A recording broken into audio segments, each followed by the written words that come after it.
Sup, my fellas. Don't forget to leave feedback, and enjoy the story. The events take place in Seoul. At the Jamsil bus stop, someone is talking on the phone to the director, stating that he should not worry at all. A guy in a business suit holds a smartphone to his ear and assures that as soon as the bus arrives, he will try to get to the appointed place as soon as possible, which in turn shouts loudly that this meeting is actually very important, so there is no need to do stupid things. With a smile, he once again asks not to worry. The latter replies that with such words the employee only aggravates the situation. Suddenly, something happens in front of the protagonist. He is extremely surprised by this. It turned out that a spatial hole opens opposite it. The cracks become more and more obvious. Only darkness is visible inside the hole. The people around the protagonist see this in amazement, not realizing if it's really what they're thinking. In a matter of seconds, ferocious goblins begin to run out of the huge dimensional portal. People near the protagonist in panic begin to shout that this is a flash and they need to run away urgently. The frightened protagonist freezes in place. At this moment it is revealed that the flash is a phenomenon in which monsters can enter their reality with the help of the dimensional gate, which is exactly what connects the dimensions together. Bloodthirsty goblins run after the frightened people, who urge them to report the outbreak as soon as possible. At this moment, the main character is standing at a bus stop, realizing that he needs to run away from here as soon as possible. One of the people does not understand how to do it. MC opens her eyes in amazement, because she sees something terrible. Not far from him, on the asphalt, a child lies and loudly calls his mother. Running up to him, the guy picks up the baby and asks her not to cry, as well as to take his hand.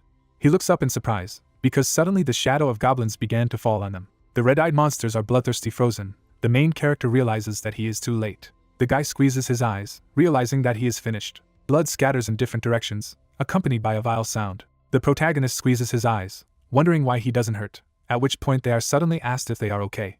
The child and the boy turn around in surprise, replying that everything is fine now. It is told that those people who were chosen by Deus are called awakened. They deal with the monsters that have entered their world from the dimensional gates. The red-haired girl with the sword smiles slightly and states that they came to the rescue, so there is no reason to worry. The embarrassed protagonist looks at her with loving eyes. The skyscrapers of the city are visible. At this moment someone shouts loudly at Do-hyuk.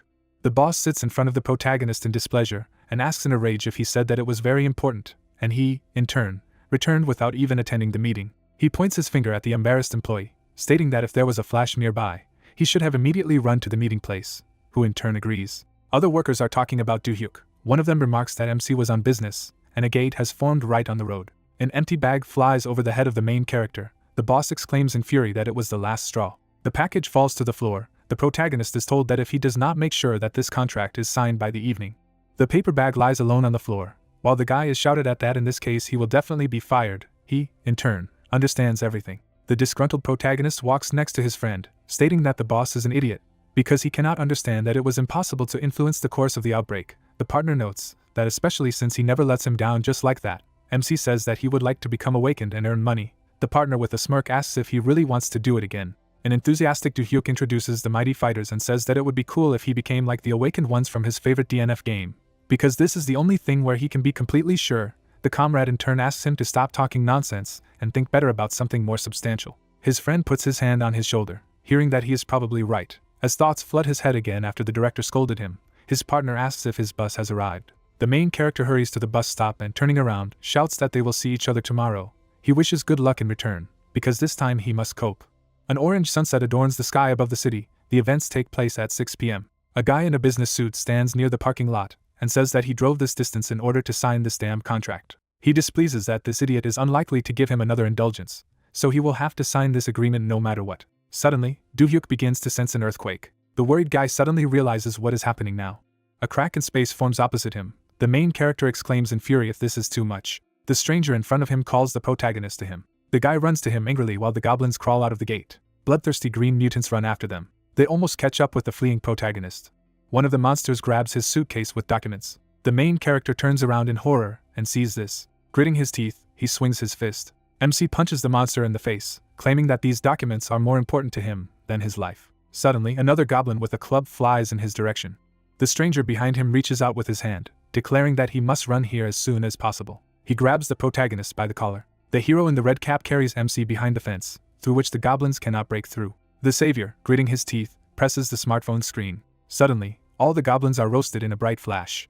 A comrade sits next to the protagonist and tells him that this will detain them for a short time. He looks around at Do-hyuk and states that the awakened will arrive very soon. The car is rushing along the asphalt. Several special cars stop in front of the goblins. Guys, get out of there. One of them is amazed to see their number. The partner notices that it doesn't matter, because they are goblins, he replies that they will make good money.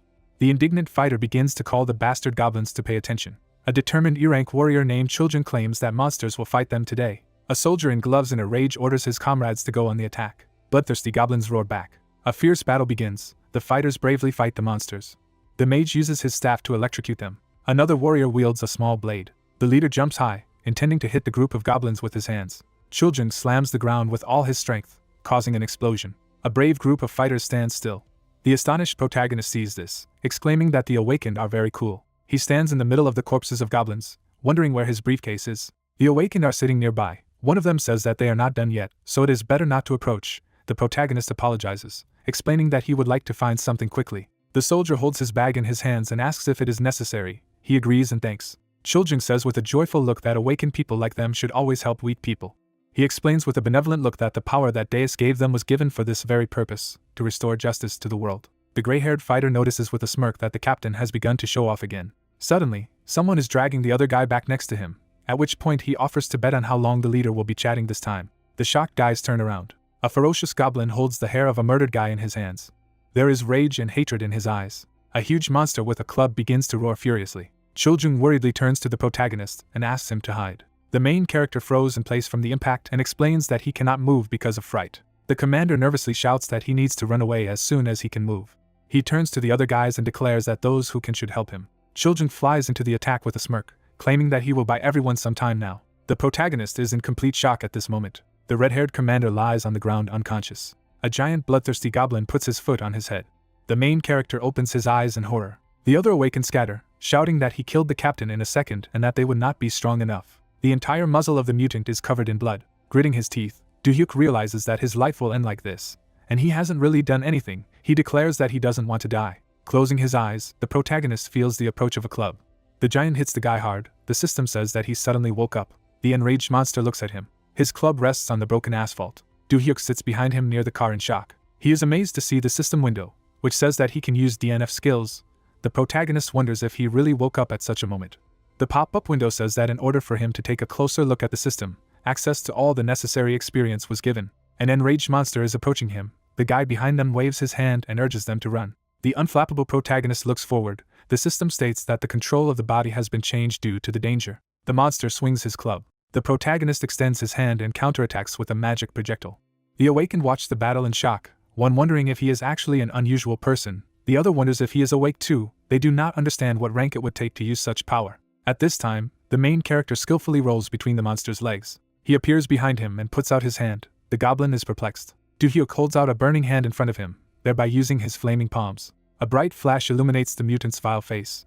A powerful explosion is heard in front of the protagonist. Without showing any emotion, he looks forward. Suddenly, an unharmed goblin flies out of the smoke, and MC summons a shield. The monster hits the protagonist to no avail. The guy looks back in surprise. A moment later, he finds himself in front of the monster, with a blade in his hands. The weapon begins to emit light. He uses an enchanted weapon. Rivals look at each other with hatred. The protagonist calmly goes on the attack. In a few moves, he delivers a devastating attack with his blade. Anger is visible on the face of the main character. The green goblin's body begins to gradually change. His muscles slowly evaporate, turning into dust. The red-eyed monster is surprised that he lost. The monster's particles gradually evaporate, with the system stating that the danger has been eliminated and body control and skills have been returned. The fighters in complete shock suggest that he may be an awakened duelist. Enraged, Do-hyuk holds a fighting stance. The guys think that he can be higher. The system window says that the tutorial has been completed, so the protagonist becomes awake. The events took place 20 years ago, in 2000, when magical towers began to appear in capitals around the world, which were made of materials previously unknown to mankind. A giant purple magic tower stretches near the skyscraper, and it was rumored that a creature called Deus lived there.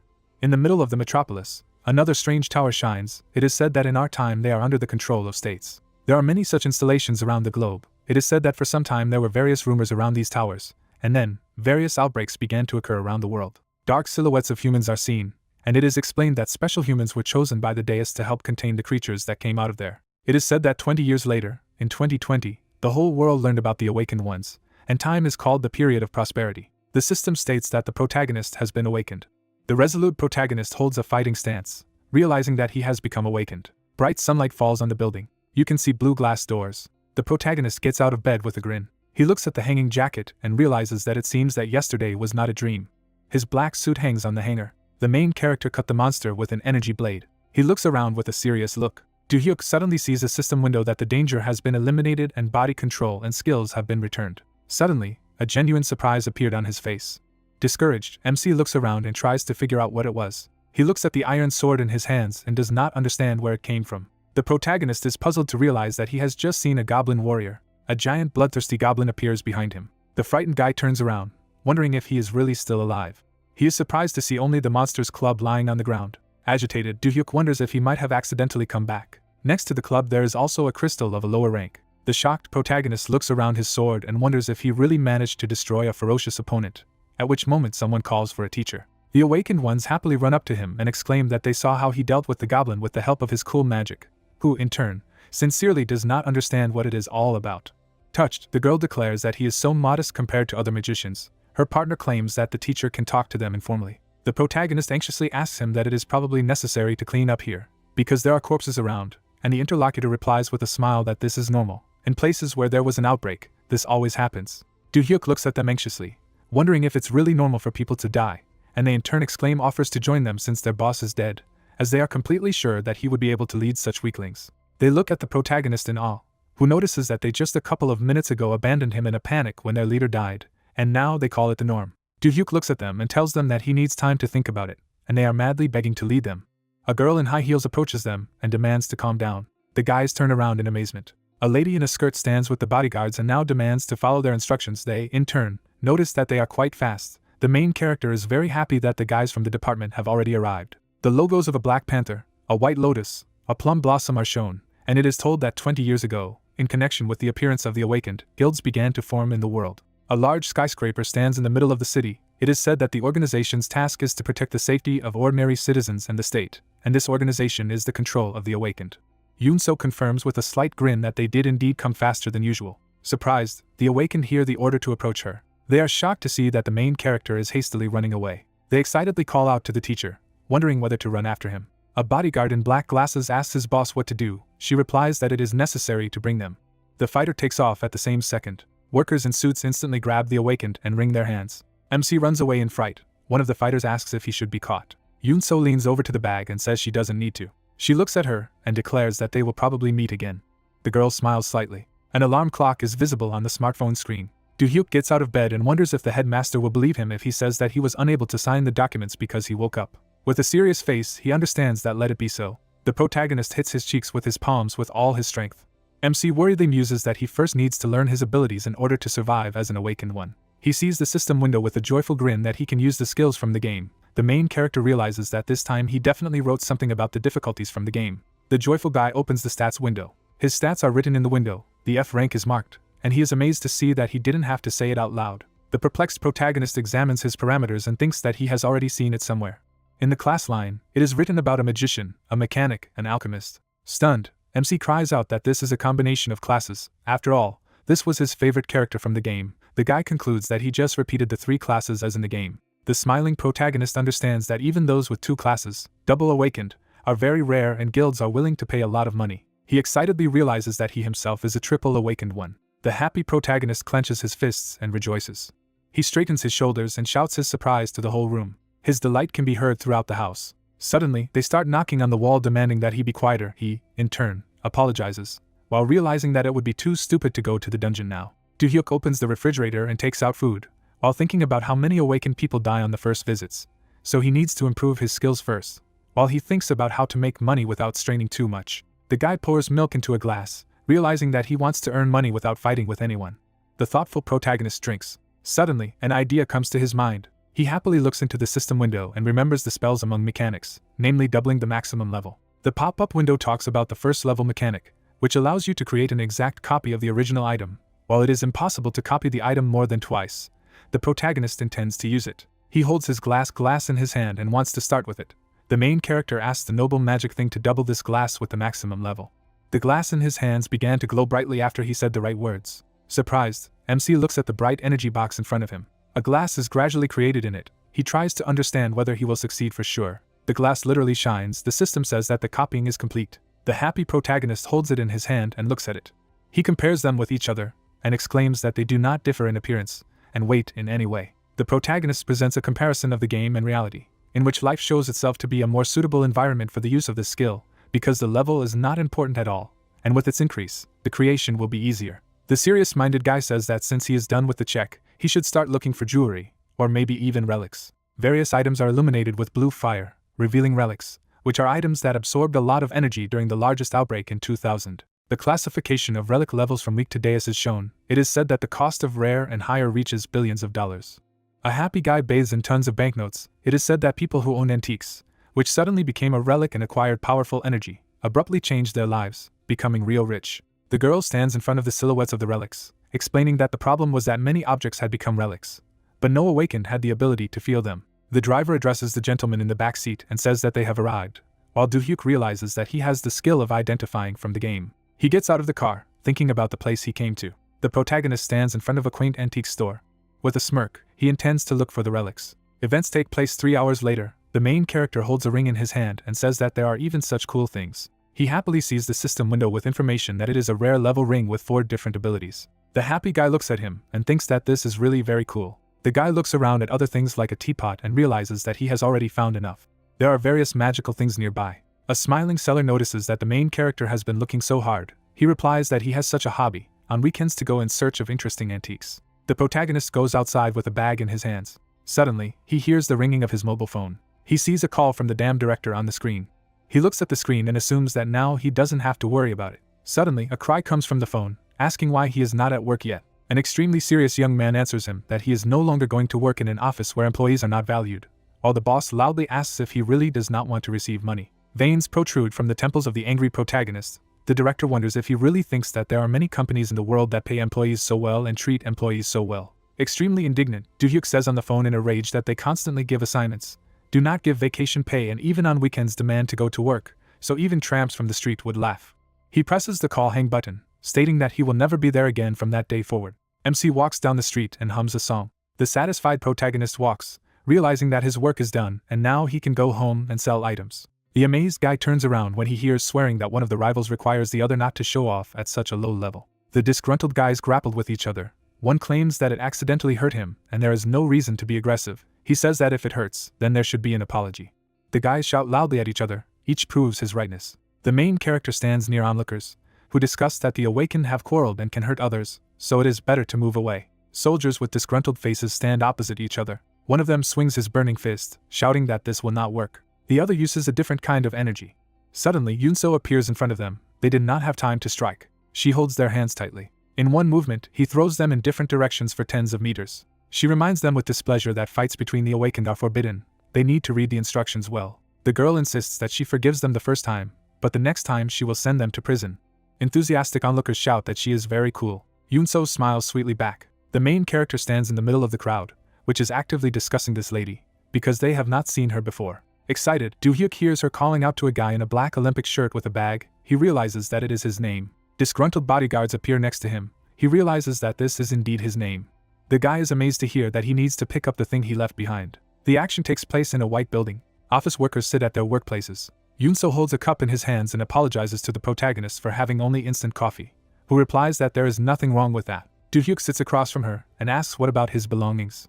She puts the dark bag on the table and says that it is a briefcase that he left at the site of the last flash. The protagonist thanks her. The lady with the grin takes out a badge and apologizes for having to dig a little to find out the name of the owner. He replies that the main thing that was found. Yunso shrugs her shoulders and expresses her intention to get down to business, then claims that the 2 people from yesterday reported that they couldn't handle the monster that came out of the gate, and she thought it was the protagonist who did it. As the 2 confirmed it, MC wonders if they were really looking for him to hire him. The girl with the tie states that she doesn't want to hire him at all, while claiming that if he has power, he must register as an awakened.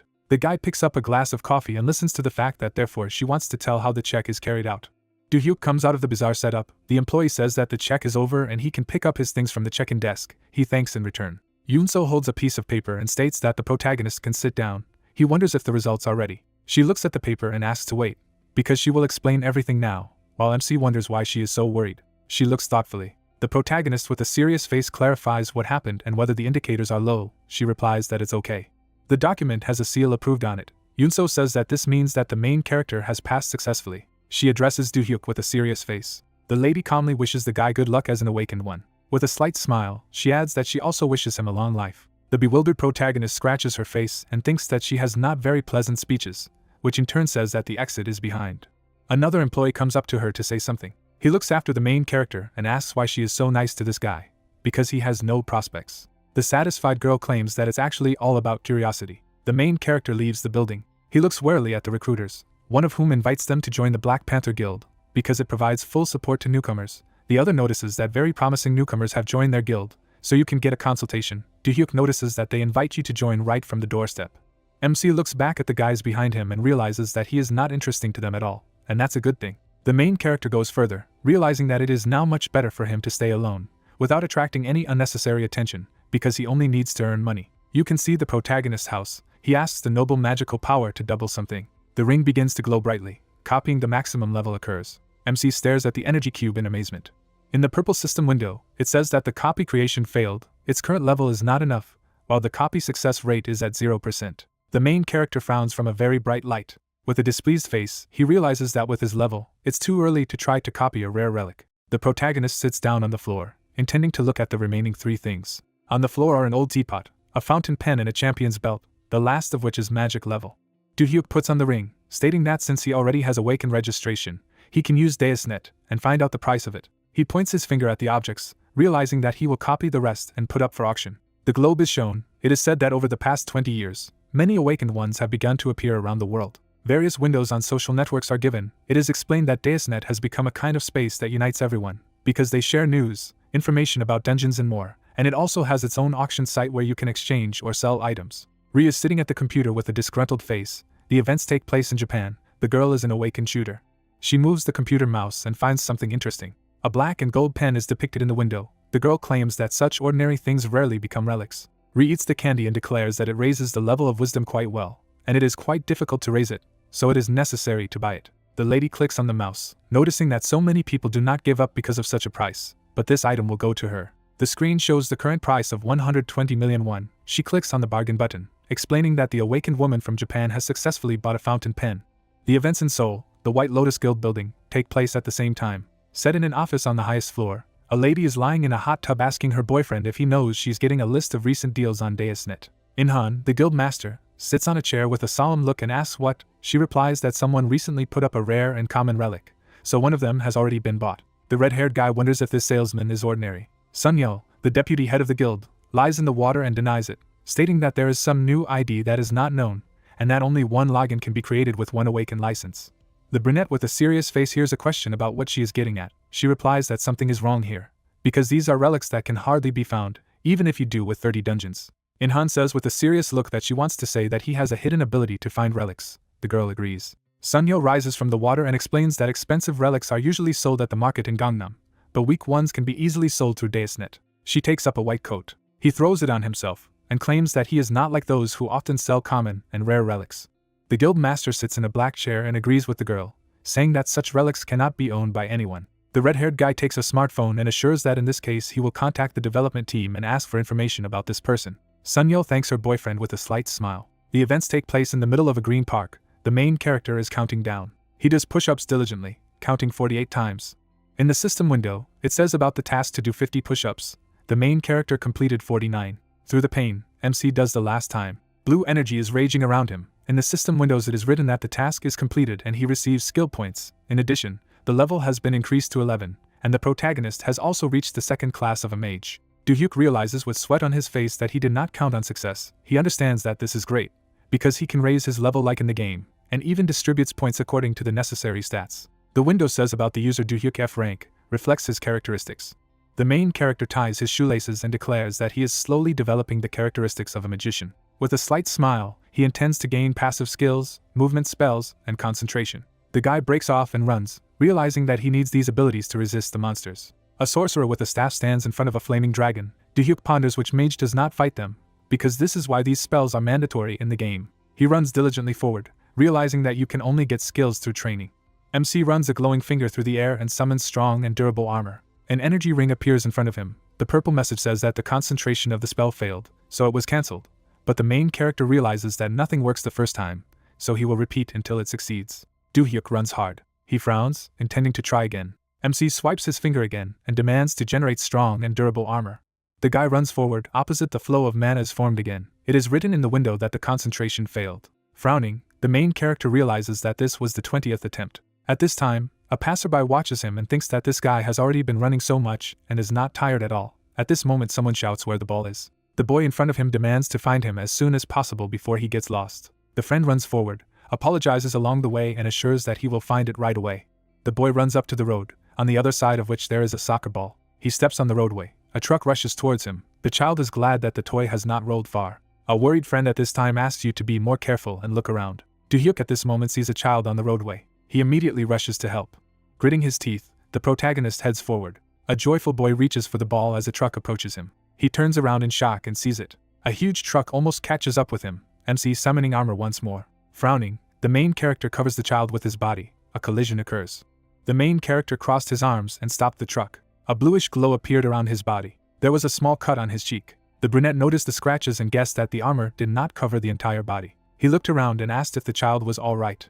He looked at him in shock and remained silent. Then his eyes lit up with admiration, and the boy asked if he was a hero. Do-hyuk looked at him in surprise. System windows appeared in front of the hero, notifying him about the activation of the spell on the move and spell concentration ability, and the child clarified if his savior was okay. The brunette sat down and assured with a smile that everything was fine, and he was glad that the boy was not injured. The kid grinned contentedly as he was stroked on the head. People crowded around, discussing that they should call the ambulance. Otherwise they almost ran over the child. Do-hyuk stood up and decided that it was time for him to go. The boy grabbed him by the sleeve and asked him to wait. He looked at the man admiringly and asked his name. The interlocutor rounded his eyes and asked again. The brunette rubbed his chin thoughtfully, assuming that then they would start talking about him all over the neighborhood. The hero pursed his lips, wondering what to do. Then he smiled, thinking of something. He looked at the child and introduced himself, but asked not to tell anyone his name so that it would become their common secret. The boy enthusiastically put his finger to his lips and promised that he would never tell anyone. After that, Do-hyuk jumped up and disappeared, finally advising the child not to play near the road. The onlookers looked at each other, wondering if the stranger had run away, though he had no reason to do so. The boy knitted his eyebrows and replied that he did not know who it was when asked. He smiled slyly and repeated that he had no idea what his name was. A man approached Do-hyuk on the street and said that everything was fine. They checked. He nodded at the case with a handle and belt, for which he was willing to pay 1.08 billion and 450 million won. People in black glasses looked at the man, and one of them said that the money had been transferred to him, and let him tell when the confirmation came. The brunette opened the phone and looked. A notification of arrival flashed on the screen. The guy pressed the button to go to the app. A record of the receipt of a large amount appeared in the list of transactions. The main character smiled happily and thought that he had never had more than 10 million, and now he had 1.5 billion. He looked at his interlocutors and said that everything was fine, and they thanked him for the deal, promising to take care of these relics. The brunette was left alone on the street. Do-hyuk chuckled and muttered that so much had happened today, maybe it was worth grabbing a chicken on the way home. The next day, people were waiting for their bus at the bus stop. The main character stepped down onto the sidewalk. He stopped, putting his hands in his pockets. Then he turned to the scoreboard, trying to figure out which bus was going to the path of the awakened. The guy saw the right number in the schedule and determined that he had 15 more minutes, not so long. Suddenly, the brunette tensed, feeling a vibration under his feet. The hero gritted his teeth, thinking that it was another flash. The red eyes of goblins appeared in front of his eyes. He then remembered the body of the awakened man who had fallen victim to the attack. The guy frowned, wondering where the gate would open. Someone fell on his heel. Do-hyuk looked at the man and asked if he was okay. The stranger pointed his finger and shouted that it was on top. The brunette lifted his head and opened his mouth in surprise. A rift appeared above their heads. Something sparkled out of the darkness. Arrows flew at the man. He deftly dodged the shells. Then he narrowed his eyes, noticing that they were capable of piercing the ground with their spears. The tip pierced the asphalt, and the guy assumed that these were not ordinary monsters. Someone jumped down right in front of him. The protagonist frowned as he studied it. The creature had glasses and an old face with a grin. However, the small body opposite was young. The brunette introduced weapons and remembered those who create incredible things that no one had invented before, which were made by the hands of a monster, and those who were caught in the game just out of boredom. The main character smirked and asked if it was a gnome. They stood and looked at each other. The opponents flinched and turned when they were called out. A girl threw off her jacket and unsheathed her blade. She knitted her eyebrows and asked him to fight her. Without waiting for an answer, the swordswoman rushed to attack. The stranger was approaching the monster. The dwarf frowned and announced the general assembly. A few brethren appeared behind him. They all pointed crossbows at the girl. Shells flew into it. She rounded her eyes and gritted her teeth as she realized her mistake. Arrows pierced her body. However, the blades were unable to penetrate it due to the protective covering, which surprised even the swordswoman. The main character stretched out his finger and muttered that he barely had time to do it. The girl looked back at him, realizing that he had covered her, and the guy shouted to stop looking around. one of the dwarves had already swung to attack her. The awakened woman crossed her arms, blocking the blow. Suddenly, the monster was attacked by magic projectiles. Part of his head was cut off precisely. The girl rounded her eyes, dumbfounded, and shuddered. Do-hyuk stood in front of her and advised her to leave, as it was dangerous here, but she retorted that she had to fight like an awakened one. Someone in armor jumped out of the rift, and the brunette replied that she would change her mind after seeing him. The creature was armed with a hammer and shield.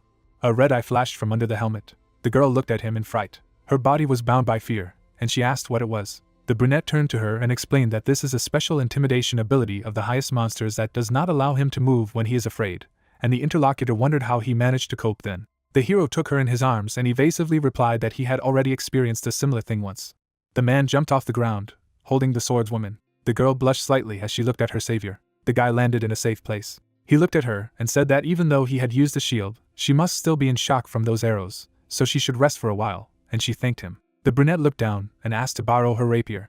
The swordswoman raised her weapon and agreed, advising her to beware of arrows, otherwise this sword is not very effective. The main character ran his finger along the blade, analyzing it, and decided that it would do. The man immediately ran to the place of the rift. He jumped, looking at his enemies from above. Dwarves roamed the street, and 10 of them were with hammers, and 9 were archers.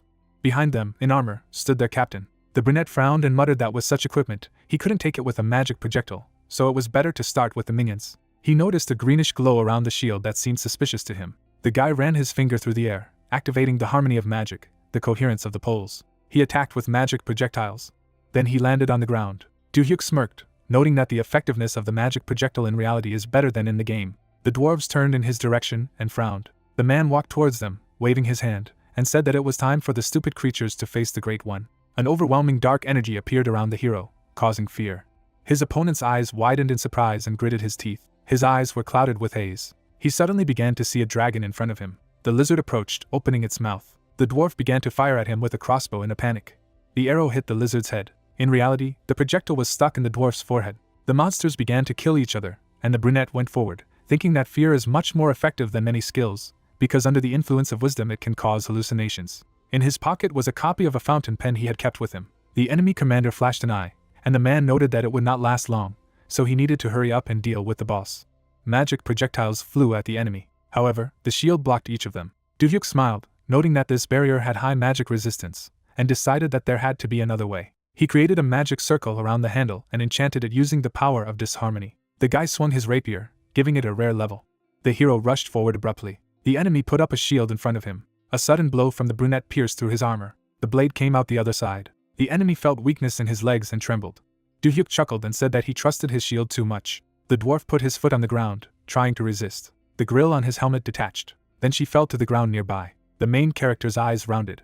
There was emptiness inside, and only the red ball glowed. The guy jumped back. Meanwhile, the enemy swung his hammer. He unleashed his blow on the hero, but hit the ground. Inside the helmet was a glowing stone. The brunette waved his finger and activated the harmony of magic, the coherence of the poles. Several magic projectiles rained down on the monster. They screeched at the metal, slicing through it. The man jumped away. Part of the armor fell off and fell to the ground. Now it was clear that a dwarf, their commander, was sitting inside the armor. The guy noticed that the opponent's shield cracked, and his spells began to work. The brunette looked back at the other monsters and remembered that soon the effect of fear would subside. He knitted his eyebrows and decided that he had to end this as soon as possible. The hero attacked the enemy with a magic projectile. The dwarf shielded himself. The commander grouped and shuddered. His eyes widened in surprise. A new wave of shells was not long in coming, and he had to hide behind a shield. At this time, Do-hyuk ran behind him. Immediately, an attack flew into the side of the monster, then a few more from the back. The main character quickly ran around, firing at the enemy from all sides. The dwarf cowered, trying to block the blows. The brunette smirked and thought that the enemy was mistaken if he thought he was a mere magus. He pushed off the ground, about to end it. The guy was in the air, swinging his sword. Do-hyuk waved his hand, applying the harmony of magic, the coherence of the poles. Several magic projectiles rained down on the enemy from above. The dwarf's body was cut into pieces. The spell raised dust all around. The main character was standing near a pool of blood and the body of the enemy. He turned and muttered that they were the only ones left. The dwarves rose to their feet, coming to their senses. The brunette immediately rushed towards them. A few moments later, the rest of the monsters were already lying on the ground. Do-hyuk sat down on the bench and thought that fortunately, this time only the leader had an enchanted shield. But there was no telling what might happen next time, so he needed to find second-class spells as soon as possible. A woman came up to him and greeted him. Yoonso smiled and noted that they began to meet often. She looked away and asked if he had really managed to do it alone. The brunette looked at her and confirmed, and the interlocutor asked what about the girl Kim Lee Yunen. The swordswoman was now talking to another agent, and the hero said that she was wounded at the beginning of the battle, so he carried her away. The man took a look at Yunso and stated that he would like to talk about compensation for this outbreak. He introduced the warriors and remembered that in cases where the awakened were involved in stopping an unforeseen outbreak, they were supposed to be compensated from the spoils. The interlocutor smirked and asked not to worry about it. She noticed the bodies of the 19 dwarves and their leader, as well as the crystals, weapons, and armor after them, and said that the brunette would receive about 500 million. Do-hyuk stood up abruptly, deciding that he could move out, and the woman asked where he was going. She looked at the hero and asked if he would give an interview. The brunette smiled and replied that he didn't want to be conspicuous, so he asked to settle everything without him. After that, the guy ran forward, thanking Yunso and asking him to pass the rapier to that girl. Reporters immediately approached the woman, asking where was the awakened one who had fought the dwarves alone, because they needed to know more about him. Sunlight was reflected in the windows of the high-rise, and the man turned to the master. The woman was sitting on the sofa with a glass of wine and, looking at the door, reminded that she had asked to knock before entering. Chunhwa scratched his head and replied that he would then come out and come back again, but the interlocutor simply asked what had happened. The deputy head of the guild, Plum Blossom, knitted his eyebrows and reported that there had been an outbreak in the Shinryu area. However, there were no deaths, only one injured. He stepped closer and added that there were 2 awakened F ranks on the spot, and one of them had sorted things out, and the woman had asked him not to delay and tell him what he was getting at. The man narrowed his eyes and said that the F rank rookie was able to deal with a pack of E rank dwarves with only magic and 1 sword, but it was said that what he was using was like spells, as he was moving his hands and saying something. The interlocutor looked at Chunhwa and noted that she had only heard about it, but was it really a special kind of awakened ability? The man chuckled and said that it was the first time he had seen someone use awakened powers in this way, and he also used something like crowd control and a magical force field. The woman looked at her subordinate with interest, wondering if an F-rank awakened had done it.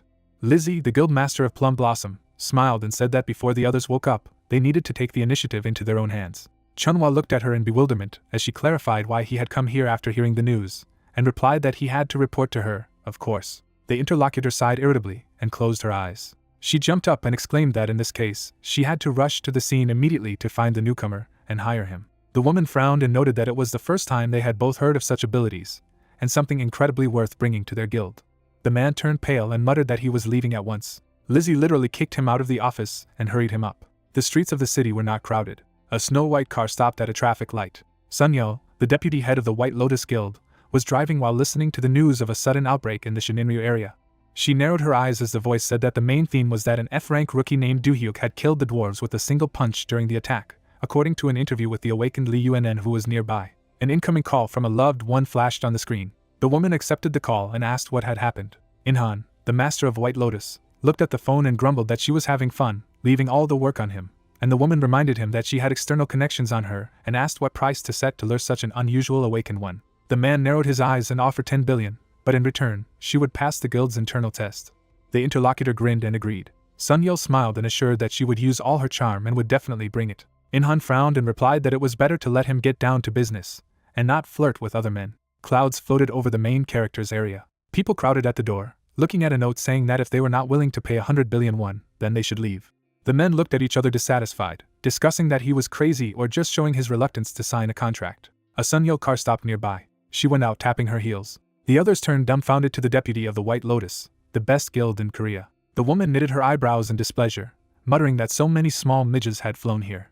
Everyone parted in front of her, assuming that the hero would have no plans to sign a contract with them, and perhaps he was already negotiating with this guild. Sunyeo turned to the disgruntled men and noted that they didn't have a chance to start with, but they still came here for some reason. She smirked and added that only with the wealth of their guild could such an unusual recruit be achieved. The woman looked up. On the doors hung the announcements of the main character. Sunyeo stared at him questioningly and read the price of 100 billion. She smiled stiffly and asked what she thought about such a hoon figure. Vice guild leader Wooden Soul grimaced and demanded that his name not be pronounced with his filthy mouth. He turned away and asked which guild would decide to pay so much money to an awakened F-praying because of some incomprehensible spells. The interlocutor knitted her eyebrows and clarified whether anyone had seen anyone use such a thing. The brunette walked by and exclaimed that it was just a crazy price that a guy would never be able to get in his life, and the woman replied that Do-hyuk just wanted to find a place that would appreciate his talent. The woman looked at the house and loudly addressed the main character. She turned around and said that she would leave today, but offered to meet next time with conditions that would satisfy both sides. Then her car drove away. Sunlight filtered through the bedroom window. Do-hyuk folded his hands behind his head with a smirk and muttered, "Which is very nice when so many people are trying to get his attention."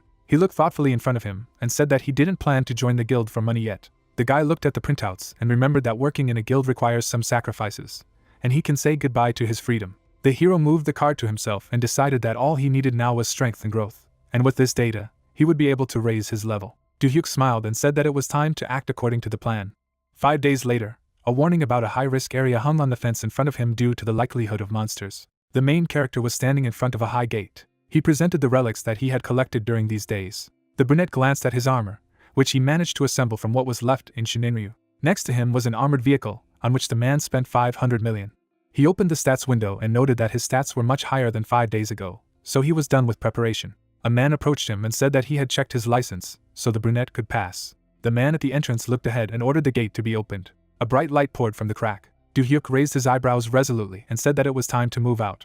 The guy presented the map and remembered that 20 years had passed since the Awakened had appeared, and during that time, dozens of dungeons had appeared all over the country. However, most of them had guild or HR markings above them, and in order to use dungeons, a number of untouchable rules must be followed, and for an awakened one who does not belong to any guild, it will be an extremely difficult task to go there. The brunette thought of goblins and noted that areas are different from dungeons because these are places where, due to the differences in the ecosystem, monsters appear most often. Such spaces were fenced with a high fence 10 meters long, and various monsters lived and multiplied inside. The hero introduced the players and thought that the reason for their content was that by killing monsters, you can get magic crystals and raise your level, and it is mainly the awakened loners who go to such places.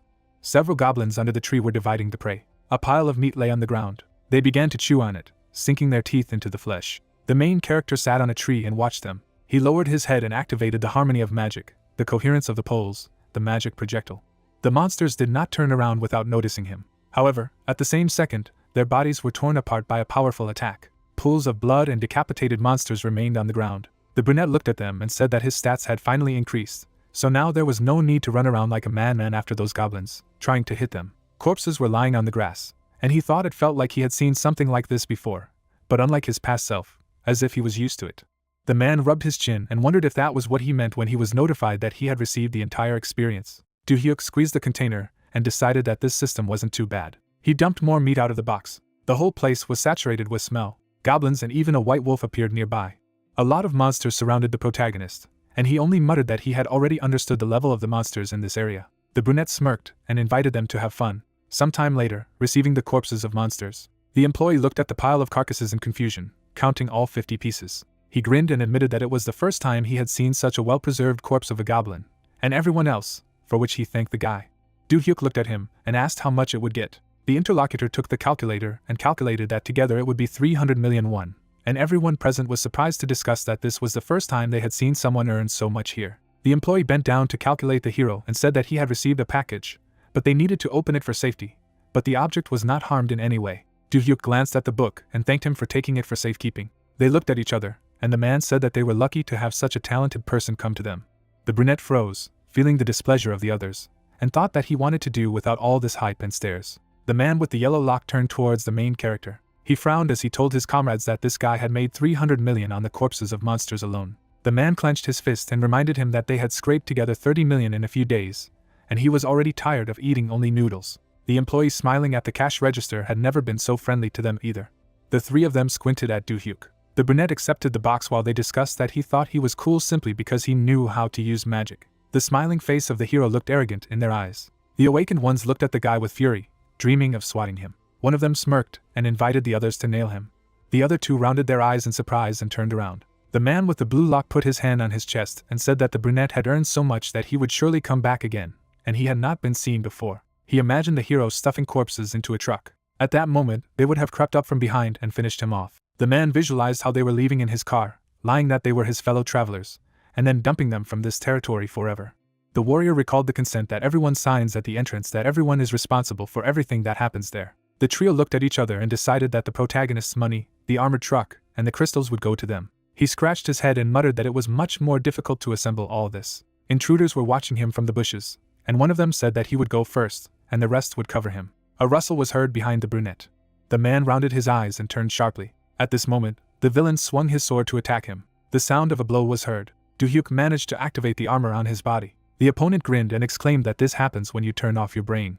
His brothers jumped out of the bushes, glad that everything worked out. The first swung to hit the hero again. He cut the air with a club. The brunette put out his hand and blocked the attack. The guy was holding his head.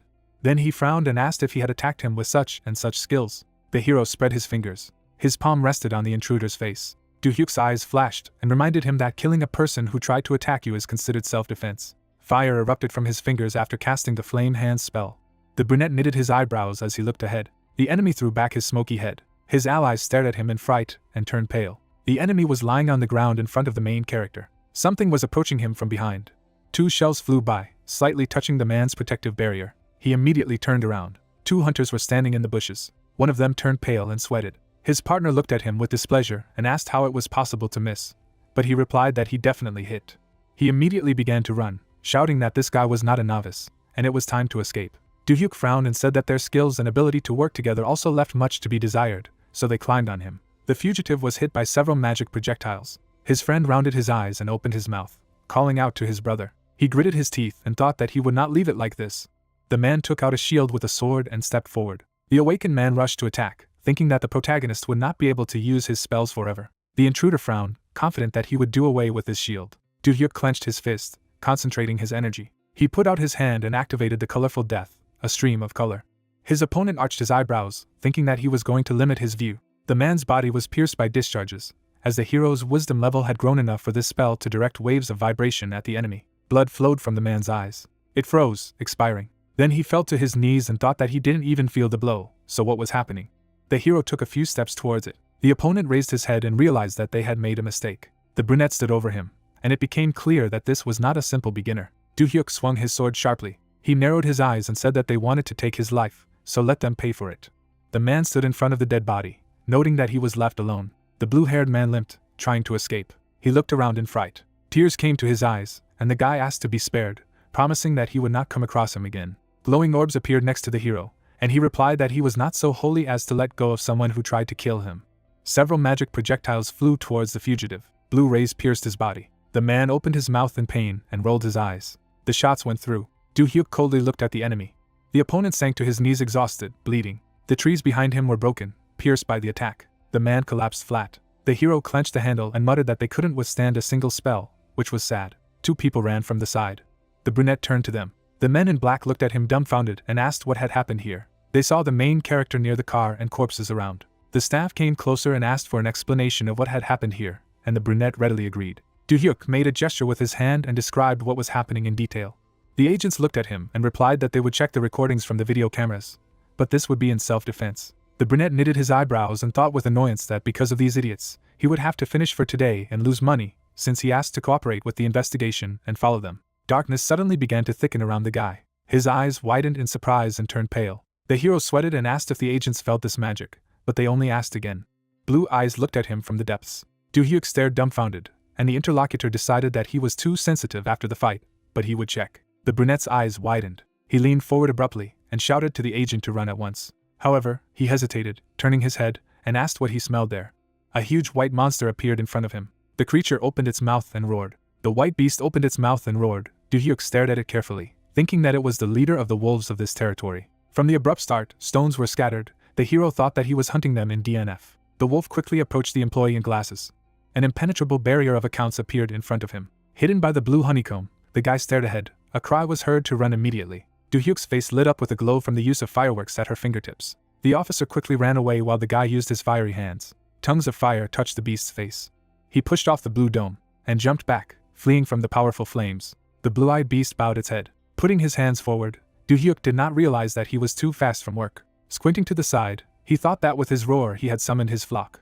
A pack of wolves quickly ran towards them. The guys in the dark glasses looked discouraged. They were standing next to the war machine, asking where they were coming from. It was a pack of wolves in this area, and the guy mentally ordered himself to think. Glancing sideways at the staff, Do-hyuk ordered them to get into his truck and drive away. It was armored so they could get out without any problems. Knitting his eyebrows, the man in dark glasses shouted what he was talking about. They would help him.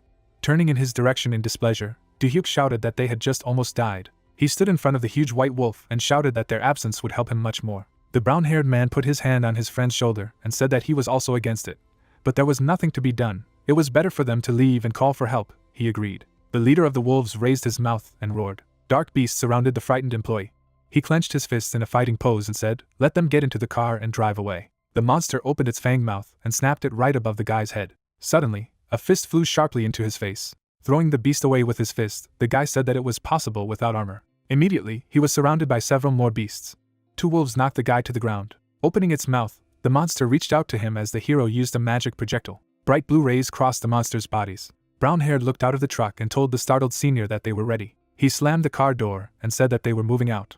Do-hyuk turned to the departing car when he heard a shout that they would come with help. The beast in front of him took off rapidly, leaving a trail as the guy thought he had finally chased them away. Do-hyuk's eyes widened in surprise. The monster, swinging its paw, attacked him. Beams of energy swirled around the glowing claws.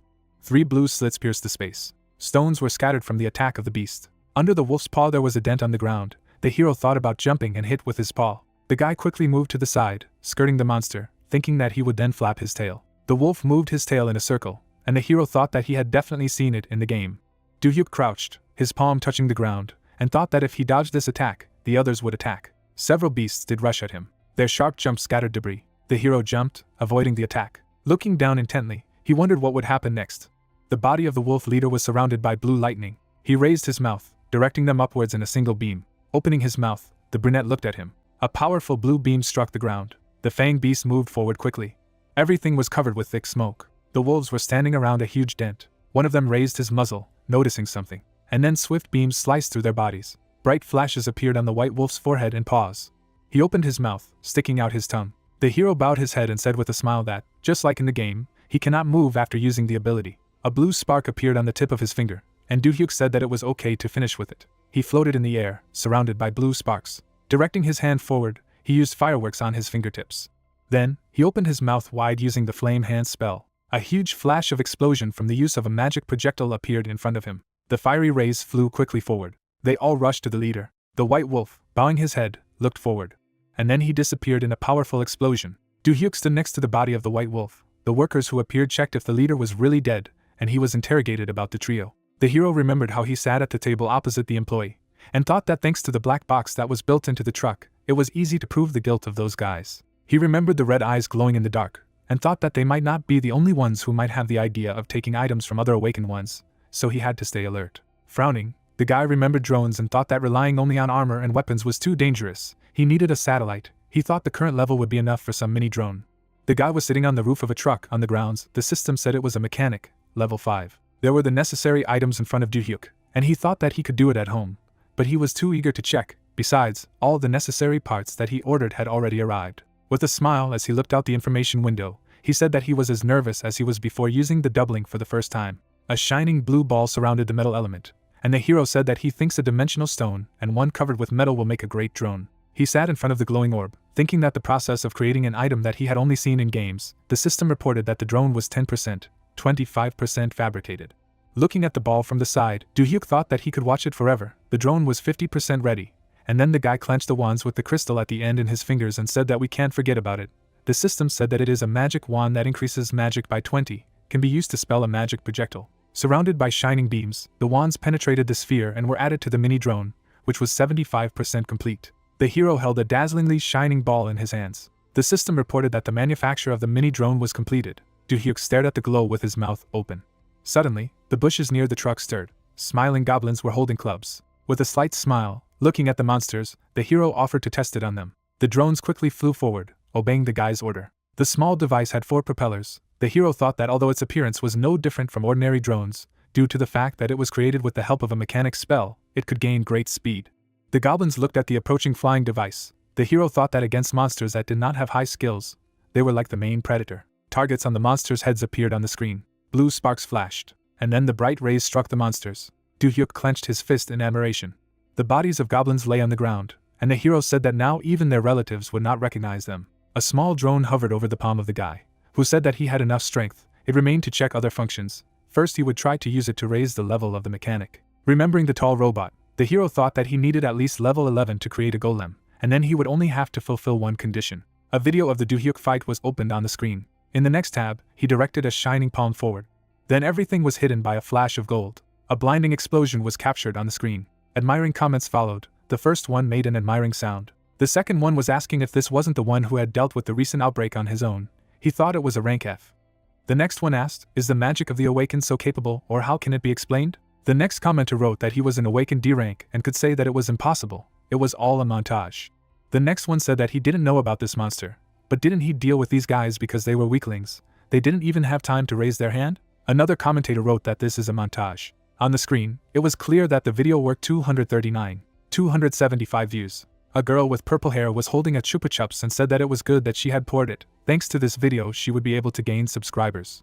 A smile appeared on the girl's lips. She said that Do-hyuk would become more popular. Adjusting the headphones around her neck, the girl said that this was a situation that everyone would benefit from. An indignant cry was heard in the tall glass building. What is this? Lizzie stood behind the man in front of the monitors, asking what had happened, and he said he had found one video. Perplexed, looking ahead, the girl asked what he saw there.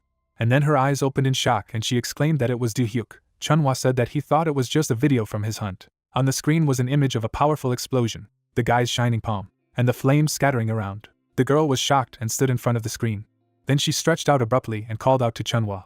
Turning to the assistant, she said that she thought she would have to go and talk to him in person this time. Frowning gloomily, she asked, since he didn't understand anything from this video. The man said that he was extraordinarily strong for an F rank. Emotionally grabbing Chunhwa by the shoulder, Lizzie shouted that it was obvious. He had killed the three awakened and the wolf leader. The man asked, isn't 100 billion too much offered to a rookie? The brunette was discouraged to hear the question when he was of this rank, if he could kill such a monster like this, and replied that no, it was too hard. Resolutely knitting her eyebrows, she shouted that she had never heard of such a thing, but this Do-hyuk was already so strong that if he became even stronger, 1 trillion would not be enough for him. Pulling on the man's tie, she said that they did not have time to sit idly by. The guild leader resolutely moved forward, saying that it was necessary to move forward. A man from Guild 54 told the assistant who was holding the documents the same thing. The man from Guild 101 quickly ran down the street, saying that if they could get their hands on him, they would immediately break into the top. The brown-haired man in the brown jacket from Guild 70 said with a smile that they had to get him. Do-hyuk was walking down the street past other people. The screen said 700 million won had been transferred from another bank's account. Holding the phone, the hero said that now he was not even surprised by such amounts. An incoming call from Chunhwa appeared on the screen of his smartphone. He remembered that it was the deputy guild master who had recently invited him to visit them. He had taken his number from the business card he had left. When the guy put the phone to his ear, he heard the words saying that it was good that he picked up the phone. It was the guild leader of Lizzie. He wondered if this wasn't Chunhwa's number? The girl was sitting in the car and said that he was driving now. She would like to talk to him personally. Where he was now? Do-hyuk replied that he was busy on the territory now. If it was not something urgent, then he hung up. The girl asked him to wait, and said that if he was busy, that's okay, she would like to talk about his admission to the guild. The man behind the wheel glanced at the head, who said that this time he hung a price of 10 billion on the door. If what they saw in the video is true, then they are considering paying him this amount. But she turned indignantly to Chunhwa, who said that it seemed to be a bit too much, and angrily yelled at him to shut up and stare at the road. But then she smiled sweetly, asking if he agreed to such conditions. The hero asked what she said about the video. Shifting her gaze to the side, the girl said that a man named Hyri had posted a video of him on the internet. He did not know. The guy replied that he had heard for the first time. Lizzie's eyes widen when she hears the interlocutor say that he needs to understand the situation first, and he hangs up. But then the girl held the phone in discouragement, and the deputy asked her to give up these stupid thoughts. The disgruntled head began to strangle him, shouting that he had nothing more to say, and he said that he needed to watch the road. Do-hyuk held the phone while looking at the image of the battle and said that someone had actually posted the video. Slapping his palm on the body, he asked who it was, and then he tiredly leaned on the truck and thought that it seemed to be done for the sake of subscribers. Clenching his fists in displeasure, the brunette thought that someone might misunderstand and think that he was a murderer. The guy lowered his gaze, thinking that since everyone knew that he was using a spell, he needed to take advantage of the moment, and said aloud that he was not going to join the guild, but he would be able to go down to the dungeon and thereby level up much faster. The hero typed messages to everyone who wanted him to join their guild. The man looked at the screen in surprise when he read that, despite the fact that it was not him, he posted a video from his hunt. The guys put down their phones in alarm, reading that his skills were no longer valued at $100 billion. The red-haired guy frowned as he read that he would tell them the reason at midnight tonight. If they were interested, let them come to find out in person. The setting sun illuminated the tall Blue Castle building. The man in the director's chair, the head of Blue Castle for Unho Groups, asked Do-hui how many times he had told her to dress more modestly. A towel hung around the neck of the brunette in a short uniform, and she reminded her father that it was uncomfortable for her to move into the dungeon in other clothes. Her father showed her the armored girl with a smile and asked how she could use the costume that the guild had made for her, how she would defend herself in such clothes. Looking down, Do-hui said that this armor protects much worse than hers. Then, looking up at her father with an embarrassed look, she said that she didn't want to sit on the sidelines this time. Unho wondered if she was also attracted to this guy. Clutching a towel in her hand, the head of the Blue Castle Guild said that she had watched the video and was now sure that the man had replied that he had contacted the Office of the Awakened, and they said that he was an ordinary mage. The heroine imagined two silhouettes surrounded by radiance, and asked if he knew why magicians were usually rated so low. because it was impossible to develop one's skills in several directions at once. Looking confidently ahead, she continued that after watching Do-hyuk's video, she was sure that he was not an easy awakened mage. The unwhole person sitting at the table frowned as he asked, "Does she think he's worth so much money?" The embarrassed girl smiled and said that she wasn't sure yet, but her intuition usually didn't let her down. My father was amazed at what he heard. Closing his eyes, he thought that he had not seen her so animated for a long time. Then he smiled slightly, thinking that in his opinion, he was an ordinary low-ranking rookie. But since his beloved daughter was so excited about it, he agreed out loud, saying that he thought that was why she had come here to him. How much did she need? 10 billion? Looking at him resolutely, Dewey stated that it was approximately 200 billion. The man's eyes widened in surprise. However, he propped his head on his hand and said that he understood, promising that everything would be prepared, but that he should not waste it. A happy Dewey hugged her father and thanked him, saying that she loved him. At midnight, the windows of the store shone brightly. The brown-haired woman held the microphone and told those present that she was Yunso from the Awakened Control. Lizzie nervously gnawed her finger. Resting her hand on her side, the girl said that today they will hold a slightly strange auction. She thinks many already know. Pointing at the hero, she asked to be allowed to introduce them to the most hotly debated face in their society in recent days, the awakened spellcaster Do-hyuk. The hero took the microphone and said that it was nice to meet him. Opening his mouth wide, the hero said that as they could see in the video, unlike other awakened magi, after using magic, he didn't need time to rest and accumulate mana. One of those present waved his hand, exclaiming what a lie it was. There had never been someone who could use magic without wasting mana. The guy with lines on his face shouted in displeasure that he should stop this farce, otherwise he would meet with his abilities. He was sure that he edited the video. A blue light appeared at the tip of the hero's finger. He used his shield and armor, and the spectators looked in surprise at the dome surrounding him as the shield and armor were activated. The man sitting in the next seat was surprised at how fast it was. No delay between spells. Do-hyuk, confidently standing on stage, clarified, "The speed is very different, isn't it?" Grinning a little, the hero asked, "Are they happy now?" Brown-haired only gritted his teeth in displeasure. The audience was sitting in the hall in front of the guy, discussing that it was probably quite easy with a simple skill like a shield.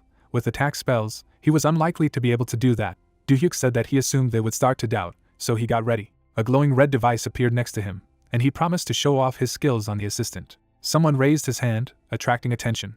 It was Dewey, who said with a slight smile that she would like to help him, ready to fight. Shifting her gaze to the side, the brunette said that it was a tank. She thought it could help much more than his mannequin. Next to her stood an embarrassed girl with a purple strand. The question was heard, how did he make such a proposal? The hero introduced two characters and thought about skills and spells. To use skills, awakened magicians need to weave a spell. The mage held the staff in the center of the shining seal, but normal magic takes a certain amount of time, and also does not allow movement while weaving the spell. He imagined a robot towering over the character and thought that in order to avoid the monster's attacks. The mage looked very frightened. The hero thought that they often had to turn to tanks for help. A shining beam flew from the robot's round eye. As long as it can cast spells, they don't work at the same moment, and due to the fact that Do-hyuk doesn't waste time weaving spells, he can move freely. The hero was floating in the air next to the glowing orbs and thought that the attack power compared to normal skills did not need to be accumulated. A blue flash of explosion crashed into the robot's body. Besides, it, on the contrary, comes out stronger. The descender grinned, thinking that this was his peculiarity. The girl someone asked was Sungmi, saying that if someone wanted her to go on a raid with him, she would have to pay a hefty sum. Sungmi from the Blue Castle Guild held the shield confidently and said that it was a pleasure to meet her. Do-hyuk looked at her excitedly and asked if she was sure she could handle it. The girl replied that he didn't have to worry. Looking at the red device, she said that she thought it would definitely be better than his assistant. Turning around again, she said that she wanted to personally feel the power of his spells. A blue information window appeared in front of the heroine, and she told the audience that her name is Sungmi. She works in the Blue Castle Guild. For this demonstration, she will show them her characteristics. System windows appeared in front of the man, and the girl offered to look at them. Looking out the information window, Lizzie said that with Sungmi, they would actually be able to appreciate the strength of Do-hyuk. The level of defense could not be raised with other stat points. They could only rely on relics and skills. The heroine confidently held the shield. Her physical defense was 101, and her magical defense was 155. A smile appeared on the brown-haired woman's lips. She said that if she had such indicators in her usual state, then during the fight they would probably be even higher. The hero directed the flow of power to the opponent's head. He swung his weapon abruptly next to the other. He pierced the third with a blue beam. Looking resolutely ahead, Do-hyuk thought that aside from those three weaklings, this would be his chance to test his magic on a tank that specializes in defense and show off his strength. A red protective barrier appeared around Sungmi, and she said she was ready. The girl resolutely knitted her eyebrows. She was standing surrounded by a magic shield in front of the guy. Words were heard that for the safety of the audience, they would fence the stage with a shield. Two thin beams flew out of the device on the floor, and a shining protective net appeared in front of the audience. Do-hyuk waved his finger to summon the spell and applied the harmony of magic and the coherence of the poles. Bright beams flew forward after applying the charge. The flash struck the red shield. Sung-mi gritted her teeth, thinking that each of the blows was incredibly powerful, and he launched 5 projectiles at once, while fireworks were at his fingertips. A blinding flash flew forward from the use of the Flame Hands spell, and the audience opened their mouths in admiration. One of them said that such destructive attacks, but he didn't waste time leaving spells. The heroine held the shield with an effort, and then her protective barrier shattered into pieces. Sung-mi's eyes widened in surprise. Dishir watched this tensely, thinking that the girl's first defense had been shattered despite being one of the strongest D-rank awakened people. The girl's cheeks turned a little red. She thought that he was still able to destroy her shield. Do-hyuk looked away a little surprised when he heard the question about what she thought. Could he show anything else? Confidently holding her pink shield in front of her, the girl said that she could still continue. She didn't feel anything at all. Let him show everything he was capable of. Her cheeks turned a little red. Du-hui touched her chin and said with a smile that a girl who rarely recognizes magi except for the most outstanding ones is finally interested in someone. If they can get Do-hyuk, they can make a great team. The guy's palms lit up, and he said that he understood. He thinks enough games. The brunette resolutely opened his mouth. Everything was hidden in the flames from the use of the spell, Flaming Hands. Surrounded by the glowing spheres, Do-hyuk raised his finger. Hidden by the red barrier, the girl looked surprised. And then there was a flash of explosion. The barrier that protected the spectators was broken. Lizzie opened her mouth in amazement. Other viewers also looked surprised. Yoon-so looked away, impressed. The girl with the shield is surrounded by smoke. The Sung-mi looked rather discouraged. He scratched his head awkwardly. Do-hyuk apologized, saying that he wasn't going to do it that much. The piece of armor on the girl's arm was damaged, and she said it was an honor to be injured after so much time. Do-hyuk reached out and thanked her for her help. Touching his palm, Sophia said that it would be wonderful to see him in action again. The hero standing on the stage and the audience heard that they ended the demonstration at this point. Turning to the observers, the brunette said that he would like to put forward his condition.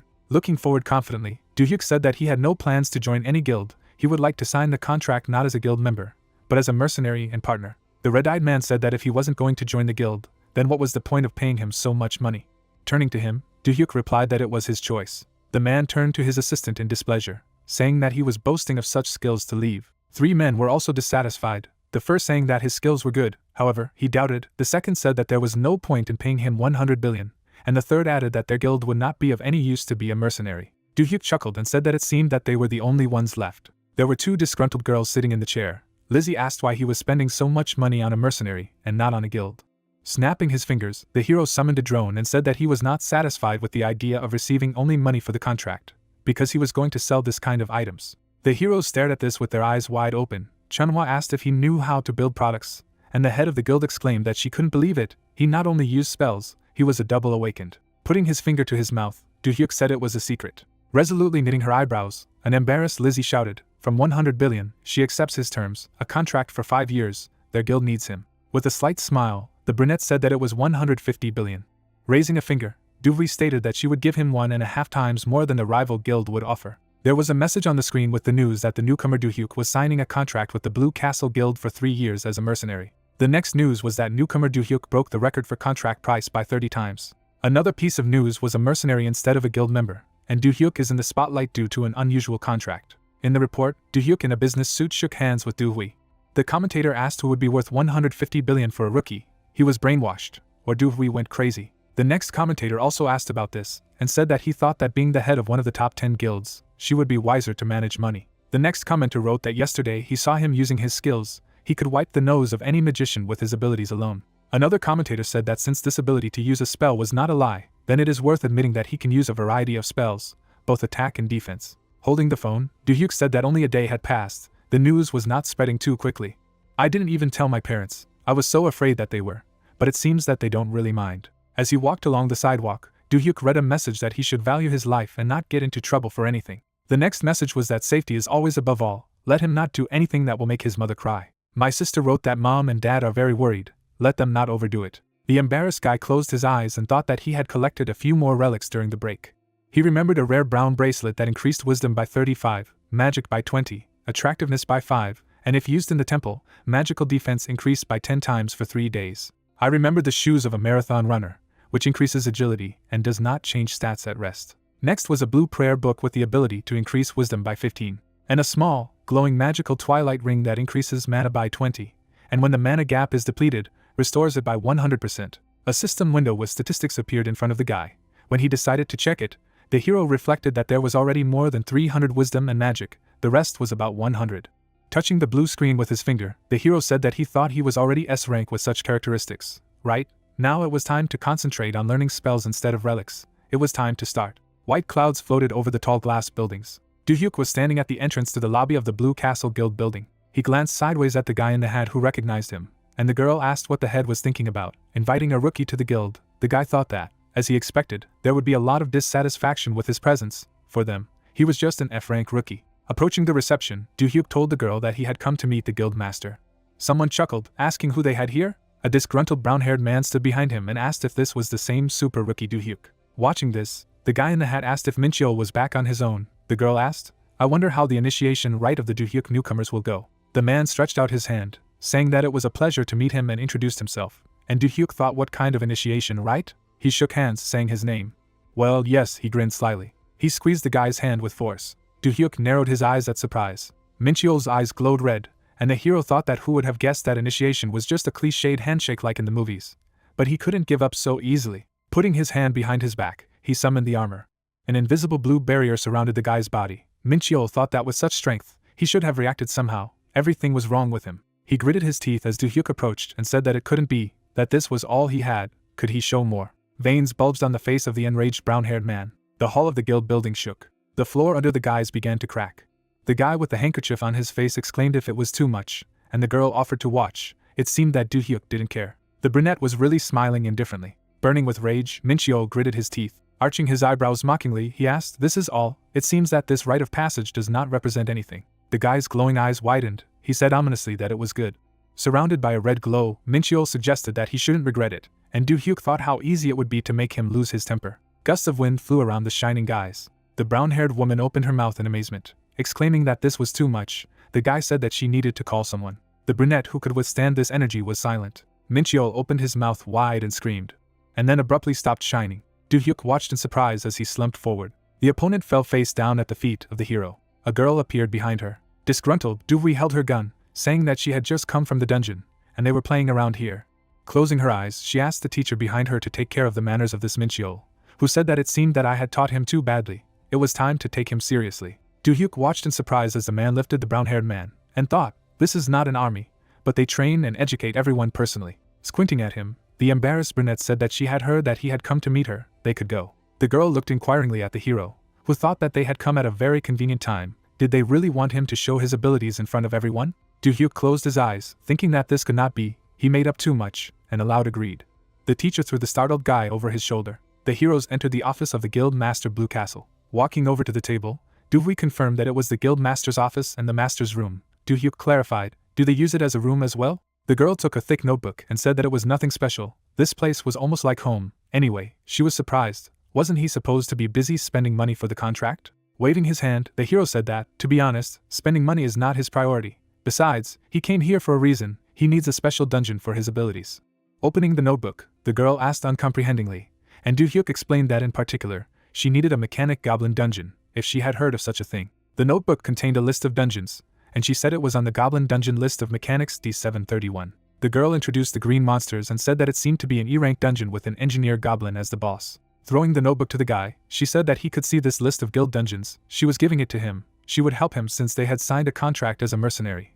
With his height they would get even more benefits. Du-hyuk was holding a notebook that said about the dungeon. The internal information said that those who entered could be attacked by firearms. The glove trap is also the most common problem around the world, has a complex structure similar to mechanized items, and the structures can also deal high damage. Despite the fact that goblins are not monsters, they can use different mechanisms to attack themselves. The hero thought that although he had come to get the goblin schema there, it seemed that he would be able to get more. Du-hyuk smiled slightly, thinking that this dungeon was too similar to what was in the game, so the schematic was definitely there. Resting her hand on her side, Du-hyuk turned to the guy. With a slight smile and her head bowed, she said that this dungeon was now under their control, so for permission to enter, would she like to ask for a favor? Stretching out her palm, the girl asked if she could go with him. Events take place in the Blue Castle Guild's underground training pavilion. A tired warrior with a shield and a baton rests after completing the exercise. Drops of sweat drip from her face. She stands in front of her training targets again. A small towel flies through the air. Teacher Jiaite carries a man and asks the girl if she is tired of training in the morning, who, in turn, asks what it is in his hands. He throws the guy to the floor, explaining that the master saw him when he got into a conflict with Du-hyuk in the hall, and he was assigned to teach a lesson. Sungmi wipes herself with a towel and states that there are rumors that the protagonist has received a contract for 150 billion. The teacher notes that this is the case, Thus it is recognized as the largest amount for a contract of all time. The man asks Sunmi with a smile if she blocked his attacks, so she probably knows his power. She replies that she was injured for the first time in a long time. The short-haired warrior with a grin claims that it was the first time she had so much fun. She happily says that she wants to fight him normally again. Jiaite stands by her and says it's good that she found a decent ranger. He thinks about it and declares that the girl will not stop talking like in the army, and if she finally stopped doing it, she would become more like a beautiful young lady. The interlocutor stands in sportswear and explains that this is just a habit, since she grew up in a military family. Closing her eyes, she apologizes. The teacher in the vest says that in any case, he will try to keep her place, because it would be great to combine them. Also, she does not need to overdo the training, since nothing good will come of it. She in turn understands everything. The action unfolds at 6 o'clock in the morning. Near the Syndrome station, the protagonist is greeted by someone. The main character stands in front of the girl and notices that she works quickly, because he did not expect to go on his first raid as an awakened one so early in the morning. The warrior notes that there is nothing special about it, because he is still part of their guild. Next to them are fighters in helmets and with briefcases. She says that she also called the porters, so only MC remained. Guys in blue uniforms are shown. It is explained that most often the porters are ordinary people who collect corpses, but as expected from the 7th best guild in the country, even their porters are awakened. The joyful assistant clenches his fist. The main character understands that this is something like training for beginners so that they learn what a dungeon is, since the chances of meeting monsters, except during outbreaks and in territories, are almost zero. The main character turns around and asks if he can enter, which in turn clarifies whether he can do it alone. The protagonist confidently replies that he will not die. The girl asks if this is too arrogant. MC stands in front of the green glow, stating that his arrogance is based on clear calculations. Green mana floats in the air near him. The magic portal is located opposite the main character. He smiles enthusiastically, realizing that this is his first dungeon. He goes inside while his companion urges him to go forward. A white mist is spreading in the dense forest. The determined protagonist goes through the portal. He finds himself in the middle of a dense forest. The guild master turns around and explains that the structure of dungeons is always different, but it's like something like a forest, so it's basically nothing special. The warrior turns to Do-hyuk. She withdraws her hand and reminds her that she will just be watching him from behind, so that he can show everything he is capable of. The main character stands in the middle of the field, not understanding where to go. The dense forest oppresses with its darkness. The protagonist realizes that on one side there is a deep forest full of tall trees and bushes. Bright sunlight falls on the green grass. He thinks that on the other side there is a meadow that looks very well groomed at first glance, and besides, they usually choose it. Do-hyuk moves his finger to activate his shield and says that he will go to the forest while using his armor. An energy barrier has formed in front of him, and he concludes that the goblins with intelligence will play dirty, setting traps in the meadow where they expect all humans to go. MC steps on the grass. There is a mysterious fog around him. He carefully walks through the forest, leaning on the trees with his hands. Suddenly, several shells fly at him. A powerful explosion occurs. There is no one in the place of the main character, only a white fog. The sinister goblins with weapons look around. In the middle of the white veil, footsteps are heard. The protagonist flies out at his opponents in a rage. They start shooting lasers at him in response. It turned out that green monsters were sitting on the trees. Do-hyuk states with a smirk that he already knew where they would be. Energy beams fly near the protagonist's body. Suddenly, the goblins take damage themselves. MC looks around warily, not understanding where the others are. The bloodthirsty goblins jump down from the trees and head towards him. One of them swings his golden glove. The main character carefully moves his finger and conjures.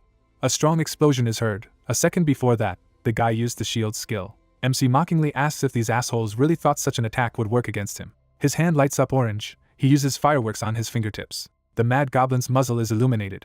Putting out his palm in front of him, the main character uses the skill of the fiery hand. Everything around is covered with a powerful flash of light. A series of explosions are heard in the area. The main character stands in the middle of a white fog. Small sparks fly around him. He states with a smile that there was nothing special about it.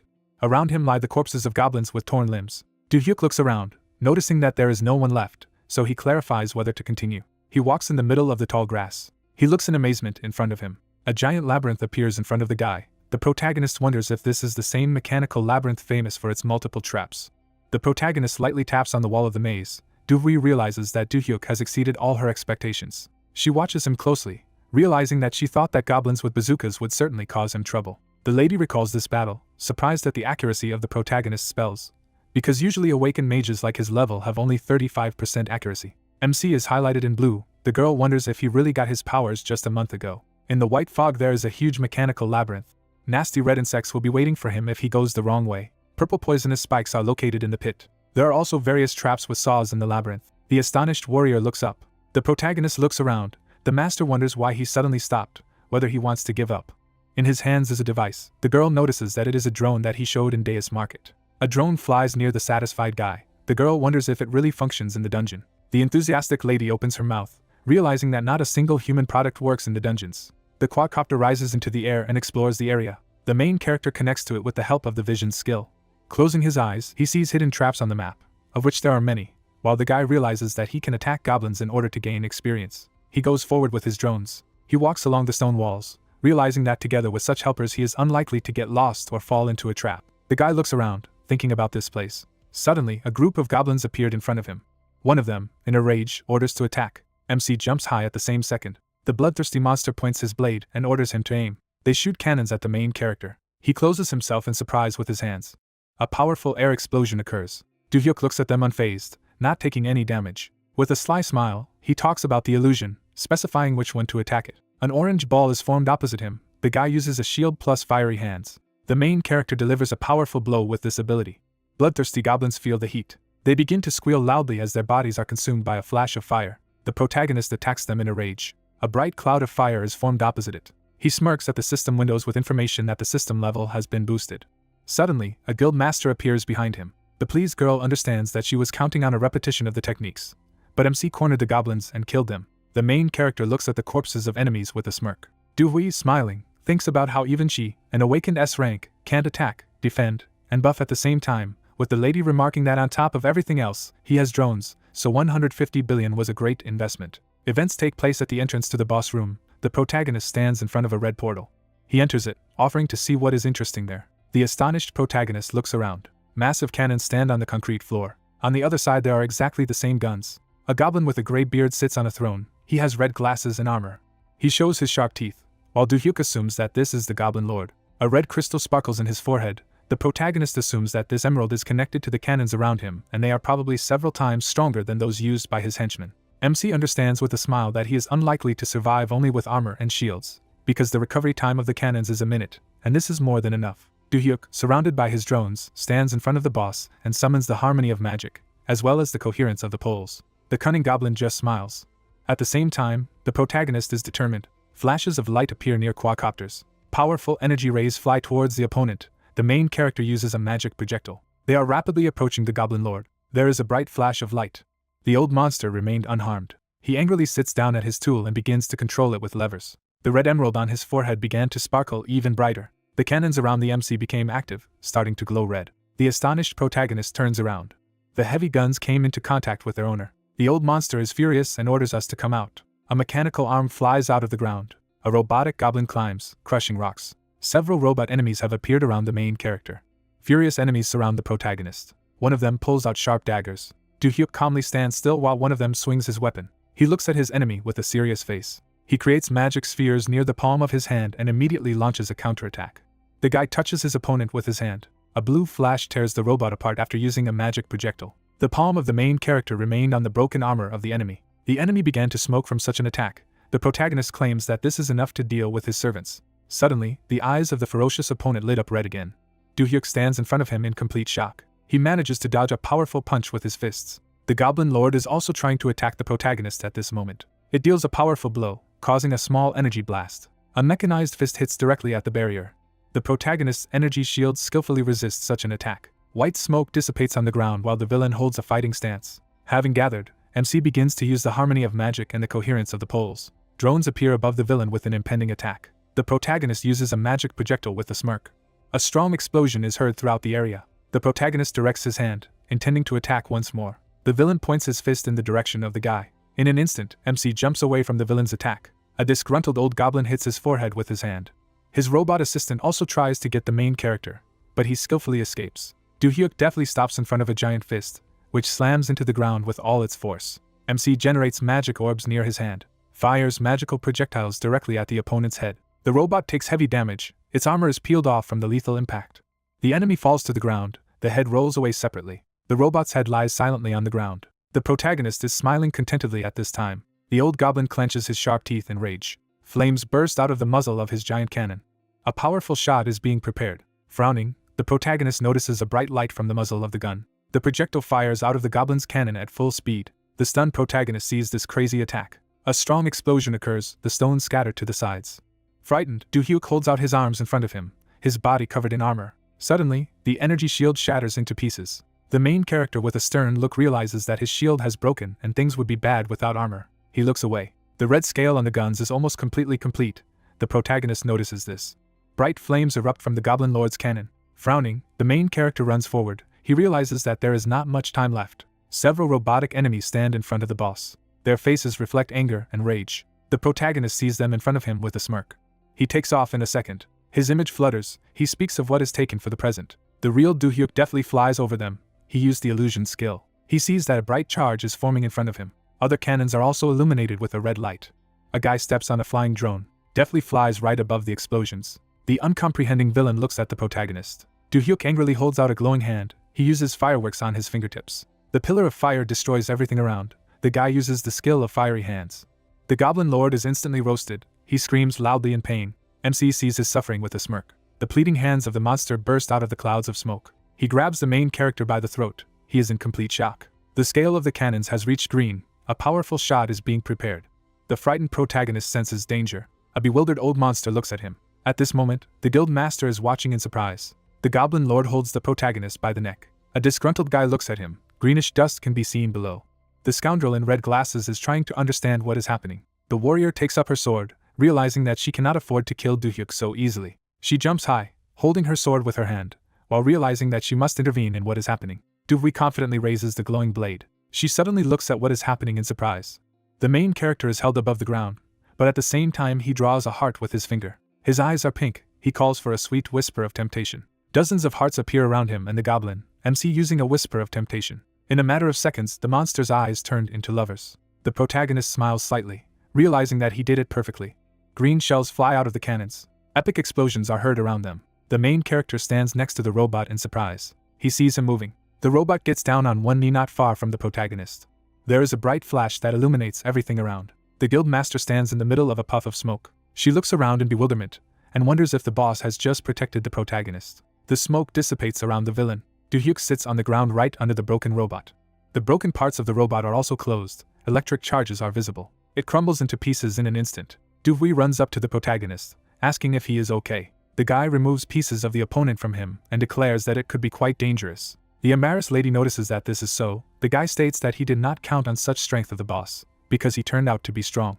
MC examines his palms and explains that he only expected to finish off the boss with fiery hands. He looks around the scene of the battle and says that everything ended as intended. Steam escapes from the guns. In the broken robot lies the body of the goblin boss. The joyful guy feels the energy. The system says that his level has been raised several times. Now he is a 20th level magus. A smiling Do-hyuk ponders if he was really given so much experience because he killed him alone. There is a pile of objects on the ground after a defeated enemy. The protagonist notices this. Do-hyuk reaches out to MC and states that she has a bunch of questions about the spells he used against the boss, but she will go and give him time to check the dropped items for now. With a slight smile, she claims that today's raid proved to her that the guy is really worth the money, and besides, she can't wait to work with him again. The lady heads to the green portal after all that has been said. The blue crystal emits light. The system says about the first level space stone, while the protagonist began to check the items left after the boss. Several books are highlighted in different colors. The window says that they are books of spells of power, webs, and mirror images. Rolls of papers are presented. One of them is a complete version of the blueprint of a middle-class golem. The other is a blueprint of a mechanical golem, namely goblin bombs. The protagonist thinks that he wanted them and will finally be able to leave this dungeon with peace of mind. Do-hyuk looks at the paper with a smile, stating that since he has obtained second-class spells and schematics, he can start right away. The events take place 3 days later.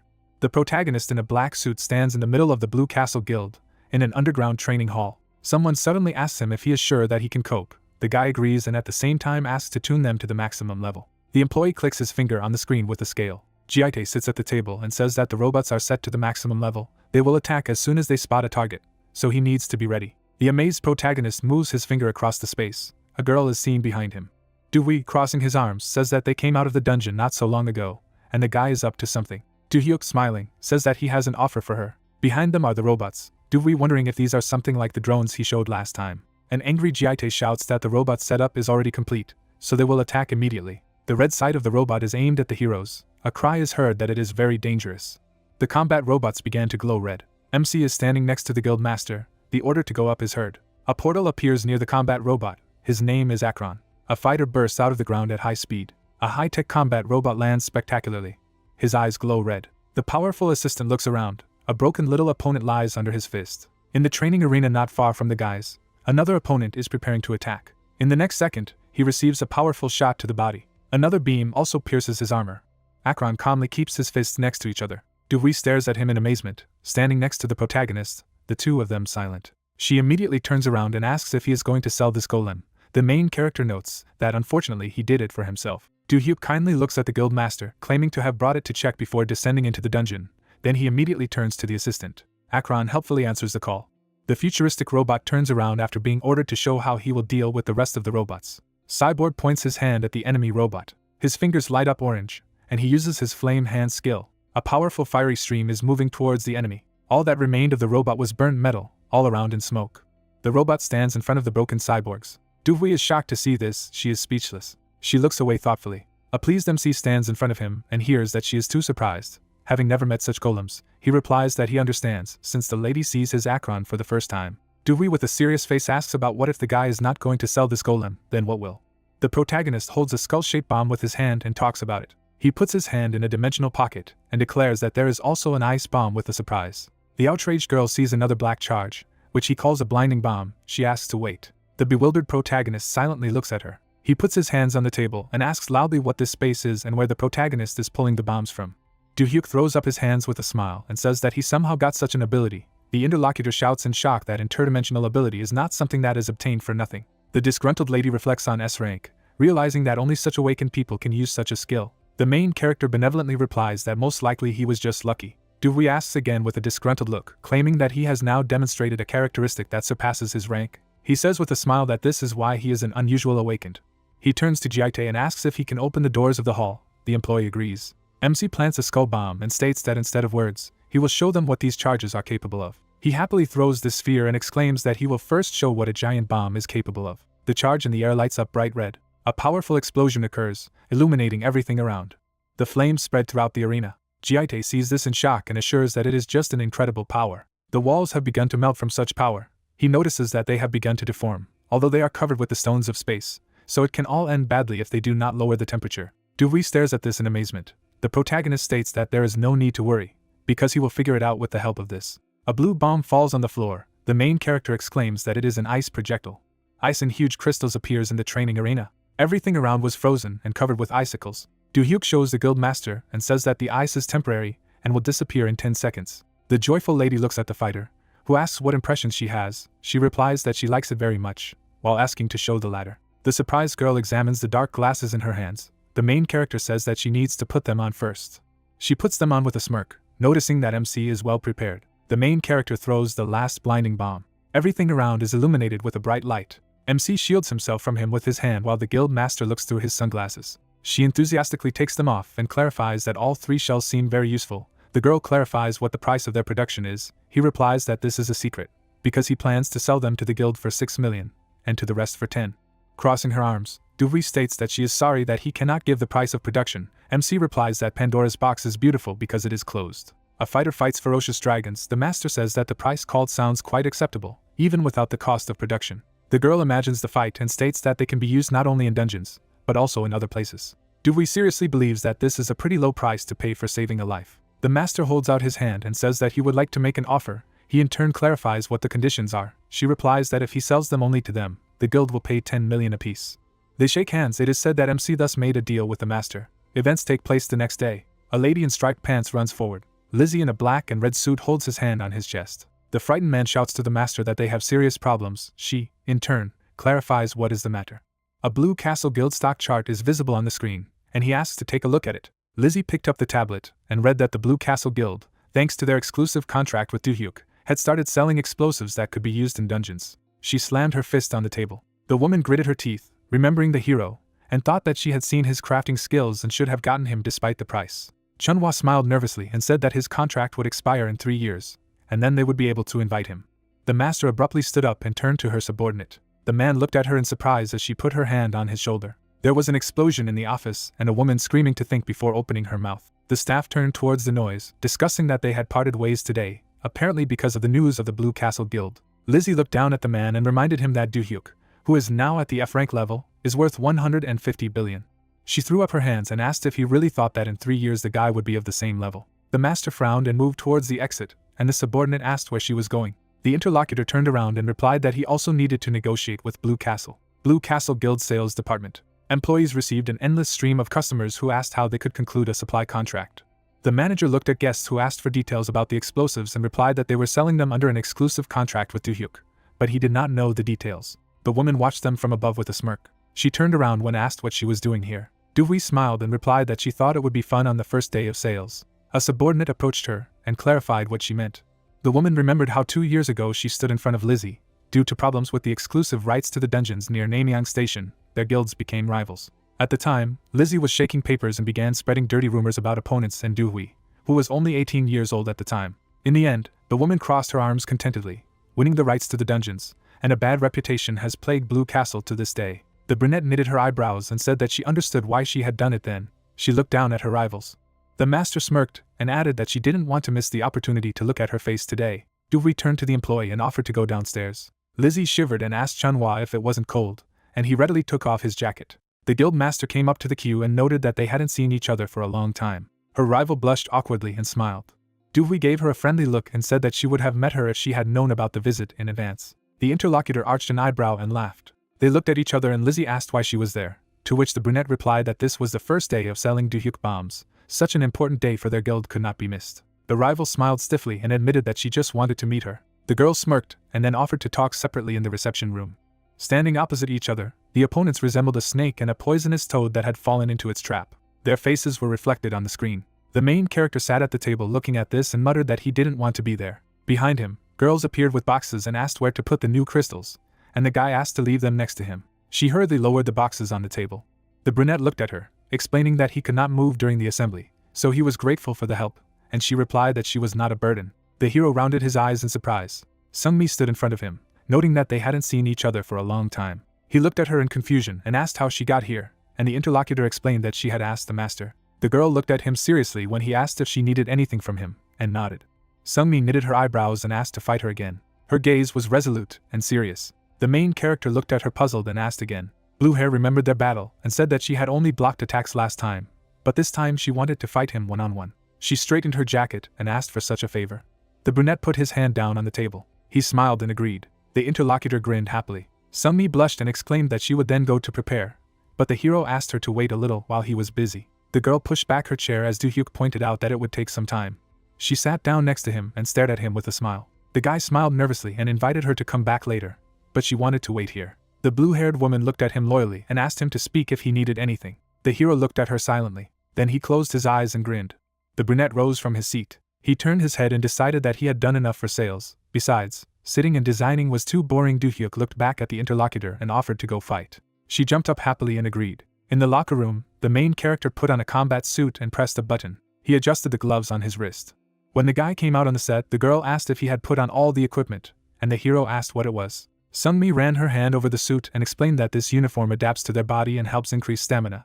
Depending on their health status, it will glow green, yellow, or red. The girl looked at her hand and added that the equipment absorbs most attacks, and when the health drops to 0, the suit will turn off as if you died, in which case the match will end.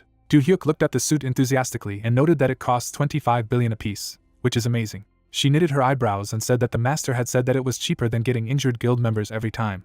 The brunette smiled, folded his fingers, and noticed that it was somehow a pity to fight just like that in such an expensive object. He spread his arms and offered a small bet. The girl arched her eyebrows and asked. The main character smirked and stated that if he won, she would be his personal tanker, but on the contrary, he would become her personal mage. The interlocutor looked at him and asked how long the contract would last. The guy raised his fingers and replied that it would be for 3 months. The brunette narrowed his eyes and added that the loser would work for free. Do-hyuk made a gesture with his hand and asked how she felt such a fun idea. They both turned to the master, who came closer and noted that it was quite interesting. The hero looked at her in surprise and said that he expected her to talk to Lizzie. Du-hui smiled and replied that thanks to his inventions, she was able to have plenty of fun with her opponent. Sungmi knitted her eyebrows and asked her mentor if the guy needed a head start because his rank was below hers. The brunette turned to her and said that he would then refuse to fight, and the master chuckled at his incredible confidence. The blue-haired woman narrowed her eyes and agreed to fight without concessions. Du-hui raised her hand and ordered them to get ready. The warrior put out her sword and asked the hero to give his best this time. The guy waved his finger and replied that he was no longer the same as she had seen him the last time they met. The woman smiled and announced the start of the fight. Sungmi frowned and thought that she had to strike him down before he could cast his spells. Red energy appeared around her body. The main character rounded his eyes in surprise. The guy looked down and noticed that his legs were moving on their own. Could this be her provocation skill? Do-hyuk stepped forward. He ran at his rival, activating his armor as he went. Flashes flashed in the air from the activation of magic projectiles. The opponent put up a shield, and a golden image of a knight appeared behind her after using the iron wall. The brunette frowned and thought that she had used a provocation to get him closer, and now she had increased her defense, waiting for an opportunity to counterattack. But this is a fairly standard defense strategy. The hero drew a line in the air, deciding that he could just break through with fire, but this is not the outcome he wants. The energy rays bent in the air. They hit the floor around the girl. She looked around. Dust rose around her, creating a veil. The blue-haired woman's eyes flashed, activating the mana locator. She saw several blue flashes in front of her. Sungmi stared in surprise, asking if he had already used so many spells. Her eyes reflected a flash. Several magic projectiles shot at her. The girl gritted her teeth and thought that her opponent must have used quite a lot of mana. She squinted to the side and assumed that to finish her off, the guy would attack, and then she would be able to counterattack. Do-hyuk jumped out to her left. At this moment, her opponent frowned and swung. The hero opened his mouth and said, "The other me is inside me." Mirror images of the young man appeared around the swordsman. Several clones stared at her, activating the harmony of magic. The blue-haired woman rounded her eyes dumbfounded. She swung her blade, slicing through the nearest silhouette. Do-hyuk ran behind her at that moment. The girl barely had time to look back, but the guy was already concentrating energy in his palm. He touched her back and fired a magic projectile. The brunette frowned. Suddenly his eyes widened. Doohui sneered and thought that Sungmi was a tank that their guild had trained with special diligence, and she wouldn't give up so easily. The blue-haired woman frowned, and the hero realized that his blow did not break through her defenses. The rivals froze until the smoke around them cleared. The girl knitted her eyebrows and turned around. She swung her sword as she looked at the hero. Then she struck, throwing him away. The brunette rounded his eyes in surprise and gritted his teeth. After that, the girl pushed him with her shield, knocking him down. A bright light appeared around her weapon. Do-hyuk opened his mouth as he felt the blow. He was thrown against the wall. The blue-haired woman narrowed her eyes and activated the fast wind, which increases the speed by 40% for 5 seconds. The girl sat down and pushed off. The blade of her sword glowed. The brunette's eyes bulged dumbfounded. Sungmi slashed at him. She swung again, concentrating her energy. Then she made a precise lunge. A powerful attack threw the guy back. The hero flew into the wall with such force that it shattered into stones. The swordswoman narrowed her eyes and exhaled. In front of her lay a pile of stones, covered with a cloud of dust. The master crossed her arms and exclaimed with a smile that this was to be expected of her. But the girl was able to improve her skills in the short time that they had not seen each other. However, Sungmi froze in midair, surrounded by thin threads. The woman's eyes widened in surprise. The blue-haired woman gritted her teeth, feeling even her neck covered in cobwebs. The girl's hips were also wrapped with threads. Doohui looked at her and asked what it was. The brunette touched the trap. Then she raised her head, aware of what was happening. The entire room in front of her was covered in cobwebs. The swordswoman frowned and muttered that she couldn't move. She looked at the main character and asked what it was. The brunette grinned and replied that while there was smoke here, he installed them. He pounded his chest and said that as much as these suits protected them, he didn't want to hurt her. The rivals looked at each other, and the blue-haired woman muttered that he hadn't come closer because of a lack of mana. The guy smiled and explained that he wanted her to attack and remove the iron wall, even though it was quite dangerous to release the armor. The girl looked at him in surprise. Then she smiled. She blushed slightly and said that she had lost this fight, but she would definitely win next time. The interlocutor smirked and promised to fight again. The swordswoman smiled broadly. Her body was still covered in cobwebs, and she asked to be released. The brunette waved his finger and apologized, muttering that he had completely forgotten because of the conversations. They both turned at the sound of clapping. The woman applauded them, and the master smiled and praised them for their excellent work. She shook hands with the hero and declared him the winner. The brunette narrowed her eyes and asked to take care of Sungmi. The interlocutor grinned and agreed.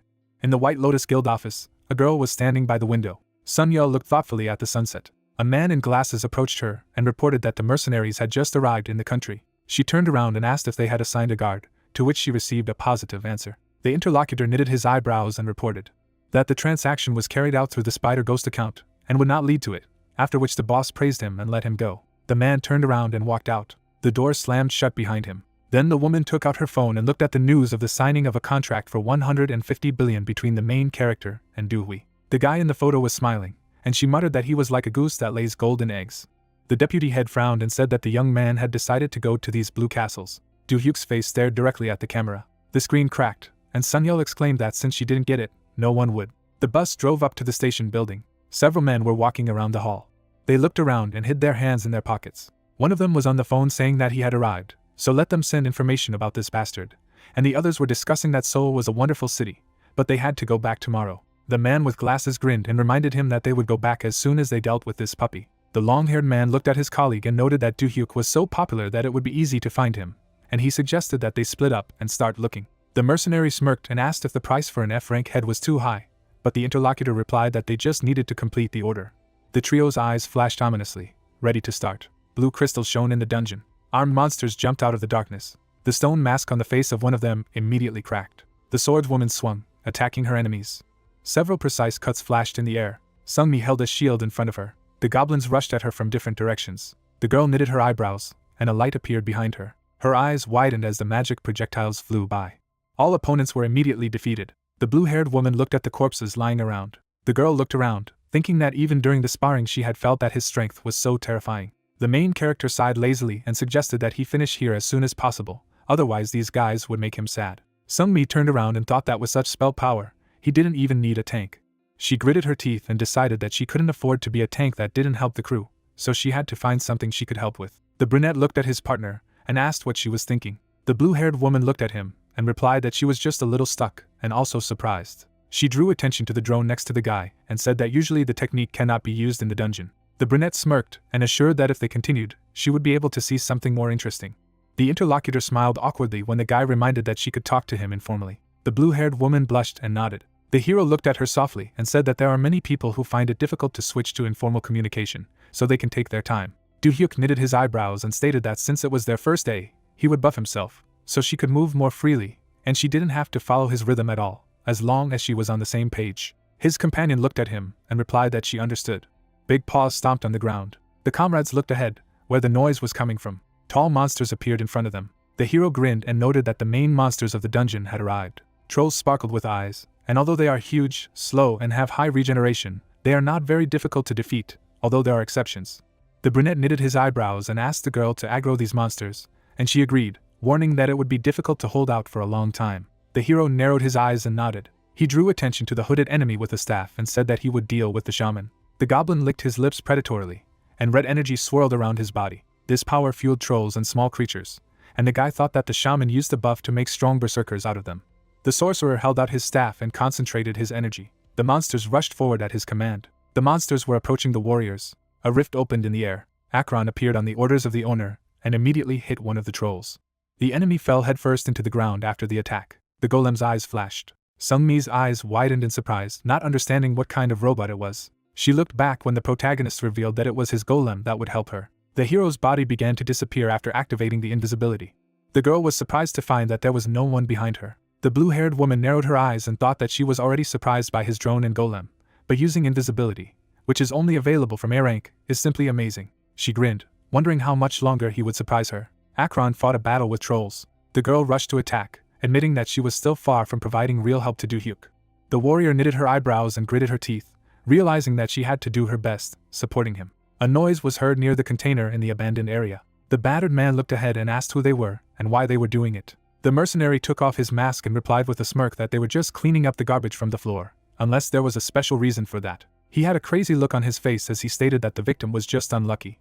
Blood splashed on the wall. The mercenaries looked at each other, and the long-haired man asked if they had found anything, to which his comrade replied that he had noticed Do-hyuk's footprints while he was surveying the area, and didn't even think it would be so easy. The interlocutor twisted the knife and asked if these Koreans should not be punished for guarding the gate so poorly, and it was too easy for him. His colleague knitted his eyebrows and said that Korea was a small country, they didn't have any extra hands, and besides, it was a D-rank dungeon, so they put the first one they came across. He narrowed his eyes and reminded them that the mules were coming soon, so they needed to deal with the protagonists before that moment.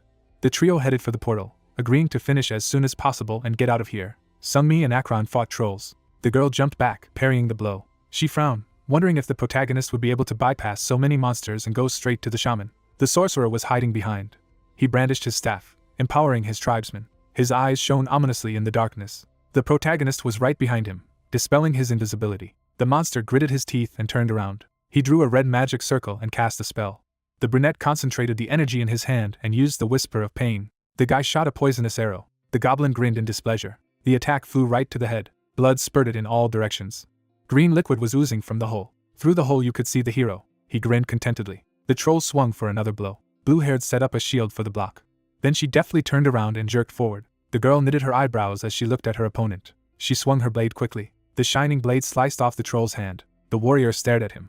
The monster began to regrow its lost limb. Sungmi landed on the ground in front of him. Two goblins immediately jumped in her direction. They were swept away by the shock wave. The girl opened her mouth in surprise and looked around. Akron put out his hand, covering it with his attack. The golem's eyes flashed and said that he was following the master's orders. The blue-haired woman looked at him dumbfounded. Du-hyuk smirked and complimented the robot. He himself jumped over the troll's head. Energy sparkled around his hand. A powerful bolt of lightning struck the monster. An explosion rang out in the dungeon. The girl covered her face with her hand and gritted her teeth from the heat. The monster was lying on the ground, and smoke was coming from it. The brunette smirked and noted that it was finally getting harder, and the girl noticed that he was completely different from who he had been in their fight. The swordswoman made a gesture with her hand and asked if it was because she had met with the guild master after the duel, and he replied that they needed to discuss something personal. He remembered the 3 books he had purchased from the Blue Castle vault after the fight with the chapter, and from the outside, they seemed completely useless. But thanks to the identification spell, he managed to find the necessary spells in them. The guy imagined how the manuscripts were enveloped in golden light, and after that he received invisibility, a poisonous arrow and a lightning bolt. The hero looked at his partner and suggested that he continue. Next, he used his explosive techniques again. Sungmi deftly wielded a sword, defeating opponents. Akron destroyed monsters, helping them. The partners looked at each other, and the girl noted that there was not much left, and the hero offered her to rest. The blue-haired woman knitted her eyebrows and replied that she wasn't that tired. Du-hyuk smiled and said that we could relax together. His eyes suddenly rounded. They both looked away. Something was approaching his comrades. The brunette took something out of the subspace and thought with annoyance that he only wanted to rest. The hero touched the drone and applied invisibility to it. The device took off and headed deep into the dungeon. The guy closed his eyes, activating the view. On the camera, he saw 3 strangers. The men were wearing masks, and Du-hyuk guessed that they were not from their guild. The main character frowned, wondering who they were, because the entrance was definitely guarded by people from the department. He looked at the girl, and she asked what was wrong. The brunette narrowed his eyes and asked what to do if people broke into the dungeon without permission, and she replied that they first needed to check if they were really here illegally. Sungmi frowned and added that if they attacked, as far as she knew, they were allowed to be killed. The interlocutor lowered his head and muttered that he understood. He looked carefully ahead and said that he would do so. The partners continued to fight the trolls. The attacks fell on the monster. At this time, Red Eyes watched them from the darkness. The mercenaries hid around the corner, and the long-haired man pointed out that the guy's magic wasn't as strong as it was said to be, and Song replied that he didn't expect it to be so difficult for him in a D-rank dungeon either. The man crossed his arms and said that it was a sin to complain when they paid so much, and the colleague muttered that he was just wondering how such an unremarkable guy became their target. Song smirked and ordered the group of trolls to be agraded, and the interlocutor assumed that the leader was trying to take the easy way out to hide behind and attack them when the guys were fleeing. A colleague looked at him and exclaimed that if he understood, then let him proceed. The long-haired man rushed forward abruptly. Song looked at his subordinate and asked him to make sure they didn't do anything strange. The troll collapsed to the ground in front of his partners.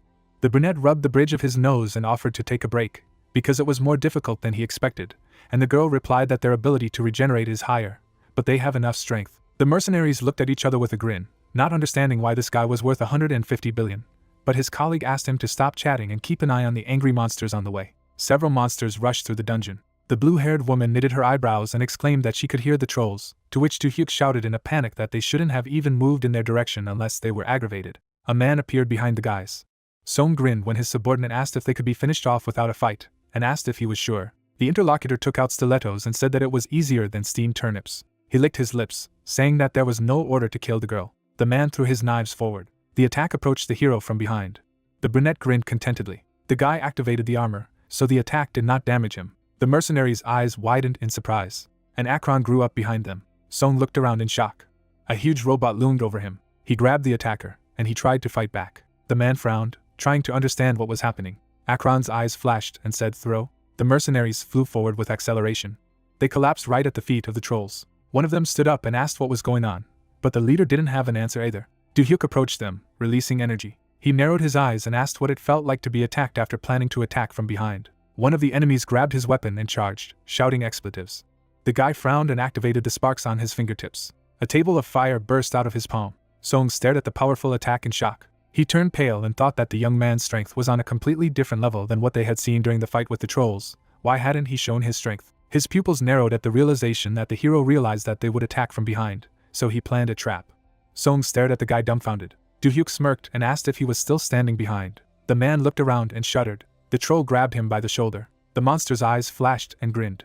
The mercenary looked at him in fright and called for help. The long-haired man was behind the main character, clutching a knife. He made a sharp lunge forward. The body of the main character disappeared into thin air at the moment of impact. The enemy rounded his eyes dumbfounded and shuddered. He landed on the ground and immediately turned around. The man looked ahead. Do-hyuk stood in front of him, and flashes flashed all around. Several magic projectiles rained down on the enemy. The long-haired man sat on the ground, all wounded. He narrowed his eyes, not understanding how the guy had noticed his attack. Above the head, the male hero noticed a drone. The device was no longer invisible, and the mercenary guessed that their location had been revealed with its help. The brunette looked at him contemptuously, and said that they were relying too much on their skills. Several trolls appeared behind the enemy. The guy stood and looked at him. The man's eyes were closing, and the last thought was that they were just playing according to his plan, and Do-hyuk had just said goodbye to him. Sometime later, the Blue Castle Guild Tower. The main character sat opposite the master. The woman put the printout on the table. Then she took a sip of coffee. There were a few dossiers on the table, and Duvry revealed that all three were fairly well-known mercenaries hired by Ghost Ant. The brunette looked at her in bewilderment, and asked who it was. The girl narrowed her eyes and replied that it was an awakened one from China, but no one knew his name, so he was called by his nickname. She presented a silhouette, and added that no one had ever seen his face. Do-hyuk made a hand gesture and said that he had never heard any news or any rumors about it, and the girl replied that it was not surprising. The master knitted her eyebrows and said that Ghost Ant is a cold-blooded assassin who is known for being partial to killing only the famous awakened. The hero took the printouts and asked why then intermediaries were sent to him, to which the woman suggested that he probably had a group that worked under his patronage, and in the case of the guy, someone simply ordered mercenaries through him. He looked at the woman and asked if he knew anything about the customer. The interlocutor put down the glass and muttered that this was her personal guess. She narrowed her eyes and said that thanks to the sale of bombs, their guild stock had gone up a lot, which was why she thought it was someone who had an interest in stopping them. Do-hyuk frowned and assumed that it was someone from White Lotus or Plum Blossom. The brunette looked down and agreed, adding that this someone must think in the style, "No one will get you." She closed her eyes and admitted that she seemed to know who could have done such a thing. The main character looked at her intently and asked who she was thinking about. The interlocutor froze, holding a pause. The awakened sat opposite each other, and the girl said that since she didn't know for sure, it was better to keep quiet for the time being, so that there would be no problems. And Do-hyuk replied that it was enough for him to know who it could be. The brunette handed him a business card. The guy looked at the card inquiringly and clarified what it was. The master crossed her arms and said that there was a possibility that this case would not be enough with only one attack, so it would be a good idea to put a guard on it, as well as install an alarm system in the house. The hero grinned and thanked him for his care. He stood up, noting that he still had things to do, and the woman asked what it was about. The guy looked at her slyly and told her that he had received a quest to rank up to level E. Entrance to Deus Tower, Gwangwoman District. The brunette walked down the corridor with his hands in his pockets. He smiled as the door opened in front of him. The hero went inside, where there was a table of the best results. The brunette walked past the man in the suit. One of the employees looked at the young man and asked him to come here. The man pointed to the side and said that the quest to raise the rank was just beginning, so he needed to get in line. Do-hyuk looked around and asked what kind of monitor it was. It had a rating of the time spent on completing the quest, the results of which are also registered in the UP database. The two of them looked at the table and the hero asked if anyone was interested, to which the interlocutor explained that this shows the level of skill. The guy put his hand in his pocket and grinned. He took his seat and thought that he had already attracted enough attention, and if he set a record this time, he would be able to draw the management's gaze to him and gain access to their archives. The brunette smiled and decided that after that he would be able to find traces of the customer. A man with scars on his face approached him and noted that the guy was here for the first time. He grinned and asked how it was possible to come to the quest in such a miserable form. The brunette looked at him indifferently and said that he was fighting from afar, so he didn't really care. The interlocutor grinned and clarified whether it was due to lack of money, but in such a pitiful state he would not be able to go back. The guy opened his mouth and muttered that it seemed to him the opposite, because, judging by the way he was wasting money on unnecessary junk, it was not for him to judge who would pass the quest and who would not. The man frowned and exclaimed that the brunette didn't even know who he was. On his armor was the mark of a flower. He pointed at him and shouted that he belonged to the White Lotus Guild. Do-hyuk looked at him skeptically and offered to be quiet and prove his words with skills. The interlocutor knitted his eyebrows and said that the pathetic scum, who could not even get into the guild, and even wore Deshman items, did not understand anything. There was a ring on the hero's finger, and he thought that this was a logical conclusion if you only looked at what he was wearing. The brunette smirked and replied that they would learn everything from the results. The dimension beast opened in front of them, and the factory reset began. The awakened stood side by side, and the system asked them to get ready. The man stared at the main character with undisguised malice. The brunette crunched his knuckles when it was announced that it was possible to begin. After a while, the fairly cracked blade pierced the floor. The man reached out and exclaimed that it was a piece of cake. He smirked as he remembered his training, and thought that he had made it to the White Lotus Guild for 5 billion, and no scum and cheap items could compare to him. The warrior threw back his head, confident that he was now third in the rankings, as he had only spent 4 hours. The rest of the participants ran to the table with exclamations. Everyone crowded around the results, shouting that someone had completely shifted the entire rating. The man widened his eyes when he heard that there was still a reason why Do-hyuk was paid 150 billion. In the first place in the table was the name of the main character. The man presented a frame from the news and remembered that it was about that incredible awakened. He opened his mouth and muttered that this was simply unbelievable. The warrior fell to his knees. Someone came up to him from the front. Do-hyuk looked at him with a smirk and asked what it was like to lose to the scum. When the quest to raise E rank began, a crowd of monsters appeared in front of the main character, and to complete it, you had to kill 100 pieces. Some of them were especially large and armed. Akron held out his hand, concentrating his energy. The robot's eyes flashed. A powerful fire spell, the flame hands, burst out from his palms. A silhouette could be seen through the fire. The monster grinned, ignoring the flaming skin. The monster swung. Then he unleashed his blow on the golem, but it dodged. The protagonist looked back at them and thought that he did not even expect that the enemy would be able to withstand the Akron attack. The golem was hit on the head, but did not take damage. He placed his hands on the ground and activated the spell. There was a powerful explosion, and the guy thought that the robot would be able to defeat the enemy. When the brunette killed the required number of monsters, he ran to the finish line. He stepped onto the magic circle and was congratulated for completing the rank-up quest, which only lasted 59 minutes and 35 seconds. The sun shone on the Do-hyuk house. He stood in the kitchen, musing about how the quest was pretty easy, and Akron and the drones weren't strong enough for trolls and ogres. The hero poured himself tea and decided that first he should increase his level of alchemist, so he could strengthen not only himself, but also the golem with drones. The brunette opened the system window, and changed his profession from a mage to an alchemist. There were specs in front of him, and the guy muttered that he had been using the glasses he had been accumulating all this time. The system sent a notification that a rank update was required. The protagonist looked at the stats in surprise after his rank had risen to E, and he was also given the option to choose a special spell. The brunette introduced magic in the hands, a person and a weapon, and remembered that special spells work passively and are given depending on the character of the user. But in the game you could get it only at the beginning, when you create a character. After that there was no such chance. The guy opened the selection window and thought that he didn't expect to be able to get a special spell with the current capables, so it's just luck. The hero narrowed his eyes and decided that for someone who was already using attack, defense, and summoning magic, healing was the most needed.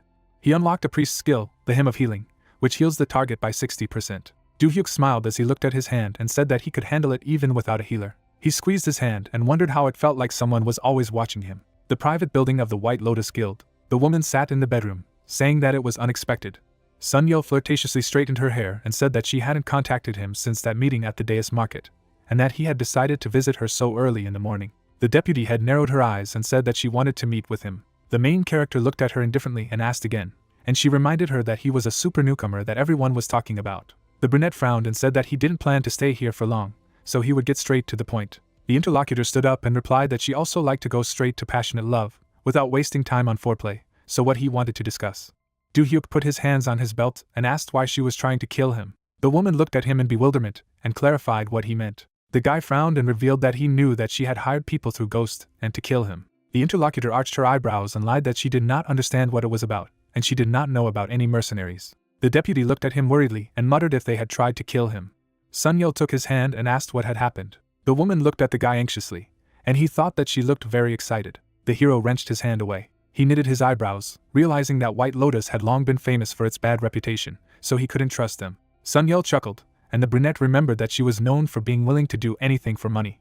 Do-hyuk walked over to the chair and said that he was ready for such an answer, so he would give her two options. The interlocutor leaned on the bed and repeated that she did not understand what it was about. The brunette sat up and crossed his legs. He knitted his eyebrows and said that the first option was that she would provide him with sufficient compensation, and the guy would not sharpen his teeth on her and make her an enemy. The woman stared at him dumbfounded, trying to say something, but the hero reminded him that he was not done yet. Do-hyuk frowned and said that the second option would be if she didn't give him anything and he would have to uncover her attempt to kill him. Sun-yeol knitted her eyebrows and stated that everything he was talking about had nothing to do with their guild. The brunette stood up and noted that she was free to choose any option. The hero looked at her and added that it was already clear who would be the first to suffer. It was worth making everything public. The guy went to the door and then offered to pretend that there was no conversation. He clenched a pen. At that moment, the woman reached out to him and stopped him. She narrowed her eyes and asked how much the guy wanted. 1 billion. 2. Sun-yeol waved her hand and exclaimed, "Is it really 3? Let her just say." The main character turned to her and said 10. The interlocutor rounded her eyes and was indignant that he could ask for so much when he was not even sure that she was guilty. The brunette narrowed his eyes and said that her reaction itself revealed the woman. The deputy foreman bit her finger nervously. Then she exhaled and said that she agreed. Red energy swirled around her. Sun-yeol gave the protagonist a menacing look and warned that she would kill him if it leaked out. Do-hyuk approached the car. The amount in his account reached 180 billion won. The guy looked at his phone, where the master sent detailed information about strengthening the protection of his house. The brunette remembered Sun Yel's eerie face and thought that the rumors about her were true. He opened the door and admitted that this was hardly her last attempt to prevent him. The main character introduced two girls, realizing that when the ghost finds out that his order failed, he will probably send more of his thugs. Do-hyuk buckled up and decided that he needed to prepare. He knitted his eyebrows and thought that he needed to get stronger. A dialogue with a representative of the Information Guild, who reported the new address of the antique store, flashed on the screen. The brunette smirked and muttered that it was time to drop by along the way. He was just about to pick up a couple of books from there, and in general, he hadn't gone treasure hunting for a long time. People were walking in the park, not far from the ISU station. The man on the bench straightened up and wondered what the problem was. In his hand was a financial planner's business card. The man squeezed it and muttered that he thought everything would get better. It was worth starting to work in this profession, but the result was different. He looked wearily in front of him. When his phone rang, the man frantically took it out. A dialogue opened, where a certain Kite shared that he went to an A-rank dungeon and received a relic, and Taepun was angry that he could barely scrape up money himself, and he earned so much from one dungeon. The man grimaced, indignant at the way the interlocutor showed off. He got up and put the phone in his pocket. Then he went out into the street, thinking that it was not his fault that he had not been born awake at such a time. Suddenly, the ground beneath his feet vibrated. Taepun turned pale, not understanding what was happening. Behind him, a rift appeared in the air. The man looked around, noticing a bright light. Passers-by were sucked into the portal. The main character frowned at the sight of the flash. He knitted his eyebrows and thought that he had never seen people sucked in. The brunette imagined the Popadans in other dimensions and realized that if ordinary people were kidnapped instead of the awakened, they would be immediately killed by monsters. Do-hyuk moved forward, hurrying. His eyes widened in surprise. Someone crossed the road. Then he put a sign, "Do not enter." The main character ran up to them, glad that his colleagues were already there, and introduced himself. The interlocutor handed him a stick and asked him to go regulate the roads. The brunette looked at him dumbfounded and exclaimed that it was necessary to immediately rescue the kidnapped. Jae-jun chuckled and told his comrade that the E-rank was here to save people. He put his hand on the hero's shoulder. The man frowned and said that instead of causing more trouble by going to a dungeon of unknown rank, it was better to go and regulate the road. But Do-hyuk asked since when it was the duty of an awakened person. The guy knitted his eyebrows and recalled the Awakened Charter, Chapter 1, Article 1. In the event of an emergency, all the awakened of South Korea are obliged to protect the citizens, and this is written for a reason. The interlocutor grinned and asked if such a cool hero could really save everyone here, and the brunette answered in the affirmative, demanding to remove his hands. A bluish energy appeared around Do-hyuk's leg. He abruptly lifted off the ground, scattering the obstructors, and rushed forward. A red rift glowed in front of him.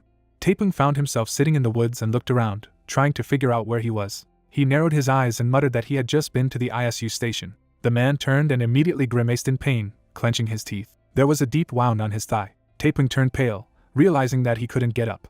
He froze when he heard the noise around him. Then he turned his head towards the trees. In the darkness, the lizard's red eyes lit up. The man rounded his eyes and opened his mouth in shock. A huge monster loomed over him and bit into a tree.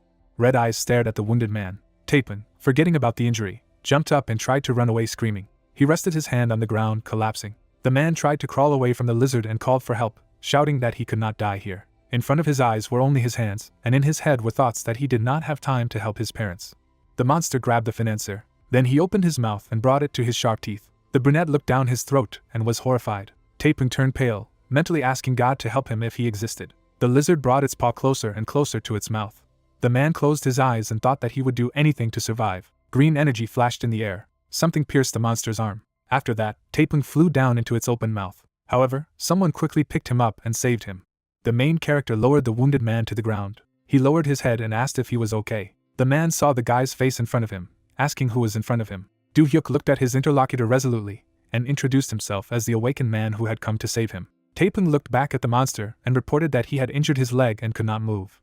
The guy drew attention to his wound on his thigh. He stretched out his hand, enveloped in greenish energy, and activated a healing spell. Bright light and silhouettes of angels appeared after applying the hymn of healing. There was no cut or blood in the place of the torn trouser leg. Taepun smiled and replied that now the leg moves freely, for which he thanked the hero. The brunette made a gesture with his hand and asked him to go behind him, then he could get off at the ISU station again. The interlocutor rounded his eyes in fright and opened his mouth. Behind them, a predatory lizard was already pounced on the guy. However, his attack was met by Akron. The monster froze in place, not reaching the men. The robot held him tightly by the tail, not allowing him to move. The main character looked back at him and ordered to send the lizard to fly. The golem's eyes flashed as he processed the order. Then he took a good swing. The monster lifted off the ground. After that, an explosion rang out. Taepun's eyes widened, dumbfounded, turned pale. Do-hyuk looked at him and said that there might be others here who needed help, so he should hurry up. Near the rift at the station, 2 awakened people were still standing, shouting that it was dangerous here, and everyone had to evacuate urgently. 2 men in black walked under the ribbon. Min-soo frowned and exclaimed that this area is fenced in, and they can't just walk around here. Choi Dae-ho, deputy director of the Seoul branch of UP, knitted his eyebrows and introduced himself. He looked back at the rift and asked if they had checked inside. The awakened immediately bowed, declaring that it was a great honor for them to meet him, and the man displeased to clarify what they were doing. The friends smiled, saying that they were regulating traffic in this place, but one crazy awakened ran there.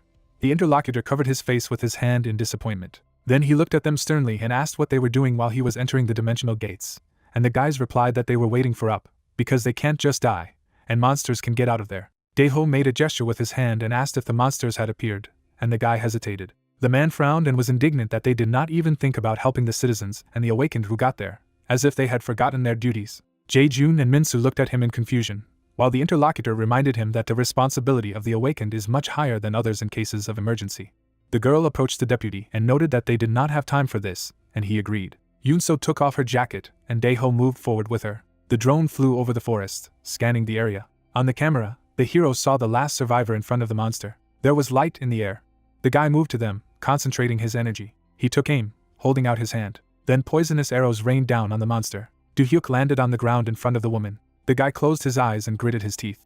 He was sweating and thought that constantly using spells was causing headaches. The brunette narrowed his eyes, deciding that he could endure. Something fell in the bushes. Another monster crawled out from the other side. He clenched his paw and swung for a blow. The main character picked up a woman and shot a web to detain the enemy. The monster's paw slammed into the ground. The guy ran to the side, asking the survivor to be patient for a while, and she shouted that the danger was behind. Do-hyuk crouched, concentrating energy in his legs, and used haste. Then he abruptly pushed off the ground. In the air, the guy turned around and prepared for the next spell. He shot the monster with a web several times. Thin threads bound the predatory creature. After that, the hero landed on the ground nearby. The guy raised his palm, from which the heat was emitting. The hero stood up, casting a fireball. They looked around, and the man suggested that they split up to search. The girl raised her head, noticing the light. She pointed upwards, where a huge sphere shone in the sky. A fiery attack fell on the monster. Flames engulfed his body. Dae-ho and Yoon-soo narrowed their eyes as they stared at the pillar of fire. After a while, the flames in that direction subsided. The partners turned to the bushes where the rustle came from and asked who was there. Akron appeared in front of them. Dae-ho narrowed his eyes warily and raised his hand. Then a man in civilian clothes came out from behind the robot and asked if they had really arrived. The rescued residents looked at them happily and shouted that there were people from the department. They ran out of the bushes, glad they were now saved, and Dae-ho guessed that they were the ones who had been pulled into the portal. The staff looked at the golem with interest, remembering if there was anyone who could have created such a thing. Akron straightened up and said that the connection to the controls had been confirmed with the help of the reaction of others, so the mission was complete, and it was time to return to the owner, and the girl asked who he was talking about. The golem gestured and said that his master was Do-hyuk. The man turned to Yoon-soo and asked if the guy wasn't a mage, to which she replied that he was also able to construct bombs. Dae-ho narrowed his eyes and noted that the control database was incomplete, because the hero had such abilities, and not a word was mentioned about them. He looked at his subordinate and ordered the people to be taken away from here. He rushed forward, saying that he would look for more. The man was rushing through the forest. Suddenly his eyes rounded. He stopped near the crater. 2 dead monsters lay beside him. A spider's web sparkled under his hand, and the man assumed that the hero used it. Do-hyuk approached him and asked who he was, to which the interlocutor clarified his name and whether there were any survivors. A woman was standing next to the brunette, and he replied that he had saved the last one and was about to leave. Dae-ho looked at him and introduced himself, thanking him for his help, and thus ended the outbreak at the ISU station, and in the evening of the same day, news about it took the front page of Dusnet. In the interview, the SS rank awakened Dae-ho looked into the camera and said that Do-hyuk showed what a true awakened should be. The man knitted his eyebrows and added that the hero was not afraid of death, and without hesitation, went to the portal opened due to the flash to save people. Sungmi looked at the brunette and asked if that was why he had been busy all these days, but the guy replied that it was just a coincidence. Do-hyuk, who now had the acting class as an alchemist, turned to her and explained that he had some things to do that took a little longer. He remembered the book and how before the flash appeared, he had received third-class spells, including fireball and haste. The guy then thought about the relics that he was able to obtain after destroying many sea devils, such as the Deck of Truth and Lie cards, the Aroma of Passion and the Ring of Faith of Light, and the hero was also able to obtain the 9th level of alchemy. Then the brunette summoned a golem and tried to strengthen it. Atron's body is shrouded in a faint glow, and his stats have improved slightly. The scheme for creating the robot was glowing, and the system notified that the hero had added a new slot for Akron, and asked to name the formula that needed to be added. The guy put out his hand and injected the instant rush of power, haste. The orb in front of him shone, adding a spell. The golem stepped towards his master. The brunette tapped lightly on his armor and noted that it had become even stronger. Du-hyuk smiled and asked to be taken care of, and the robot looked at his owner and promised to protect him until his death. Sung-mi put up a shield and informed her partner that the next monster was on the way. An armed troll appeared in front of them. A whole group of them came out with clubs. The monster opened its mouth and screamed. The girl rushed forward when the guy asked her to repeat. One of the trolls swung his weapon. The brunette put out his hand and activated the web. The threads bound the monster's body, preventing it from moving. The blade of Sung-mi's sword lit up. She delivered several accurate blows to the enemy. The troll looked around, covered in cuts. Purple energy swirled around the girl's body. The monster turned away and narrowed his eyes. The main character activated the power. The blue-haired woman narrowed her eyes and flashed. Then she frowned and shouted, attracting attention. The trolls turned on her, swayed. With the back of a monster in front of him, he thought that the armored trolls were different in that they could not be defeated by attacking from the front, so he needed to get close to them from behind. Sung-mi distracted her opponents. Du-hyuk knitted his eyebrows and called out to his partner by name. The girl narrowed her eyes and replied that she was ready. Flashes flashed in the air from the activation of the fireball. A powerful pillar of flame fell on the enemies. The bodies of the monsters were engulfed in flames. The brunette narrowed his eyes, trying to figure out if his partner was okay. The girl ran through the heat. She held the shield in front of her, clearing the way. Sung-mi was resolutely looking ahead. The main character smiled, delighted. However, suddenly his eyes rounded with horror. A dark silhouette flashed behind the girl, and the guy shouted to her that danger was behind. Blue-haired managed to put up a shield to block the attack. The troll threw her against the wall. The hero turned in that direction and called out to the girl. The swordswoman sat on the rocks, saying that she was fine. There was rage energy around the monster, and she warned Du-hyuk and advised her to be careful. The troll and his weapons were ablaze. He leaned on his feet and pushed off. Then he rushed into the attack while the hero wondered if there was a way to knock him out in one hit. The brunette concentrated his energy in his palm and thought that attacking them with fire was not a bad idea. But there was a risk that one of them, like this one, would be able to block him. The guy's hand glowed and sparkled from the use of a lightning strike. The troll was rushing at him, and the guy thought that he might be able to penetrate his armor. Under the brunette's feet, the bluish energy from the use of haste flashed. Then he abruptly took off. Du-hyuk was in front of the enemy in a split second. The girl rounded her eyes in fright and stretched out her hand, trying to stop or protect him. The brunette narrowed his eyes and thought that it would be better if she trusted his skills more. A powerful bolt of lightning pierced the monster in the stomach. A penetrating wound remained at the site of the impact. The troll's eyes went dark, and his jaw dropped. After that, the monster collapsed on its back. The drone flew forward through the dungeon. He found a passage in the wall. The main character healed the girl who grumbled that his actions were too dangerous. The guy arched an eyebrow and replied that he was more worried that she would get hurt. Sung-mi lowered her gaze and said that for her, as a tank, small wounds are not a problem. She blushed and called his name. Then she looked at the hero in embarrassment, and exclaimed that she was worried that something would happen to him. The main character stared at her in surprise, and a blush appeared on his cheeks. The blue-haired woman's eyes widened as he stroked her head and thanked her for her care. Du-hyuk smiled and assured that he would not take any risks unnecessarily, and it was enough to think everything through and only then attack. The interlocutor arched her eyebrows and muttered that for a moment she was afraid that she would lose such a good partner. He turned to the drone that had flown up. Then he got up and asked the girl to rest here, and she asked where he was going. The mage looked at her and replied that because of the previous incident, he began to place drones around, and it seemed that they had spotted something suspicious, and the girl said that she would go with him then. The guy smiled and refused, saying that if it was dangerous, he would return immediately, otherwise they would not have time to rest in front of the boss. He turned around and added that he would leave the drone here to look after her so that he could relax, and the interlocutor asked him to be careful. Du-hyuk walked forward through the dungeon. He walked over to a triangular passage in the wall. Then I looked inside and thought I hadn't seen it in the game. The brunette walked on, deciding that this artificial structure was here for a reason. The hero froze, his eyes rounded. Everything was shrouded in darkness. And then the guy ended up on the road. In front of him was a lonely building, and there were clouds all around. A red river flowed under the bridge. The main character looked around, trying to understand where he was, and something descended from the sky behind him. The brunette turned around, thinking what it was. A murky silhouette appeared ahead. Du-hyuk's eyes widened and thought it was impossible. The man had long shoulder-length gray hair and a beard. He was dressed in a mantle the color of wine almost to the floor, and in his staff shone a blue stone.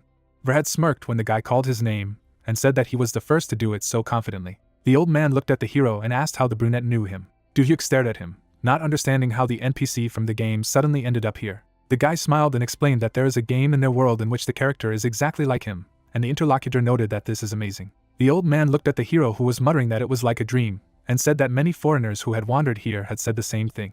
The brunette looked at him in surprise and asked again.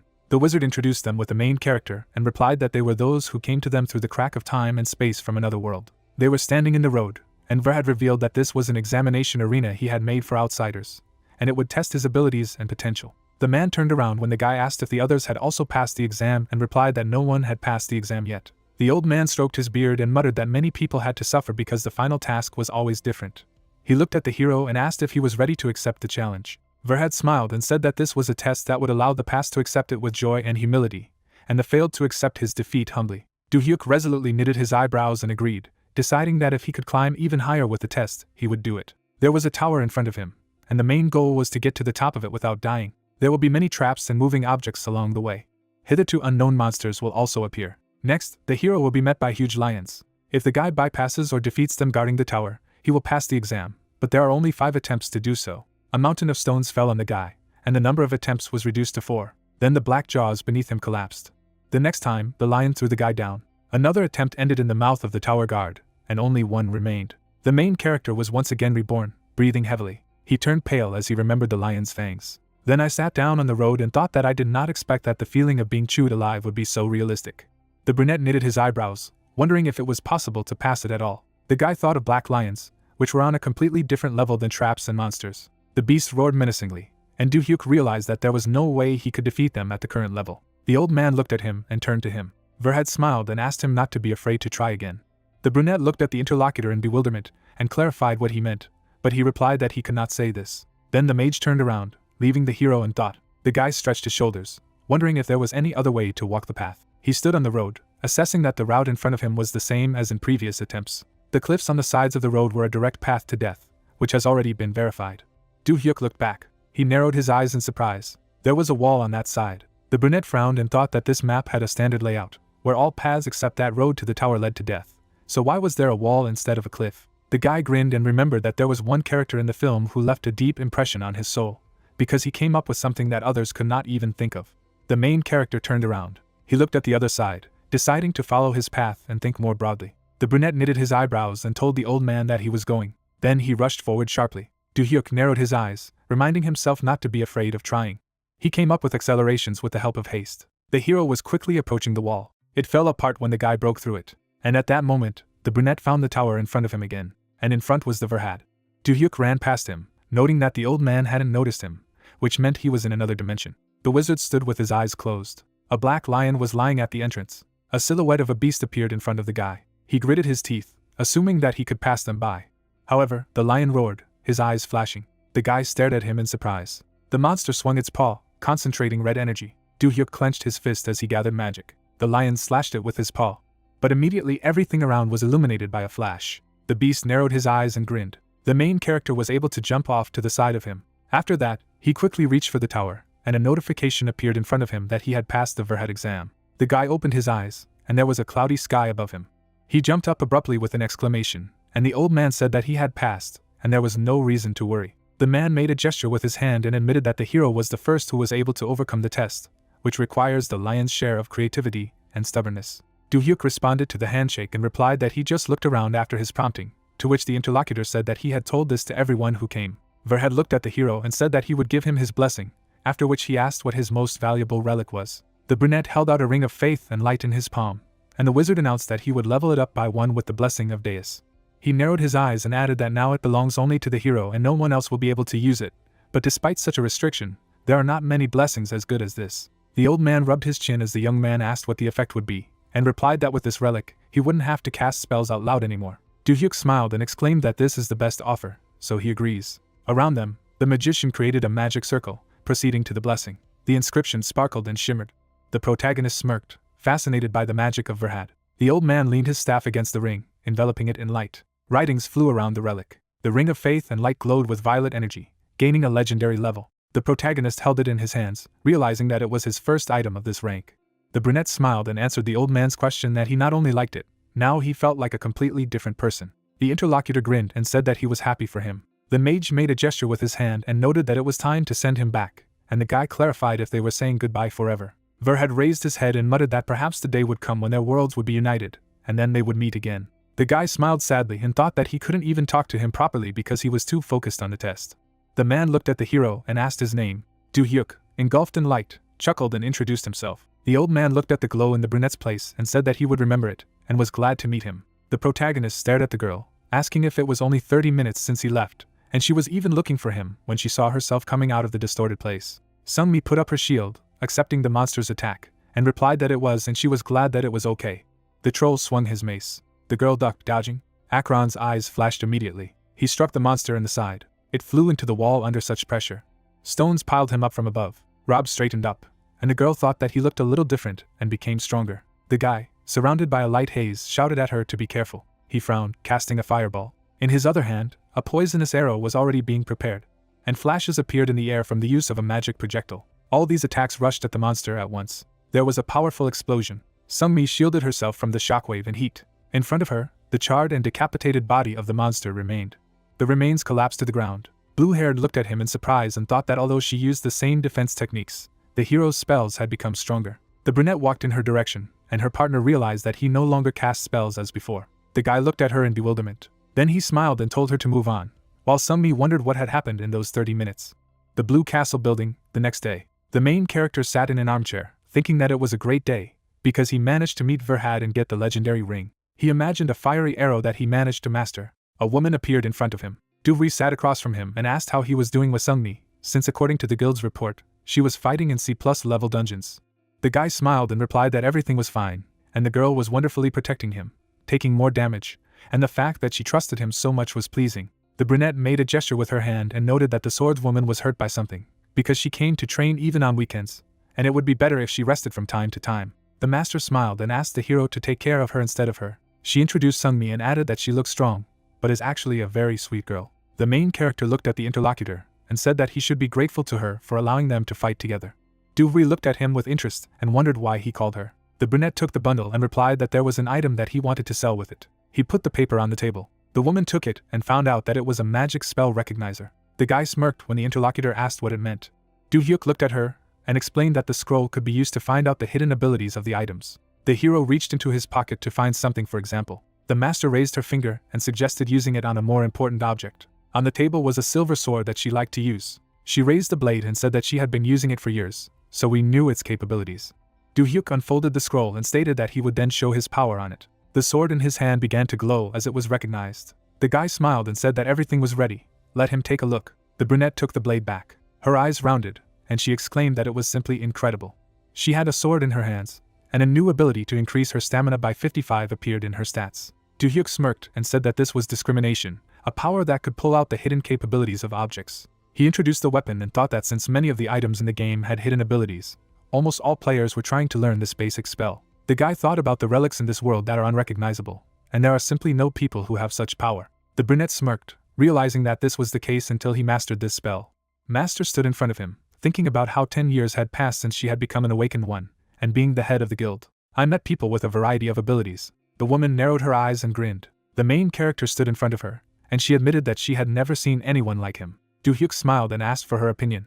The interlocutor closed her eyes and replied that she needed to think. She put her hand on her head and thought that this was an indispensable item, something that only a guy could do. The brunette looked at him and asked how many of these scrolls he could make in a day. The interlocutor narrowed his eyes and replied that only 120, more was impossible. The master stepped back to the table, and he added that he wanted the Blue Castle Guild to have exclusive selling rights, and the minimum price per scroll was 20 million won, which he planned to raise depending on the market's reaction.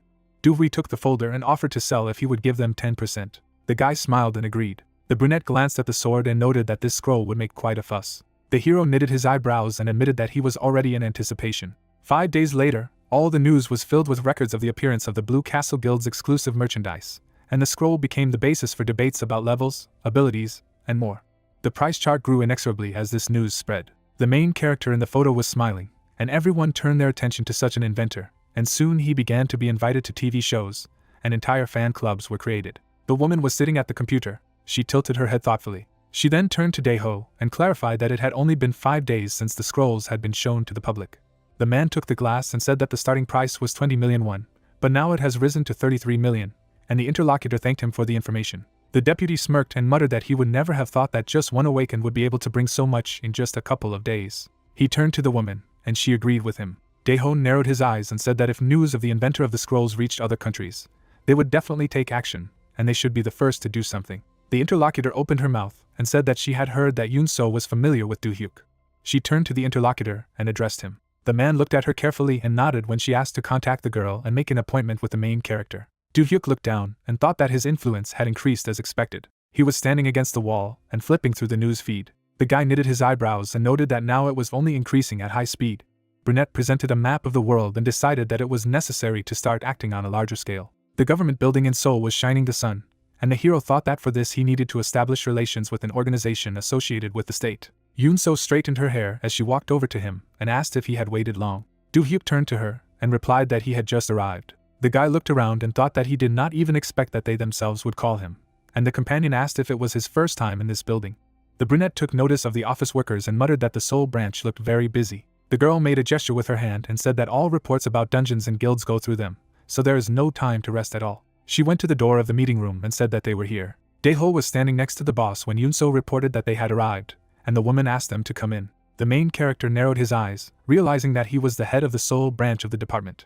The director smiled and apologized for calling him here, even though she should have met him in person, but she was afraid of too many eyes around. Jamie Jo, the head of the Seoul office of the Awakened, stood up and introduced herself. She moved to the couch, and Dae-ho stood behind her, and the hero thought that these people had SS rank, and the pressure here was serious. The interlocutors looked at each other, and the woman offered to go straight to the point. She smiled and stated that they in the management believe that he will be the next rising star to represent South Korea.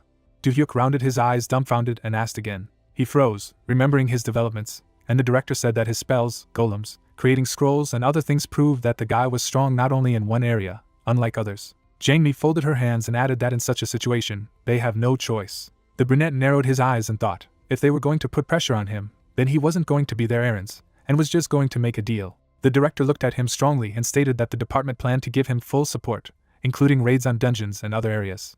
The guy smiled and asked if there was a special reason for such a decision, mentally noting that it was unexpected. Dae-ho looked at the hero and explained that the agency always provides support to the promising Awakened, and the main reason for this is to prevent other countries from poaching them. Moreover, their organization is created to maintain order among the Awakened, as well as to ensure the safety of citizens and the country. He calmly looked at the brunette, assuring them that they had no ulterior motives about him. The interlocutor froze, thinking. Then he leaned forward and replied that he understood.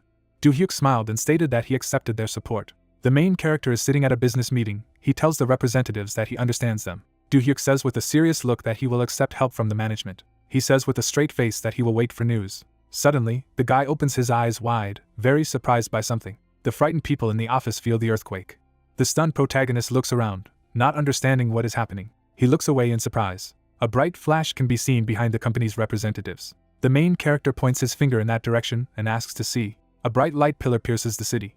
The discouraged girl seems to understand what it is, while MC clarifies. She silently turns to Do-hyuk. Frowning, the lady declares that this is a large-scale flash. There is a narrative about the public safety alert that has appeared, which says that a total of about 78 large-scale outbreaks have gathered in the village. Civilians should evacuate to the nearest underground shelter, and after the incident, they need to gather near the nearest community center. A white car rushes down the road. It is said that 5 years ago there was already a large-scale outbreak. Previously there were only 30 to 40 low-rank outbreaks, so there were not so many victims.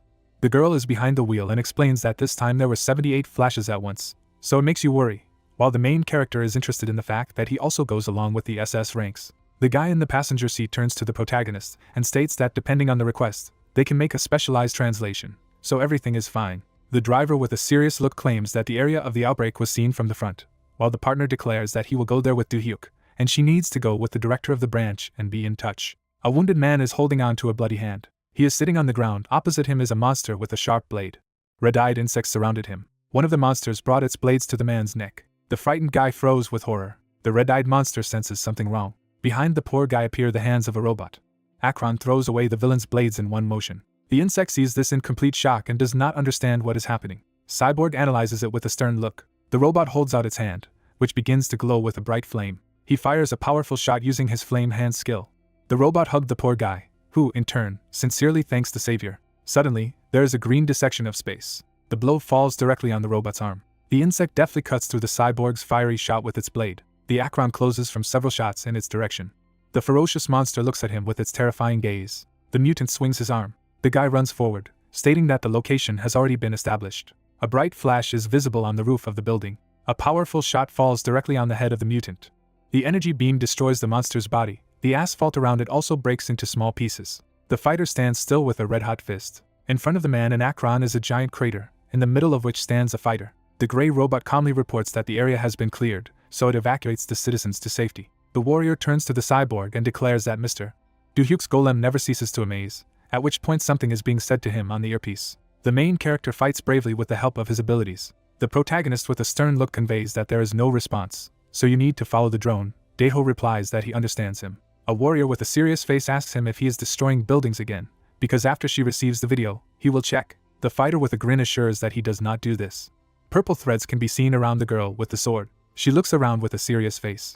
Red spiders weave purple webs. Jangmi goes to meet the monsters. She is told that the guys have received signals from several survivors outside. She replies that she understands everything. The lady throws off her fur coat, saying that she needs to hurry.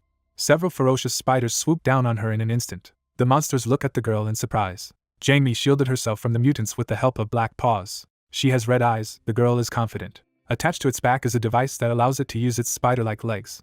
In a couple of movements, it scatters all the mutants for tens of meters. In the next second, the warrior evaporates from her place. Jangmi unleashes a series of powerful blows, slicing through the bodies of the spiders. She lands with sharp paws behind her. The mutants in the air cut into many pieces. Cuts begin to glow brightly. A powerful explosion occurs behind her. A calm lady with red eyes asks to show her the way. In the middle of the city, heavy smoke is visible. Fires are raging. Two girls named Kang and Ju are sitting next to each other. They are from the Taewa Guild. One of them says with a smile that it is indeed a rare sight. The other agrees, saying that she sees so many big shots. Daeho bravely fights a giant monster in the form of a worm. The nieces call his uncle courageous. The warrior strikes the mutant hard. They notice that he is hot as always. Ju happily asks to take a look, asking if it's Dewey. The warrior sits next to the wounded girl. It is said that this is true, although it is difficult to see from there. But apparently Ryunami is injured. Bruises are visible on the lady's abdomen. Khan says with a smile that she would have given them such help if she had just died. The protagonist is standing on the road at this moment. The white-haired sisters turn around, Ju wondering if it's Do-hyuk, who wonders what he's doing here. Khan happily claims that he is the main reason why they are here, while she offers to take a look at his skills. A turquoise glow appears in the middle of the street, and the healing hymn skill is used. Ryunami's belly glows brightly. Do-hui excitedly sits next to the protagonist and declares that his healing powers are incomparable. Because she didn't think that he had them either, MC notices that she takes a lot of mana, so she doesn't use it so often. Do-hyuk looks at his partner with satisfaction, hearing that even so, it is higher than the restoration skill of a B-rank healer. The main character turns to the dark-haired lady and says that the wound has healed on the outside, but most likely the poison is still active inside, so it will be better for her to sit for a while. The partner agrees. Do-hui carries his girlfriend away, screaming that he will leave the rest to him. Jangmi stands next to the people and tells MC that she found several civilians who were hiding, and one of them said it was a video of a huge monster inside the department store. The protagonist hears on the earpiece with a stern look that she has not yet found him. He wonders if he could be the boss. Do-hyuk does not look away. He is asked to be careful, because he can go in his direction. Suddenly, a giant creature with many paws appears behind the guy's back. The spider instantly attacks him. The stones scatter in different directions. The smoke dissipates near a bloodthirsty mutant with purple eyes and paws. Khan, sitting next to his sister, wonders if it's a poisonous arachne. Ju agrees, noting that it's most likely an A or B rank boss. The protagonist masterfully bounces off the attacks. The girl says that it is surprising that he was able to dodge sudden attacks. They closely observe the protagonist's actions. Khan speculates that this is because Du-hui became a guild master at such an early age. The sister says that she is probably a complete zero in management. The monster with purple claws sees the counterattack. The lady says that those below the rank don't even know how to deal with attacks of this level, and it should be difficult enough. A powerful explosion occurs. Outraged, the awakened see a glow. One of them shouts that this amount of fire power should be more than enough even for the boss. The other remarks that the Jongseong Guild should not be underestimated. Do-hyuk realizes that their affairs are bad. A sign can be seen on the head of the huge spider. MC thinks that the poisonous arachne has the ability to resist the first type of attacks, which he gets. However, it was supposed to be just a fire attribute that many of them have. The awakened one, clearly nervous, asks if there really was no reaction. Another in shock wonders if the boss has resistance to magic.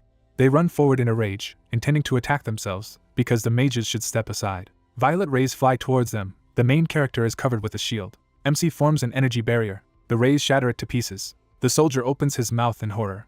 The main character skillfully dodges the attack. Khan, smiling sweetly, says that it's unlikely they'll be able to hit when they have half down their defense against physical attacks. Ju snuggles up to her sister, who claims that if they don't have people with such good teamwork, the other adds that it won't be possible. Purple cobwebs pierce the awakened. The protagonist, frowning, realizes that if he can avoid these attacks and get closer to him, then he can hit him. Another fighter comes from behind and assumes that the boss is still weak to physical attacks. MC turns around and states that he could have done some damage to him if he had come closer. A red-haired warrior passes by and demands help in this case. A ferocious spider binds one of the guild members. He has intimidating teeth. The girl with the spear bends down. violet rays fly in her direction. The warrior has a gas mask on her face. She deftly fends off the attacks of the spider. A soldier in a gas mask, with a stern look, turns to the side. The main character with a slight smile understands that if he hits and knocks out her legs, then she will be able to end the battle. He wonders who she is. A warrior with a scythe sees several spiders approaching. The protagonist directs a glowing hand and activates armor, shield, strength, and haste skills. A serious-minded lady feels magic. Orange fire arrows pierce the bodies of spiders. The main character with a smirk declares that he should be helped properly. The warrior uses red magical tentacles to bind spiders. A giant boss fires purple projectiles at her. The girl deftly evaporates from this attack. With a sweep of her bloody scythe, she summons an assistant. Her face reflects all the rage and ferocity. A girl cuts a huge spider in half. An enthusiastic protagonist watches this. She approaches the protagonist and wonders if Do-hyuk really still doesn't remember her. Shin, taking off his gas mask, reminds him of herself with a smile. The girl stands in front of him and says that they haven't seen each other for quite a long time. He clarifies if she is awake. The red-haired lady tells with interest that this is true. She worked for a guild in Britain and recently her contract expired, so she returned to Korea. Suddenly, a bright flash appears behind her. They look back in that direction. Shin says that they don't have time to talk after all. The protagonist suggests taking care of the flash first. Daeho holds a fiery fist with a stern look and declares that he will join them at point B. Jangmi rushes forward, stating that he is also almost there, so he can spread out there. MC, standing next to his friend, says that he will join them. Shin remarks that he is here to support the area. She puts on a gas mask and says that once the flash is over, she will look for it in the guild. The main character with a satisfied look declares that they will definitely see her. Ju turns to his sister, asking what she is thinking, who replies that she is not sure about the power of his spells. However, images of the protagonist in the fight appear. It is said that his strength and attack speed are definitely different from the average awakened. A girl with a serious face realizes that he also has the skill of healing. Ju stands near Kong. They are on the roof of the building. The main character rushes forward. The ladies understand that now they just need to watch him. The events take place 3 days later, when the large-scale outbreak was completely suppressed. The system window contains the characteristics of the protagonist. His total level of 61, rank E, wizard, alchemist and mechanic class.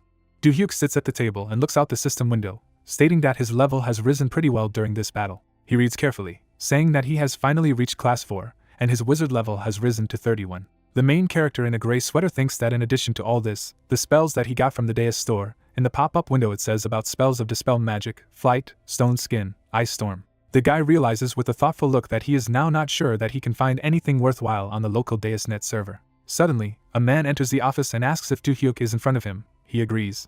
The dark-haired guy happily introduces himself as Taepun, claiming that the protagonist saved him from an outbreak last time. The protagonist sits at the table and invites you to sit down and talk. The guy in the suit sits across from him and apologizes, stating that he was so happy and didn't think MC would contact him again. Do-hyuk says he just needed help with his long-term assets. The friendly protagonist states that he can talk to him informally, because they are the same age. The agitated interlocutor thinks how he can even talk to the master.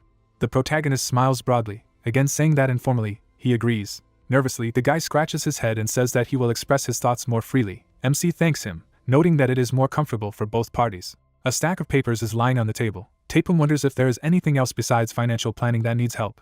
He says that he looks at these books and they seem to be from another world. The main character smiles slightly, stating that he is right, because recently he has become interested in linguistic books of another world. He takes up the documents and explains that in addition to managing the assets, he wants him to find and collect the books and tools he needs.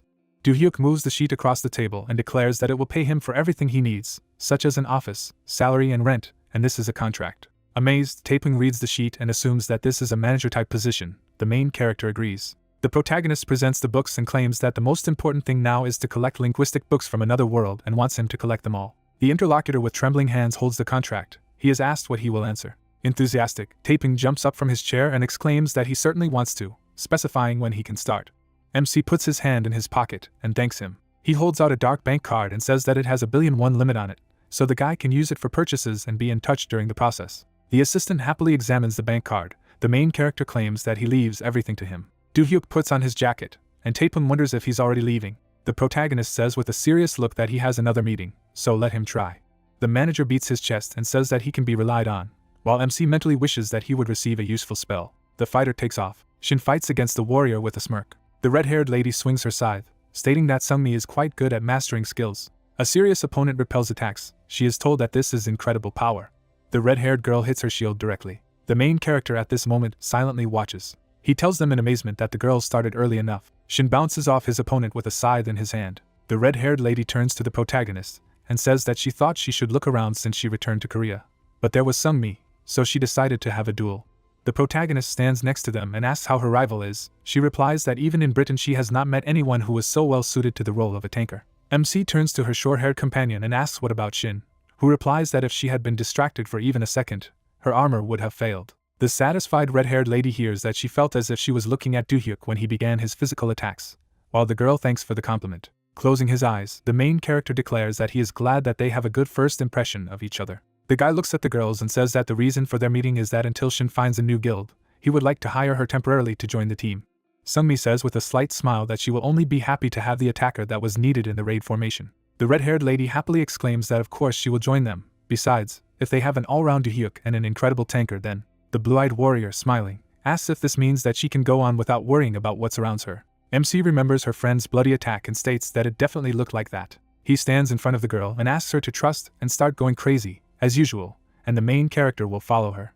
Shin says with a serious face that he doesn't want to hear it from him. Shin in turn wonders if he really said something wrong. The red-haired lady indignantly claims that there is no need to engage in nonsense. Sungmi purses her lips as she watches them. She says with a serious look that apparently they are very close, while the main character remembers that he did not introduce them properly. Shin smiles sweetly after the protagonist introduced her as a friend from high school. She lightly hugs the protagonist. With a smile, he says that she is also his girlfriend. Sungmi opens her mouth in shock. The red-haired girl grows devil horns. Do-hyuk pushes her away from him, denying that they dated about 10 years ago, who in turn insists that he was her first love. The smiling girl wants to say something else. MC looks at her friend, who asks if they did all sorts of shameful things together, and he asks them not to joke like that. The guy stands in front of his comrades in arms and offers them to go to the dungeon to check their connection. They agree. Surprised, Do-hyuk sees the system window. It is written about a quest to increase the rank, which was suddenly activated. MC comes out of the red portal. The pop-up window says that the quest for upgrading Class A has started. The protagonist looks around in amazement and realizes that this is the place. A waterfall flows in the middle of the forest, tells about the Temple of Nightmares, as well as about Valorox, the devil who wanted to conquer the middle world. He was looking for a man as his faithful servant. A group of priests dressed in white robes. It is said that knowing what effect it would have when his faith changed in the wrong direction, he chose the most valuable monastery and Daeshingwan as the object of the curse. Their silhouettes became dark, and it is said that after that, the curse of Valorox fell on the monastery.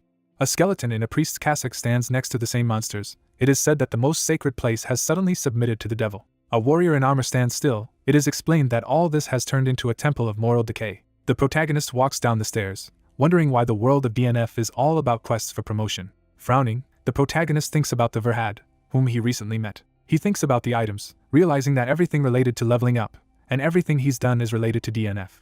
MC looks around, realizing that he previously thought it was a small mechanism that only affected him. However, his gaze is serious. He understands that the world of the game is built into the system of the awakened, and if this world is an important element of the system, then they need to look at the game in more detail. The main character sees monsters and cloaks in front of him. He realizes that he will think about it later. The villain in the form of a skeleton sends his minions to attack. The protagonist raises a glowing hand and wonders if he should check out the new spells. Blue smoke begins to float around. Frowning, Do-hyuk activates an ice storm. A huge vortex of ice rises in front of him and attacks opponents. Enemies scatter in the middle of the storm. A golden spot appears in the middle of the vortex. A yellowish glow is directed towards the protagonist. His feet were stuck in the ground. It guides the hand and activates the stone skin. His palm is smoking. The guy says with a smile that the ice storm does not have a large radius of destruction. The fighter heads forward using acceleration and flight. He breaks off and rushes to attack. He carefully looks around, thinking that it is not so fast. The guy is hanging in the air in front of the villain. He realizes that this is enough to win the duel. Frowning, MC guides a fiery hand. A powerful explosion occurs opposite him. The main character used a fireball. Smoke dissipates around the protagonist. He sees a crack in the floor and realizes that they have fallen to the lower floor. The protagonist shines with a blue light. The guy lands with his feet on the floor. Torches light up around him. The villain's gaze is stern. He claims that he never has the right to disturb the Lord's peace. The statue of Lekedo holds a sword. The follower declares that all trespassers will be killed. A white glow is visible from his blade. The protagonist is aware that his weapon has a special spell, so you should be wary of any cuts. A knight in armor delivers a powerful blow. Do-hyuk runs next to him, thinking about how many attacks don't work on him, but the poison attacks should be enough to deal damage. A green arrow pierces Leketo's head. The main character retreats again, thinking about his opponent. He deftly jumps from side to side, glides on the ground and thinks about this place. The guy with a smirk realizes that he found it after the 50th raid on DNF and continued to use it in secret. The giant knight runs to attack. MC thinks about the statue's reset position. The monster steps on the floor with his foot. It bursts at the seams. Suddenly, his eyes stop glowing red. He stops and claims that the custodian is not abandoning his position. Do-hyuk watches closely and realizes that judging by the way it's implemented, he's sure it's the world of DNF. He remarks with a smirk that it's a cheap method, but there's nothing he can do. The red-eyed monster stands in front of him. The guy realizes that he will use it as he wishes. Lowering her head, the statue said that the Lord would be outraged. After that, it fell apart. A message appeared congratulating him on completing the quest and raising the rank of D. Light surrounded Do-hyuk with the acquisition of a new rank and a message that he had gained the ability to use a special spell. Looking at the messages, the guy noted that there were no healers before, so he chose the healing spell. Then he remembered the girls, thinking that from now on he would work more in a team than alone. A message appeared again, showing a description of the furious summoning. Looking at him, the hero decided that this time he would choose something with a buff. The system notified about the receipt of a furious call. Tu approached the hero, saying that fans were asking for autographs from them, and also asking what the secret of leveling up was. People surrounded him, asking if he was recruiting for his group. A car drove up to them. The man got out of it, greeting Do-hyuk. Looking at the hero, the girl said that her name was Yeri, and she did not hire people for the American Guild of Freedom.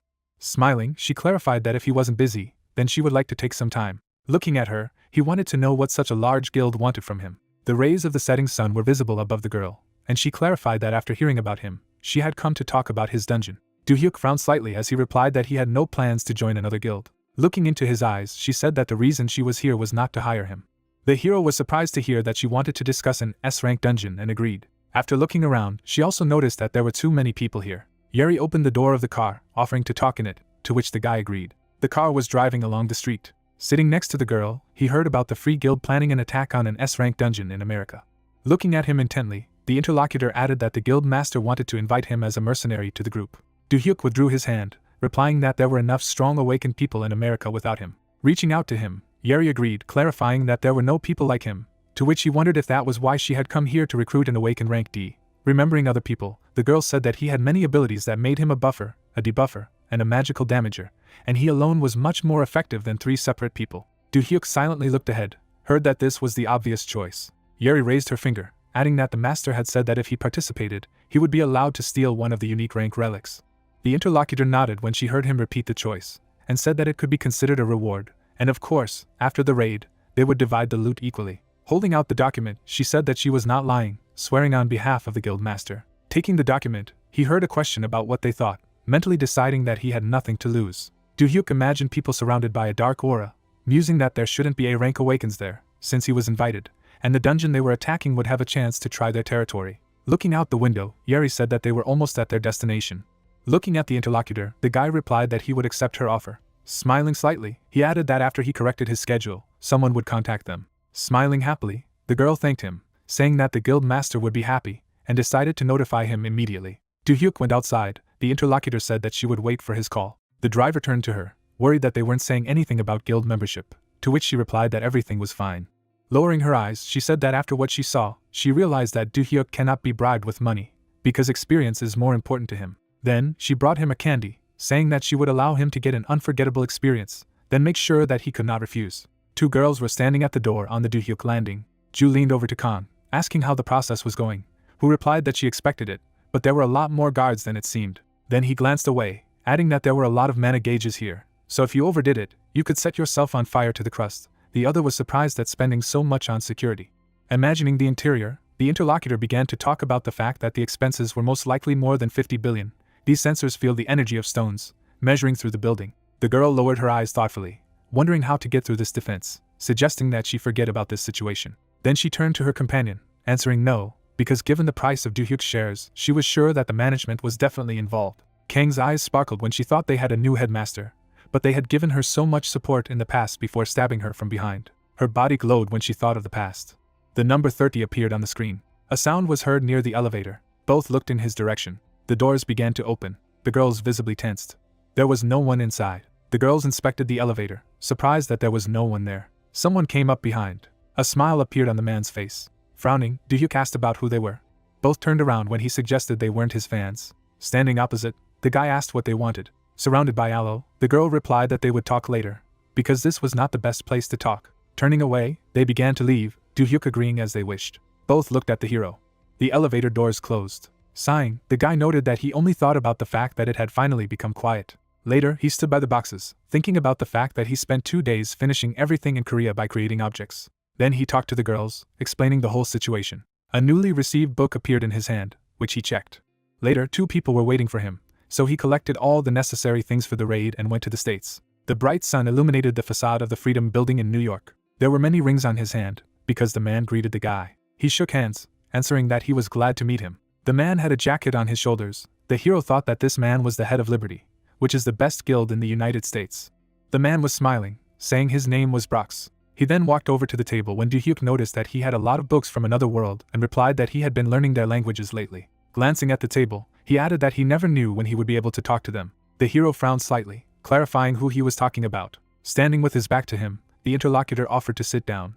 Do-hyuk sat down on the sofa. The man sat down in the chair opposite, saying that he had recently received some pretty interesting news. Looking intently at the hero, he said that in the dungeon his people met a man who spoke a little in the language of another world. Then he raised his hand, saying that, unfortunately, he died immediately after their meeting, because someone ordered him. Looking intently at the man, Do-hyuk clarified that the dungeon they would go to this time was the same, and heard that it was. They sat across from each other, Brox hoping to find other traces of the new world, but there are limits of 6 people per dungeon. The guy put his hands on the sofa, realizing why they were interested in him. Tilting his head, the guild leader spoke about how an ordinary awakened person had only one ability, and would raise it to SSS level for the rest of his life. Part of his face changed, and he said that he also had a similar one, but he couldn't use any other abilities besides it. So, after presenting the connection between the shield and the sword, he said that if they had a hero who had different skills, they would be able to create as many combinations as they wanted. Do-hyuk stared intently at the interlocutor, heard that this is why he decided that he was the most suitable candidate. Looking at the man, the guy thought that he was talking as if he was only interested in the dungeon, but he probably wanted to invite him to the guild, although now he had no reason to refuse, since this raid would satisfy his interest, as well as take advantage of unique relics. Standing up, Brox noted that since they were done with explanations, he would fulfill part of his promise. The man walked over to the bookshelf. His hand touched the book.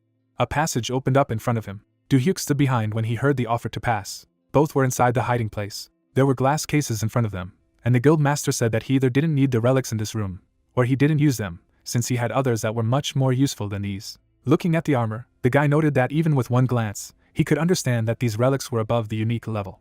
Several rings shone brightly. Do-hyuk turned to the other person when he heard that he could pick them up after he recognized them, and was surprised that he did it on purpose so that he could use the recognizer. Placing his hands on the display case, he used discernment. Many windows appeared in front of him. One of them caught the attention of Do-hyuk.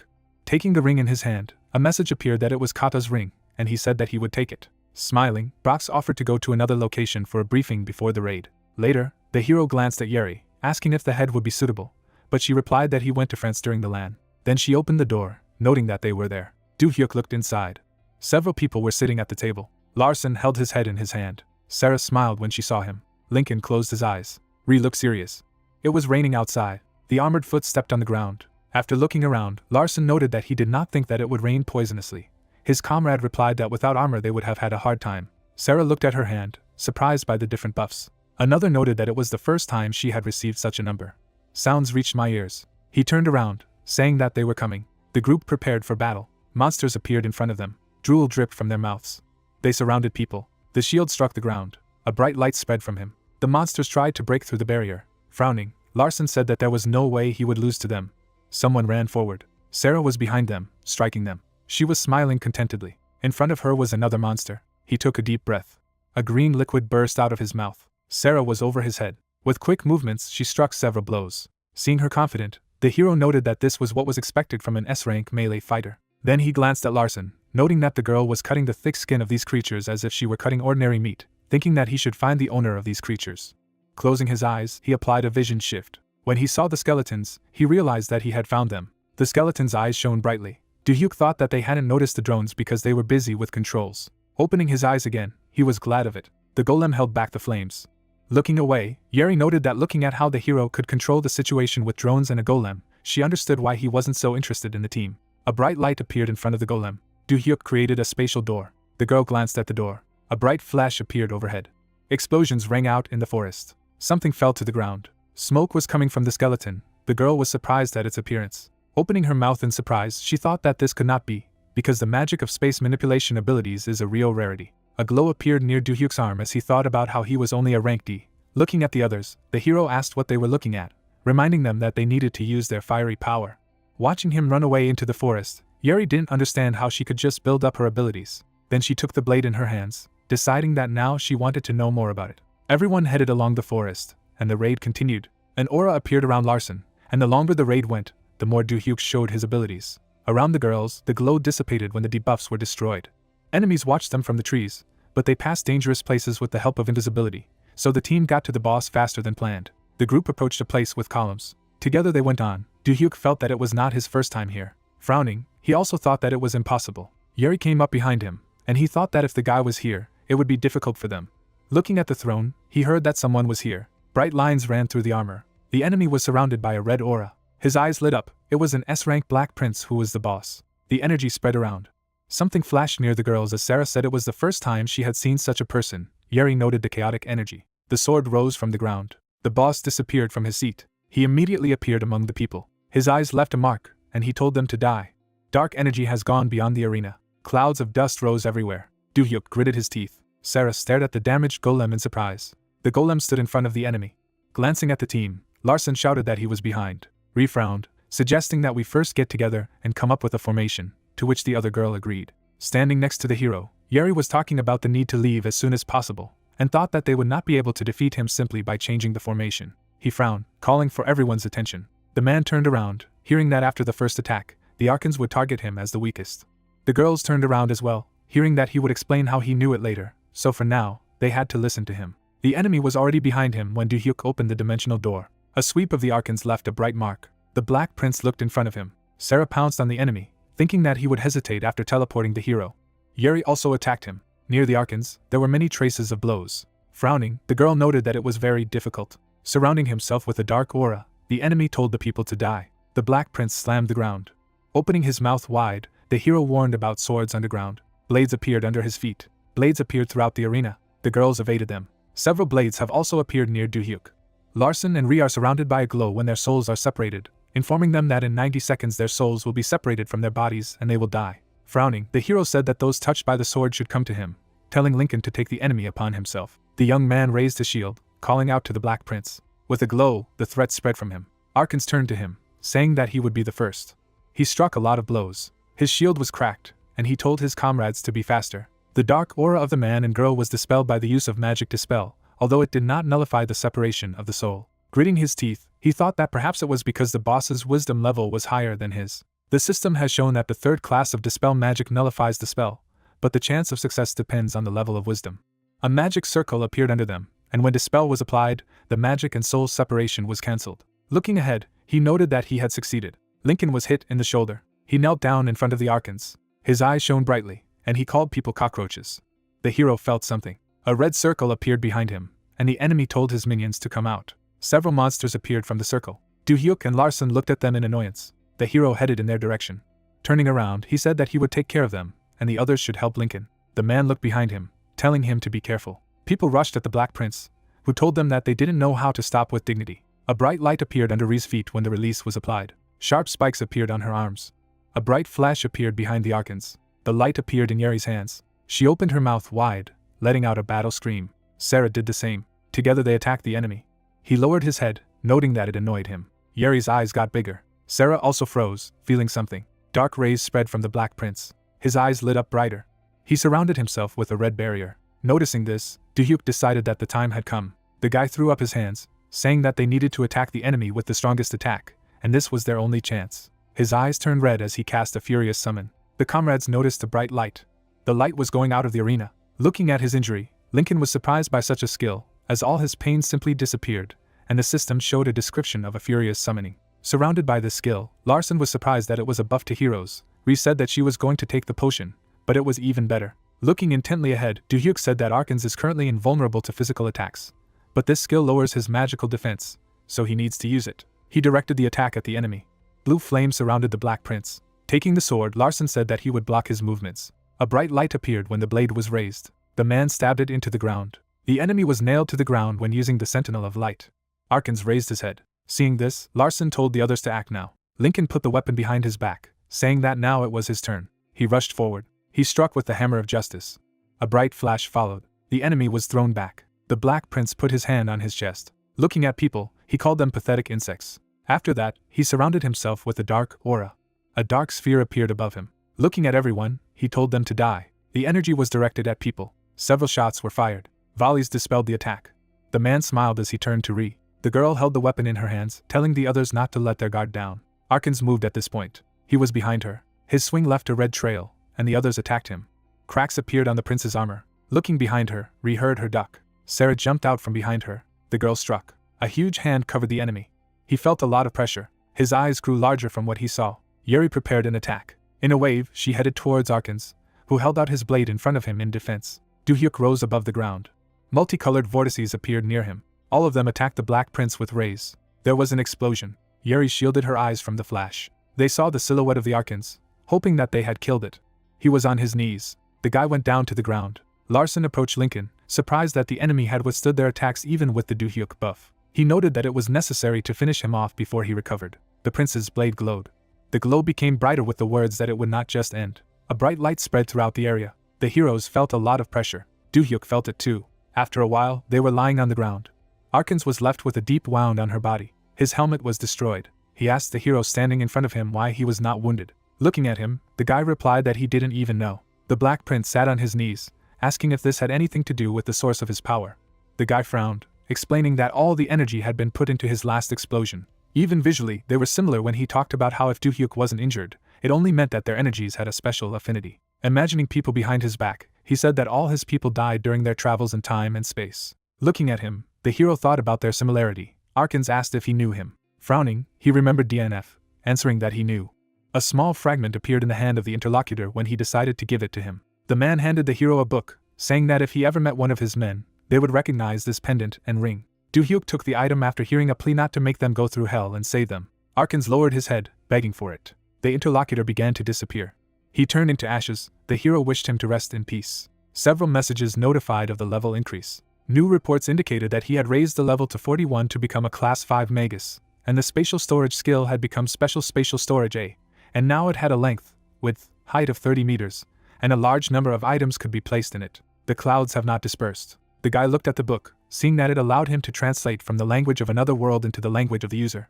Duhyuk raised an eyebrow questioningly, surprised that she could translate the language of the other world. Next to the pendant and the ring itself, their descriptions appeared with information that one of them gives immunity to all debuffs, and the other immunity to emotional and psychological attacks. The hero noticed a shine among the ashes. There were some stones and a book lying there. He thought that these were the first rewards for the Arkans, and that perhaps he should leave the stones of space. Duhyuk looked behind him. His comrades were lying unconscious. He thought that he could take a book, because it could be a book of spells. A hand touched it, and a description appeared that it was a level 5 spell book. He smiled as he wondered if he should give it a try. A bright light appeared underneath it when the sun flame was cast. Light spread around him. The guy looked around. Yuri moved her hand. Getting up, the girl felt warmth. Standing in the ring of fire, he asked her if she had woken up, and that was the end of their raid on the S-rank dungeon. Later, he stood next to the others. They returned to the Freedom Building and exchanged contacts with the team, deciding that everyone was impressed. Yuri smiled at him, offering him a place in the guild, but he refused and returned to Korea. The rays of the sun illuminated the facade of the Korea office. The man fell asleep on the sofa. The cold jar touched his face. He woke up immediately. Daeho looked at the girl pitifully, not understanding why she was doing this to a man who had worked all night. She replied that she had an important story about Duhyuk.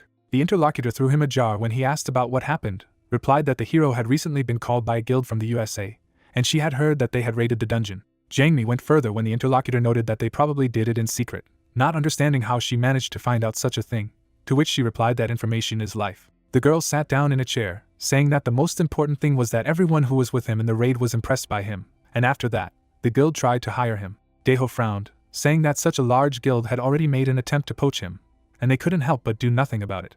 Jangmi smiled, offering to invite the hero to an expedition to the dungeon on behalf of the management. Looking at her, the man replied that it was a great idea, and even though the guy had a low rank, they could offer him experience points or rewards if they thought they would contact him. The Duhyuk characteristics were displayed on the screen. Looking at them, the hero noted that they had also risen, and then he walked over to the window, thinking about the spell book Tapun had found for him while he was in the USA. Turning around, the guy decided that it must be there. It was difficult to find one book from those piles, and decided that he deserved a reward, and now he had another spell book. New reports reported that he had learned spells such as Infrared Gaze, Polymorph, and Eye of the Mage, while the guy thought that he had finally obtained a spell that created a huge chaos in the balance of the world down to the order of permanence. Duhyuk was clutching the blade in his hand when a message appeared that he now had a level 5 spell immutability, decided to try it on it. The sword began to glow as he used the enchanted weapon. Seeing how the weapon emitted a bright light, he decided to use immutability on it. He was radiant now, glad it worked, and the timer was gone. The hero took it out of the scabbard, saying that he did not think that this would increase the level of the item now, although the number of unique items is still limited. The guy inspected the blade, suggesting that he could look for something for close combat, because if the requirements for the user were suitable, then it would be nice to raise the level of the gauntlet. Then he put the sword away, thinking that he could call Yunso. An incoming call from her appeared on the phone screen. Do-hyuk put the phone to his ear, saying that he was just going to call her. She was surprised, comparing them to conjoined twins, to which the guy asked about what she wanted. The interlocutor replied that it was not important, and he could speak first. Looking at the phone, the hero asked if there was a mitten on sale in the Deus market today. Looking at the screen, the girl replied that there was one. Do-hyuk smiled as he said that he wanted to put his skill up for auction and asked if it was possible. Yunso looked ahead in surprise and asked, not the items, but the skill? At night, the lights were on in the Deus Marketa building. Chunhwa came to the head of the guild and asked if she didn't say she wasn't interested in today's exhibits. Lizzie confirmed that she said so. The girl turned around when she heard the question of what they were doing here then, and replied that she had received a notice of a special auction a few hours ago. The man walking next to him asked again, and she confirmed, and then asked what he thinks. If the market notifies about this, will it be a loss not to come? With a determined smile, the girl opened the door and said that they would hope that there would be something worthwhile. The presenter stood on stage and said that this was the end of their usual auction. Holding the microphone, Yunso turned and offered to move to the special one they had been notified about, having previously greeted Mr. Do-hyuk, the organizer of today's special auction. People in the auditorium were talking. She had just told Do-hyuk they had notified of a special auction, but not of the unusual guest he was going to sell. It was unlikely to be a few runes or scripts. Do-hyuk stood in front of the people in the hall and greeted everyone, saying that this was his second visit here. He held the microphone confidently. The guy said that he was not here to trade items, but to sell his skill. Chunhwa looked at his boss in surprise and asked if it was possible to sell the power of the awakened. She replied that the glued at the auction was worth hundreds and thousands of dollars. She knitted her eyebrows and said that it meant that the skill he wanted to sell was very valuable, which was probably why market had allowed this special auction to take place. Waving his hand, the hero said that only the first 10 buyers would be able to take advantage of this opportunity. He could increase the level of their weapons by exactly 1. Lizzie opened her eyes in amazement, and said that they didn't believe it. The men looked at each other. The first asked if such a spell existed, the second replied that he did not know, but the only one who used spells here was Do-hyuk. Opening her mouth, the girl asked, "Is he telling the truth?" The guy glanced at the audience in the auditorium. Looking at her, he thought she was there after all, and asked aloud if she had ever heard him lie. Sun-yo was sitting with her legs crossed over her legs when he addressed her. Smiling slightly, the guy with the microphone said that any weapon below the legendary category can be upgraded by 1 level. Shifting his gaze to the side, Do-hyuk continued that if someone perceived him as an enemy or tried to harm him, the level of their belongings would immediately drop to the original level. The red-eyed girl furrowed her brows. Sun-yo's eyes were glowing. She said that there are tons of people who can enchant things like gems and spatial stones. Looking at her confidently, Do-hyuk said that if this was his plan, he wouldn't have announced the sale of skills. She thinks too primitively. He stood on the stage while the people in the hall whispered. Putting his hand in his pocket, the brunette said that if everything was clear to them, then they would start the auction with 500 million won. Several people were standing at the table opposite the hero, and Yunso held the tablet and said it sold for 2 million won, a total of 20 million won. All 10 buyers contributed money, and now she asked Do-hyuk to start upgrading. Placing his hand on the table, he told me that he was starting, and asked me to put his weapon on the table in front of him. People put down their objects. A glow appeared below. It became brighter and brighter. People looked at it in surprise. The girl's eyes widened in surprise. Lizzie held a glowing red blade and said that she couldn't believe it. It had indeed become a legendary weapon. The men also held swords, saying that his rare weapon had become unique as well, a fraud. The whole audience looked at the hero, who said that he needed to leave, and thanked him for his work. As he was leaving, Do-hyuk glanced sideways at the girl in the red dress. Sun-yo also cast a displeased glance at him. The guy walked with his hand in his pocket. With an angry look, he remembered the men's eyes and thought that the two who were looking at him, except for Sun-yo, were definitely Hoon and Hyung of the Wooden Soul Guild. They probably wouldn't try to catch him unexpectedly like Sun-yo. The guy stood with his arms folded over his chest, and when he was called, he thought that caution would never hurt. It was worth remembering. A man was standing in front of him, and the hero said that it was nice to see him again. The last time he was during a large-scale outbreak. The man with the red tie, whom the guy called Daeho, looked at him and asked if he had been done with the market for a long time. Looking at him with a slight smile, Do-hyuk said that yes, the auction went smoothly and he achieved what he wanted, and the words were heard that it was great news. With a wave of his hand, Daeho offered to go to the meeting place. A girl in black shoes walked forward. A noise was heard behind the brown-haired woman. She looked back, saying that she thought chasing a woman was hardly good manners. She turned to Hyung and Hoon with a smile. The brunette grimaced in displeasure, and said what was the point of such words, when she herself called them. He was standing next to a friend and asked if the reason for her secret call was that person named Do-hyuk. The girl standing opposite confirmed. She introduced various items, and said that the light bomb, the recognition skill, and this time also the weapon empowerment. She imagined how the guy stretched out his hand, and said that if they left everything to the mercy of fate, they would only be toys in his hands. Furrowing her brows, Sunyel said that they must destroy him by any means necessary. She stood with her arms crossed and asked how about a temporary truce. After all, she thinks they have a common enemy. Hyung said that since the common target is Do-hyuk, or the Blue Castle Guild, the guys looked at the girl who said that they are both cooperating, so they can't discount anyone. She imagined a black crack in the photo and said that if they couldn't get what they wanted out of them, then they had to destroy it. The crack in the wall glowed green. A shining portal appeared there. Looking at the watch, the man said that 2 hours had passed. The girl closed her eyes and asked, "Is this time also a failure?" A bright glow appeared in the building behind him. The man got out of the car, saying that even in such a remote place there is a dungeon. Standing behind, Daeho said that the dungeon had only recently appeared, so it was not yet known. Sasha glanced at the girl, who said that they had left him unattended for too long, so it was difficult to say when the outbreak would occur. The hero replied that Jangmi was also here. Smiling, she replied that they had not seen each other for a long time. The glowing green entrance went dark, and I heard the words that she would briefly explain everything, since Do-hyuk likes to get straight to the point. The girl folded her hands in front, and said that they had originally planned to invite him to another part of the dungeon run by Up.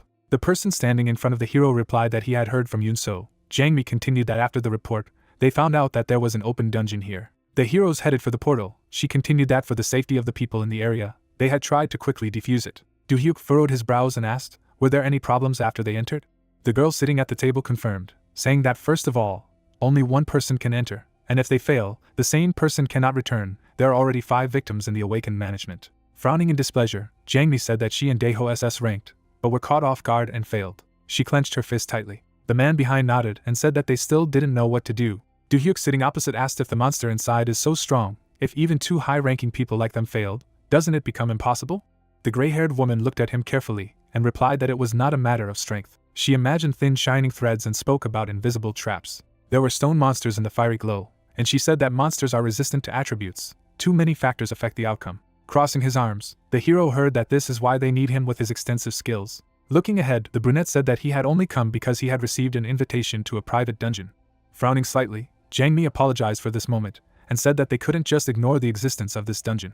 The guy opened his mouth, and said that this is the way he obviously risks his life, then he hopes the compensation will be appropriate. The girl looked at him in surprise and asked for an example. The guy waved his hand and said that he wanted to be assigned a ranked dungeon, where he would have complete freedom and individual access. Indignant, Daeho exclaimed that this was too much. However, the girl stopped him with a wave of her hand. Raising her hand, she said that she would take care of it. Do-hyuk stared at them, thinking that the dungeon was rebuilding after being conquered, so it was a precious place to get experience points. He could understand their reaction to asking for the dungeon to be placed at the disposal of a single awakened. However, he was risking his life, so they should be able to give him at least that. Looking carefully at Do-hyuk, the girl told him that the dungeon belonged to the country. Opening her mouth, Jangmi continued that the transfer of ownership of the dungeon is almost impossible. She waved her hand, saying that if the ownership belongs to KBI and he can use the dungeon as he sees fit, how about that? The hero replied that sounds good, he agrees. He was a little surprised to hear that there was a condition that he had to accept unconditionally. Looking at him carefully, the woman continued that if the dungeon was open for too long, and it caused an outbreak, then he would bear all the responsibility. Adjusting his tie, Do-hyuk assured that he would take full responsibility for everything, and offered to talk about the pressing problem. The dungeon was covered with green smoke. The guy quickly ran, remembering the advice to do so as soon as he entered. He turned around in displeasure, thinking that if he was even a second late. The guy ran from the green smoke, thinking that the poisonous cloud would catch up with him. In front of the hero was a fiery river, that is, after leaving the cloud, his path would be blocked by lava. There was a trace from the quick start. The girl said that she assumed that he could use the walls to overcome it. Bounced off the walls, Do-hyuk moved forward quickly. Then he sat down by the lava. The ground beneath his foot crumbled a little. Suddenly, shining spears flew towards him. There was a bright white flash.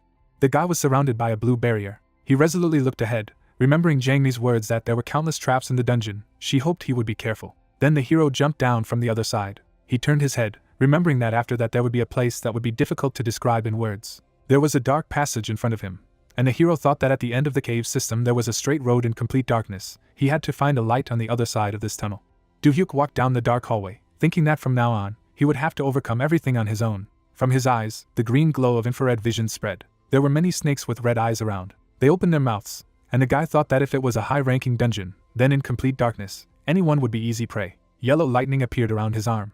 He pierced the snakes with a bright discharge. Grinning resolutely, Do-hyuk thought that since this dungeon was difficult to clear, it gave a lot of experience points. Shining drones appeared in front of him, And the guy thought that in a situation like this, when he couldn't relax even for a second, it was worth taking out all the drones. The hero stood in front of a shining cliff and decided to continue with even more caution. People were standing at the entrance to the dungeon. Daeho turned to the girl and said that he should have already reached the unexplored part, and she offered to check it out. Yoonso came up and waved her hand and said that she ran here immediately after the call without any equipment. Jangmi replied that it didn't matter if she didn't need to conquer this cave. The man touched the green glow of the portal and said that she would have a very simple task, as only one person could enter the cave, and they would check on Do-hyuk's condition to see if she could enter, since they couldn't anymore. He put his hand in his pocket, and when he heard the question, that was all he needed from her, he replied that yes, after all, she wouldn't be able to clear an S-rank dungeon. Arching her eyebrows in alarm, Yoonso asked the principal. She thought Do-hyuk would be fine. It had been a few hours since he entered. She replied that the hero had a wide range of skills needed here, and now they could only trust and wait patiently. Daeho looked at them and said that if Do-hyuk failed, they would have no choice but to ask for help from the high-ranking guilds. The girl stepped towards the entrance of the dungeon, and he said that they hoped she would return with good news. Yoonso stretched out her hand to the radiance. At this time, the wreckage of the robot lay against the wall. Do-hyuk was standing at the high doors to the boss room. The system reported that the mechanic level had risen from 11 to 18. The guy remembered how he passed the test, and thought that if he hadn't used drones, he would have 100% fallen into a trap, and maybe even died. Opening the door, the hero said that he would take a look at the one who runs this dungeon. Inside was a grey room with cracks in the walls and ceiling. Entering inside, Do-hyuk thought, what does this mean? Where is the boss? He looked away. A blue-haired girl was chained against the wall, and he asked who it was. Her hair hid her eyes, and the hero thought that this was a person at all. The question was heard. Who was he? The boy's shadow shuddered like water. A black silhouette began to rise from it. Surrounded by the chains of a lich, an A-rank boss, Diluc hovered above the floor and asked where someone like him got his Arcness stuff. With a red light burning in the skeleton's eye socket, Do-hyuk thought he'd never seen a monster like this on the DNF floors. How does he know Arcness? Looking at him, the guy asked why he had to answer, and thought that even though this monster was a rank below Arcness, this time he was alone. The skeleton with the red eye asked who he thought he was, let him know pain. However, Do-hyuk stared at him resolutely and remained silent. Lightning bolts appeared near the guy's palm, and he thought that unlike the previous opponent, this monster was of the magic type. A purple glove of the legendary level appeared on the hero's hand, which increases magical power, wisdom, damage resistance. The guy thought that in the days of DNF, he loved to fight in a duel with other users and would gladly fight again. Red spheres circled around the guy. Sharp black spikes of darkness flew out of them. Do-hyuk rushed back, avoiding the attack. Looking at him, the lich noticed that he didn't seem to be complete trash. Looking back intensely, the hero thought that it was close. Looking towards the hovering lich, Do-hyuk thought that he expected him to cast the spell one by one, and hoped that he was wrong. Shining red inscriptions appeared next to Diluc. The hero thought about what he was going to do. Then he quickly held up a blue shield in front of him. Raising his hand, the skeleton asked, does he want to block his attack with this pathetic shield? A spear of darkness surrounded by black lightning flew forward. It rushed down like a red ray. There was a bright flash. The red spear shattered the hero's shield. He jumped away, avoiding the blow. Do-hyuk's body was obscured by a mist when he cast invisibility. Hovering over the explosion, Diluc said it was stupid. A blue glow appeared among the thick smoke. A skeleton with a red eye looked into him. Suddenly, several copies of Do-hyuk burst out of the smoke. He moved resolutely, looking ahead. The lich summoned 2 more spells, saying that his magic was just child's play. He pointed forward his hand, surrounded by a red glow, and said that he would destroy everyone in an instant. The room shuddered from the use of gravity trapping. Copies of Do-hyuk felt the space moving. A blue glow appeared beside the opponent, from which a Do-hyuk's voice was heard, who asked, is he so stupid, he thinks he would just rush at a magus like him? Do-hyuk flew out of the portal, holding a fireball, and then he sharply attacked the enemy in the stomach. The skeleton opened its mouth, and then he waved his hand, throwing the hero away. In Do-hyuk's palms, the bright glow of a fireball and a lightning strike hovered. The glow of spells lit up the surprised lich's face. 2 volleys of magic flew at him. After that, everything disappeared into flames. Looking carefully ahead, Do-hyuk thought that the difference between the two was that the boss couldn't cast spells without casting them. A red glow in the thick smoke, and thought that because of this, he would be able to defeat him. Diluc was protected by the red barrier and asked how dare he? Yoonso reached for the entrance to the dungeon. Lightning flew from the green portal. The shocked girl opened her mouth. Frightened, Daeho asked, could it be a flash? The girl ran away when he ordered her to leave immediately. The heroes' bodies were surrounded by the glow of skills. Silhouettes could be seen from the green haze. The heroes looked at them intensely. And then Do-hyuk appeared from the portal with a girl in his arms. Arching his eyebrows, he said in relief that they had almost died. The guy greedily drank water from a bottle, and then he exhaled. Jangmi was standing next to him and asked if he had calmed down at least a little. He replied that everything was fine now. Looking at him, the gray-haired woman asked if he could finally tell what had happened, who this girl was, and what had happened in the dungeon. The hero imagined snakes and traps, said that he had successfully cleared the dungeon. There were several problem areas, but he, as promised, was able to do it. The heroine turned to the skull lying in the box and said that it was a good job, even if they did not ask for it. Looking at the Lich's charred remains, she said that he had defeated an A-rank boss alone. That's incredible. Grinning, the hero confirmed that it was not easy. He remembered the battle with the Luke and thought that the fight itself had only lasted 5 minutes, but countless spells had been cast in that time. The figure of the guy was engulfed in flames. The Lich's body was surrounded by blue flames. Do-hyuk opened his mouth and screamed. So did the Luke on the other hand. 2 bright auroras collided in the center. Jamie crossed her arms and said that then they wouldn't ask about anything obtained in the dungeon, as it was an unspoken rule. Looking at the guy anxiously, she said that it was about the girl. It was already becoming quite problematic. Looking at them, Daeho confirmed, saying that if they still consider it part of Do-hyuk's loot, then they have no right to do anything with it. However, if they consider it as someone who can pose a danger, then the approach to this situation will be completely different. He stood next to the guy, saying that she was the only person who had ever been found in the dungeon, and the brunette replied that he understood. Do-hyuk looked sharply to the side. Blue hair hid the girl's face. Sitting across from the staff of the Office of the Awakened, the boy asked not to be misunderstood, but hoped they would listen. Looking resolutely ahead, Do-hyuk stated that he would take her with him. Since he was the one who rescued her from the dungeon, he should be responsible and take care of her. If she was taken away by the KBI or someone else, there was no telling what might happen to her. He remembered the face of the skeleton and the defeated guy and thought that, in addition, she must have something to do with Arcness. Opening her mouth, Jangmi agreed. She presented a lot of red eyes and said that if her existence became known to the public, it would become difficult to manage the interests of the organizations that deal with the Awakened. They would have to investigate. The heroes silently looked at the guy. The girl from the dungeon slept on Yunso's lap. The words were heard that they would stick to this plan. Her existence should remain a secret. Looking ahead, Jangmi said that if they needed to study or watch something, let them feel free to ask them, they would gladly help. Smiling slightly, Do-hyuk thanked him for his concern. The girl looked at him, saying that they were sincerely grateful for the help, and therefore should respect his decision.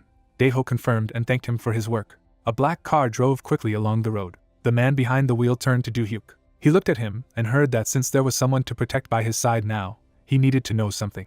Without turning around, Daeho continued that the Awakened Authority has a program to monitor and indirectly monitor those associated with them. Do-hyuk looked in his direction, thinking what it meant. From the moment they promised to help someone, they began to be closely followed, and replied that he thought it was indeed possible. Looking in his direction, the man said that according to the reports, someone was following him, and they were doing it quite professionally. They tried to track them, but it seemed that they immediately noticed it and disappeared. The guy remembered the images of the heroines and thought, who are they, those two or Sunyul again? The car stopped at the intersection. Words were heard with the hope that from now on he would be more careful. With a slight smile, Daeho said that if there was any danger, let him not hesitate and call them. The hero thanked them. He was surprised when Yunso touched his seat and enthusiastically said that he could call her at any time, whether for personal reasons or not. Daeho squinted at her and said that they were talking about serious things. The girl replied that they had already finished the conversation, so everything was fine. Do-hyuk looked at her and confirmed that everything was fine. Pointing her finger at herself, an embarrassed Yunso said that if he didn't have a girlfriend, how about a date with her? The girl's cheeks turned red. The green traffic light came on. My foot pressed the gas pedal. Yunso cried out awkwardly at the sudden movement. The force of the start made her hit the seat. Rubbing the back of her head in displeasure, she told the director that it was dangerous, and asked what he was doing, who ordered him to buckle up and sit still. The heroine pouted in displeasure. Do-hyuk turned to her and said that he found her attractive as a girl, primarily because she was charming. Embarrassed, Yunso twisted the curls on her finger and said that she understood. Lights were on the upper floors of the building. Do-hyuk was sitting by the system window, saying that since his mechanic level had increased by 10 in the dungeon, could he take a look at the stats? The notification announced that the mechanic had been promoted from level 18 to level 21. A window of information with his stats opened in front of him, and Do-hyuk said that he would put all the available points into magic first. He thought he could safely say that magic and wisdom were close to the A-rank level. Looking at the screen, the guy asked if he should check his prey. Suddenly, the girl behind stood up and asked where she was. Turning to her, Do-hyuk replied that she was in his house. The heroine was sitting on the couch when she heard the question that she had finally woken up. The stranger's cheeks turned a little red. She was sitting on a sofa in a large room. The girl looked around in surprise. Do-hyuk carried mugs, asking if this was something new for her. The guy came closer when she replied that it was very different from where she was used to living, to which he remarked that she was from a completely different world. The hero handed her a crumb. Then he brought his own to his mouth, noticing that she spoke their language very well. Taking a small object in her hand, she said that it was all thanks to this translator. Do-hyuk put the mug on the table and said it was an interesting thing. Looking at her interlocutor, he asked her if she remembered what had happened in the dungeon. The heroine held the drink, saying that, although illegible, she remembered a little. Remembering how the hero stood in front of her, she said that, if she remembered correctly, her presence there was a kind of offering, then he came alone, defeating the enemy and saving her. Looking at her interlocutor, she added that, if she was not mistaken, he still had her brother's necklace. After placing the items on the table, Do-hyuk clarified whether it was about him, to which she said that it was. Blue-haired looked confused, saying that she would like to get it back. The hero nodded silently. Folding her hands, the girl asked to hear the message that her brother had conveyed with this necklace. Remembering the wounded enemy, he remembered his words that if the guy met one of his servants or assistants, they would instantly recognize the necklace, the ring, asking him not to let him know hell in life. The girl burst into tears when she heard this. She covered her face with her hand. After imagining the enemies in dark armor, the hero noted that in the world he knew, this enemy and empire were only a small side story, so not much was known about them, and for this reason, he could not even imagine that he had a sister. Hugging herself, the heroine said that she thought that she was in hell, and even now to be able to just sit here as a blessing, to which she heard a question about what happened next. Imagining herself next to the Archons, she talked about how they were the royal family of the empire before its fall. After that, she introduced the Dark Magician, noting that it all began with his arrival, and he drove the fourth emperor crazy. A multitude of people lay on the ground, so the emperor, distraught, introduced tyranny and began to kill everyone indiscriminately, even the closest and most talented subjects. Several ships sailed through the sky, and soon after, the neighboring magic empire attacked them. The interlocutor presented a map, saying that since everyone who could defend the country had already been killed by the emperor, the empire itself collapsed in an instant, and complete destruction did not take even a year. The man stabbed the other with his sword. Blue-haired spoke of how her brother, the one who couldn't just sit and watch all this, had killed the fourth emperor and gone to the front lines. The Archon's hands were stained with blood, and yet it wasn't enough against enemies. She remembered the book on the altar, saying that he had used forbidden magic that had been hidden deep in the dungeons. A dark aura surrounded the guy. His eyes shone brightly. Later, he joined the battle. The swings of the sword threw the people apart. The attacks left bright traces. Imagining her brother among the ruins, the girl said that he had gained the power of dark magic, and this allowed him to protect the empire. His aura became stronger, so over time, the dark force began to absorb everything. Later, zombies appeared, who were soldiers of the empire and even ordinary citizens, but they were absorbed by dark magic, turning them into monsters. The girl looked at the city with regret, although from the very beginning she was ready that sooner or later trouble would come, to run away as far as possible. In the forest, she met two people. They were soldiers who grabbed her, and then put her in chains and left her on the altar. Folding her hands in front of her, the heroine heard that this is why she was in the dungeon, and replied that she was, and before falling asleep, Diluc told her something. Looking away, she revealed that because of her brother, he and his men had fallen into a dimensional rift. But he didn't stop saying that they would definitely get out. The girl trembled, saying that when that moment came, he said he would kill her and would happily use her body as a sacrifice. Remembering her surprise in the hero's house, she said that she had assumed that place was forever lost in a spatial crack, but then she met it. Do-hyuk withdrew his hand and, when asked about his name, noticed that they were so busy talking about stories that they didn't even have time to introduce themselves. He smiled as he called out his name. Looking at him, the girl said that her name was Hayes. Putting her hand on her chest, the interlocutor added that she knew that he had saved her, but still asked for one favor. Leaning forward, Hayes asked for help adjusting to this world. Frowning, she explained that she wanted to know why she had come here and unravel the mysteries that her brother had left behind. Sitting opposite, the brunette heard that she would definitely repay her kindness. In the middle of the dungeon, a loud rumble is heard. A ferocious bear runs straight at the warrior with a shield. It opens its giant mouth and begins to growl furiously. The monster delivers a crushing blow. The stones scatter in different directions. Sunmi, with a purple shield in his hands, expertly dodges the enemy as he flies past them. She delivers a powerful blow to his huge body. The bear then opens its mouth in horror, its muzzle reflecting a clear lack of understanding of what is happening. He falls to the ground with all his weight. A warrior with a red scythe in her hands jumps, swinging it at the monster. Shin swipes his weapon over the monster, slicing its body in half. She lands next to him and calmly walks forward. The girl in the gas mask tells Sunmi that now she needs to help Do-hyuk. She takes off her mask in amazement. The main character at this moment stands in front of the bear, which has risen on its hind legs. At the same second, the giant falls to the ground. Shin is shocked to see this and realizes that so far he and Sunmi have dealt with one bear. The protagonist stands in the middle of the corpses of monsters. The partner wonders if he alone destroyed such a number. Hayes sits on the couch and says that in return she will definitely repay him and will be sincerely grateful. Do-hyuk smiles slightly and declares that he will gladly accept it in this case. The blue-haired lady looks at him attentively and asks him to take care of her. MC, sitting on the couch, says that first they have to buy some new clothes so that she gets used to them, because you can't stay in these ones. Shin shakes the protagonist anxiously, shouting his name. The frightened protagonist looks at her in shock and asks what is wrong. She in turn demands to wake up immediately, because they go to the boss's room. Do-hyuk scratches his head as he is asked what he is thinking, and Do-hyuk asks him not to worry about it. The red-haired partner asks him what it was about the USA that made him so much stronger. Sunmi stands next to them and agrees, clarifying that she and her friend would have spent a few days clearing, but with MC. The warrior says with a serious look that it seems to her that every time they meet, the main character is getting stronger. The guy asks again in shock.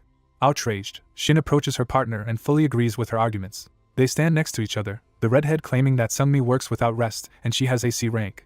But every time they see him, they begin to wonder if there is any point in the ranks at all. The protagonist looks at his comrades and asks if one of them was really promoted to C rank. She agrees, saying that while Do-hyuk was in the USA, she was recertified. The leader waves his hand and suggests celebrating her promotion with dinner. The red-haired friend remarks that this is a great idea, but the protagonist must pay. MC turns to the girls and offers to solve everything after they defeat the boss. He turns to Sungmi with a serious look. The gate opens in the middle of the hall with fire. It is said that he has increased fire resistance, so he will be a tank, and they, in turn, need to attack his weak points from the back. A purple crystal is visible in the middle of the tongues of fire. The protagonist explains that there is a weakness similar to those monsters before. A giant flame bear stands in front of MC. He is asked if he will be okay. He in turn asks not to worry. Do-hyuk begins to spew flames, assuring that this is already a past stage, while using the solar flare skill. The fighter takes off, exclaiming that he will start on his own. A monstrous bear spews flames from its mouth. Powerful fiery streams fill the battlefield. Sungmi runs around with a shield. Noticing that it's so hot that it's hard to breathe, she wonders if the guy will be okay. Frowning, the girl looks ahead. At this moment, Do-hyuk frantically cuts through the flames. The ferocious bear opens its mouth and begins to roar loudly. Everything around is illuminated by a fiery flash after the protagonist uses a fireball. The bear with blackened eyes opened its mouth. MC says that even if it is fireproof on the outside, it is unlikely to be on the inside. Various items are shown. The system window says about a rare class bracelet, using which wisdom increases by 50 points, as well as stamina. While the protagonist realizes that after the battle with the villain, he received 3 things: a dimensional stone, a bracelet, and a power projectile that works at short distances. In his flashback, Do-hyuk fought the enemy bravely, and realizes that compared to a normal spell, it is better in terms of speed, power, and number of casts, so it is extremely powerful. The protagonist stands in front of a fire bear, intending to find out the effectiveness of the skill. Suddenly, Sungmi appears in front of him. She is covered by a shield. Bright flames fly out of the giant. Frowning, the lady covers herself with a purple shield. The fire crashes into her professional defenses. Powerful rays fly in different directions. Shin runs towards them with a scythe, exclaiming that it has covered her back perfectly. A lady in a gas mask approaches the scene of the battle. She jumps up and delivers a bloody blow with her scythe. Suddenly, a purple crystal appears on the ground. The girl with a stern look gives the guys a report that she will not be able to break it, because even more strength is needed. The confident protagonist in response declares that everything is fine, he will deal with it himself. Fast energy beams appear around him. He uses a power projectile. All the rays fall directly into the bear's skin. A bright flash illuminates his body. The monster screams in pain. MC holds out his hand in front of him with a serious look. The events take place outside the battle zone. The girl is dressed in a pink blouse. She wears beautiful blue jeans, just like her friends. Sungmi fixes her hair and says she's ready. Flashbacks from the battlefield are said to be after they destroyed the boss. Shin looks at his partner and asks her to come over for a second. The red-haired girl smiles, stating that she won't be able to join the C-rank celebration. The stunned friend exclaims if she really won't go. The partner tells the anxious companion that she needs to spend more time with Do-hyuk, such as going on a date. Discouraged, Sungmi asks again about the date. Crossing her arms, the red-haired girl states that judging by her embarrassed reaction, it is safe to say that they have never met alone anywhere other than the dungeon. She puts her hand on her friend's shoulder and says that this is an occasion to offer something new and enjoy the moment. The red-haired warrior with a smirk claims that she won't be so tactful next time. The short-haired lady smiles slightly and thanks her. Sungmi stands in front of the mirror and looks into it carefully. She says with a stern look that since her partner gave her this chance, then she definitely needs to try. The car is parked near the mansion. The events take place in the house of the main character. Peter, a C-rank mercenary guard, asks Alex if he is sure the guy is worth it. His partner sits next to him with a serious look and says that he heard with his own ears that the master is interested in him, and if they deal with everything and drag him directly to the boss, they will be richly rewarded. Alex with a slight smile clarifies with his partner that they cannot be guards forever. It is written about the Guardians. There is a story about an international organization for the protection of the awakened, in which, unlike other organizations and bureaus of the awakened, they exist only for their own benefit, and to be more precise, they do not distinguish between good and evil. 2 versions of the employee are shown. It is explained that if the client pays for the crime, then they will do everything, and if he wants to do a good deed, they will also do everything. Their priority has always been money. The fighter with a smirk states that Do-hyuk still has D rank. The driver in the cap looks around sternly. Suddenly opens his eyes in surprise. An armored personnel carrier is visible. The guy exclaims that this is the main character's car. Alex with an aggressive look offers to follow him, because his house is a damn fortress and they only have a chance to capture him on the street. The scoundrel says with a mad smile that they will take care of him when he is in the dungeon or in some other secluded place. The protagonist is standing with a phone in the middle of the XX shopping center. Strangers are located in the shopping center. The main character thinks that 2 are on the 2nd floor, and 1 is riding the escalator. A soldier in a cap looks at his phone. sitting on the first floor. MC presents a white car with a serious look and thinks about noticing them, because as soon as he left the house, he was chased by a strange van. He remembers Daeho and wonders if that's what his assistant warned him about. Do-hyuk picks up the smartphone, realizing that it won't be fun at all if he drags Sungmi into it. Suddenly, a friend comes up to him and says that she has come. He, in turn, greets her. The excited girl sweetly apologizes for being late, assuring that she was in a hurry as best she could. The enthusiastic protagonist exclaims with a smile that she looks great in everyday clothes. The embarrassed partner looks away, stating that she is glad, because she was a little nervous, since this is their first non-working meeting. The protagonist looks at her and suggests that she go. They join hands. At this moment, the stranger is standing on the second floor. Peter says with an angry face that he didn't come here to admire their flirting. Alex remarks that let MC enjoy life before he dies, because once he relaxes enough, they will attack. Do-hyuk leads her by the hand. Sungmi says that she has read the message, then she asks about what they will do, who in turn states that they need to find a place where there are not many people first, and then they need to cut off their escape route. A partner with a serious face asks how they will lure them. MC offers to go after him. The main character holds his colleague's hand. The villains discuss the fact that they are heading to the emergency staircase. An embarrassed lady with flushed cheeks hears that she needs to be patient for 1 minute. He tilts his lips towards hers, at which point the bandits realize that they need to act right now. The villains rush to them. MC is standing next to the girl at this moment. Bandits are flying at them. Alex swings his weapon and wishes him to die. Suddenly, purple rays attack the heroes. They fall to the ground. The villain declares that they are still weaklings. Suddenly, their images begin to disappear. The bandit exclaims in complete shock about the illusion. At this moment a clap is heard. Alex turns around and asks what that loud sound just happened. The dead partner is lying on the ground. On the radio they ask for an urgent answer. The leader of the group turns to the bandits and orders them to be careful and monitor the environment, because the main character is still here. Do-hyuk with a straight face claims that it is too late. Yellow ball lightning pierces the bodies of the bastards. A bright flash illuminates the entire floor. The main character stands in front of the incinerated corpses of enemies. A purple ray appears next to it. Suddenly, an energy shot hits the protagonist's barrier. Alex, gritting his teeth, begins to run away, Sungmi yelling about it.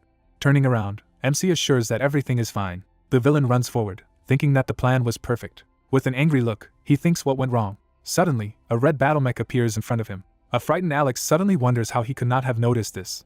Do-hyuk walks with his partner to the battlefield. The main character with a smirk praises the assistant for a good job. The combat robot sparkles with its eyes. A technological cyborg is called Irene. Specialists arrived at the scene of the massacre. They cordoned off everything with tapes, and also began an investigation. The girl stands in front of the guys and asks the main character if he knew that these awakened were mercenaries from the Guardian organization. He in turn asks in response if she means the company that does anything for money. Images of villains emerge. It is said that the people tasked with the pursuit were not high level, but still registered as professional mercenaries on the documents, and their goal was most likely the same. Yoon-so presents the skill of rewriting scrolls with a serious look, claiming that the price for it is simply exorbitant. MC scratches his head, thinking about being targeted by pesky bastards. The specialist assures that from now on, they will take care of everything. The protagonist is standing near Sungmi, and they are suddenly asked if they are really on a date. The girl, blushing with excitement, assures that she does not. Yoon-so says with a smile that his partner does not know how to lie at all, because the face betrays absolutely everything. Then she turns to the main character. She looks excitedly at the guy, who talks about how they're going to celebrate her promotion to C. Yoon-so with a smile, stating that she thought something like that. She stands in front of the guys and says that in this case she does not dare to detain them. The specialist leaves them and happily wishes to celebrate well. Do-hyuk thanks her in return. Displeased, Sungmi turns to look at her. With an angry face, she thinks about what it looked like. Yoon-so moves on, while his partner wonders if she feels something too. The events take place in the evening. Light can be seen from the window of a tall building. The main character goes inside and says that he has returned. Suddenly, someone rushes straight towards him. A small white cat grabs his face. Stunned, Do-hyuk sees the affectionate cat and wonders where he comes from. Hayes peeks around the corner and yells at Rikini not to run everywhere. MC asks if it's her cat. A girl with blue hair asks if he has really already returned, while she calls the pet to her. Suddenly, the cat evaporates from his hands. He ends up on Hayes' shoulder. The girl claims that this boy's name is Rikini, and she tamed him as a child. The protagonist stands in front of her and says that he has never encountered the taming skill before, so he became interested. His partner replies that she was able to summon him again after resting and restoring her magical power. There are thick books on the table. Do-hyuk asks if she has rested enough after he left. The girl agrees and says that she managed to study quite a lot with the help of the material left behind and the internet. There are also empty plates on the table, with Hayes stating that it was the first time she had eaten such food and she liked it, while the protagonist states that she is from the royal family, and therefore he was worried that she might not like fast food. The worried lady suddenly asks if she is disturbing him. MC with a slight smile assures that everything is fine, and if she does not mind, then they can talk informally. The girl says that she does not mind. The protagonist climbs the stairs and states that in this case, he still has things to do, so he will be in the office. Then the guy wishes her good night. The main character stands in the middle of the corridor and notices a mysterious light from the office. He goes inside and sees a system window asking if the user confirms the completed translation. MC thinks what is going on here. He pokes his finger at the pop-up window and notices that he hasn't activated anything like that, with the guy assuming that this is the book he received. Suddenly, a blindingly bright light appears in front of him. Suddenly, a book appears next to the guy. The system says that the Duhyuk user received Arkmit's weapon blueprints. Several windows say that he has received a reward for completing tasks quickly, so he now has the ability to craft weapons, enchanted bullets, and has also received user instruction. A satisfied MC holds the book in his hands and thinks that the translation was for drawings, because the translator turns out to be quite a useful thing, so he will definitely use it. The pop-up window asks if the protagonist wants to create Arkmit's weapon. He thinks about knowing a little, but it's great that the reward has increased. The protagonist does a warm-up and wonders if he should create another one. Suddenly, his hand begins to glow. The window says about the necessary magic power and 0 out of 25,000 points. The necessary ingredients are shown, namely high-level stones, red troll skin, goblin king tooth, and metal of magical origin. Duhyuk puts his teeth in the window, stating that he is lucky because these are the last ones, while the message says that all the requirements have been met. The window says that 25,000 points have been collected, and all the ingredients are in place. Another report reflects the creation of weapons. Readiness is at 0%. The hero moves a black pen over the notebook and notices that it is quite cold. On the sheet it is written that Hayes adapted to life in a new environment even after the death of her blood brother. Her cat was always by her side, so it helped her. Then she decided to find a dark wizard who pushed her brother into a spatial gap and take revenge. After death, the girl never cried. The guy sits in the dark and thinks that this is the end of Arkin's story, because although he is sorry, his death was necessary, because thanks to this, Hayes became stronger. He writes on white paper that her body has begun to change, so it was an awakening. The stranger sits under the covers, declaring that now this is definitely the end. Suddenly, he turns around, asking who has come to see him. In the system window, it says that the quest of the C rank begins. A giant golem holds its hands on the ground. He has red, fierce eyes. The stone golem stands in front of the protagonist. He is the boss. Behind Duhyuk, a powerful burst of energy can be seen. Akron and Irene rush forward. The robot's gazes are serious. They fly past a monster that is stretching out its arms. The cyborg uses a speed descent and heads towards the golem. A powerful energy beam pierces the stone body. Irene aims at the monster. An orange flash escapes from her hand. Strong flames envelop the cyborg's armor. The robot shoots a giant tongue of flame using the fireball skill. A powerful explosion is heard in front of the main character. The stone golem stands still. The protagonist thinks that this is good practice for a level 21 mechanic and for an enhanced robot attack, but it is still not enough to complete a B-rank dungeon. The main character inserts his hand into a spatial pocket and says that it was not bad either. The revolver burns with red fire. Duhyuk realizes he can use it. In the system window, it is written about Arkmit's legendary level weapons. It says that it can be combined with other weapons. Together they create a combined effect, and it is also automatically charged using spatial energy. But when using stones, charging is faster. MC takes up his revolver with a serious look, a glove on his hand. He directs a fully loaded weapon, realizing that he needs to use high-level stones first. The protagonist directs it, thinking that he needs to invest maximum energy. The red-eyed golem looks at him calmly. The giant swings his stone fist. He approaches the main character. Cyborg, the protagonist's assistant, hurries to the rescue at this moment. The robot slams into his fist at full speed. Duhyuk aims his revolver.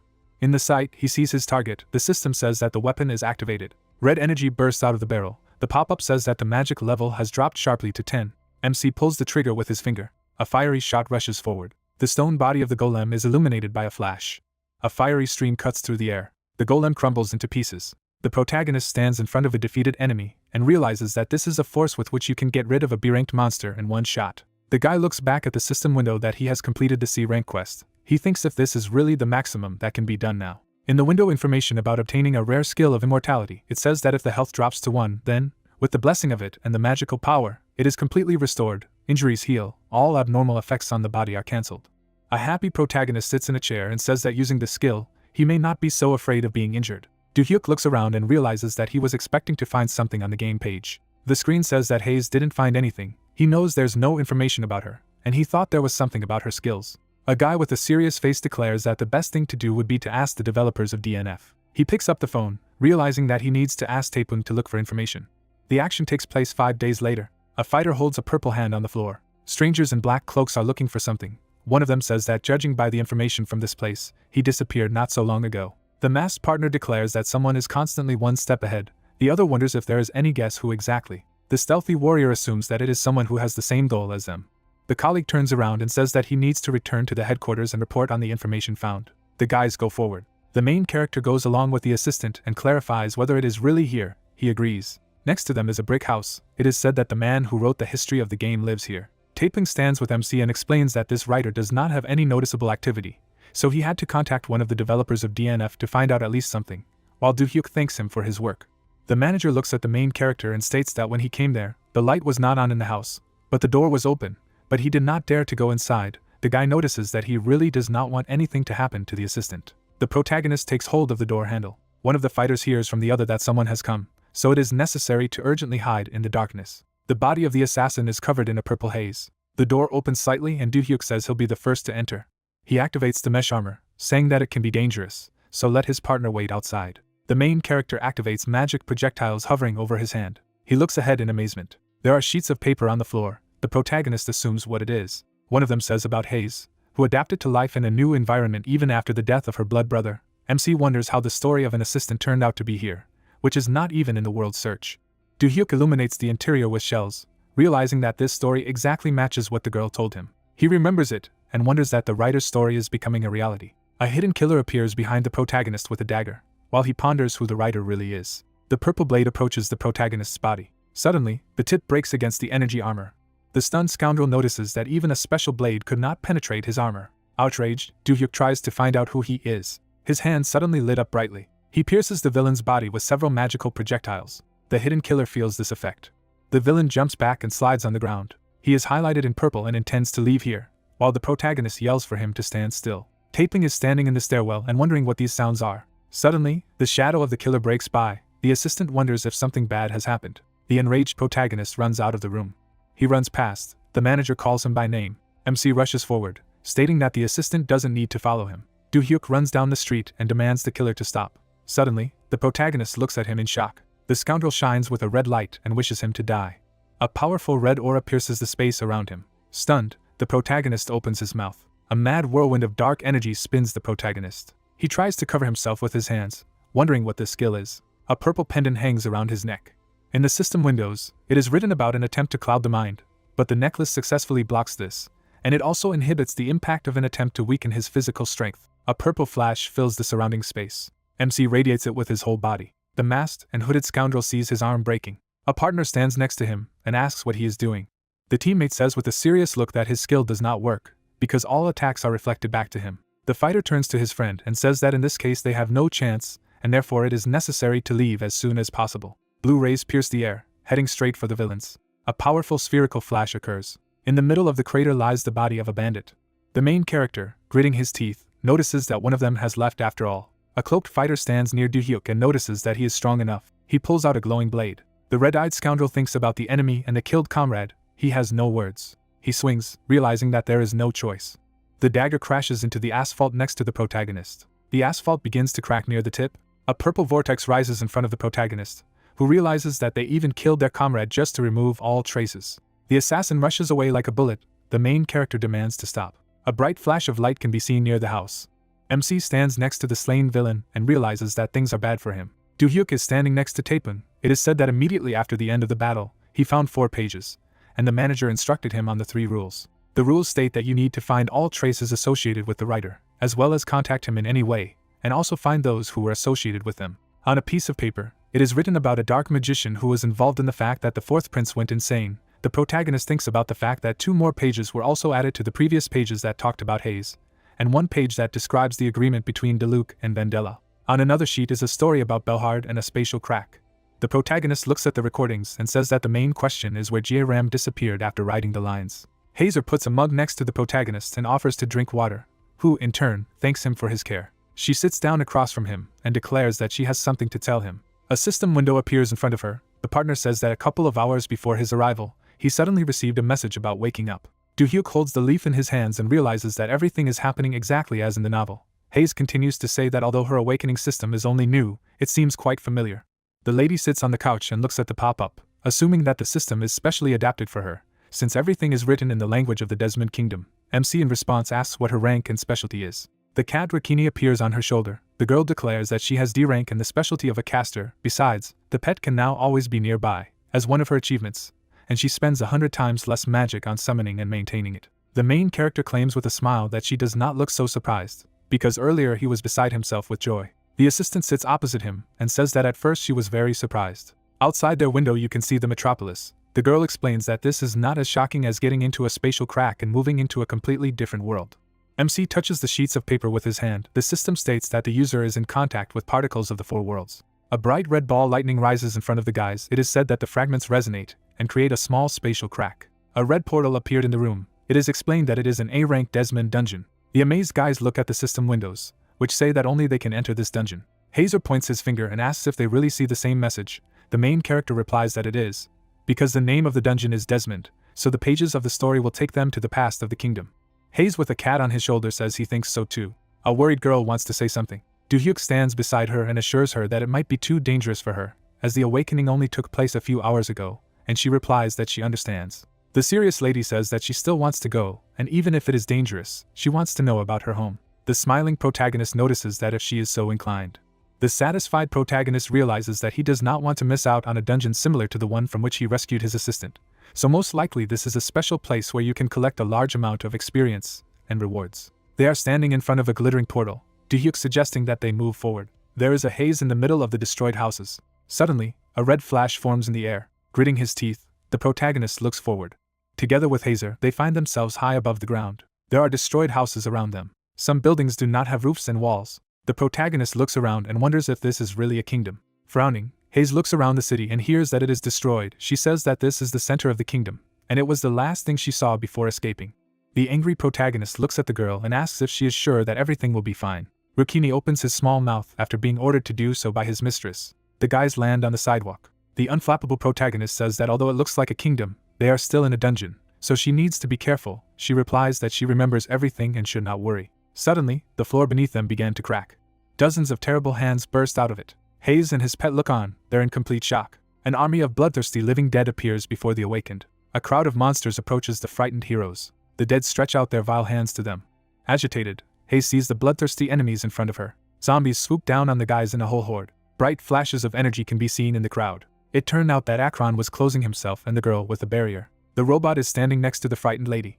A powerful flow of red energy crashes into them. Irene flies up to the guys, intending to help. Cyborg looks attentively at his enemies. He lines up with a powerful flow of energy right on the horde. Hayes nervously covers herself with her hand as she watches the bright flash. A group of guys is standing in the middle of the ruins. They think about the fact that there are a lot of zombies. The discouraged girl says that dealing with ghouls is much more difficult than she thought. The protagonist notes that they are indeed stronger than normal monsters. A blue glow appears around Hayes. She looks back at the protagonist in amazement, asking if everything is okay. MC says that by killing monsters, she becomes stronger and will eventually be able to defeat enemies of higher levels. The girl looks carefully at the protagonist, who wants to say something else before they continue. They are standing in the square. The protagonist asks if she feels any emotional attachment to the citizens who have turned into monsters. She denies. The ruins of the castle are visible around. The girl claims that this place does not feel like the house in which she lived. The heroine looks at her hand and feels something strange. Do-hyuk stands next to her partner and says that this place will be their first step on the path of development, so she feels something like this. The unflappable protagonist declares that each monster kill increases the level. The assistant looks away and asks if this is the source of his power. He in turn agrees, saying that he is also awakened. Hayes frowns at the thought of this. A confident girl offers to send them to the next world. In the middle of the dark halls of the castle lie bodies. The guys quickly run past them. The drone flies on. The main character warns that a flock of ghouls is ahead. Unfazed, Hayes rushes forward, assuring that she will deal with them. The protagonist clarifies if she is sure of this. The girl agrees with a stern look, saying that she has already leveled up enough and cannot hide behind his back forever. She forms a magic ball in her hands. The main character declares that he will monitor the situation, so let him dare. A magical seal appears in front of the girl. She exclaims that this is her first battle. A white and black wolf run forward, with Hayes summoning life and Sugart. The white beast has a stern red gaze. He flies past the ghouls in an instant. The black beast watches calmly, a golden glow emanating from it. With the help of magic, he lifts ghouls into the air along with the stones. Huge boulders hit them with all their strength. Satisfied, Do-hyuk keeps an eye on her, noticing that she is doing well. The system window says that the protagonist's level has increased to 47. There is a bright flash. The stranger asks if they are really the ones who set fire to their houses and killed the blessed citizens. The indignant guys turn around at this voice. An energy arrow cuts through the air. The MC is closed with a barrier. He has a fierce, confident gaze that flickers blue. The main ghoul walks among the henchmen and says that since the protagonist was able to block his attack, then he is not such a mediocrity. The white-headed scoundrel grins frighteningly. He stares at the heroes. His name is Isaac, an A-rank boss. Hayes is amazed to see him, with Rikini on her shoulder. The girl gritted her teeth. Do-hyuk notices it. She shouts his name in a rage. The indignant lady exclaims that he was the great mage of the kingdom. She asks why he did such a thing. The villain with a vile face calls her trash, while wondering how she knows his name. He sees a disgruntled girl and recognizes her as a princess. The villain stands with an army of ghouls. He asks how the heroine was able to survive and get out of the spatial crack, which in turn demands an answer. Isaac hugs one of the monsters and asks if the guys really don't know. He calmly says that he only helped the citizens who were blessed by that man. Enraged, Hayes calls him a traitor. The red-eyed mutant claims that they will understand everything after they are also blessed with this persona. The monster smiles, stating that he will help them with this. The main character suddenly appears behind his back. He shouts in anger that they do not need his help. A powerful explosion occurs. In the fiery streams you can see the hand of a fighter. Isaac grabs Do-hyuk's wrist, asking if he really thinks he can win with this level of magic. The mutant looks at the guy furiously, claiming that he is about to show what real magic is. The opponents are standing on the floor. The villain is holding the main character's hand. Discouraged, Do-hyuk opens his eyes, wondering if the fireball really didn't work. Behind the indignant guy, the sparkling magic projectiles that he has just summoned appear. Energy rays fly out in the direction of the main ghoul. Sharp blobs of mana almost reach his head. However, the rays evaporate upon contact with the villain, while he assures that such magic does not work on him at all. The protagonist looks at him with a serious face and wonders if this is an anti-magic field. Suddenly, Isaac delivers a hard punch to the stomach, asking if MC really knows about such magic. A ferocious monster with red eyes says that the protagonist should have already guessed that he would not win. The boss of ghouls shoots yellow lightning directly at the main character. A cloud of electricity pierces him, causing explosions. The wounded protagonist lies and comes to his senses. In front of him are the images of a villain and a magician. He thinks about how usually, the anti-magic field is formed as a shield around the sorcerer, which cancels a certain damage. Do-hyuk is aware that the opponent is using a thin shield, which allows him not only to cancel the damage, but also to strengthen his own spells. Isaac holds a fiery hand in front of him. The main character is sure that such control requires an incredible amount of magic. The villain with a sinister grin generates energy. The protagonist understands that you should not expect anything else from the boss. Hayes holds out his hand in front of him and calls out loudly for life. A ferocious white wolf runs straight at the villain. Suddenly, the beast hits its head directly into the magical barrier. The pet flies up from the collision, while the boss taunts that they are trying to attack him with such a weak summoned animal. Purple flashes burst out of the villain's hands. With an intimidating look, he declares that he will take care of this guy first, and then he will take care of her training. An angry Hayes frowns when she hears that she'll be better off just standing there. While wondering what to do, Do-hyuk gets up from the floor. The villain invites him to continue. Several clones of the main character appear. He uses the skill of reflection and mirage. At the same moment, the guy breaks off and goes on the attack. The white-headed ghoul stands still. A lot of copies of the protagonist appear around Isaac. The boss at this point suggests that since the main character screwed up, he decided to show something more interesting. The villain forms mana vortexes in his hands, declaring that the protagonist's magic is weak.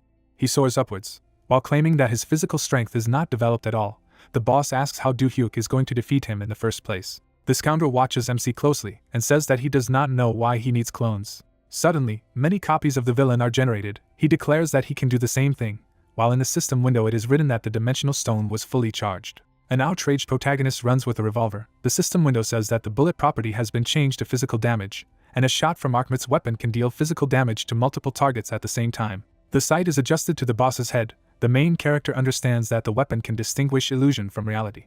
Near the villain you can see the running silhouette of a fighter. Do-hyuk calmly aims his revolver. Frowning, he wishes for the weapon to destroy the enemy. A powerful shot is fired, illuminating everything around. Stunned, Isaac sees a projectile flying. He generates several purple-colored magic seals in front of him. Flaming projectiles shatter the barrier. Several bullets hit the target and caused many explosions. The villain falls to the ground. The main character calmly stands in front of a defeated opponent. The guy puts away his revolver while the boss wonders how it happened, because he has not lost before. MC holds a sharp blade and states that the boss will ask about it in hell. He turns to Hayes and calls her over to him. The guy holds out a weapon and says that it's time for revenge. The partner takes the long sword into her hands. Her gaze is stern and imperturbable. The lady slowly approaches the lying villain, who in turn asks him to stop. The monster lies on the floor, claiming that he must preach the words of the boss, while he assures that if the princess leaves him alive, he will certainly tell everything. Hayes swings her blade intimidatingly while wishing the traitor death. In response, a heart-rending scream is heard. In the system windows, it is written about increasing the level to 51. The girl stands with her back to the protagonist and sincerely thanks for the opportunity to take revenge. After killing the boss, the dungeon began to collapse. A red portal opens near the guys. In a pop-up window it is written that you need to leave the dungeon within 10 minutes. The main character approaches the portal, the system says that if users stay, they will never be able to get out again. Hayes turns around and asks to wait for a while. Frowning, the girl states that there is one place she wants to visit before they leave. The exit from the dungeon glowed red. The system said that if the door closed, the user would never be able to get out again. Hayes turned to the guy and asked him to wait for a while. Turning around, she confidently said that there was a place she wanted to visit before they left. Debris was falling from the ceiling of the library. There were 3 minutes left before the exit closed. The heroes stood on their limbs. Do-hyuk shouted in alarm that they were short on time. Hayes touched on one of the books and said that it must be here somewhere. His fingers felt for a round button. The illusion of the books dissipated as she opened the box, and she said she had found it. Clutching a real book to her chest, the girl said that she had found it, and called to leave. The guy called to hurry. Suddenly, his eyes widened in shock. A large crack appeared on the wall next to the girl. Large debris fell on the heroes from above. The blue-haired woman looked at them in fright. A red glow appeared on the upper floors of the building. A bright portal glowed in the center of the room. A determined Do-hyuk stepped out of it, holding the girl in his arms. And then the exit immediately closed. Looking at the remnant of the glow, the guy said that it was close. He put the girl next to him. Looking at the object in her hands, the hero asked, "Was she looking for this book?" Hayes turned around, holding the Book of Secrets of the Kingdom of Desmond, and said that she wanted to keep it. There was something in this book that could help him.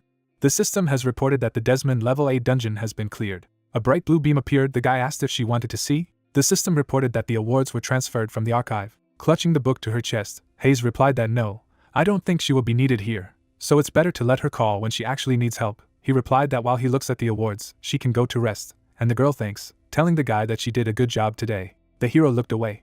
In front of him were 2 dark-covered books, 6 types of anti-magic shield spells, and 6 kinds of chain lightning spells. A large red crystal appeared above the hero's palm. He thought that it was 10 spirit spatial stones. The system reported that the spirit stones of space are very rare and have a special energy. A red system window appeared with information that the world's first space spirit stone had been found. The next notice stated that spirit stones of space could only be found in A-rank dungeons and above, and could also be crafted using spirit alchemy.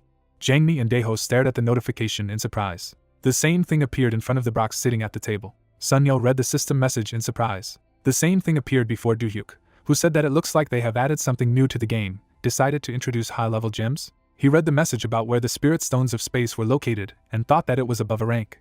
In front of him is the blue glow of the inventory, and the guy thought with a smile that it was good that he had an agreement with the Awakened Directorate for the individual use of some dungeons. He thought it was time to clear them. Thinking back to the bosses he had encountered, Do-hyuk thought that he suspected that such dungeons would have bosses of the same difficulty as before. 3 assistants might not be enough, he had better look for more people. Throwing his hands behind his head, the brunette thought that it would be later.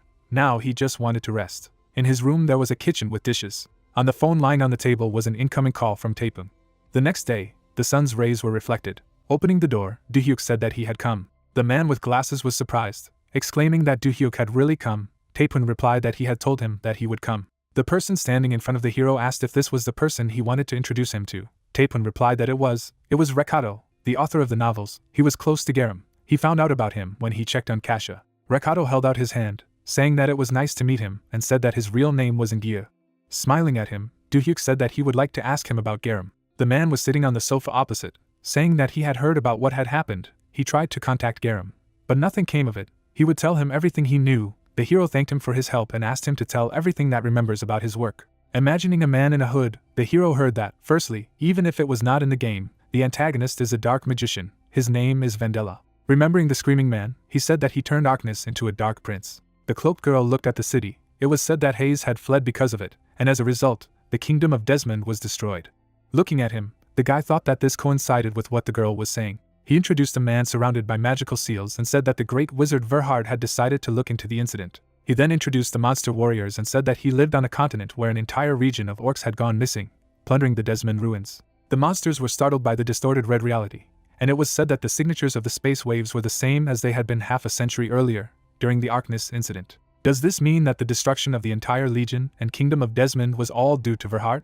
The man with glasses replied that yes. He imagined a black eye with a red pupil and said that he also heard that Verhard did not work alone. Someone helped him. Waving his hand, the brunette asked what happened next, and the man replied that, unfortunately, he did not know. At that moment he went on vacation, and after Garam disappeared. Rekato smiled when he heard the gratitude for his help, and replied that it was an honor to meet him. Confidently shifting his gaze, the man in glasses said that if he found out anything about Garam, he would contact him immediately, and heard words of gratitude.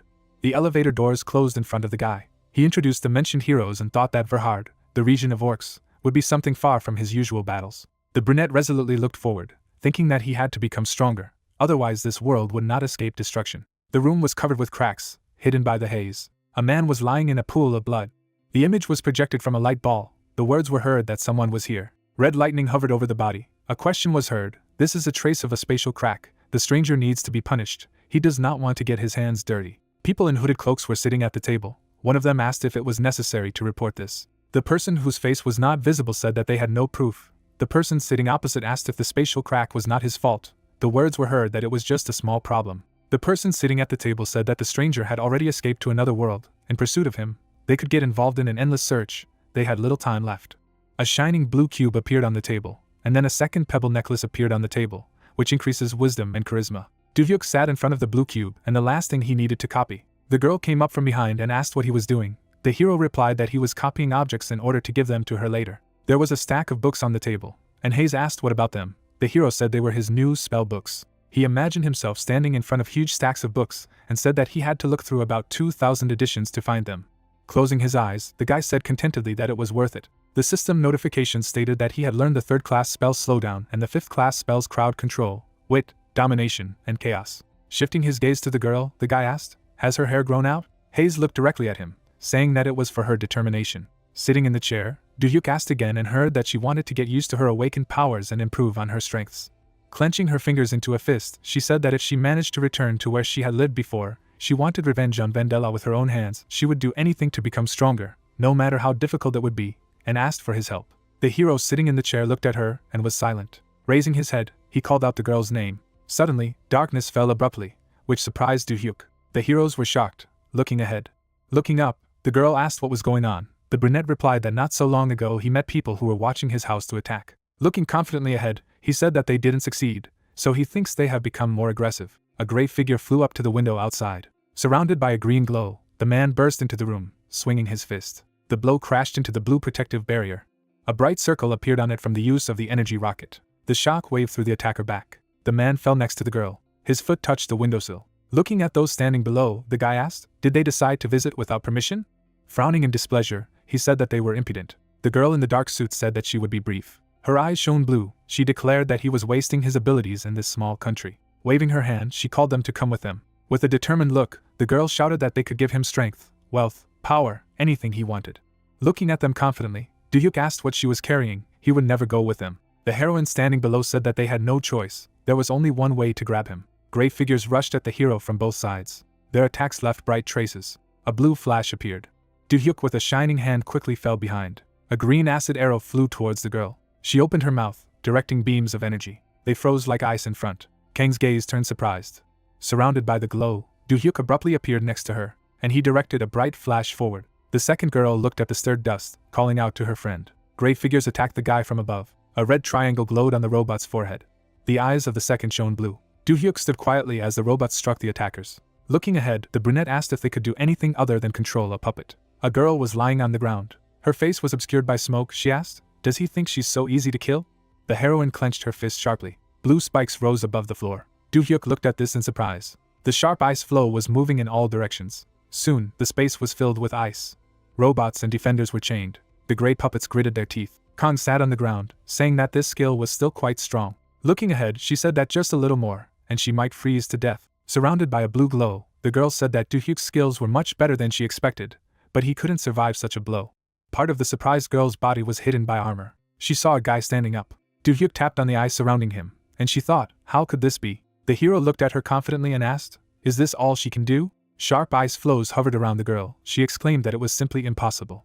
Ice spikes flew towards the hero. They hit him with a bright flash. There was a trace of the start. Duhyuk dodged the girl's attack. With a slight smile, he spread his hands. The heroine had a sword in her hand. Confident, Duhyuk held a flame in his palm. The girl with glowing eyes said that he knew perfectly well that he would not be able to defeat her with such a small flame. Raising his burning hand, the brunette said that he was definitely not going to go with them, and used the fireball. Next to his palm appeared the blue circle of the dimensional gate.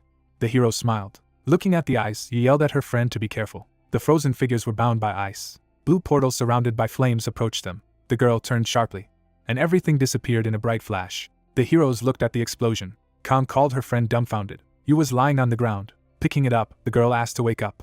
Duhyuk curled his fingers, declaring that it was over. Suddenly a hand touched his shoulder. The man approached from behind, saying that it was not so. The guy turned sharply. However, there was no one behind. He looked the other way, noticing a cloaked figure with a dragon on it. Kong fell to her knees and begged the master for forgiveness. The long-haired man displeased said that he had even made dolls for her, but she still couldn't handle it. Do-hyuk thought that she had just called him a master. The man approached the girl sitting on the floor. Looking at the long-haired man, Do-hyuk thought that it was the guild master Tenwa Rihong. Frowning, the hero asked why he was chasing him. Surrounded by the shining whirlwinds, the man replied, "Isn't it obvious? Because of his skills, of course." Nikolai's eye was shining, and he said that he was one of those who always got what he wanted. And then he took off rapidly. He flew forward, his arm outstretched. A sharp glowing spike approached the guy's eye. Traces remained from the rapid movement. A girl with claws on her back soared into the air. She was rapidly approaching, her arm outstretched, and then she threw forward a bright beam. Rihong looked back. He noticed a flash nearby. The blade then slammed into the ground between the heroes. The man jumped away, avoiding the blow. Looking at the glowing vertical pupils, he said that she had arrived earlier than he had expected. Surrounded by the glow, the girl resolutely gripped her sword. Frowning at him, she said that she was not going to play with him. Drawing her sword, the heroine said that he knew that the Tenwa Guild was currently dealing with the awakened from the office. He replied that he did not know. Gray robots were sitting on the floor. Words were heard that now all the dolls that are at the scene are not identifiable. They cannot use them as evidence in any way. Standing next to the leaning Kong, the man said that they would leave now. He closed his eyes and continued that there were a lot of extra eyes here. With a sharp wave of his cloak, he said that they were leaving. A sphere surrounded by a black haze appeared in space. The heroes looked at the glow left behind them. Do-hyuk gritted his teeth in displeasure. Stars were burning above the multi-story building. The heroes stood in the fog. Do-hyuk turned to the girl and said that he didn't think the branch manager would come so soon. She replied that maybe Daeho had mentioned it earlier. The guy remembered sitting in the car, and she reminded him that he would be the protector of the KBI leadership. Holding her sword, Jangmi said that she thought she would be too late. Smiling slightly, Do-hyuk said that she wasn't really there, she was just in time. He remembered the spearhead moving towards him and said that he had almost lost an eye in Rihong's attack. He touched the gray robot, asking what kind of doll the man kept talking about. The gray figure's eyes were hidden by a mask. The girl explained that they were used by the Tenwa Guild to kill the awakened. All identification marks were erased, so even if they were caught, they would not be able to know what organization they were from. The figure was surrounded by a green glow, and words were heard that they were going through a special procedure of blocking their consciousness, as a result of which they lost their individuality and all memories. A group of identical puppets walked forward. She said that these puppets are the main driving force behind which the Tenwa Guild is #1 in China. The guy frowned and said that if Rihong had come to this, then he was afraid to imagine what would happen next. The girl standing opposite said that they were not sure if the people targeting him would only be from China. She remembered the guy with the blades who was moving forward, and said that remembering at least the incident in the mall was a target for many people. Turning decisively, Jangmi said that the FDA should do their best to protect him and Hayes.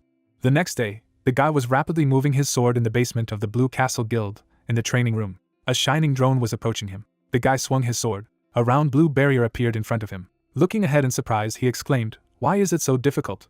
The aircraft was approaching him from behind. A loud scream was heard in the training room. Shin held a tablet in her hand and said it was a good job and called the next one. Sasha, standing behind him, said how good it was that they had her. Looking forward, Sungmi confirmed, saying that they both lack teamwork, so it's important to find a third person to fill in those gaps. The red-haired woman held the tablet, and the girl continued that thanks to Shin, who has a lot of experience in teamwork, she has a lot of different tests to pass, so she thinks everything will go perfectly. Shifting her gaze, she said about this drone and asked if that guy would be okay. Without turning, Do-hyuk confirmed with a slight smile, saying that the drone was not that strong, especially since it was created specifically for the selection of the third member of the team. Suddenly the girl called him. Coming closer, Do-hyuk asked what was the matter, and she said that the man said he knew them. Looking ahead, the brunette said that the branch manager said that the office should become stronger, but he didn't think that much. In front of him was Yoon-so in armor, who asked him not to worry. She wanted to join this team just to break the barrier of B rank. Standing in front of her, she said that she therefore hoped that they would not give her a special test. Shin turned to her, offered to start, and she agreed. The brown-haired woman held a shining bow in her hand. The girls looked at her carefully, thinking that she was an awakened B rank, wondering what skills she had. The drones were approaching the girl. Hearing the order, he was at the beginning. There was a red glow in front of Yoon-so's face. She said that they would start with physical attacks. Red arrows flew towards the drones. Flashes touched the propellers. However, the aircraft was surrounded by a blue shield. The Shin tablet holder said that in high-rank dungeons, monsters are immune to physical attacks, which she will do now. The heroine replied that everything is fine. Stretching out her hand with a weapon, the heroine said that she could also carry out magical attacks. A blue glow appeared next to her. The red-haired woman who was watching noticed that her arrow was getting colder. The heroine fired an arrow.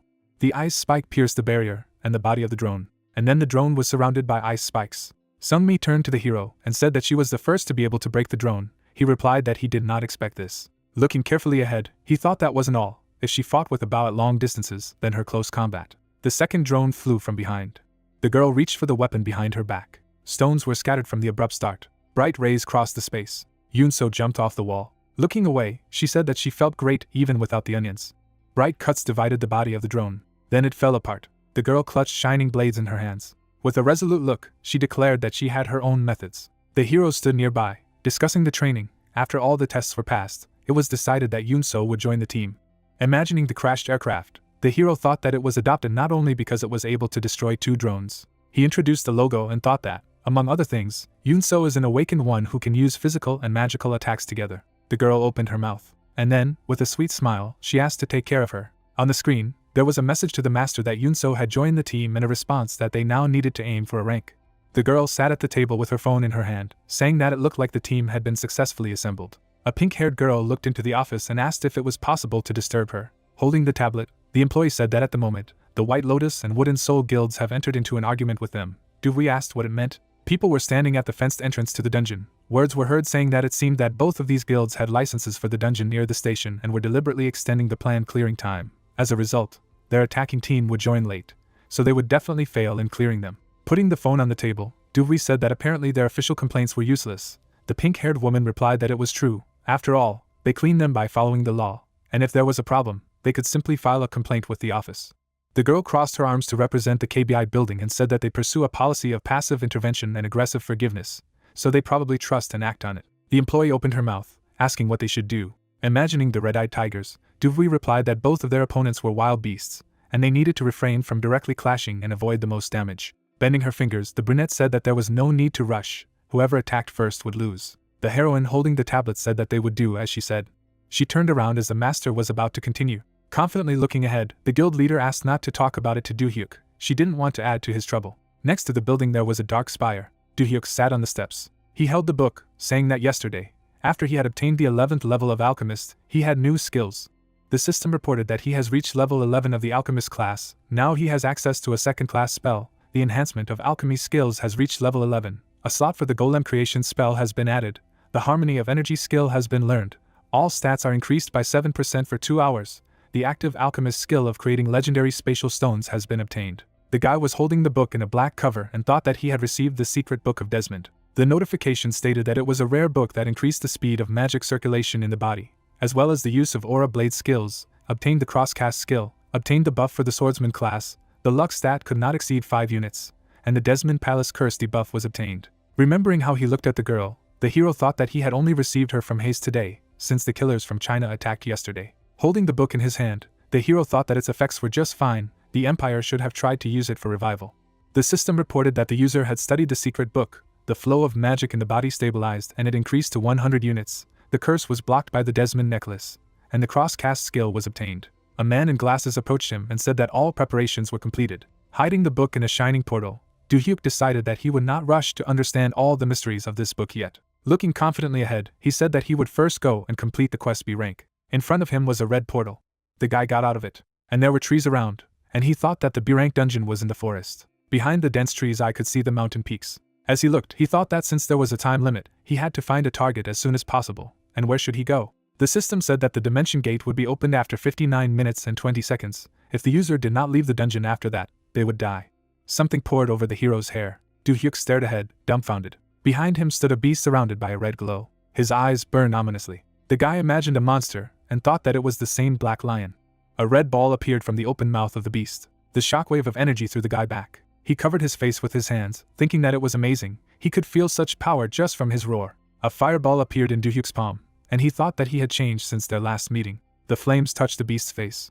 A powerful explosion rose over the forest. The man was rapidly moving forward and thought that this could not be. Peering into the distance, he thought that this magic definitely came from the young Doohyuk. The hero and the beast were surrounded by bright sparks. He thought that the power of the black lion was so great that even the magic of the 6th class could handle it. With the effort, Doohyuk gritted his teeth, and the man thought he didn't know how long he could hold out. He stopped, looking at the fire, and thought they were here somewhere. The Verhard hovered over the burning trees. Then he looked down inquiringly. The lion waved his paw. His attacks left claw marks. They were approaching Doohyuk clones. Looking carefully ahead, the guy thought that if this battle dragged on for a long time, he would not be able to meet the time limit. Creating a cloud of flame in his palms, he decided that he had to stop it. Red lightning burst out of the lion's mouth. Verhard slammed his staff against the magic seal and thought, why would he use a spell that was clearly not enough to defeat the Black Lion? Blue pattern swirled around him. The man thought that it would be bad if he did not intervene. After that, he glowed from the use of the spell of congealing. Duhyuk froze, his arm outstretched, and thought he couldn't move. The lion froze with its mouth open. The hero turned his frightened gaze to the side. Verhard approached them and said enough was enough. He looked good-naturedly at the guy and said that they had not seen each other for a long time, and offered to talk. Lightning flew from the red portal. The man holding the staff said that he did not think that they would meet again like this. The hero replied that he would too. Turning, Verhard asked how he got here. Looking at him, Duhyuk replied that he had entered the dimension. The old man looked surprised and asked again. Holding his staff, he clarified that they were still using these rifts, called dimensional gates. The guy replied that yes, he was somewhere nearby, and heard a request to take him to him. 10 minutes later, there was a mug on the table, and the question was heard that he had a time limit of 50 minutes. Duhyuk was sitting at the table and replied that yes, it was reflected on his status window. If he stayed even a little longer, he would die. The system message read about this. A gray-haired man with a beard said that the rifts he was talking about were created by the Deus entity. Not long ago, one appeared in this world. Introducing the ship off the coast, Verhard said it originated on the continent of Itamantia, which is a few months away by ship south of here. Introducing the armored monsters, he revealed that the entire continent was a place where ogres once lived. Behind the red dragon was a girl with black wings. They are gone, now it is overflowing with demons and its creatures. The guy sitting at the table opposite asked if it could be all the ogres. The man replied that this was only his assumption. He imagined a warrior standing in a red haze, and said that he thought some entity had used the rift to transport all the ogres to another dimension. Looking ahead, Duhyuk asked if the gate was opened by chance. Imagining what had happened, Verhard replied that if they had opened by accident, they would have had the same wavelength as those that appeared in the Desmond Empire 50 years ago. Imagining an orc in armor with red stripes, the man said that Ebenar, the powerful ogre king, would not have disappeared into the chasm without a fight. The guy sitting across from him asked for his name, and Verhard repeated, the ogre lord of Ebenar. The guy remembered the system window with the legendary synthetic alchemy, which failed to open. Duhyuk looked at the information window in surprise and said that his name was mentioned in his system. There was a skill that used his blood and spatial stones, which would apparently allow him to move between worlds. The hero looked at the old man, who said that if he did, he would tell him about Ebenar's weaknesses. Imagining the monster that struck at the enemy, he said that according to the notes of the sword master Galen, who fought him. Pointing to the stripe on the ogre's neck, the old man said that the only unprotected place on his body was the back of his neck. If the hero collided with it, then let him take a closer look at this place. Verhard was standing at the table after hearing that Duhyuk understood, and replied that they were a little distracted from the topic of conversation. The old man walked over to the window and said that dimensional rifts continue to appear in this world, with wavelengths the same as those of Ebenar and the Desmond Empire. Shifting his gaze, the man said that he had a hypothesis. He imagined a space covered in cracks and said that if there is an entity that creates a large number of dimensional rifts in order to intentionally increase the imbalance of the worlds. He imagined all these rifts surrounding the planet, and said that in order to prevent the catastrophe that would result from this imbalance, there is another entity that has created a system of the awakened on Earth to make people stronger. Looking ahead, Duhyuk asked if he thought it was Deus. Turning to him, Verhard said that since the dimensional rift had connected their worlds, there must be a reason why he had come to this dimension. Looking at him, the man with the beard said that if he was still interested in learning something, let him ask and not be shy. Duhyuk reached into his inventory and said that he couldn't fully understand this book, whether he could help him with it. The system said that the dimension gate would be closed after 15 minutes and 30 seconds. If Duhyuk did not leave the dungeon after that time, he would die. Surrounded by the glow, the hero closed his eyes. The man confirmed that he needed to do this. He presented a diagram of the movement of magic in the body and told him to feel the flow of magic. There was a shining ball in the man's chest. He said that there was usually only one inner core that could be used for witchcraft. Introducing 2 such balls, the man said that perhaps since he was awakened and properly transformed, he had 2 of them. Crossing his arms, Verhard introduced the guy and said that, just like in the previous battle, he could use 2 types of magic at the same time. He imagined a tangle of intertwined lines and said that the magic that was supposed to go in its own directions had become confused, and he was unable to use his full potential. Duhyuk held the flame in one hand, lightning in the other, and said that he had succeeded. The system has reported that the crosscast skill is now available. There were shining circles above the old man's palm. He asked if he understood it now, and the hero replied that he did. A book appeared in Verhard's hand. He said that he was glad that he was able to help. He wrote this book as an introduction to the study of magic classes. He hopes it will help him. Duhyuk took the textbook with a smile. He hid it in the inventory, and Verhard suggested that they go out little by little, and continue their conversation along the way. The guy was following the man. They walked through a clearing in the forest. Turning around, Verhard said that after hearing about the book, he wanted to ask something. The hero clarified what. The man imagined a warrior in armor. Then he introduced the girl. And introducing the guy with the book, he said that if he had met the last emperor and Empress Desmond in hiding 50 years ago and managed to get this book, then 50 years later he would be able to meet him again. Verhard looked away and continued that the space-time continuum continued to distort as it was now, and the next one he met might be from another time, wouldn't he? The guy replied that he probably did. The man grabbed the lace around his neck. Inside the pendant was a portrait of a girl. A shining haze surrounded the old man's body. She concentrated around the pendant from casting a memory spell. The man clenched the jewelry in his fist, and then he handed over the Doohyuk and asked to take it with him. Looking at him, he replied that she looked like she was very dear to him, whether he could really take it. Imagining a pendant surrounded by a blue glow, the man said that it was given to him by his wife, who passed away 10 years ago. Smiling slightly, he said that he really didn't know what else to give him, so let him take it. If he met him at another time, then another one would surely help him. Clutching the jewelry in his palm, the guy thanked him. They were standing at the shining entrance to the dungeon. Words were heard that it seemed that their meeting had come to an end. Verhard said that it was time to say goodbye. If fate allowed, they would see each other again. Standing at the portal, Doohyuk turned around and said that he was glad to meet him. The system reported that the quest to increase the B rank had been completed. The next notification reported that he had obtained a unique skill. The description of the maximum level mana absorption skill was that it is the active skill of a black mage. He can absorb his opponent's mana, but cannot exceed his maximum mana limit. The probability of success depends on his wisdom indicator. The cooldown time is 30 minutes. An employee approached the hero and said that he had done a good job, and now he would get him out of here. Looking at the man with glasses, Doohyuk asked if it was possible to wait with this. He wanted to check the statistics. He replied that, of course, he would go first. He could stay here as long as he needed. Looking at the system window, the hero decided to put the statistics in order first. In front of him was a system window with information about the hero of level 83, rank B, class mage, alchemist, mechanic, as well as a list of his characteristics. In the palm of his hand was a red necklace that Verhard had given him. The system said that this is a Verhard necklace of a unique class that increases magic, wisdom and strength. Thanks to the blessing of harmony, this item can be combined with others. When wearing the necklace, the stats of the items are doubled.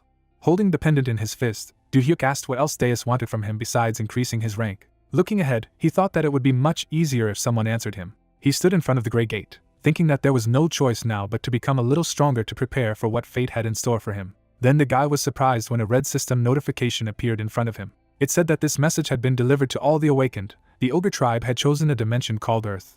Lord Ebonar's army would invade in 48 hours, and he had been defeated. Jamie's face was reflected in the glass. She was standing at the window when she heard someone call her. Daeho burst into the room and asked if she had seen the recent report of a new outbreak. Shifting her gaze to the man, the girl replied that yes, now all the news is buzzing because of this mega wave. Looking away, she turned to him. Looking decisively, the girl said that if the superior raised such a panic, everyone else would catch it, so let him act like the deputy manager that he was. Daeho replied that he would take note of it. Opening her mouth, Jangmi said that it didn't look like he had come to her just to tell her that. Was something wrong? Daeho closed the door of the office and said that yes, they were going to ask Sasha for help, just like that time, during the last outbreak. The girl replied that he was not affiliated with any guild, so there would be no problem. Turning to her side, the man said that in truth, he was asking her to do so, as it could also improve KBI's reputation. The girl touched the back of the sofa and called to him. Looking at the man confidently, Jangmi asked what ranks and positions had to do with the current world crisis. Shouldn't it be a matter of how effectively they could deal with their enemies? The man looked at her in confusion, trying to object. Taking a step towards him, the heroine said that Doohyuk is not their competitor. He is a talented and promising person who wants to possess the administration. Looking in his direction, she continued that his train of thought was wrong. Daeho looked at her and apologized. She replied that she didn't need an apology, and added that she needed to tell him something else. A question was heard. Is it about the White Lotus and Wooden Soul guilds? The heroine introduced the two girls and said that she thinks they will soon attack the Blue Castle Guild because these guilds know KBI trends better than anyone else, so they will think that there will be no better opportunity than now. There was a tall multi-story building in the city. In the panoramic window was the figure of a man who said that it was sad that a global crisis that would occur due to a mega outbreak could be a salutary opportunity for some. Looking ahead, Jamie said that if they were thinking about one thing, that they needed to keep an eye on them: passive interference and aggressive forgiveness. She presented a map with guild logos and offered to see how the balance between the world-class awakened would change. The door to the office was closed. Dewey, sitting at the table, looked a little tired. She held the pen when she heard that she didn't look very good. Jumping up from her seat, the girl exclaimed, asking who was there. Blue sparks appeared on the sofa. They began to form into the figure of a guy who apologized if he scared her. Doohyuk appeared in the space, saying that his visit was secret. He had to tell her something. Looking at him, Dewey asked what? Opening his mouth, the guy said that he had come here because of the White Lotus and Wooden Soul guilds. Looking resolutely ahead, the brunette said that he thought it was time to make a winning move. With a tense look, the guild leader asked what he meant by a winning move and how much he knew.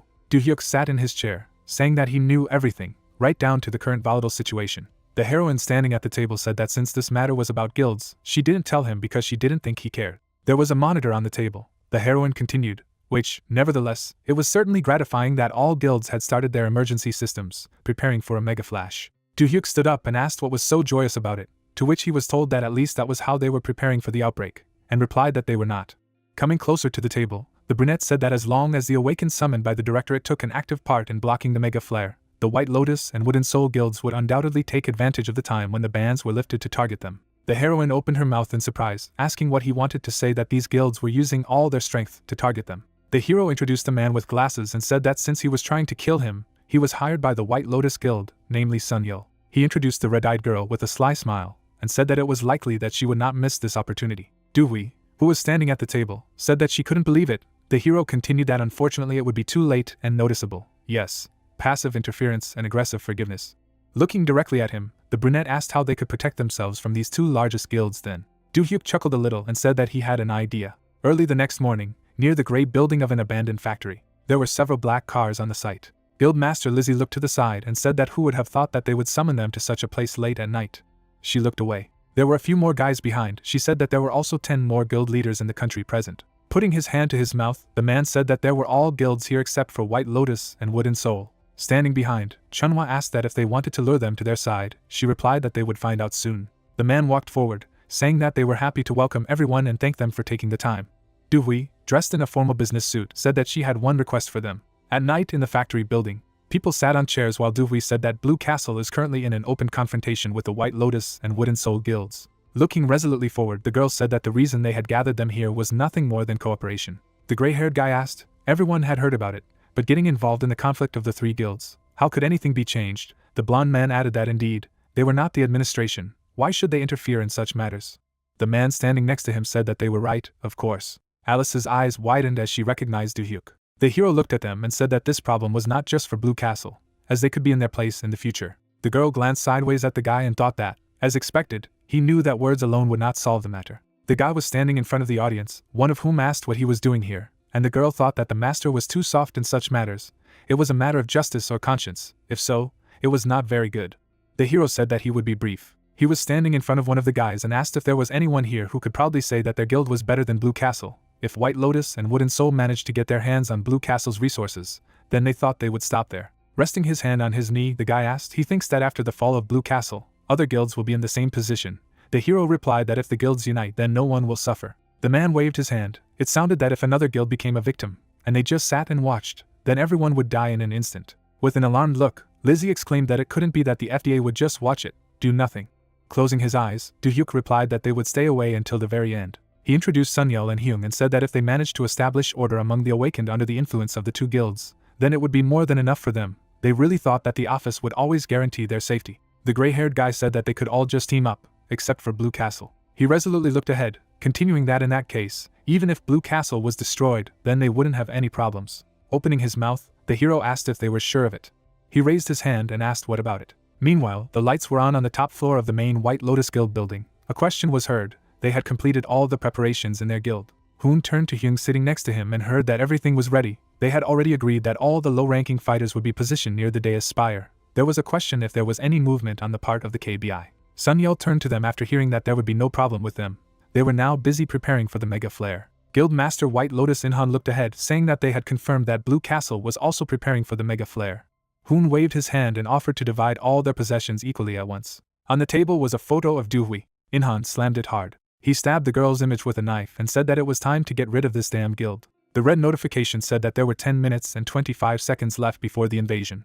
In the sky above the multi-story buildings, clouds floated near the station. Do-hyuk hovered in the air, thinking that it was about to begin. Looking ahead, he thought that he had prepared everything he could. Introducing the girls, he thought that all the members of his team were here, including Hayes. Imagining the blue card, the hero reflected that the most important thing is to find out where the boss will appear.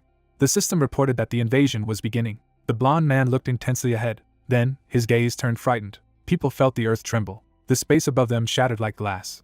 The guy saw a purple glow. Shining eyes appeared from the crack opposite, and he said how huge. The man with his face hidden by the mask shouted for him to get ready. The monster's eye burned red. A swift movement flew next to the blonde. The monster that appeared attacked. His clenched fist was shining. A man was lying among the rubble. A huge foot stomped on the ground. Ogres came out of the rift.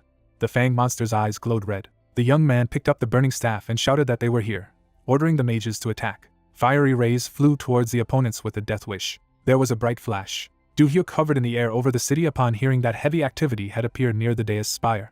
Tensely looking ahead, the hero heard that they were asking for his help there first, and replied that it would be soon. A thick haze appeared in front of the awakened ones. The girl asked what had happened. One of the red-eyed monsters asked the humans if this was all they were capable of. A shining ball of fire appeared in his palm. The guy looked at him anxiously. The ogre lifted a huge ball up, and then he threw it sharply forward. Everything was hidden behind the fiery core. There was a dark crack in the space in front of the market. Monsters came out of it into the street. Suddenly, a fist crashed into the face of one of them. The guy attacked, leaving a bright flash. The hero's fist glowed with flame. He swung, exclaiming belligerently. A bright fiery beam flew forward. The figures of the orcs disappeared in the bright flames. The hero remained standing in an attack pose. The monsters were approaching the girl standing in the glow. There were black spikes around her. Jangmi's eyes glowed red. Bright lightning pierced the bodies of the monsters, and then they were cut by the beams of her attack. A powerful explosion rang out behind the heroine. Daeho ran up to her and said that they were in trouble. She asked what was wrong and heard that they had just been informed that an S-rank boss had appeared. Looking with shining eyes, Jangmi replied that Mr.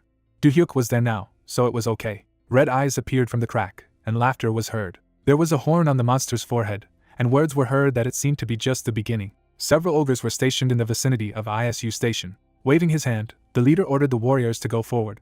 The monsters rushed to attack. A green glow could be seen in the gate. Opening his fanged mouth, the enemy looked there. A few blue sparks appeared next to the glow, and then a bright beam blew off the monster's head.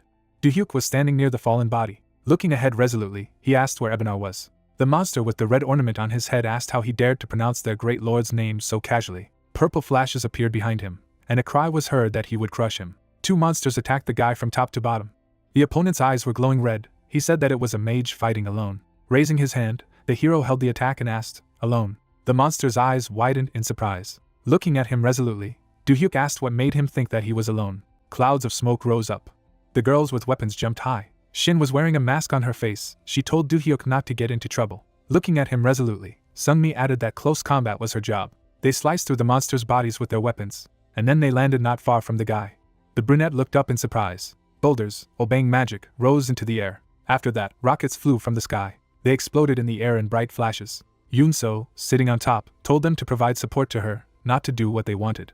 She sat in a confident posture and smiled. Turning to the red-haired woman, she thanked her. The girls turned to Do-hyuk, who was silent. He glanced at Shin, who asked, "Is he fighting alone again?" Looking at her, the hero replied that no, he was the one who had to defeat this ogre mage. The girl with the black mask asked me to wait. In front of them, many monsters appeared from the rift, and she said that she would clear the path of these minions for him. A red haze surrounded Shin's body, who continued so that he could defeat that guy. There were trees growing at the entrance of the glass building, at this time in front of the main guild building, Blue Castle. The red-armored guy opened his mouth and said that they had confirmed that all the main forces had left Blue Castle.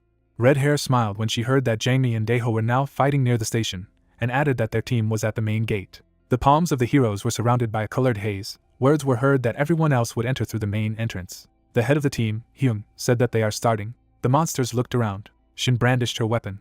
The girl tucked her braid behind her back. Do-hyuk appeared behind her, saying that he would now take care of the enemy. Rushing towards the crowd of monsters, she replied that in this case, she went. She managed to move quickly among the ogres. Jumping, she found herself over the heads of the monsters.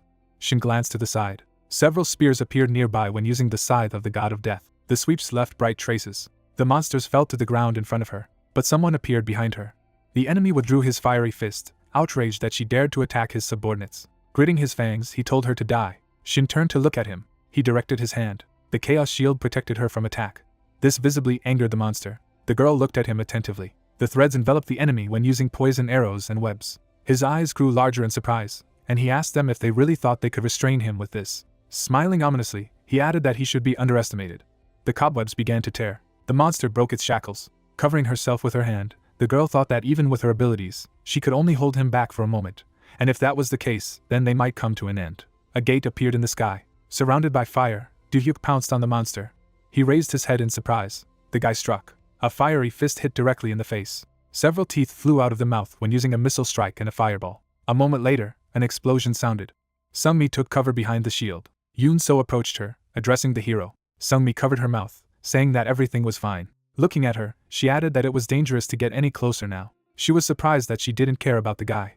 She then remembered his conversation and replied that she had seen Do-hyuk use his skills before engaging in battle, and his resistance to fire had increased to 100%, so he would not take any damage. Then she frowned and wanted to say something else. A loud sound was heard in the street. The ogre mage was left without a head. His body fell to his knees. The system reported that the hero had received 2 spatial stones and now received additional damage to the attack of such ogres, proportional to the number of space stones available. The hero looked at the stone, wondering who else they could fall from. He also saw eyes, a heart with a message that he had absorbed their energy, increasing their endurance and intelligence. Looking down, he saw a message that he had obtained the title of Blessed Ogre, increasing physical and magical damage against them. Thinking about what other titles he could get that were not in the awakened system, Shin approached him, surprised that he was unhappy with their victory, and replied that there was more to it. Glancing to the side, Du-hyuk added that other bosses had appeared and needed to hurry.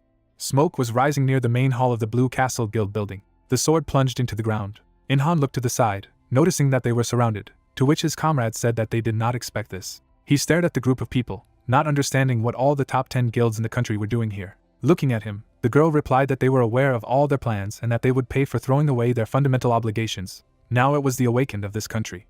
Frowning, the guy asked if Duvri did it. After introducing the hero, she replied that this trap was made by a person who is known as their eternal problem. Gritting his teeth, he realized that it was Du-hyuk. His attention was caught by the man behind her. He asked Jehun how he could, because if they cooperated, they could destroy the Blue Castle and get whatever they wanted. Looking at him intently, he replied that he would not trust someone who could betray at any moment, after which he heard a demand to surrender immediately. People with shields appeared nearby, noting that this also applies to the rear door crew. The girls smirked at the same time, saying that they were finished. The day before the Mega Flash, the hero stood in front of a person, offering to transfer exclusive rights to all his products to the Blue Castle. After presenting various items, he said that this would include 3 types of existing bombs and identification scrolls. Du-hyuk took the bottle of the Potion of Fame, saying that this time he would add a new product. Jehun stared at him, clarifying that he was trying to lure them in. An aura appeared around the hero, and he replied that this was just a survival strategy. He spread his hands, saying that he was giving everyone a chance, which surprised the interlocutor. Smirking, the guy added that this was a chance to get rid of all the guilds that were committing crimes at once. The girl standing next to him was surprised, saying that getting rid of 2 guilds was a glory, and clarified that he wanted cooperation during the war. The heroes were approached by a companion when he replied that it was so, and that 2 guilds would definitely ambush the Blue Castle during a mega outbreak, and added that it would be simple self-defense. She was putting away the sword now, thinking that it was thanks to it that they had been able to convince all the other guilds. Looking at the people involved, she noted that this way they were able to gain control without major losses. Another woman appeared behind her, saying that they too had managed to subdue them without much loss, and heard words of gratitude in response. They looked at each other, one of them saying that they hadn't been able to catch Sunyeol and In-han who were also there, to which he replied that they had lost them as well, and perhaps they were using their guild members as bait, avoiding them in the first place. Jehun approached with his horse, telling them to leave the search to them, to which both replied that they were counting on it. Looking at the interlocutor, one of them said that they should help in the fight against the outbreak, because the danger has not yet completely passed. The monster struck a sweeping blow. People tried to attack him. The girl took the sword away, saying that when she looked at him, she thought that he was a simple warrior, but as it turned out, he was also a strong magus, to which the young man pointed out that this was expected from an S-rank boss. Another one came out of the portal. He noticed that another lord had appeared. Jamie, turning to a friend, asked if they could request help, to which he replied that a mega flare is happening all over the world. He frowned, adding that it would be difficult to count on help from abroad. Flames appeared in the hands of the magicians. The fire rushed to the enemy. He held out his hand in front of him. Then he clenched his fist. An explosion rang out in front of him. The girl opened her mouth in surprise, seeing that he could even do this. The enemy's hand took on a dark aura. People were crushed to the ground. The 2 of them did not try to resist. The monster raised his leg over Jamie and heard the order to trample them. A shadow covered the girl. Akron managed to hold his leg. A flash appeared in the sky. The monster was hit. It knocked him to the ground. The other turned around when he saw it. Frowning, Jamie realized that his strength had weakened. She rushed forward, determined to attack now. Surrounding herself with an aura, the girl pounced on her enemies. The swing of the blade left a bright mark, and she struck a series of quick blows. Pointing his hand in her direction, the enemy was indignant at what she had done. Jamie felt herself pulled. She was attracted as if by a magnet. Something bright appeared in front of his face. A dark sphere formed in his hand. He grabbed Akron's head. Dents appeared on it. At that moment, Irene grabbed the girl. The 2 of them maneuvered away. Spikes appeared under the monster's feet when the ice storm was used. A whirlwind surrounded him. Watching this, the girl was shocked by such magic. A block of ice covered the enemy. The guy who was looking in this direction was thinking that this was the power of magic and golem. A man appeared in front of him, apologizing for being late. Du-hyuk approached the guy, offering to recover a little and noting that if this is the same enemy, then soon he will break out from under the ice. Frowning, the hero asked his ally if he could keep him busy for a while. Smiling, he replied that he would try. Red eyes were visible in the ice. Du-hyuk glanced away. Daeho took a deep breath. Both rushed in different directions. The guy noticed the cracking of a block of ice.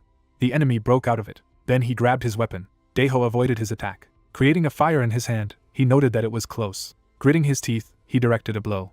The fire surrounded the monster. The blow threw him back. But there was no trace left on the body. Angered, Daeho noticed that his attacks were not working. The enemy created a dark sphere. The guy was drawn to her. A burst of energy spread around. Do-hyuk's eyes glowed brightly when the anti-magic field was applied. 5 minutes before arriving at the scene of the battle, the hero ran next to Haze, who was worried that it might be too late, but she still needed to say something. Imagining their enemy, she said that if this was the same ogre lord as the system said, then she knew something. Looking at her, the guy clarified what she meant.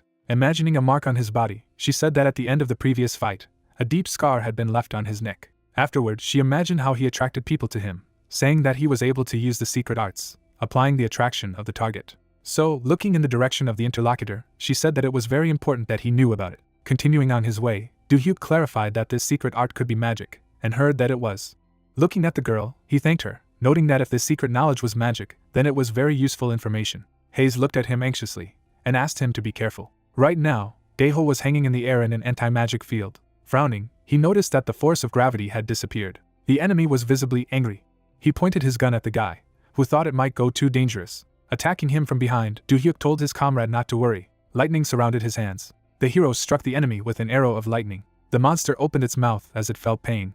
Then he turned around, cursing at the hero. A swing of the sword left a bright mark. Daeho slammed his fist against his fist. His hands were surrounded by light and dark flames, and he also used stone skin. A bright flash appeared over the enemy. The guy pushed off the ground. He pointed his fist at the monster. He managed to strike. Looking at this, the hero thought that now, thanks to Do-hyuk, he could safely attack him. The guy struck a lot of blows, deciding to crush him with force. Another blow hit the monster's chest. From this, he surrounded himself with a dark aura. A pillar of dark energy covered him. Daeho, shocked, opened his mouth, not understanding what it was. The monster has changed noticeably. There was a sinister smile on his face. He put his hand on the guy's head. He looked as if he hadn't noticed his approach. With the next movement, the monster drove Daeho into the ground. He only opened his mouth wide and screamed. Bright flashes appeared above the monster when using a poison arrow and a magic projectile. The monster in front of him disappeared. Someone asked him how long he was going to run away. A dark silhouette flashed by. The monster saw a glow in the distance. The enemy grabbed Do-hyuk, saying that the game was over. Blood came out of the hero's mouth. My hand was trembling. Daeho fell to the ground. His face froze in shock. The girl treated Jangmi. Haze glanced away. The monster hit Do-hyuk through. Blood was coming out of his mouth. Frowning, the enemy said that he would finish him off. Then he tore his hand out of it. He raised his sword above his head. The guy looked up. The blade was approaching him. The monster struck. Do-hyuk fell to the ground. Daeho lashed out at the enemy when he said that his life thread was quite strong. He managed to dodge the attack. He was behind the guy's back. Then he threw it away with a blow. Then he put out his hand, using the skill. Daeho froze in midair. The monster pulled him to itself. He grabbed his head, noting that he was tenacious, and wondered if he could survive if his head was smashed. He began to squeeze her. A bright light appeared next to him. The monster took notice of him. The system has notified that there is only one endurance rank and a special immortality skill has been activated. A girl with wings appeared above Do-hyuk while receiving the blessing of the angels. She brought her hands to his head. The hero opened his eyes. His wound has healed. Reports have emerged that all stamina and magical power have been restored, as well as the negative effects have been eliminated, and the special immortality skill has been converted into a mortal skill. He got to his feet when the angel's blessing was activated. Surrounded by a dark aura, the monster was surprised that he was so strong. Do-hyuk stared at him as the system reported that all stats had been increased by 50% and all damage by 100% within 10 minutes. The auras of both became stronger. The monster said that a moment ago he had thought that he was looking at a simple man who knew how to use unusual magic. Now they both had the same power. His eyes lit up brighter as he added that he would definitely kill him this time. The weapon appeared in Do-hyuk's hand. A spirit appeared above him when he used mana burning.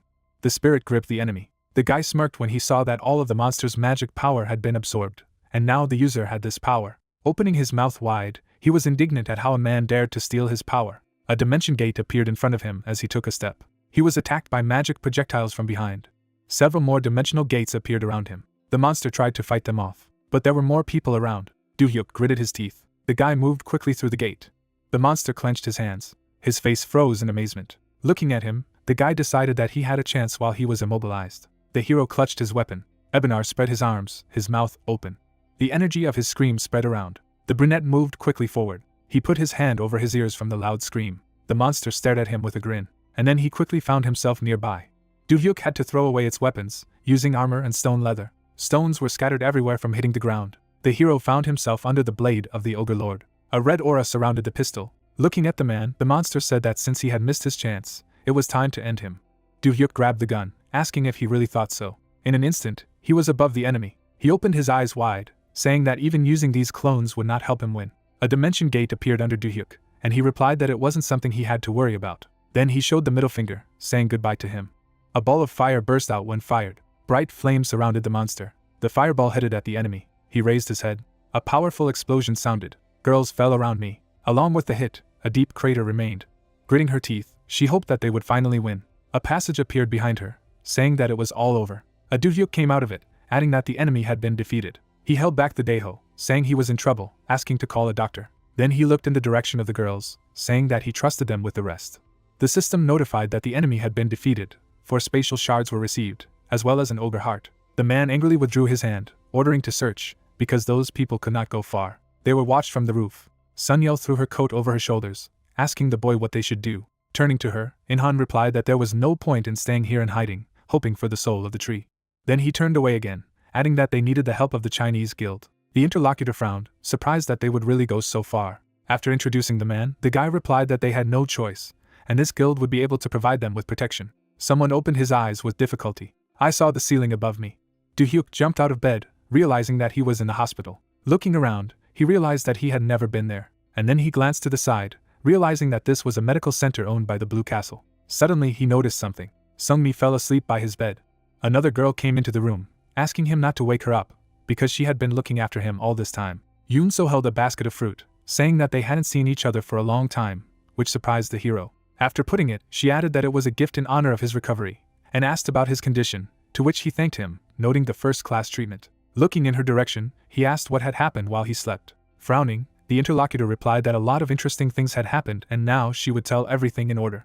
Introducing the facet, she said that he was defeated, and now his body was taken away. Then she remembered the bandaged man, saying that he was alive and well. Afterwards, after presenting the spell and a few points on the map, she said that China and Japan are currently facing the same situation, and even now they are in the midst of a large-scale battle, and in China, since there were many simultaneous outbreaks throughout the country, they say that the damage is quite severe, because in comparison, there were no civilian casualties in their country. Several armed men gathered in the group, so suddenly the attack on the White Lotus Guild and the Tree Soul was successful and ended with both guilds being defeated and then fleeing. After abracing the edge of a person, she said that the soul of the tree was now in Mokpo. Then she remembered about In-han and his companion, saying that the White Lotus had fled to China. Holding the phone in her hand, Yoon-so said that was all that had happened in 3 days. Sung-mi woke up when the guy regretted not being able to catch all the executives. The girl was rubbing her eyes when the Do-hyuk noticed her. She was surprised that he woke up. She could hardly hold back her tears. Then she hugged the hero. He looked at her in confusion when she said that she was very worried. Sung-mi was shaking, because she thought that something had gone wrong. The smiler thanked her for her concern. Yoon-so reminded of herself with a slight cough. The girl immediately recoiled from the hero, surprised when she returned, but that the guy noted that she had been standing here for quite some time. Smiling sheepishly, Yoon-so said that Kbai wanted to meet with him, but since he was busy, she could kick them out. The Do-hyuk sitting on the bed replied that everything was fine, and he was ready, to which he heard that then the interlocutor would take him to them. There were many cracks on the walls. It was a secret apartment in Jilin province.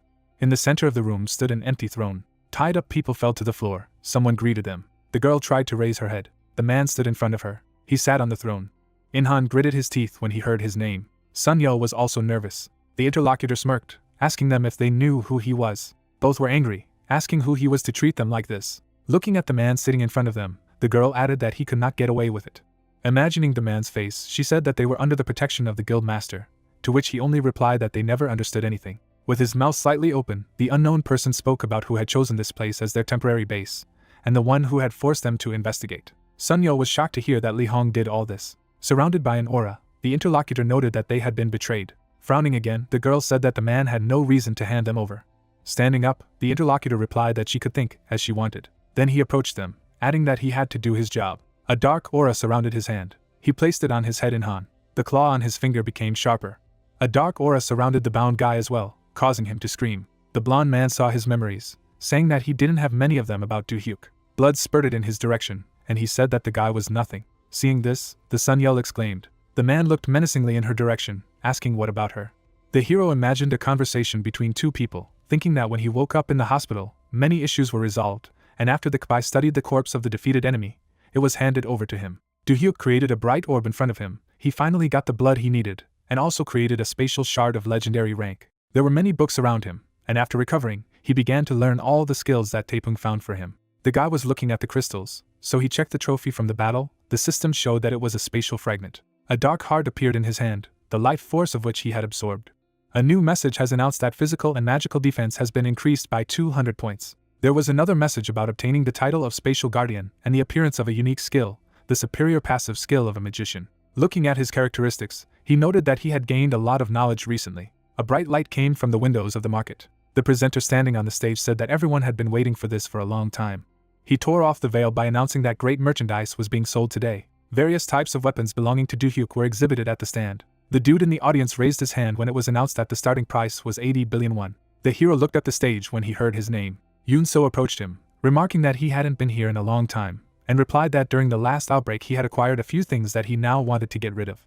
Looking at the scene, the girl noted that these are 5 unique items. Its level is growing every day. The hero folded his hands, answering that the starting price of weapons of this class usually starts at 100 billion, so most likely she was right. Remembering past events, the young man thought about what he had done with the help of an introductory book on magic circles and spatial stones. Looking away, the interlocutor noted that there was someone in this hall who showed great interest in his things. Du-hyuk asked who she was talking about. Frowning, Yoon-so suggested that he look at the man sitting in the corner of the third row on the left.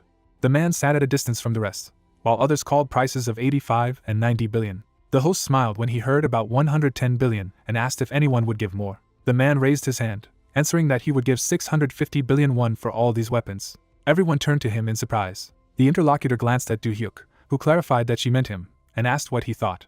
The hero frowned, realizing that this person was on a completely different level than the other awakened ones present here. The man folded his hands when the interlocutor said that this was a Urian, an awakened SSS class from Germany. A smirk appeared on the man's face. Holding the microphone to his mouth, the host repeated the amount, asking who would give more. The people sitting in the hall were silent, and the host announced that this auction was closed. Taking her hands behind her back, Yoon-so asked the boy if he was leaving, offering to have a drink together and talk next time, to which he replied that he could find time for it until the serious cleansing of the dungeon began. Smiling, she said that she would remember his words and that she needed to clean herself up, so she was already leaving. Urian walked towards the hero. Handing him the jar, he offered to talk and drink some coffee. The can of coffee opened, making a distinctive sound.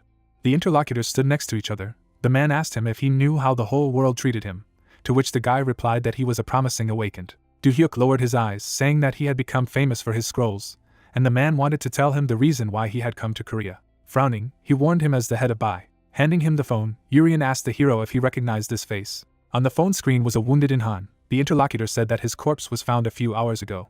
Then, putting the phone away, he added that it was an ant ghost who did it, and seemed to put the name Du-hyuk on the list. Looking at him seriously, the hero clarified that he had come here to warn about this. Looking into his eyes, the man replied that it was, and therefore he needed to be on his guard. He held out an object, saying that by doing so he would be able to communicate with it, and if the ant ghost found it, he should use it immediately. Urian headed for the exit when the guy thanked him, assuring him that he would be careful, to which the interlocutor reciprocated his feelings.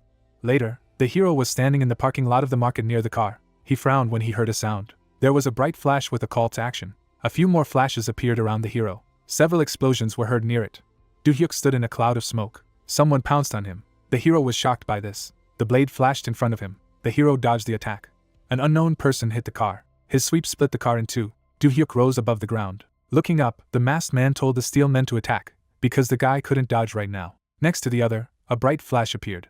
Another rushed forward. Enemies surrounded the hero. The eyes of Du-hyuk have acquired a glow when using infravision. Seeing the bright silhouettes of the enemies, he thought that if you count those who are now open, there are 13 of them in total. A bright light surrounded him as he applied the dimension gate.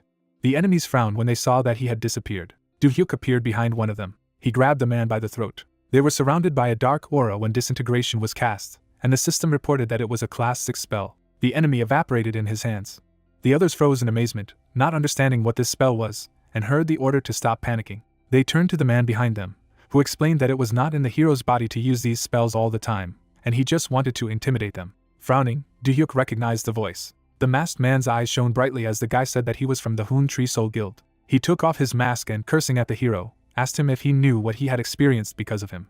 Looking at him intently, Du-hyuk was surprised that he had come in person, promising to spare him if he calmed down, to which he replied that the guy really wanted to die. One of the subordinates handed over the sword when the opponent said that because of him he became the most wanted criminal, so now he is going through such times, but he was lucky to see the hero at the auction. Drawing his sword from its scabbard, the Hoon added that he would kill him for disrupting their plans. He pointed his blade forward, ordering the others. The enemies rushed at Du-hyuk, who told him that he had only himself to blame, as they had decided to attack another guild during a dangerous mega-outbreak. Frowning, he added that he had asked for it. A bright beam appeared in his hand when using a fire arrow. Several explosions sounded in front of him. Smoke was rising all around. The hero's clones headed in different directions when using the mirror image. Hoon clenched his teeth, thinking that he couldn't see anything because of this smoke. The guy looked away. He saw the silhouette of an enemy nearby. A bright light appeared behind the opponent's back. Hoon turned to look at him. Frowning, the scarred guy thought about the hero's first jump. Remembering how he hovered above the ground, he assumed that the guy had figured out the location of all the awakened ones. His men looked around, hearing that the enemy knew their positions. They needed to fight, covering each other. Du-hyuk watched their movements. A slight smile appeared on his face as he decided that now was just the right time. Then he directed his hand forward, applying a grip. People are surrounded by an aura when casting a third-class spell to keep enemies within a radius of 5 meters for 20 seconds. The hero rushed on. Seeing him, the opponent said that he was attacking. Du-hyuk avoided quick attacks. He left a trail of fire behind him. He then summoned a wall of fire by casting a 4th-class spell. 2 attacked from behind. The barrier threw them back. Surrounded by fire, the Hoon pounced on him. A sweep of the blade caused a wave of flames. The scarred guy opened his mouth wide and screamed. The hero was surrounded by a glow. The flames froze in front of him when the Class 7 reflection was applied. All the fire was directed at the enemy. The flames covered the Hoon. He was thrown back. Wounded, he lay on the ground. Turning his head, the opponent said that if he died, it would not end there. The hero calmly replied that he understands that in the future it will only get worse, because the more friends, the more enemies. There were many wounds on the Hoon's face. He said that this was just the beginning, and the time would come when the hero would accompany him in hell. Du-hyuk stood silently over him. Frowning, he only agreed with him. The guy stood over the defeated enemy. For a while, he was just silent.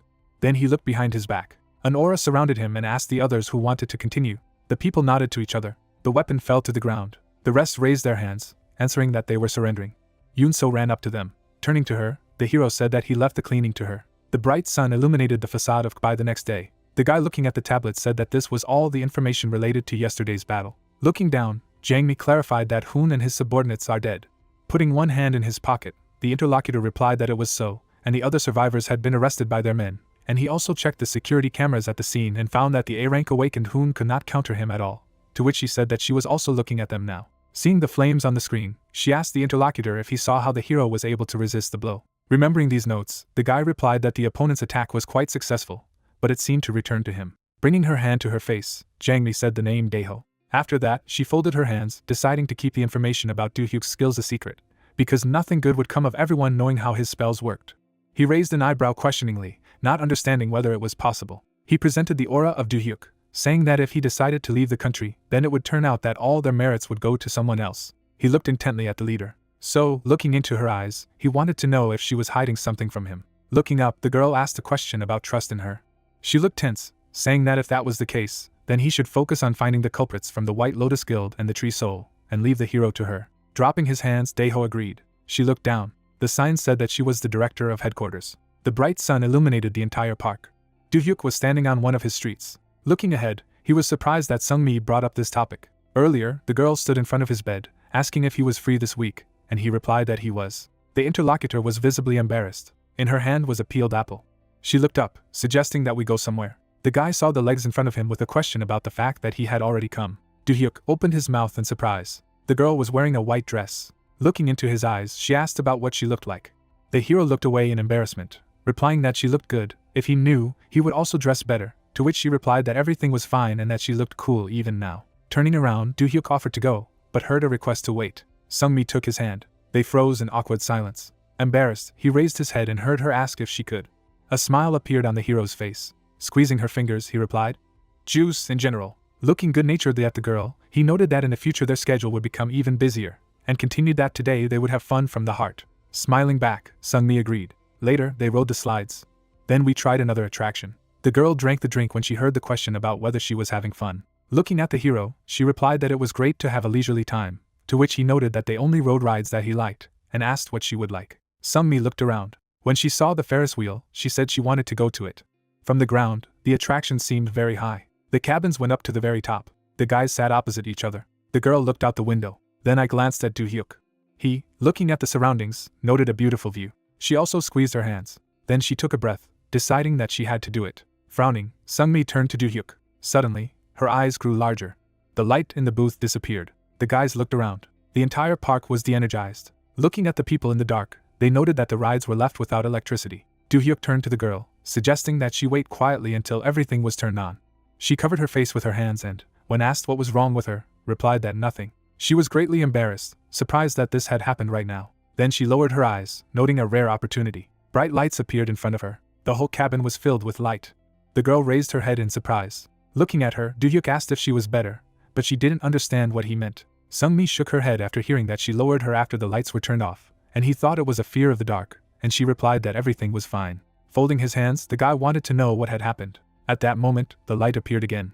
Looking up, they heard an apology for the brief power outage and the shutdown of the rides, hoping that they would enjoy the rest of the time. The wheel began to spin again. The girl lowered her eyes, and the hero turned to her. Smiling, she replied that everything was fine and he didn't have to think about it. The guy remembered how he stood next to the girl, thinking about the previous attack of the killers. Then he imagined a building surrounded by a barrier, noting that they had to come to a place with better security to continue training. The large space had good protection and was intended for their training. Going down the elevator, Do-hyuk wondered if the girl was currently training. He went inside, calling out to Hayes. Rukini rushed to him. The cat jumped on his face. The guy stroked her, asking what happened. Rukini pointed with her paw. The girl was lying on the wolf. She was fast asleep. Do-hyuk covered her with a blanket. A bright light appeared in front of him as he thought that since he had leveled up the mechanic, he needed to improve it while there was time, and summoned the Akron and Irene. Two appeared in front of him. After taking the crystal, he decided that he needed to use the remaining components correctly. A lot of screens appeared in front of him. Looking at the damage to the golem, the hero understood that he needed to repair it. The system showed a message about 40% of the repair. Looking at its core, he saw that the golem had risen to battle rank. There were many circles in front of him. The guy said that the drone should also raise the rank. A loading bar appeared under the drone with a message that its rank had risen to combat rank. A pillar of light lit up the room. This woke up the girl. Hayes stood up. She looked in the direction of the glow. The girl peeked inside, calling out to Do-hyuk. There was a cloud of dust in front of him.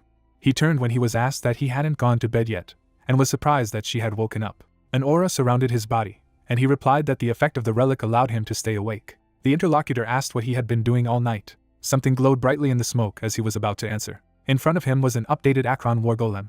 An Irene combat drone was parked nearby. Something flew quickly under the ceiling. Several drones hovered in the air. Do-hyuk stood next to Irene and Akron, asking if I didn't have a girlfriend. She walked over to the golem, replying that they looked much sturdier and cooler than before.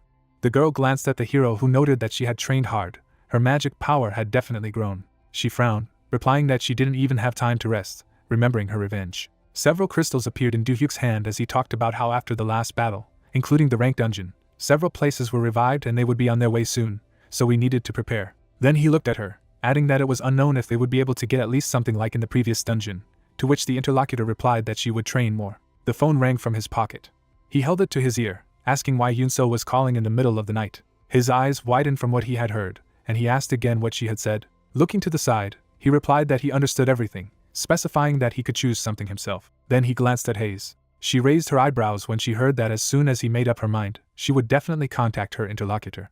Do-hyuk lowered the phone when she asked about what had happened. Looking at the screen again, he replied that he had just received an order from Kpai to clear the dungeon. He then frowned, asking her if she would like to join in. She smiled, answering that if it was with him, then she agreed. Placing Rukini on his shoulder, she clarified that if they personally asked him as a high-end awakened, did that mean that the dungeon was quite difficult, to which he replied that it was an unbalanced dungeon on the island.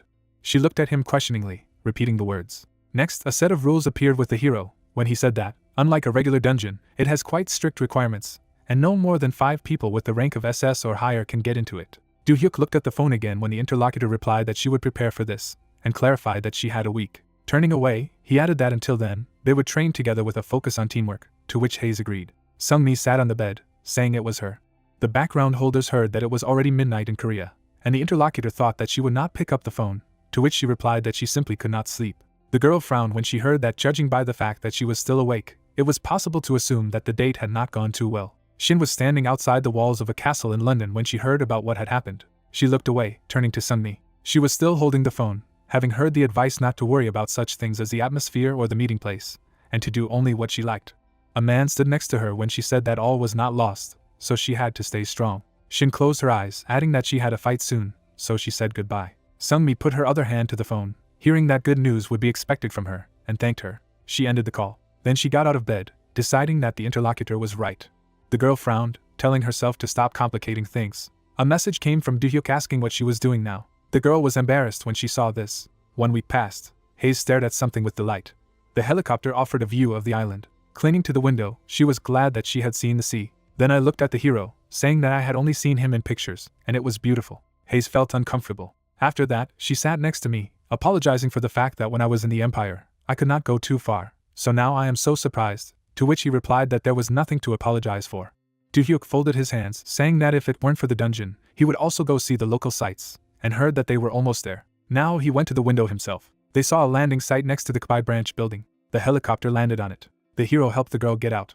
A man approached them, greeting them. The girl was smiling, saying that her name was Jaihai. Do-hyuk approached her after hearing that the others had already arrived, and worried that they were late. She, smiling, replied that there were still 30 minutes before the meeting, and having calmed down, he listened to them follow her. Sungmi was sitting at the table when she thanked her for being told. Turning to her, Yoonso said that Do-hyuk would be coming soon, but I noticed how nervous she was. Approaching her, Yoonso asked if everything was fine. Sungmi replied that everything was fine. Both were sitting at the table. The dark-haired woman clarified that since this was an unbalanced dungeon, it was more difficult than usual, and the condition of the body was very important, so if she felt bad, they could start tomorrow. The door to the room opened when she replied that everything was fine. The hero entered the room and asked them how long they had been waiting. He glanced at the Sungmi, noticing that it looked different than last time. The girl averted her eyes in displeasure, answering that then she just extended her hair and dressed up. Yoonso smiled, laughing in her mind. Then he stood up and said, noting that everyone was assembled. Looking at the hero, she offered to introduce everyone to each other. Looking towards the person, she said that it was Iksan who would fight them. A smile appeared on the dude's face. He held the weapon, saying that it was a pleasure to meet him. The new member of the team looked at the others and, repeating his name, said that he was glad to meet him. Do-hyuk smiled at him and, introducing himself, reciprocated. He looked up in surprise. The new acquaintance was much taller, to which he drew attention. He replied that his height was 2 meters. Yoonso, who was standing behind, noticed that he was 39 years old and used 2 battle axes in battle. Presenting this axe, she said that just like herself, it can deal physical and magical damage at the same time. Iksan put his hand behind his head when the hero remarked that he was older than him, asking him to address without formalities. Later, they left the portal. The guys still closed their eyes. Do-hyuk stared ahead. Seeing the mountains in front of him, he realized that this was an unbalanced dungeon. Looking around, Iksan noted that this was the first time he had seen such a spacious, to which the hero said that the size and terrain of the dungeon changed depending on his rank. Drones appeared above his head. They went on. Watching them, the comrade said that if he had one of these things, it would be easier to fight, because he didn't know how much longer he would be able to carry such a body. But the guy said that he was still at the peak of his capabilities. The drone flew over the forest. Frowning, Do-hyuk said that as a result of his search, they would not be able to rest inside the canyon, so for now, they would stop here and get ready. Everyone was surrounded by a bright light. Iksan looked at the glow, noting that it now feels like he's climbed a whole rank. Someone turned to Haze. The girl standing next to the wolf heard that since he was a thrower, she could look after the rear and protect them, and she agreed to this. The group moved forward. In the silence there was only the sound of footsteps. Do-hyuk turned to the others, asking Yoonso to look up and reminding Haze to keep an eye on the rear. He smelled it. Spreading his hands, the hero told the others to stop. The comrades also smelled a strange smell. A haze surrounded him when he realized that the smell was quite familiar. His comrades looked around. Sungmi noticed something. Monsters appeared in front of them, and she warned of an attack from the front. They had eyes of different shapes. They were emaciated apostates. Do-hyuk turned when he heard the address. The monsters also appeared in front of the haze, who warned that they were attacking from behind. Heading towards her, he told Iksan and Sungmi to hold out for a while. The girl took cover behind the shield. Monsters struck. She held back the onslaught. The guy raised the axe above his head. The energy of the impact spread around. Seeing the approach of new ones, he said that there were more and more of them. The man threw an axe. The weapon hit several at once. Iksan caught him like a boomerang. A heavy step was heard. What he saw surprised him. Behind the others, a large monster appeared. Red liquid flowed out of it. There were several heads on his body. Iksan pulled one of the axes behind his back. The monster's attack headed at him as he thought about how he could kill it. Akron descended to the ground. Fire appeared in his hands. The golem stared intently ahead. A cloud of fire appeared in front of him. Irene flew through the flames. He rushed to the sky. The drone hovered in the air. A sparkle appeared in his eyes. Bright rays burst out of it when the attack was applied. They hit the ground. Several lights appeared above the monsters. Explosions sounded on the ground. Iksan crossed his arms, hoping that there should be fewer of them. From what I saw, my eyes became bigger. Having lost part of his body, the monster survived. The guy thought that he didn't care about the attacks. Seeing the red sphere, he thought that this red thing might be his real body, and that he was quickly recovering. Sungmi stood behind him, suggesting that the red object was his weak point, to which he agreed, adding that this object had magic damage resistance. Raising his weapon, the guy heard that the girls were using golems to open the way, and he had to destroy this thing. Sungmi brought the shield forward, saying that when using the taunt skill, he should attack immediately. Akron and Irene bowed their heads at the request for protection and accepted it. The monsters attacked the girl. A light appeared above them. The golem struck. Akron was next to the girl. Looking away, Sungmi decided that the time had come. Her shield emitted a red light. The monster took notice of him. With her mouth wide open, she shouted that the time had come. Ixon rushed forward. He pushed off the ground. A multitude of hands appeared under him. The guy gritted his teeth, surprised by such an attack. Irene was already hurrying towards him when he couldn't move.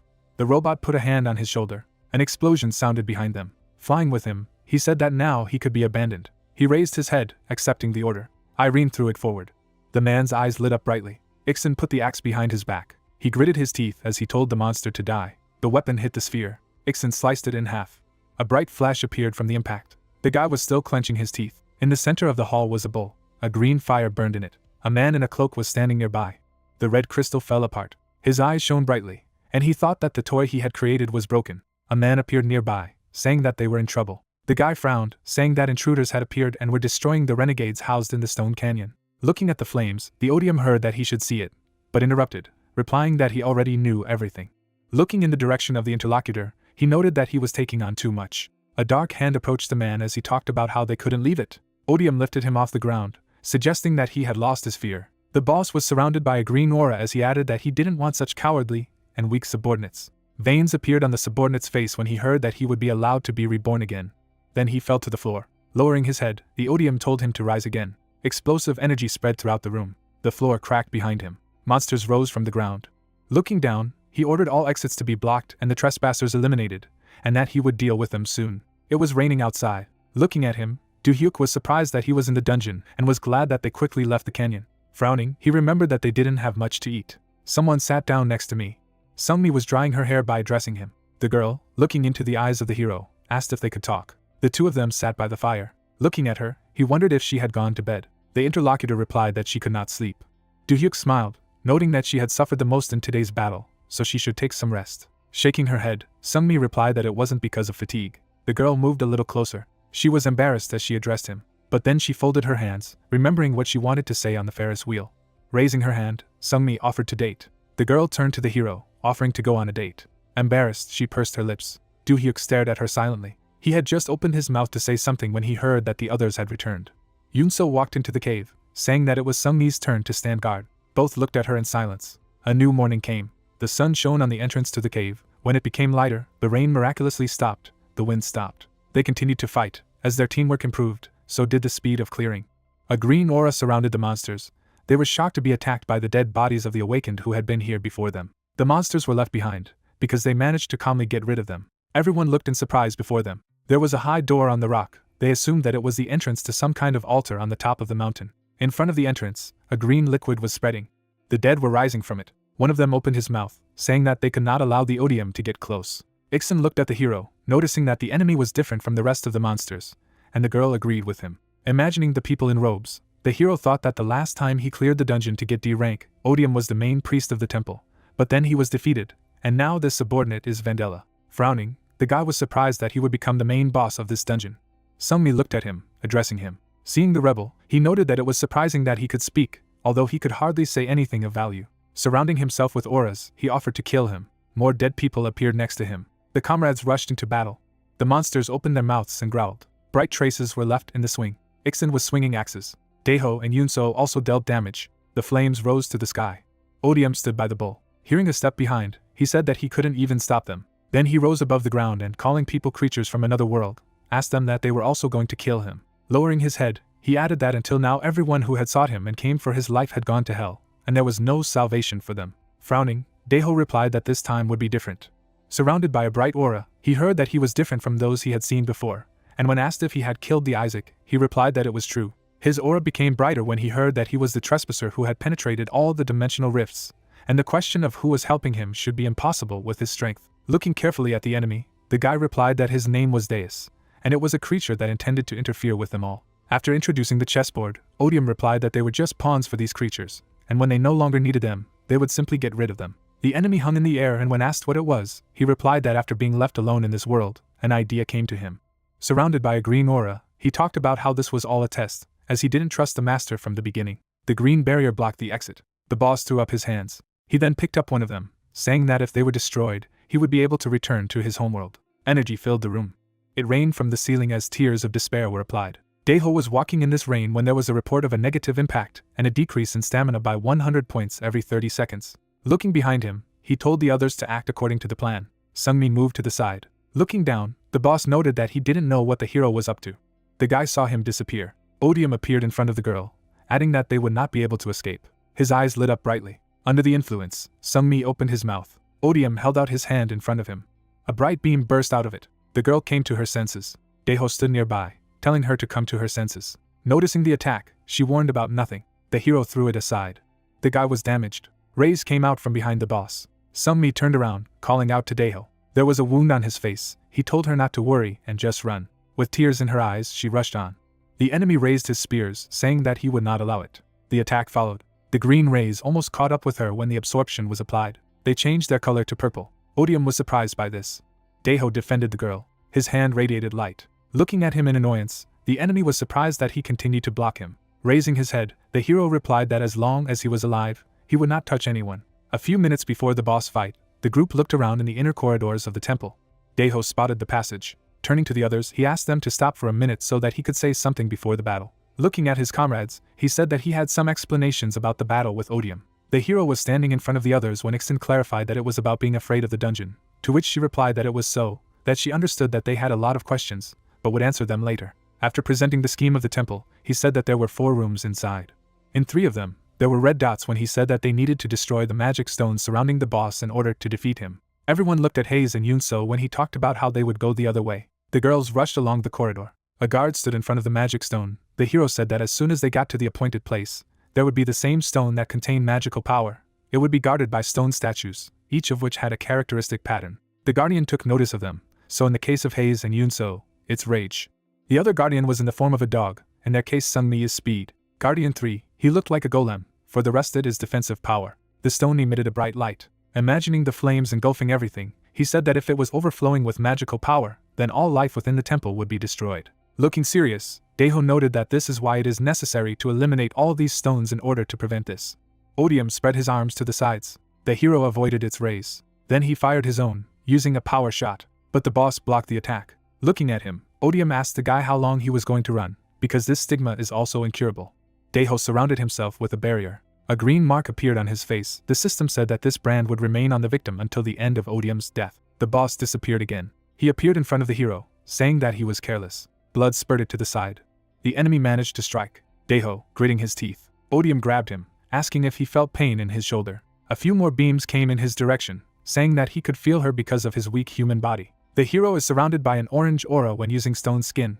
All the rays were reflected to the side. Odium, who was standing in front of him, offered to see how long he could hold out like this. Frowning, the guy thought about his comrades hurrying up with the statues. The cross behind the boss began to crumble. It vanished into thin air. Looking behind him, Odium didn't understand why his magic was fading. He opened his mouth, shocked, saying that the stone statues were not so easy to defeat. The guy grabbed his hand, replying that he had no idea how long he had been fighting him in DNF. But the enemy didn't understand the words. A green aura surrounded both of them. Looking into his eyes, Daeho added that he had been waiting for this moment for a long time.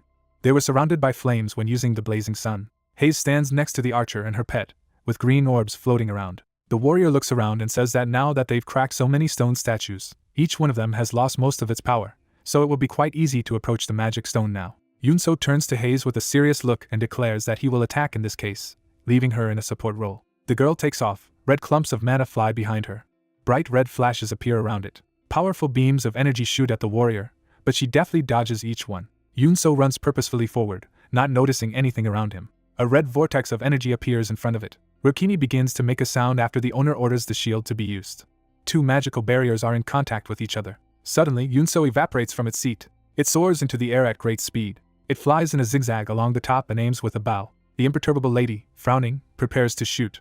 A quick arrow flies straight to the target. It pierces the enemy, summoning a cloud of flame. Green shards fall in different directions. Another heroine at this moment holds a sword and stands around the green rays. Behind Sungmi stands a fire warrior. It is said that she will have to fight fast statues, but they have extremely weak defense. Energy beams shine around the girl. It is explained that in addition, their attacks are predetermined, so you just need to find out the trajectory of their movement, and then you can destroy them with one attack, even as a tank. A green projectile rushes straight into the girl's back. Sungmi does not turn around while an attack beam is approaching it. She turns her head back sharply, her eyes fierce. With the help of a sword, the girl receives this shot. Gritting her teeth, Sungmi blocks the attack. There is a rapid movement of the blade. The green beast ran past, but the warrior managed to hook it with her sword. A powerful explosion is heard behind the girl. She calmly looks ahead while the fire burns behind her.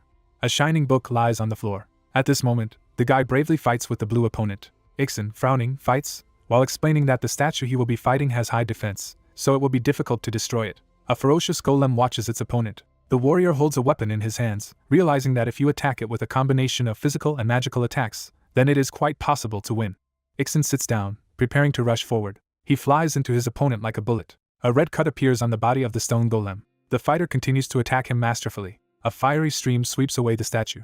The hero with two giant cleavers stands in front of the defeated golem. A fiery whirlwind of energy rages nearby. The villain with a stern look wonders why he continues this useless struggle. Do-hyuk with a fighting spirit declares that they will live and see the result. His body is highlighted blue. He uses an intelligence boost. Red clots of energy are floating around, and the AoE damage amplification skill is used. The main character uses magic, realizing that with this power-up he can move his arm again. He has a fierce look. MC leads a flaming hand in a rage. A mad stream of flame shoots out of his palm. He uses a fireball. A green beam of energy furrows the space. It flies right into the floor. The stones scatter in different directions. The protagonist calmly holds a fighting stance, his body radiating blue mana. In the middle of the ruins you can see the enemy, emitting a green light. The villain asks how the bastard only dares to do this. The villain raises his hands and begins to conjure. He hits stones. He has a ferocious appearance. At this moment, Do-hyuk stands in front of him and carefully observes the actions of the enemy. A small earthquake begins. The protagonist realizes that he needs to get rid of him as soon as possible before he does something. MC holds out two arms and prepares to release a power fireball. A bright fiery stream flies towards the villain. He lands in a stone barrier created by the enemy. Suddenly, the summoned dead began to crawl out of the ground. The vile boss hides behind the spikes, stating that he wanted to enjoy how the protagonist suffers. With a crazy grin, he says it's time to end it all. Something begins to rise from the ground. A giant monster gradually breaks out. The protagonist stands in front of a huge monster and watches its ascent. The guy imagines a mutant in his head and notices that this one looks like the renegades he saw earlier. He squints, denying it. Hundreds of skulls are visible, which emit a green aura. Stone branches grow from them. It's all part of a giant golem. Do-hyuk realizes that it's something else after all. The giant has red eyes and huge sharp teeth. He swings his mighty fist, wishing the protagonist to prepare for death. The giant hits him with all his strength, causing a small explosion. Everything around is trembling and rumbling. Haze jumps along with her partner and asks if it's an earthquake. She replies that it was a burst of magic, so she needs to hurry. Sungmi at this moment rushes forward furiously. Ixon is also in a hurry to help. A ferocious golem with many arms stands in the arena. He removes his fist from the place where he hit the main character. Many clones of the protagonist appeared in the smoke. The villain declares that even if he tries to hide, the monster opens its mouth. MC's silhouettes deftly dodge his claws, but the scoundrel claims that he will not be able to avoid the attacks.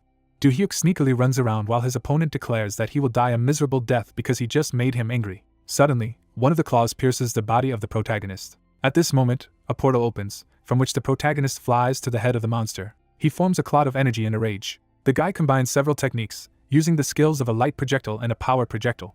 The protagonist throws them directly at the boss, causing a powerful explosion. The amazed guy looks ahead. Several boss arms reach out to him, and the attack did not cause significant damage. Monstrous hands grab the protagonist. The villain claims that with this level of magic, he cannot break through such defenses. The golem throws it to the ground with all its might. He continues to hold him, declaring that he is about to crush him like a bug. Gritting his teeth, Do-hyuk realizes that he can't pull anymore, while the purple system window says that due to bleeding, stamina has dropped by less than 10%. One of the fighters in a rage orders to go on the attack. The guys cut the monster's arms, intending to help the protagonist. Sungmi runs into the arena while the mutant says that he did not expect the help to appear so quickly. The warrior emits a purple light in a rage. She hits the monster's leg with her shield with all her strength. The monster feels heavy damage. The monster falls to one knee. Sungmi turns on the protagonist and shouts that he needs to act. The amazed guy turns to his partner. He has a serious look. His eyes sparkle blue. The guy instantly turns into a powerful attack. Do-hyuk runs right down the giant monster's arm. At this moment, the green tentacles want to pierce him. Suddenly, they are all burned by someone's attack. MC turns around as he runs. Yoonso riding life shoots a bow. She frantically aims at it while the pet furrows the air. The main character takes off in a second. He jumps up and heads towards the monster, which says that no matter how much they fight, there is no chance of breaking the barrier. Sungmi throws the weapon to the protagonist, who calmly catches him. The hilt of the sword flies clearly into his palm. The guy swings an energy weapon using his enchantment. He deals a powerful blow, the whirlwinds of mana scatter to the sides. The blade struggles to pierce the opponent's green barrier. Suddenly, the villain's defense shatters into small pieces. MC looks ahead angrily at this moment. He swings a magic shard. He stabs him right into the head of a huge golem. The unflappable protagonist claims that everything is over. In front of it, there is a powerful blue flash. Do-hyuk approaches the defeated stone monster. He looks at him in surprise, realizing that it was quite dangerous. The purple system window says that due to bleeding, stamina has dropped by less than 5%. Ixon approaches him and declares that he has done a good job. The main character turns around and assures that if they had arrived a little later, the consequences would have been terrible. He, in turn, notes that they were all very lucky, because the fighter ran immediately after the destruction of the statues. The protagonist stands in front of his comrades in arms, stating that he did not expect such speed. Yunso notes that all thanks to the fact that the main character told how to fight the statues. Ixon reminds with a smile that the protagonist must talk about how he was able to learn a way to defeat them. Sungmi stands behind the protagonist and tells him that he did a good job. MC replies that she does too. He holds a piece of blade in his hands and states that she threw the weapon at the most opportune moment, even though it became so after recovering. The pleased girl explains that she did so because she knew that the monsters in the canyon were strong against magic. Sungmi looks at him and turns to the guy. A green brand shines on the protagonist's cheek. The partner wonders why it has not yet disappeared. The shocked protagonist remarks that it is indeed still on him. The purple system window says that it will remain until the end of Odium's death, and any stamina regeneration effect is replaced by an exhaustion effect. Suddenly, green cracks appear under the characters. Worried Sungmi, just be careful. She rushes to the main character, intending to push him away. An angry girl looks at an astonished MC. The protagonist falls to the ground. Black and green energy spikes pierce the body of her partner, preventing her from helping the main character. The worried protagonist cries out the name of his girlfriend. The black spikes hold it in place. Wounded, Sungmi closes her eyes. Her friends are agitated. The girl gradually covers them. The action takes place in a tall white hospital in the middle of the city. Sunlight illuminates the ward through the windows. A girl in hospital clothes lies on a couch. Sungmi opens her eyes. There is a white ceiling in front of her. She recognizes the walls of the hospital. The girl looks up and wonders how much time has passed. Someone tells her that about 3 days. Surprised, Sungmi turns around to see MC. She remembers in shock how the floor then began to burst at the seams. Do-hyuk sits next to her and calmly peels an apple. The lady asks what happened after that moment. He in turn says that she just woke up, so there is no need to be nervous. The protagonist continues to peel the apple diligently, explaining that the attack that hit her was the last blow of the bastard, and immediately after that, they destroyed it, then took all the loot and left. He holds out a treat on a fork and suggests that you stop worrying and rest. Sungmi reaches out and thanks him. The protagonist turns to his partner with a serious look. The guy recalls a case when he was hospitalized after fainting. Memories of the last rescue arise. The main character reminds her of this as well. He sits next to the girl and says that he just keeps giving her trouble. Surprised, the protagonist sees her return the empty fork. The protagonist stretches out his hand. The partner wants to say something. The embarrassed lady looks at him attentively and asks if he can give an answer to that question. A bewildered Do-hyuk tries to figure out what all the fuss is about. Suddenly he remembers their old conversation. An excited guy looks at a girl who addresses him. Sungmi is slightly embarrassed. The astonished girl suddenly hears an apology from MC. He says with a smile that he did not know about her feelings for him. The protagonist takes her hand with both hands. He declares with a serious look that he likes her. Do-hyuk offers her to become his girlfriend. The main character persistently looks at the girl. The blushing partner agrees. The action takes place in the port of Mokpo. The guy is standing on the ship and with a smirk declares that it's been a long time since he came to Korea like this. A man with bandaged legs approaches him. The guy turns around and sees him. He looks attentively and says that if it were not for the wanted criminal, everything would be much easier. The girl stands silently. She is asked what it is like to return to her homeland after so many years. Sunyeo looks at him sternly, addressed by name. The main character is sitting in the office at the computer. It quickly types a message on the keyboard. Various magical items are shown, and he realizes that the materials alone are worth trillions of dollars. Frowning, the protagonist realizes that no one knew that so many materials were used to produce Deus relics. A red dimensional stone of legendary quality, and a famous drone blueprint are shown. The protagonist thinks that he got it by clearing the dungeon. Odium's legendary ring shines brightly. The system window says that it increases charisma by 400 points, magic power by 300, intelligence by 200, as well as several other abilities. The main character puts it on, stating that this is not the most important thing. Lightning begins to flash around him. A spatial token appeared above the palm, which was obtained from combining all the stones. There is a memory of the moment in which, after the fall of Sungmi, a strange synthesis worked. The protagonist barely escapes with the injured girl. He remembers that they were busy escaping, so he did not pay attention. In the system windows it is stated that 20-dimensional stones were combined into a token, and since the dark energy gathering in the magic tower was dissipated, the door to the dark dimension was locked and the dimension was released. The guy then could not even imagine that they would allow him to produce Deus class equipment. He moves his computer mouse, realizing that the biggest problem right now is with one of the materials. The red heart burns. Do-hyuk realizes that it is the most important because the condition for obtaining it is to deal a fatal blow to the dungeon boss. Business people are presented against the background of the world map. The main character realizes that in order to get it, you need to go to the dungeon on Alaska, which is currently owned by the American Guild Liberty. The protagonist takes his smartphone and calls Yuri, as he realizes that he has no ideas about this, so he will try to contact him. The action takes place in a skyscraper in which the American Guild of Liberty is located. A voice comes from the smartphone, saying that Do-hyuk has been talking about many important things, and either you need to give him the right to clear the dungeon, or he will join one of the attacking teams. A guild master named Brock states with a serious look that the dungeon is a place where they send all their best warriors, and then there were many victims, so even he himself considers this dungeon insurmountable, so it is not clear why the main character is suddenly interested in him. The master sits in a chair and asks again. The interlocutor explains that this is very strange, because it is known that this item gives the owner an increase in stamina by 1,000 points. But the catch is that Do-hyuk is a spellcaster. Brox with a stern look suggests that since he is a spellcaster, he should be interested in the Azura dungeon in China. A wary blonde is standing with a phone. They say that he is right, but the protagonist is quite cunning and did not say anything else. Brox turns around in thought. A serious guy realizes that it would be nice to take advantage of this opportunity to see his skills. With a thoughtful look, he comes to the conclusion that it is no secret to anyone that he shows interest in him not only as a potential member of the guild, but also as an awakened one. At this moment the master is asked what to do next.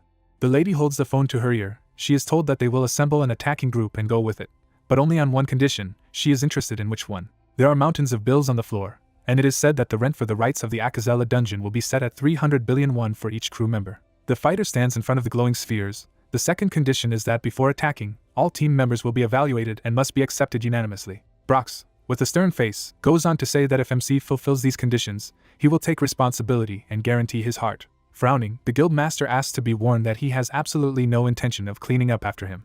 The phone is next to him. From there comes the question of whether the main character will really have to survive alone. Then she claims that she will give it to him. The boss is standing in his office with a grin. Brock smiles, knowing it's going to be quite fun. Do-hyuk puts the smartphone on the table, stating that he should rest a little, since the decision will be announced only tomorrow. A bright glow appears behind it. The protagonist scratches his head and sees a pop-up window, then wonders if the translation is really already finished, because lately he has been at a rather mediocre level, so he stopped paying attention to it. The book sparkles brightly as he lies on the table, MC wondering if he needs to check at all if it's a win or a loss. The open book emits a bright light, and the system window says about spatial amplification and that the item contains formulas and the language of the gods, which cannot be understood by humans. The stunned protagonist sees only blank pages. The system asks him to proceed to the top of the nearest dais spire and open the first page. Other system windows say that if the reward in each dungeon increases, then each awakened person will also have increased growth efficiency, with the protagonist having to take this with them to the designated location to prepare for the appearance of the dimension gate. Do-hyuk, frowning, states that he is being told to prepare for the dimensional gate. He angrily introduces the ferocious monster, suggesting that another wave will soon appear, just like with Ebinar, since it mentions the nearest spire, i.e., only one place in sight, namely in Gwangwoman. The events take place in a bright building in which the capital office of the KBI branch is located. Jangmi stands next to the protagonist and states that she didn't expect MC to ever decide to climb to the top of the dais spire, who remarks that he has a personal file there. The girl looks around slightly, explaining that although the KBI is on the Do-hyuk side, in order to gain access to the top, you will need the permission of the director of the Korean branch. A dark tower towers over the city. MC declares that he knows everything. The head of the department with a stern face says that since by a happy coincidence the director is in their branch today, a meeting has been prepared. The protagonist clarifies that it will be a one-on-one meeting. The employee opens the door, while agreeing and saying that if they want to be polite, it cannot be ruled out that it will be an interrogation. Do-hyuk walks with her down the hallway. She approaches the door, stating that they have come to the headmaster, who is waiting for them inside. The lady takes the handle of the door, addressing the main character. She earnestly asks him to cooperate, but not to talk too much. Jangmi looks at him with a stern face. MC smirks slightly and assures that he will do so. Frowning, he claims that he will give him only the necessary information. The head of the department goes inside, notifying the director that Do-hyuk has brought it. The man stands with his back to her and thanks her for her assistance. The disgruntled protagonist looks and realizes that he is the director of the Korean branch. The man in the suit does not turn around, stating that he has heard a lot about Do-hyuk. The man smiles, saying that his name is Jane, and he is the director of the Korean branch of the WBI. Suddenly, his benevolent one changed to a fierce one. He earnestly asks to sit down. The main character sits opposite the chapter. Next to him is Jangmi. Holding a book in his hand, Jane says that his words are based on the books he received on his own, while he clarifies whether all awakened people can increase their effectiveness and rewards by clearing dungeons. The protagonist agrees with a serious look, claiming that not only he can do this, but all the awakened ones. With a twisted face, he says that he needs to climb to the top of the dais spire. The head of the department sits across from him and asks if Do-hyuk thinks this is a bit strange. The protagonist looks at the man, who wonders why all these things are happening to him, who in turn replies that he can only say that he found out about it when he identified the books found in the dungeon. Jane with a straight face admires his ability, claiming that he wants to do the same. MC smiles, stating that everyone tells him so. The interlocutor thinks about the tower and suggests that they end their conversation and return to negotiations about the spire, because you can only get to the top with the code S. Silhouettes of workers are visible. It is explained that there are only 5 such people in Korea, 2 of whom are him and Jangmi. The main character sits opposite and agrees, while Jane assures that there is nothing good in this place, because if you provoke the anger of Deus, you can even say goodbye to your life. The head of the department, with a serious face, intends to check the book that the protagonist is talking about. He extends his hand and declares that Do-hyuk is a significant figure on a national scale. He squints his eyes, assuring that he must prevent future dangers that may happen to him. The smiling protagonist apologizes, stating that this book can only be used by those who have identified it. The interlocutor notes that this is the first time he has heard such a thing. Jangmi sits next to the protagonist and states that this situation also happens to them for the first time. The head of the Metropolitan Department says that not so long ago, spatial stones of the legendary level appeared. She explains with a serious face that a lot more happened before the 20th anniversary of the first wave. Jane, with a benevolent look, offers to take a look at the power of this spatial amplification, as there is no reason not to do so, as the effectiveness of all the awakened will increase. The guys are sitting at the table. The head suggests heading towards the spire. They walk on tiles. The events unfold inside the dais spire. He turns to the protagonist and says that they are already there. In front of them is a giant gate. The man says that this is the entrance to the upper floor of the spire. Jane with a stern face says he can go while he and the branch manager wait downstairs. The main character with a satisfied look thanks him for his help. Do-hyuk swings open the giant doors and walks in. It is quite dark around it. He stands still and looks around. The protagonist looks away and wonders why he does not see anything. Suddenly, a bright sphere appears. MC is on a huge bridge that leads to this magical sphere. The main character is slowly moving forward, approaching the yellow lightning. In the system window there is a request to open the first chapter of spatial amplification. The protagonist opens the book. The light illuminates everything around. A vortex of magical signs swirls around him. The system says that the seal of spatial amplification has been removed. MC stands in front of the solar clump of energy. The mana comes from an unusual sphere. The pop-up says that there are 5 minutes left before the full power of the dimensional enhancement is activated, so you need to be prepared. The protagonist stands in front of a flying book, at which point a voice says that someone has managed to find the key. The astonished protagonist looks up and asks who it is. Golden rings rise above the protagonist, clouds are visible, and the voice claims to be the Alpha and Omega of the system of the awakened, a being called to start all over again. He says that people call him Deus. Do-hyuk looks at the heavens. The deity says that he will allow him to ask one question, as he has found the hidden key. MC recalls his adventures and wonders if he has chosen the right path, given what he has been doing up to this point. A voice is heard in the sun's clouds that claims to be right and superior to everyone else. Stunned, the protagonist looks at the sky. The yellow sphere lights up again, but everything around it becomes dark. The guy clenches his fist and laughs, saying that he is right and superior to everyone else. A happy MC thinks that he still has a long way to go, so he must become stronger. Opposite the protagonist is a bright beam of energy. In the system window it is written that the power of spatial enhancement has been fully activated. The guy reaches out for the light energy. The pop-up says that it was spread all over the world. A tall beam trail appears on the platform. He crashes into a purple pedestal. Small particles of the book gradually flutter in the wind. Surprised, the protagonist looks at the blue book. The window says that the spatial amplifier has been converted into an 8th grade spell book, called Iron Skin. He examines her carefully, realizing that he did not expect this, while the message says that a new class of ranger was unlocked with the help of a power-up. In other system windows, it is written that the user also receives the blessing of the ranger, in addition to the enlightenment of the pioneer. Do-hyuk looks around with a serious look. Golden chains envelop a magical bundle of energy. The system window says that a golden gate has now been created in each country on top of the spire. The information will be distributed to all the awakened within 5 days. There's 120 hours left to release. Outside the window you can see the night metropolis. Do-hyuk reaches for the door, realizing that since he is next to the office, he needs to pick up the books that Taepon found. He has a serious look, and realizes that it would be nice if there is a high-level spell book among them. The guy is standing in the middle of a dark office. A silhouette of a man can be seen in front of him, and MC tries to figure out who he is. A red aura emanates from the stranger. The discouraged protagonist cannot believe it. Sun Yeol emits red energy with a sinister grin. The protagonist recognizes it. Indignant, Do-hyuk exclaims that he remembers exactly that the girl fled to China. The brunette stands with her back to him in the middle of the office. The disgruntled protagonist tries to find out how she ended up here. In the next second, the cunning girl turns around and directs several projectiles at him. MC forms an energy shield around himself and blocks the attack. He looks indignant. The rival takes off until the protagonist realizes that she is an S-ranked awakened White Lotus of the guild. Several Sunyeo clones fly to attack Doohyuk, who takes cover behind a barrier and realizes that he must not let his guard down. Red projectiles fly into the dome of the main character. The energy barrier begins to crack. The wary villainess carefully watches his actions. It glows red and goes into another attack. At the same time, the protagonist tries to escape. The guy turns around and activates the skill with a glowing hand.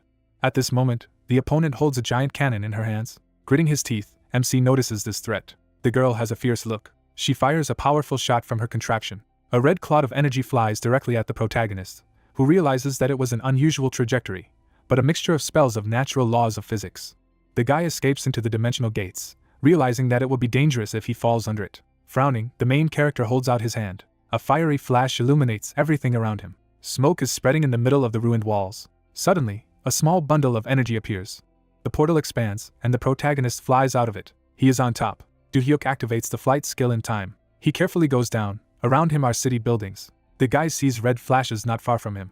The projectiles fly towards the protagonist again. It activates the magic barrier and deflects each attack. Frowning, MC watches his opponent's actions. Suddenly, the girl flies straight to him. Red-eyed Sunyeo attacks the protagonist with a mad look. Crashes right into the barrier. A flash occurs. Stunned, Doohyuk looks up, not understanding what is happening. A ferocious rival flies straight at him. Unfazed, MC holds out his hand and uses a power rocket. At this moment, the girl shoots from 2 pistols.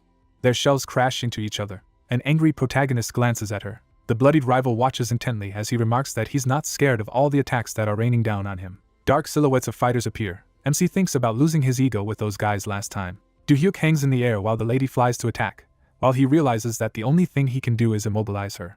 A ring of energy appears around him, and he uses his power rocket and ice storm skills. Gritting her teeth, MC looks forward. Icy blobs of mana pierce through space, heading straight for your opponent. Sunyeo, holding the pistols, feels the impact. A white stream of energy covers her body. A giant wall of ice appears in front of the protagonist. The girl is frozen in the ice. MC realizes that since she is not even human, there is no point in bothering her. Frowning, Doohyuk assures that he will keep her on KBI. A blue block of ice is located at the top of the skyscraper. The mysterious fighter has been watching all this time. He notices this great power.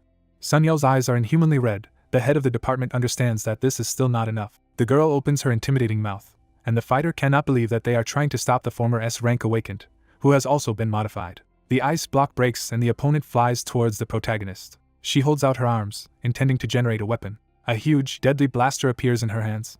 The observer, frowning, thinks of the vanity that makes her feel superior to her opponent. The villain touches the muzzle of the weapon to MC's chest. Doohyuk looks on in shock as it is said that it will lead to her death. The main character flies into the ground from a powerful shot at point-blank range. Sunyeo's face is disfigured by red eyes and markings. At this moment, the guy is rapidly flying onto the road. He lands on the asphalt, causing a powerful explosion. A rival with bandages on her body lands nearby, smoke wafting everywhere. It slowly approaches a large crater. Doohyuk is lying unconscious right in the middle of it. The girl grabs the hilt of her weapon, which glows red. Sunyeo stands in front of the reclining protagonist. She raises a sharp sword above her. Her eyes are completely red and her appearance is fierce. The villainess swiftly moves her sword directly at the guy. The spearhead flies at the protagonist, who is lying unconscious on the ground. In the middle of the street, you can see a giant crater formed during the battle. A red whirlwind of energy is visible. A mysterious stranger in a black suit comes out of there. A white-haired guy with a stern face wonders if he really overestimated him. He stands in front of the fighting rivals, declaring that he did not expect her to win. The boy looks at Sunyeo and addresses her. At this moment, in the middle of the clouds of smoke, you can see the sparkling eye of the main character. Half of the protagonist's face is erased. He has a fierce look. An astonished stranger with purple eyes sees this. Doohyuk appears with an iron skin. The guy realizes that MC withstood the last attack with this spell. The system window says that the skill cancels all physical damage, while the movement speed is reduced by 90%, and the spell is not available for use. The main character with a disgruntled face asks who he is. The interlocutor with white hair calls himself Ghost Ant. Doohyuk stands in the middle of the crater and wants to ask something. The interlocutor agrees, stating that although he does not know why people gave him this nickname, the disgruntled protagonist loudly asks what he needs at all. The mysterious stranger looks around at the crowd and says that you should first choose another place to talk, because there are a lot of extra eyes around. The outraged protagonist wonders if he really thinks that he will just follow him. A red glow appears in the villain's hand. The scarlet sphere is getting brighter. Ghost Tent assures that his opinion is not taken into account at all in this matter. The red energy fills both of them in an instant. It collapses and the guys immediately disappear. The disgruntled protagonist keeps a close eye on his opponent. They are standing in the middle of empty space. The protagonist wonders where they are at all. Ghost Ant, holding his hands behind his back, says that this is a secret place created by him with the help of a barrier spell. The protagonist asks again. The white-haired guy happily raises his finger and asks not to worry so much. He stands in front of Do-hyuk and states that he is only there to talk to him. The stranger's eyes glow red. He turns to MC. Discouraged, the protagonist hears a question about how much he knows about the power he can gain in DNF. Ghostant is highlighted in purple. He asks why he is so surprised, since there is absolutely nothing special about it. Enraged, MC thinks about the game and realizes that he has never mentioned it before. Then he clarifies what his opponent needs and how much he knows. A gray-haired guy in a black suit waves his hand and states that he knows that Deus chose him to awaken DNF, as all the skills and spells he used against Sunyo were gained through the game. However, the interlocutor with a crazy smile says that this is not all. His gaze is inhuman, and he asks what else Deus has given him. A violet aura immediately pierces the space. The scoundrel demands to tell about it immediately. The outraged protagonist does not agree to such conditions. Suddenly, Ghostant appears near Do-hyuk, advising him to think carefully. The protagonist looks at him in shock and wonders when he managed to pull off such a trick. The red-eyed scoundrel looks at the excited guy. Ghostant, with a stern face, states that he sees him looking, and apparently he's not ready for such a conversation yet. Radiating purple mana, the stranger assumes that he has come too early. He turns around with a smirk, stating that for his sake, he will even take out one of those who are watching him. Ghostant smiles as Do-hyuk tries to find out who is following him. Do-hyuk replies that he will figure it out for himself when he turns on the Awakened news the next day. The golden gears move. One of them reflects the protagonist, while saying that the world does not revolve around MC. There are thousands of others around this gear. Ghostant claims to be one of many. The imperturbable Do-hyuk assures that he did not even think about it. The white-haired opponent claims that he is mistaken, and there is no need to be so vain. Gritting his teeth, the main character hears that he is not the only chosen one in the world, and this is worth remembering. Ghostant cuts the space with his hand and tells the protagonist to think carefully about who he is and what his fate is, as well as how awakened he has become. The guy has a persistent, serious look. The stranger claims that they need to do it until they meet again. A purple barrier breaks around the shocked protagonist. Pieces fly in different directions. Do-hyuk stands in the middle of the crater. The action takes place on a bright sunny day. On TV, they show a giant hole in a skyscraper. It is said that yesterday, at about 10 p.m., there was a powerful explosion in the Dongjaku building and fortunately no one was injured, since the building was empty. In the middle of the skyscraper, a large piece of ice is visible. It is reported that it was seen immediately after the explosion. Specialists from the KBI in sunglasses and suits are already investigating this incident. The main character sits on the couch and is glad that everything went without civilian casualties. The news anchor states that they move on to the next ones. Shown a blue skyscraper. It is said that at 3 in the morning, Julian, the famous awakened WBI, was found dead in the hotel. The KBI had already begun an investigation. Discouraged, Do-hyuk heard the news. Footage from video surveillance is shown. It is said that judging by them, no signs of hacking were found. The main character looks at the TV and cannot believe it. He remembers Ghostant's words that for the sake of the protagonist, he will remove one of those who are following him. The excited guy reflects on how SS rank is far from an ordinary awakened one, but he was killed so easily. The guild master enters the office and says that MC arrived quite early today, who in turn asks what she is doing here. Du-hui is surrounded by bodyguards. The protagonist asks who they are. She replies that after the news, her father appointed guards. Closing her eyes, the girl wonders if the S rank really needs security. Do-hyuk stands up and approaches her, stating that this is the first time they'll be working together, and Do-hyuk remarks that she was looking forward to going to the dungeon with him, as it's so great. The silhouettes of ferocious fighters are shown. The protagonist worries about whether he will be able to pass the dungeon challenge with his team. The lady, turning around, says that there is hardly any need to worry, because his skills will definitely satisfy them. A smiling girl addresses MC, claiming that they are going to Alaska.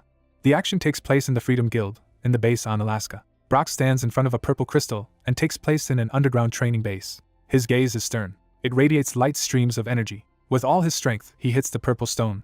The crystal is unharmed. The guy wonders if it's still not enough. The guys are standing next to him. One of them asks if Brox is warming up. He replies that he did not expect such a quick arrival. An S+ rank fighter, Ian, states that he can't be late for such fun when the master invited him to clear the SS rank dungeon. An SS rank warrior, Arseny, says that the protagonist has unique abilities and just wants to see his power. The blonde man approaches them and claims that he has already voted for him. He introduces MC and says that he didn't think he would perform so well in an S-rank dungeon. Brox happily stretches out their hands, stating that they have done a great job coming such a long way. Ian indignantly demands that they remove their hands, as it is disgusting. Crossing his arms, a disgruntled S+ rank fighter says that if he gets the buff. Brox raises his finger, hearing the question if he can break it in such a case. The master replies that for them it is just a measuring device, so it is unlikely. Ian listens carefully to him about how they can count on support because he lives up to his rank. A worker stands next to Do-hyuk and Do-hui, stating that they have arrived. MC looks around and notices that this place is quite unusual. The dark-haired warrior exclaims that they haven't seen each other for a long time. The joyful blonde notes that his niece has grown up quite a lot. Ian remarks that he is not so old to call him uncle. The main character is amazed to ask if she really knows all these people. She replies that she met them in her youth, when she lived with her father in the USA, and they still keep in touch. Brox looks to the side and sees Ree walking, noticing that she's there as well. 6 guys are standing next to each other. The guild master says that apparently everyone is already assembled. Brox, with a serious face, says that they need the agreement of 5 people other than Do-hyuk to join, while he expresses the hope that everyone has already made up their minds. Do-Ree raises her hand and says that she saw MC's skills with her own eyes, so she agrees. Ree happily reaches out her hand, stating that rating doesn't matter during the last attack, so she agrees too. Arseny and Ian stand silently next to their friend. They haven't voted yet. One of the guys apologizes, stating that he has to check something. A rapid dissection occurs. Arseny flies past the protagonist. He turns back, stunned.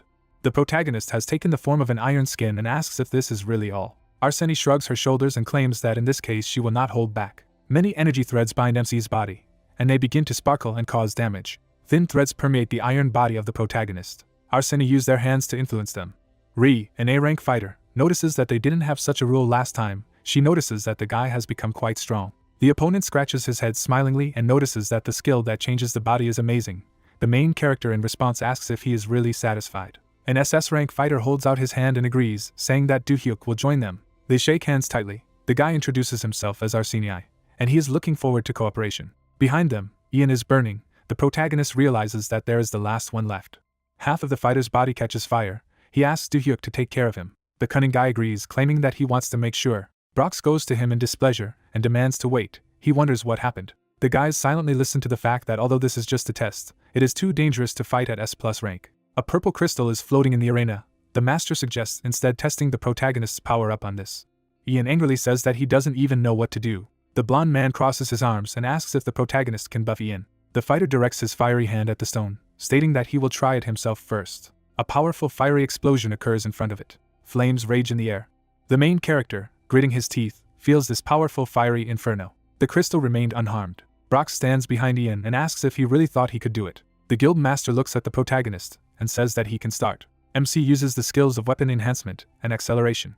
With his eyes wide open, Do-hyuk uses massive amplification. Fire erupts on Ian's surprised face. The system says a massive boost that increases the range by 10 meters, as well as the combat abilities of all team members by 250% for 2 minutes. The fire gradually spreads through the fighter's body. He stands in the arena, blazing with bright flames. Hell completely envelopes his body. The warrior grabs the crystal with a fiery hand. Hellfire rages around him. At this moment, the underground workers can barely stand on their feet due to the earthquake. A column of fire bursts out of the building. An enthusiastic Brox sees this, with a surprised protagonist next to him. The girls are watching in shock. In front of Ian, there is a giant hole leading directly to the street. A discouraged Ian stands still and can't believe it. In the middle of the corridors, loud laughter is heard. Brox walks next to Do-hyuk and says that he didn't expect this to break through the reinforced wall. He apologizes. Ian smiles slyly, while the blonde claims that the main character has nothing to apologize for, because it's all because of that guy who got drunk on his power and couldn't control himself. The fighter touches the blue screen with his palm. The doors gradually open. The main character notices that there are quite a lot of guards. Brox replies that while they are inside, they know what is going on outside. The angry master asks for everyone's attention. He stands next to the protagonist and asks everyone to remember that it is Do-hyuk who must deal the final blow to Ikazella.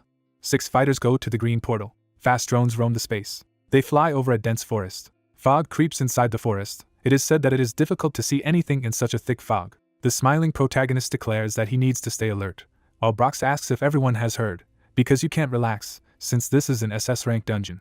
Opposite the warrior are ferocious snakes with spears. It is said that no one knows what may happen next. A monster with long fangs asks how humans dare to trample their dirty feet on this temple. Brox suddenly throws a hard punch, asking what he is even talking about. Another mutant forms a beam of energy in its mouth. The blonde is preparing to jump. In a few movements, he overcomes hundreds of meters and rushes straight to the enemy. The red-eyed snake receives a powerful blow. The guy hits her right on the head. The snake flies back after such an attack. Brox struck with his gold gloves.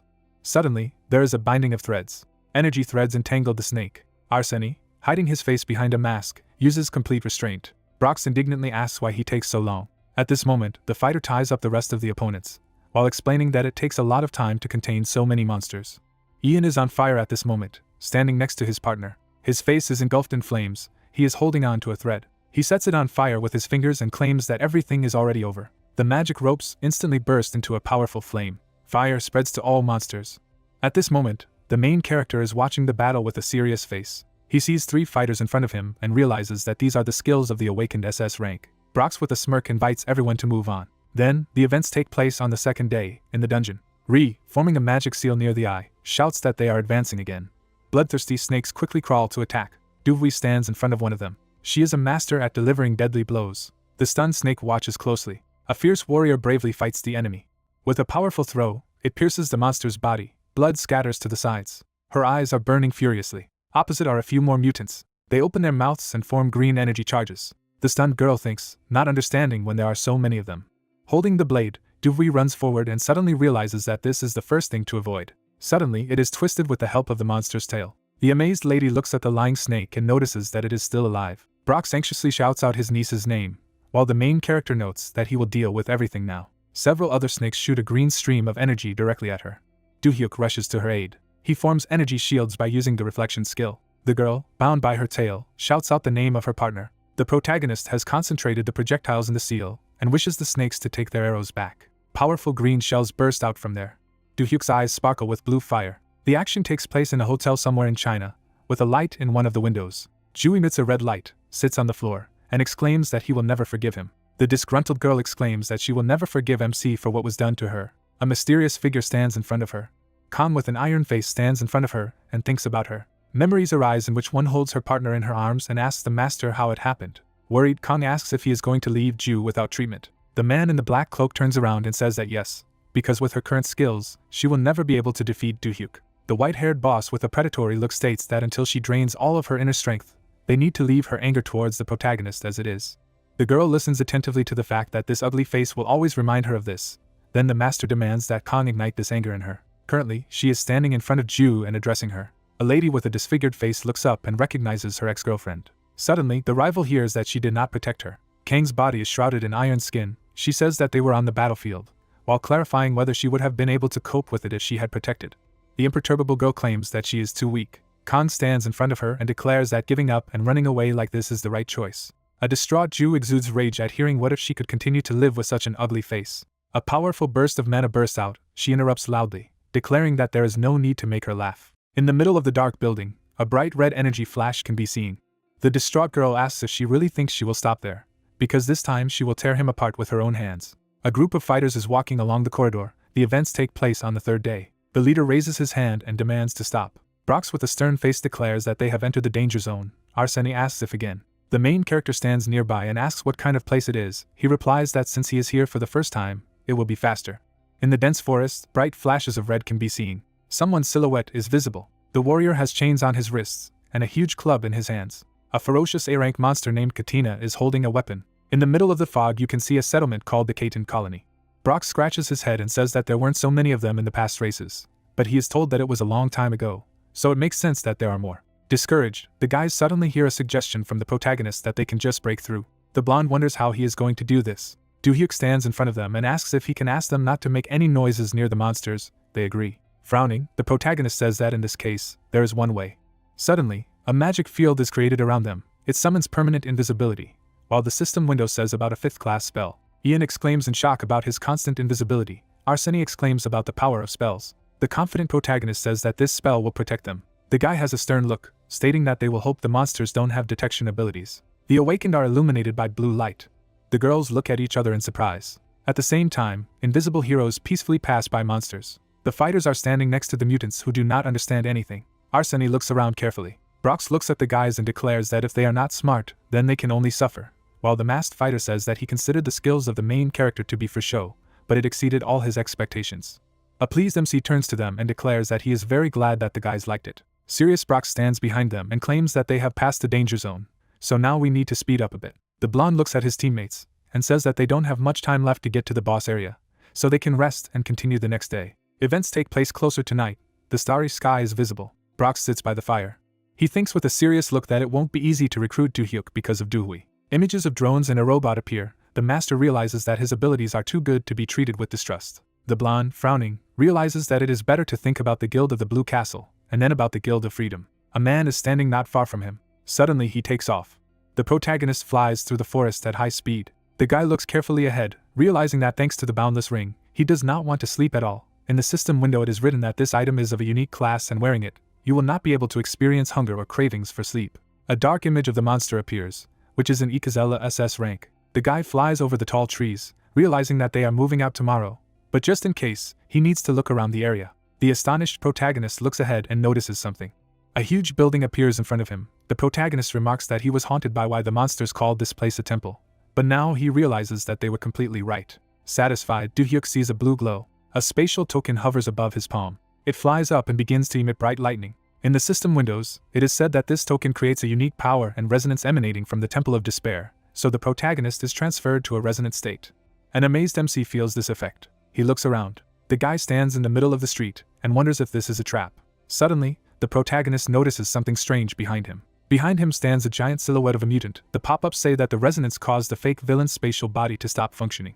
The main character sees a rebellious monster, realizing that they once knew him. A purple heart beats inside his chest. Do-hyuk feels a powerful influence from the mutant. Blood flows inside the luminous body of this being. Veins lead to his fair chest. The monster opens its eyes. The main character sees him in front of him, hearing that he has been waiting for this moment for many years. A blond man with horns declares that his name is Ikazella. A magical warrior in armor claims that while wandering through dimensions, the god blessed him to be reborn in this place to protect him, while he says that he was waiting for the protagonist. The system window says that he has woken up. Ikazella has dark armor and long wings. Frowning, the main character realizes that he can get out of here if he is not caught. A red cloud of energy can be seen in the palm of the villain's hand. He says that he lost his eyes in the battle. It has sparkling eyes. The creature claims that the abyss will allow it to see even more. The scoundrel points the blade and demands that he stop hiding and come out. Disgruntled, Do-hyuk looks at him intently and asks if he really sees him. A ferocious villain with a crazy smile exclaims that this is very good. The scoundrel with a sly grin claims that the real battle will begin right now. The winged demon shrugs his shoulders, assuring that if MC wins, he can take whatever he wants from him. The indignant protagonist asks why the opponent said that he was waiting for him. Ikazella with red eyes states that the protagonist resonates with his power, so it will set him free. Do-hyuk looks at him and asks if his god really said it. He agrees, noting that he has been waiting for this day for a very long time. The cunning villain frowns, suggesting that he stop talking. He draws his blade and takes a fighting stance. Frowning, the villain claims that the main character has come to an end.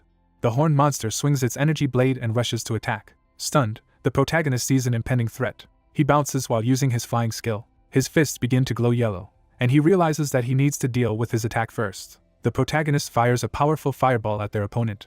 Ikazella holds the blade in front of her and prepares to block. The main character carefully observes the actions of his opponent. He calmly declares that it has become very warm. The red blade cuts through everything around. The protagonist feels the damage inflicted on him. A giant red canvas appears near him. The villain calls on the man to show everything he is capable of. Wrinkling his face, Do-hyuk feels the pain of the wound. He clenches his teeth and tolerates her. Ikazella, swinging her sword, attacks him again. He has sparkling red eyes. The villain lands right on top of him at full speed. Smoke is spreading everywhere. MC used the iron skin skill and survived this attack. The villain holds his blade on his impenetrable shoulder. They fight each other fiercely. Sparks fly in different directions. The frantic protagonist prepares a blow and in doing so realizes that he was a fool when he asked an SS rank boss for a quest. A bright light illuminates the face of the enemy. The main character is sure that it is necessary to give his best from the very beginning. An ice storm rises on the battlefield. The villain is frozen in a block and says that things are going just fine. A red aura emanates from it. Black spikes pierce the ice. With a powerful flash of energy, he breaks the ice shackles, exclaiming that he has been waiting for such a duel for a very long time. The opponent rushes towards the main character at full speed, who, in turn, uses the skill of the Hymn of Healing. Frowning his face, Do-hyuk uses the enhancement skill. In the system window it says that the effect of it increases depending on the current amount of wisdom. The protagonist spreads his arms in different directions and summons fiery arrows. Flaming projectiles fly out towards the enemy. Ikazella sees them furrowing the space. The villain swings his blade and delivers a brutal blow. With just one movement, the villain blocks all fire arrows. MC dodges his energy counterattack. The resolute protagonist clenches his fist tightly. Flaming arrows once again surround the winged opponent. His eyes sparkled. A powerful explosion occurs. A column of fire rises tens of meters. The Do-hyuk shields itself with its hand from the shockwave. An opponent in dark armor stands on one knee and sighs. Ikazella is trying to breathe with a tired look. There are slight wounds on his face. He talks about a consistent increase in strength. Suddenly, the protagonist rushes forward to attack. The villain holds onto the hilt of his sword while several clones fly at him. He also claims all kinds of magic. The winged villain suddenly rises. The red point of the sword rises from the ground. The scoundrel begins to speak. Suddenly, the main character flies into his back. The villain with sparkling eyes exclaims that he has the eyes of the abyss. Focused, MC dodges the blade. A dimensional gate appears in front of him after he has used the skill. The villain hits him with his fist, but his hand falls into this portal. The horned scoundrel is angry because of such a trick. MC deftly moves in the other direction. He finds himself behind Ikazella. The imperturbable guy directs his magic hand, from which a yellow lightning emanates. The guy shoots a powerful chain of lightning. A yellow cloud of energy flies right over the block. The villain is frozen in the ice, he cannot move. At the same time, the main character stands in front of him.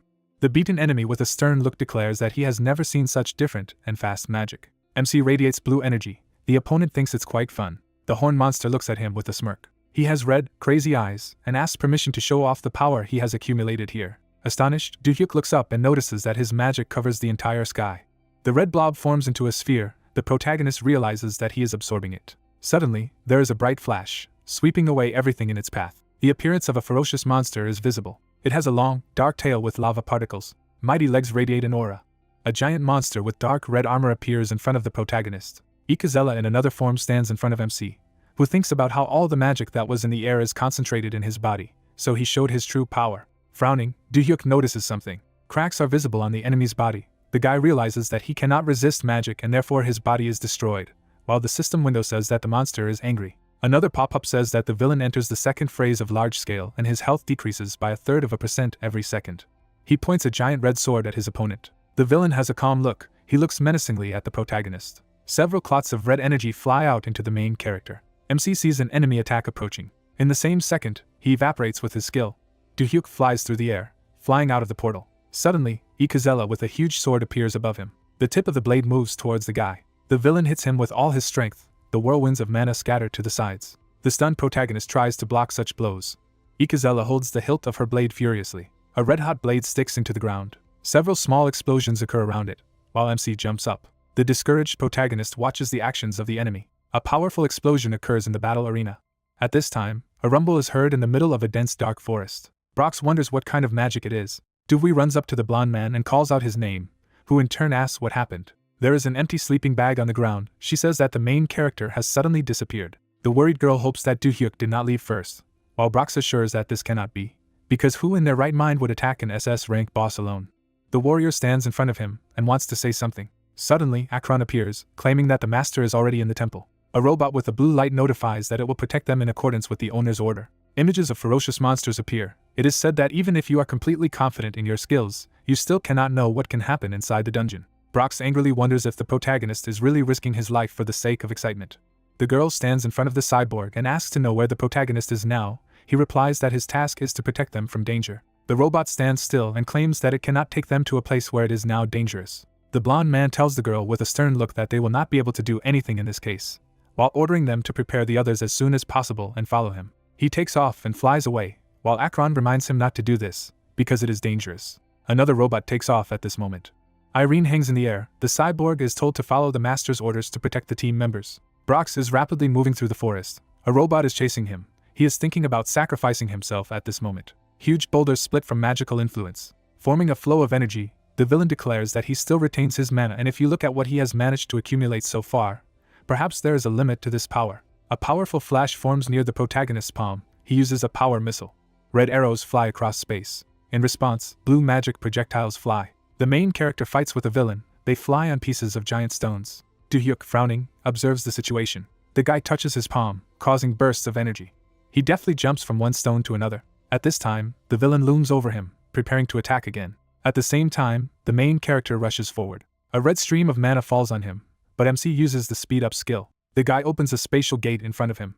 At the same second, it flies out from the other side. Ikazella attacks him hard at this moment. Concentrating, the protagonist flies past him and aims with a glowing hand. A magic cross appears in front of the palm. The guy uses the skill of Marked for Death. Stunned, the villain notices a familiar skill.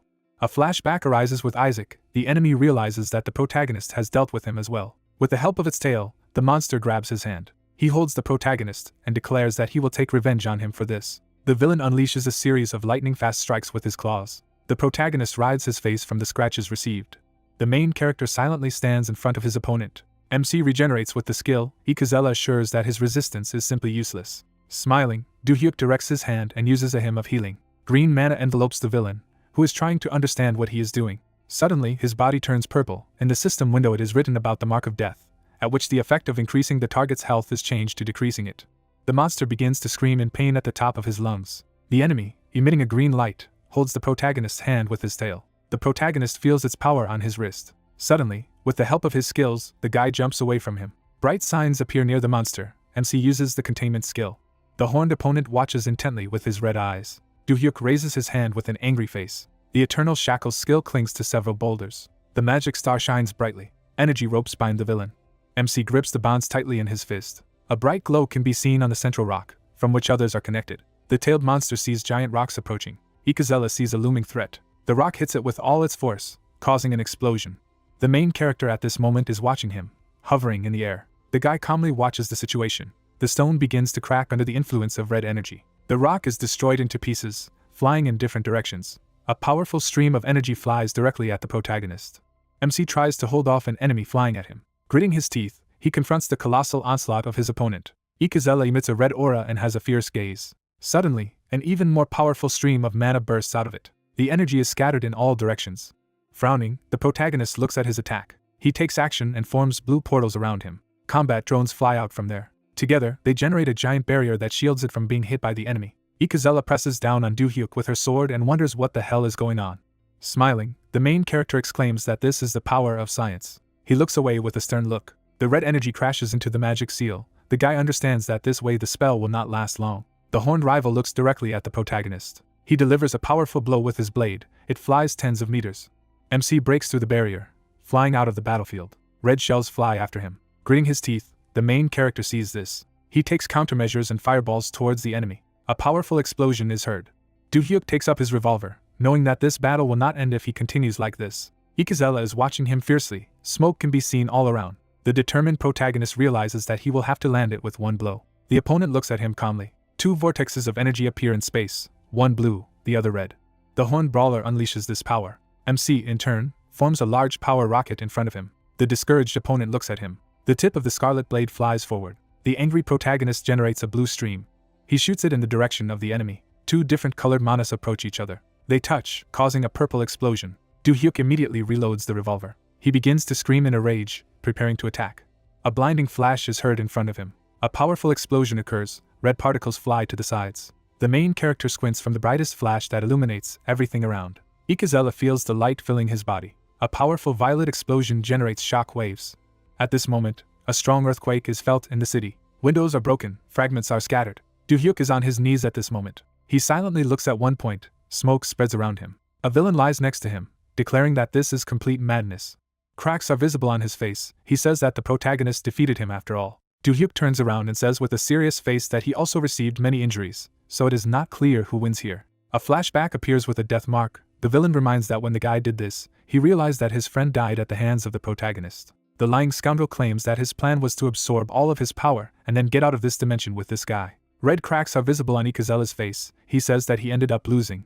Do-hyuk, closing his eyes, hears that the villain is now in danger of death. He replies that he will not deny it. Images of various heroes appear. It is said that there are many more creatures that also fight in their dimensions. The villain forms a black and red sphere, stating that the protagonist is not that strong compared to them. A scarlet portal appears in front of them. A robot appears in front of them. Ikazella advises the guy to take this transcendental body with him and leave. He in turn notices that the last time he saw it, it was a completely different size.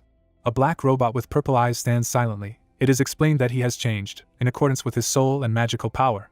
But if a person does not correspond to his size, then the body will change for him. MC forms a spatial pocket near him and thanks him for the gift, assuring him that he will use it wisely. The scoundrel holds out his sword and asks to kill him with this blade. He closes his eyes and says that he wants to rest in the warmth before his body cools down. The protagonist takes up the energy blade, saying that he understands it.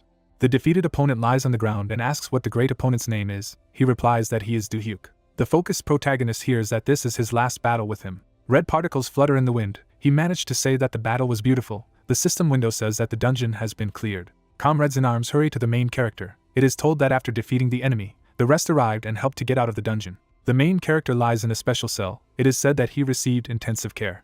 The protagonist points his finger at the system window. It is said that he woke up in a rehabilitation ward. He lies in a hospital bed, realizing that now he needs to check what he got after the battle with Ikazella. In the pop-up window, you can see level 138. The guy notices that he raised 3 at once. The energy sphere is hovering among the codes. He thinks that this is a special skill that raised him to a rank, while in the system window it is written about the ability of a magical engineer who increases magic power for 10 minutes, restores mana. The serious protagonist remembers the battle and realizes that at the moment his mana limit is around 3,000 units. but to deal with monsters that are more powerful than Ikazela, even though it takes 75% of health. In a flashback, Do-hyuk released energy. He realizes that he needs to use a higher class of magic, and this spell will double the total mana. Boss relics emit powerful energy. In the pop-ups it is written that bracelets and earrings are of the legendary level, increase strength, wisdom, agility, health and much more. In another window, it is written about the Ikazela accessory set with the effect of increasing the damage dealt by 400%. The joyful protagonist sees a token and a heart in front of him. The system says that he has fulfilled all the conditions for the Deus ring. The messages indicate the compositional material and the required set of characteristics, and ask if he really wants a Deus ring. A satisfied protagonist sits in front of the window, saying that he worked so hard for this. In front of it, a creature consisting of spherical energy is launched. He looks at the bright light, wondering if it's normal. Suddenly, the color changes, red lightning appears. The protagonist sits in a hospital bed and looks at a window that says that spatial rifts must be used to create the ring. Discouraged, Do-hyuk sits in the middle of the cracks in the air. Information surfaces that spatial energy is beginning to be released. A dark vortex of energy is swirling. Stunned, the guy sees a message that says that in the Planus dimension, it was possible to identify cracks in the spatial imbalance. In the middle of the cracks are magical signs. It is said that the dimension sends a message through them that they have found the source that drove them into the depths of destruction, so they ask for an investigation. In the last system window, it says that the Earth dimension is selected as the destination. Discouraged, Do-hyuk stares into the void, the message relaying that the signal has been interrupted. The sphere opposite it acquires multicolored shades. The girl is sitting in the next room and feels an earthquake. Do-hui with a serious face realizes that she has just felt a large accumulation of energy. She stands with her feet on the floor. He hurriedly dresses in casual clothes. At this moment, the main character shields himself from the light with his hands. The system says that the creation was completed, and the Do-hyuk user received a Deus ring. The excited protagonist sees the information that Deus is very pleased with this achievement, and has given him a new status. In the system window, it is written about the status and enlightenment of the F rank. It is explained that the English notation is automatically hidden. When reaching the rank of SSS, the user will have the right to increase his status. MC holds his head, bright energy particles are visible near him. A sparkling Deus ring appears. It is written that it increases health, water magic, strength, stamina, agility and luck, as well as creates a force field, increases fire damage, experience gain, and more. The stunned protagonist sees this and wonders where this ring has so many effects. Suddenly, there is a knock on the door. MC does not understand who could be at such a time. Do-hui walks into his room and asks if he's okay, as she sensed some magical energy from the room. The protagonist sits on a bed and assumes that this is due to the experiment he has just conducted, which in turn wonders if it is because of the ring. He forms a red bundle of energy in his hand and agrees with it. Dark branches of mana fly in different directions. Mysterious black tentacles appear. A dark silhouette of a monster with a large eye peeks out of the dimensional hole. It has other eyes. It speaks an incomprehensible language. An unfamiliar insect hovers around the heroes and declares that the goal has been confirmed. Do-hui grabs his blade and yells for the protagonist to move away immediately. The guy puts out his hand and asks it to stop. The dark creature scans them and searches for a target. MC frowns and thinks how something like a machine can suddenly appear out of nowhere. A stranger scans them. He targets the protagonist, stating that no risk factor has been found. The girl holds onto her blade. The mysterious guest scans her too, noticing that no risk has been found either. He aims at her sword and states that a surge of magical energy has been recorded and the risk factor has been confirmed. The creature generates a variety of weapons, claiming to proceed with its elimination. Gritting her teeth, the girl radiates light mana. She confronts an unknown creature. Surprised, the protagonist sees a pop-up stating that an energy of an unusual dimension has been detected. Suddenly, the creature feels pain. It is written in the system that the spatial crack is beginning to close. The red flash gradually fades. The guys stand in the middle of the ward and see it. Only a ring remained in the air. The crack was closed. Do-hui, his mouth open in surprise, remains silent. A high tower stands in the middle of the city. There is a story that in the center of Artania there is a magical tower that rises to the heavens like a Babylonian one. A mysterious cloaked fighter stands inside it. It is said to be a symbol of the Mado Empire and the Black Wizard. A mage in furs and with a black hood stands still. Behind him, another sorcerer asks what about Sir Bendela, who replies that he left to hear his words. The white-haired guy asks again. The dark magician turns around and says that he just wanted to call, but he has already come. He, in turn, asks what he needs. The hooded wizard declares that he, Morse, is the guardian of the outer altar. At the same time, with a serious face, he asks what's the matter. A map of the world appears in front of them. One of them explains that he is located in the most remote part of the empire, on a mountain. The other notes that this is annoying. The wizard in the black mask asks not to forget that protecting the altar is their duty. Morse emits purple energy, wondering what Morse is trying to say. He stands still and declares that they were the ones who ignored the existence of the transcendental being and neglected the protection of the altar. And he warned them all so many times, but they did not listen. The black-masked mage immediately replies that it was Sir Bendela's decision, but asks not to say that Morse doubts his words. The white-haired guy clenches his teeth in anger. He straightens his hood and, with a stern face, claims that he is going there at once. The action takes place on the altar of the mountain on a dark, snowy evening. A girl with a formidable look uses magic. There are several dozen people like her. They sit on their knees and pray. Opposite the mysterious servants is a bright energy sphere. Suddenly, her eyes turned white, blue mana floating around. She falls face down on the floor, while the others continue to pray. A black-masked attendant asks if someone has really fallen down again, as they are already starting to run out of slaves. The wizards are standing in the hall. The question is how much this magic stone has already absorbed. In response, the attendant sees Sir Morse. An employee in black and red clothes stands opposite and assures that he is 70% full. He, in turn, clarifies whether there really is so much. A group of slaves are standing in front of the altar. It is said that they absorb mana even from them. However, half of them are already dead, emitting a purple aura. Morse says that in this case, they have no other choice. The attendant clarifies what he means. The wizard directs his hand forward. With crazy eyes, he begins to conjure. In the midst of the kneeling slaves, a black and purple vortex appears. At the same moment, only dried skeletons remained of the poor people. Morse has put his hand out in front of him. Corpses are lying in front of him. The attendant is screaming loudly, not understanding what he is doing. The white-haired mage holds back the bundle of energy, explaining that now that his descent is just around the corner, if they continue to take care of the condition of the slaves, there will be no end to it. The wizard raises his magic hand and says that they need to collect some more mana to make the stone suitable for him, so let them drag all the remaining slaves here. The formidable mage claims that he will extract every last drop from them, and if there is not enough, he will take care of this too. Opposite him stands an agitated minister. They ask him if he has anything to say. He denies it. He immediately runs away, exclaiming that he is starting to perform, because he cannot delay any longer. Morse sits on the red throne, realizing that it is unknown when this transcendent being will reappear and disturb them. The wizard sat on his throne, knowing that he had to hurry while there was still time. He has a fierce gaze. He notices a strange, overwhelming energy. In the middle of the snowy rocks, a splash of red aura can be seen. The magician cannot believe it. The main character stands with haze in the snow. Do-hyuk looks around with his partner with a stern look. The opponent at this moment does not believe that they have already arrived. The wizard sits on the throne and realizes that it will be even better, because he already imagines all his pain. The villain thinks with a sly grin that this is his chance to deal with this creature and win Bendella's favor. MC, on the other hand, calmly stares ahead as his body emits a blue aura. Do-hyuk stood in front of his comrades. Haze approached him, so after recuperating in Alaska, they returned to Korea. The girl was smiling at him. She was continuously building up her village with the help of the guild. A red portal appeared in the room. Together with her, they stood in front of him. After spending some time in a peaceful atmosphere, the goalkeeper of the dimension, as luck would have it, opened up right in front of them. Do-hyuk and Haze nodded to each other. The girl headed to the side. A message appeared that they had entered the dungeon. The system notified that only Do-hyuk and Haze could log in, and that an unknown user tried to force login using something unknown. Two appeared in the dungeon when a message appeared that access was denied and the entrance was blocked. The hero put his hand on his belt, noting that he didn't expect the gate to appear so soon. Both looked ahead. The girl added that besides them, someone else had tried to enter here, to which he said that it was strange. The guy cautiously glanced at his interlocutor, suggesting that he first focus on the situation. A bright light appeared in his hand with the message that he had discovered a black cross Morse. Do-hyuk noticed something. Frowning, he turned to his companion, warning her. Haze opened her mouth in surprise. The dark beam was directed directly at them. Upon impact, a sphere appeared. Pieces of earth flew apart. A deep crater remained from the impact. The hero and the girl were hovering above the ground. He held it, saying that it was better to avoid the attack for now rather than block them. Haze asked about what it was. Looking at the hero, she heard that they had entered the enemy's territory, and clarified that he was from the Black Cross. Hearing in response that this was so, Do-hyuk stared at the deep trail, saying that he didn't know their location yet and was therefore trying to attack them from afar. Frowning, the companion asked what they should do. Smirking, the guy replied that they would take the shortest route to the altar. He rushed forward, using invisibility. After looking at Haze, the hero heard a question about whether everything would be fine if they flew there, and replied that she did not have to worry, because the enemy had prepared everything for a ground attack. So, flying past the rocks, he added that it was unlikely that they would be expected from the air. Haze looked down. Dark silhouettes were visible near the cages. People were locked in the cages themselves. This made her eyes bigger. Glancing to the side, she turned to Do-hyuk.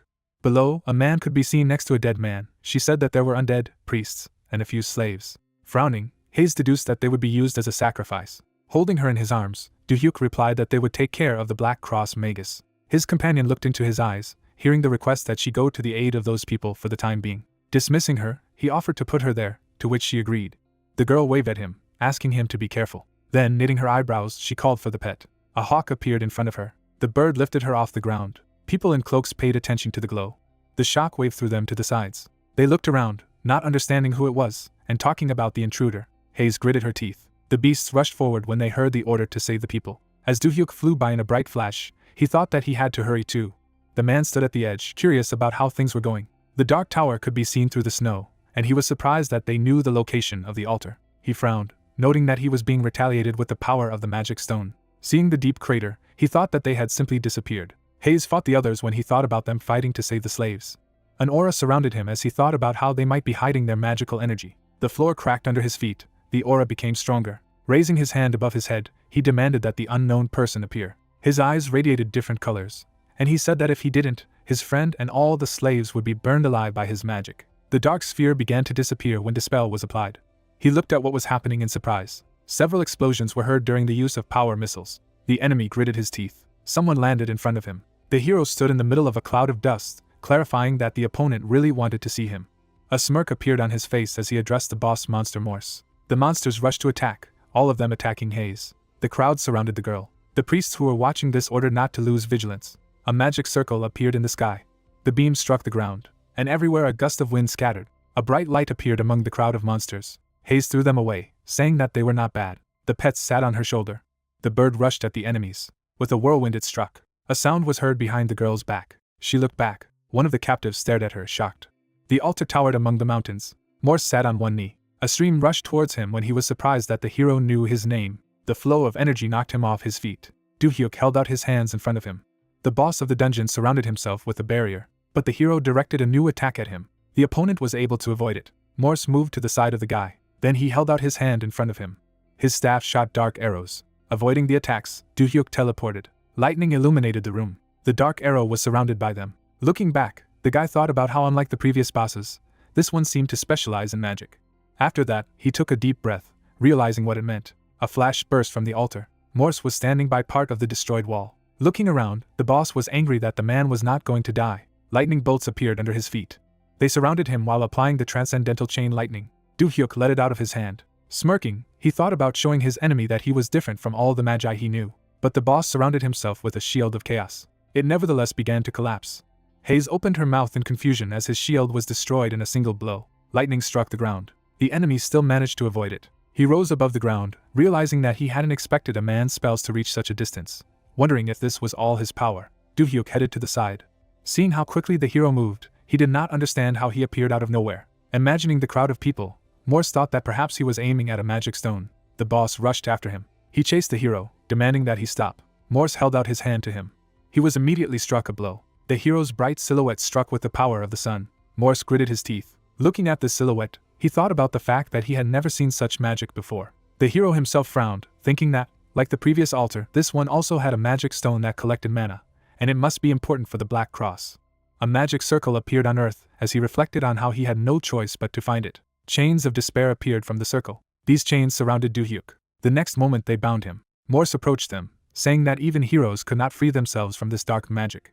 But the hand broke free from the pile of chains. The boss's eyes grew larger in surprise. Do-hyuk was freed from his shackles. There was a satisfied smile on his face. Hayes stood among the cages. Looking at the bird, she asked it to find out what was wrong with the hero. The bird soared upward. Hayes then pointed to one of the bars, telling them to break them. People were happy, because now they were saved. The girl bowed, thanking for saving her. Looking at her, Hayes heard that she wanted to say something to her. At that moment, an explosion rang out in the altar. The freed woman ran away when she heard that it was dangerous here and that she should get out of here, to which she agreed. Do-hyuk rushed on. Explosions sounded behind him. He saw the door in front of him, thinking that he had found what he was looking for. A bright light appeared between the doors. They were torn off their hinges. Do-hyuk went inside. He saw the magic stone, thinking that they had created it by extracting all the mana from the environment. Looking at it, the hero thought that if he destroyed this stone, he would destroy all the plans of his enemies. Suddenly he noticed something. A dark sphere appeared in front of him. Hayes glanced at the rock, making sure it wasn't damaged. Do-hyuk's aura grew stronger when he asked his opponent about what he had done to those people, but he clarified what he meant. Several bodies were lying on the floor, and the boss asked if he was talking about them. He then threw up his hands, saying that they didn't have enough mana to dedicate to someone, so he personally extracted the lives from these slaves as a source of mana. Introducing the crowd of people, he added that they had sacrificed their lives to become someone's food. Morse smiled sinisterly, clarifying that it was the best they could do in their miserable lives. His staff glowed brighter as he called the hero the one who was against him. A dark sphere appeared above his head, and he told the guy to accept his death. The orb is now larger when using the death ray. The beam headed for Do-hyuk. The hero pulled his hand aside. His eyes lit up when he applied a wide glint. The light appeared on the fingertips after applying the transcendental reverse. Magic rings absorbed the beam. This noticeably surprised Morse. A flash appeared in the darkness. Blood gushed next to the boss. The hero cut off his hand. Do-hyuk held the magic circle in his hand. Looking at his wound, the opponent was surprised that he threw back a death ray that destroys everything in its path, not realizing what it was. Seeing the bright light around the hero, the boss noted a huge magical power. Something flashed behind Do-hyuk. The bird landed on his arm. The guy did not take his eyes off the enemy, thinking about what it meant if it flew to him. He introduced Hayes with the former slaves, thinking that they had already traveled far from this place. Watching them, Morse thought that he didn't know what they were talking about. Looking at the staff and the lost arm, the boss decided that it was time to run away. Morse jumped to his staff. Taking it in his hand, he thought that he would never be able to defeat an opponent who was able to withstand the death ray. Gritting his teeth, he also realized that the most important thing now was just to survive, and he used the teleporter. Morse was above the altar. Looking down, the boss mused that this was a waste of mana that he had been collecting for so long. Seeing the magic stone through the walls, Morse thought that someone should forgive him if he got rid of this person who opposed him. Looking at the other corner of the room, he did not find the hero. His eyes grew larger as he thought about where this guy's magical energy had gone. Do-hyuk was above him. The liberated looked up at the sky. Hayes was surprised to see a hero there. The sky was falling apart. A fireball appeared above the altar when using the meteor skill. The boss looked at him in shock. A bright light sanctified his face as well. The meteor destroyed the altar. A dark tower towered over the houses. The sound of footsteps was heard at the table. The cloaked men sat down behind it and heard the question of what had happened to the altar. One of them tilted his head slightly, replying that Morse hadn't been in touch, so he had gone there himself.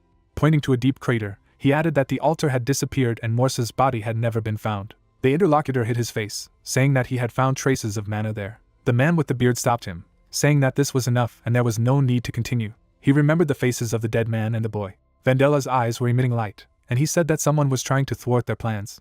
Then, putting his hand on the figure, he said that if you look at how he hid his identity and sent his servants on errands, then his plans must not be completed yet, and so it was. After presenting a few more altars, he said to strengthen their borders and not to miss the slightest trace of what their enemy had left behind, for they would only need one chance to get rid of him. Sitting at the table, I heard the answer that everything would be as he wished. The man stood with a glass in his hand, surprised that this attracted his interest. Vandela smiled ominously.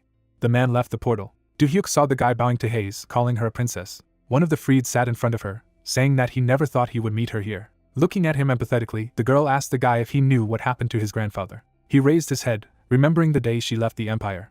He imagined the people in the woods, saying that his grandfather blamed himself for not being able to protect her for the rest of his life. Then, sitting in front of him, he said that for the rest of his life he had repeated that if he met her again, this time he would be obliged to protect her. Hayes looked confused when she heard about how he never thought they would meet in this way. Looking at them, Do-hyuk thought that it was not surprising that the guy was surprised. After all, this is the princess herself that his grandfather had been talking about for 50 years. Hayes spotted him, asking if it was right to take him with him, to which he replied that it was fine. Looking at them, the hero clarified that the dimensional gate had let him through, because if he had been a weakling, then this would not have happened. Rikiz looked at Do-hyuk in disbelief. After that, he covered the girl with himself, asking her who it was. Frowning, he also asked why he was near her. Hayes stepped forward, telling the hero that she needed to talk to the guy in private. Then she approached Do-hyuk, which made Rikiz nervous. Bending down, the hero clarified that if he was here, he would not believe her words. Raising her eyebrows, the girl asked him to leave them alone. Do-hyuk smiled, replying that they could talk calmly. Then he pulled his hand aside, adding that he would be on the second floor, and he could be called if something happened. Later, he lowered his head, determined to check what he had received with Morse. In front of him was a ring and a book that did not meet the condition for acquiring Chains of Despair, and he thought that the ring was not enough for a reward. Looking at the objects, the guy assumed that it was because of black magic. Looking down, he decided that he would ask his friend about it when he met him again. Then he looked away. Rikiz bowed to him, apologizing for his rudeness. Do-hyuk looked at him uncomprehendingly. After seeing Hayes, he wondered what they were even talking about. The girl winked back. The hero smiled, answering that everything was fine. For the young interlocutor, he clarified whether he could talk to him, to which he agreed. Rikiz put his hand to his chest, saying that from now on, he would sacrifice his life to protect Hayes and help him. The hero looked away when the interlocutor asked for help to quickly adapt to this world. Frowning, he added that until the day he escorted the girl back to their country, he wanted to gain strength. Lowering his eyes, Do-hyuk wanted to know if she had talked about this world, to which he replied that they did not go into details. The guy introduced the lady, saying that this world is completely different from his. Afterwards, he introduced the girl, saying that he knows that there are awakened ones who have special powers, and Hayes now owns her too. A system window opened in front of the interlocutor when the hero asked if anything unusual had happened. The system reported that he had become a user. Rikiz said he was reporting in their native language. Looking at Do-hyuk, the guy asked what it was. Hayes approached him, explaining that rank is an indicator of the strength of the awakened. She smiled, adding that it seemed that the system had appreciated him. Looking at the girl uncomprehendingly, he wanted to know what the system was, and she decided that she needed to tell him more. The hero looked at his comrades with a smile, thinking that the girl looked happy because of meeting a man who lived in the same world as her, and hoped that they would become friends. An incoming call appeared on the phone screen. He was surprised that he was being called at such an hour. Do-hyuk put the phone to his ear. He looked at him in surprise when he heard a shout. The interlocutor's phone was covered in blood. The hero asked about what happened. Blood was also visible on the phone screen when the hero shouted his name. In a large building, the light is on from only one office. A guy with a satisfied face sits at the computer and understands that this is not bad. The red arrow flies up. The guy realizes that income is really good and he thinks that money begets money. But there is one but. Taepung comes to the conclusion with a serious look that he needs to be careful and concentrate, because this is just the beginning. A door opens in a dark corridor. He looks there carefully and wonders who it could be at such a late hour. Suddenly, the guy sees a dark silhouette walking nearby. Taepung angrily picks up the phone, realizing that this man has clearly not come here for a good purpose. The manager hurriedly dials the number on his smartphone. Suddenly, his hands began to emit a red light. His whole body rises. The intimidating girl stands opposite and affects him with magic. The guy collapsed to the floor. He struggles to lift his head off the ground. The sisters stand in front of Taepung and notice that it is not Do-hyuk at all. One of them assumes that it is a completely different employee. The girl presses on his leg, intending to find out this information. The hero starts screaming and kicking with all his might. From the phone comes the question of what happened. A lady with red eyes hears the hateful voice of the main character. The worried protagonist stands in the middle of the room and shouts the name of the assistant over the phone. Khan, smiling, says on the phone that his friend is with them, and if he does not show up, the assistant will die. With a mad look, she suggests hurrying, while wondering if Do-hyuk knows what it's about. The main character gritted his teeth in anger. Khan happily asks his sister why she is silent, suddenly using the teleport skill. The fighter is right behind the girls. Enraged, MC raises his fist, using his swift slash ability. He hits the target with all his strength. Ju, with a disfigured face in shock, turns around and sees it. She moves to another location and asks how he did it. With the help of magic, she collapses the ceiling on him. The sorceress looks at him in fury. At this point, the protagonist holds Taepung in his arms, who apologizes, but Do-hyuk denies it, stating that it is his fault. He points a green hand at him and applies a healing skill. The stunned manager suddenly sees a healed wound on his leg. Ju turns around in anger. A red vortex of energy swirls around them, demanding that he not dare to look down on her. Taepung closes his eyes in fear, thinking that they are finished. In the middle of the crimson storm, bright flashes of energy are visible. The main character stands next to his amazed friend and asks not to be afraid. They stand under a barrier that cannot penetrate energy rays. The assistant at this moment sees the magic of Do-hyuk. The serious protagonist turns to his friend and says that he will take care of them, and he needs to get out as soon as possible. The manager goes into the blue portal. He turns around and asks him to be careful. The harsh protagonist declares that it will be so. He radiates blue energy and asks if the opponents have had time to write a will. He has sparkling crazy eyes. The guy claims that he is not joking. In the system window it is written about an increase in mana, which reduces stamina. Ju unleashes another burst of energy and yells at him to stop talking nonsense. The main character points his hand at it and uses the skill of breathing. Two multicolored magics are touching. Ju has a hard time holding back his onslaught. MC's eyes are confident and angry. The girl sees him conjure, while she notices that he has immobilized her. Do-hyuk delivers a crushing punch with his Transcendence integration skill. Kang is standing nearby at this moment and sees this horror. Ju's body gradually evaporates, and she turns to her sister. The frantic protagonist holds a fighting stance. Another rival starts yelling at him in a rage. Frowning, the guy asks if she is ready to be next. In anger, she exclaims that she is finished. Kang rushes to attack with dozens of energy swords. The protagonist is covered by a barrier. Suddenly, a giant block of ice appears on the battlefield. The stunned guy feels like he is in the ice. The opponent, having taken a different shape, stands in front of the block. She looks at the protagonist and states that no matter how strong he has become since last time, he still can't cope with the ice. Her gaze is stern and concentrated. Suddenly, the ice captivity begins to collapse. She does not understand what is happening. MC in the middle of the ice column causes fire. A hellish stream of flames fills everything around him. He uses the skill of the power of the sun. Kang forms ice in his hands, stating that apparently it's still not enough to kill him.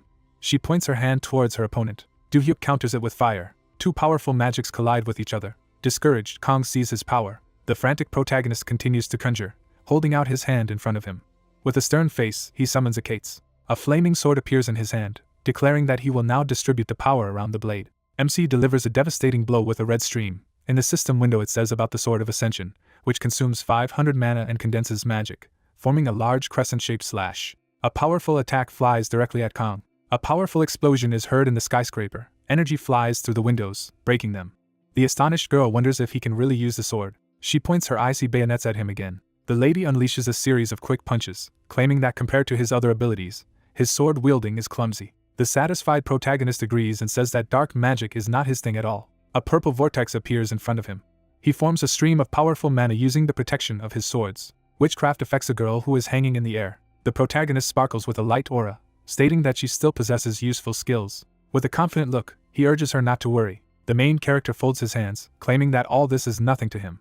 A transcendental shield is formed around it, consisting of several spheres. The opponent looks at him and asks if he really thinks it will work. Kong in another form claims that he is just an idiot. She transforms into another body and offers to see how he copes with it. Fast beams attack its barrier.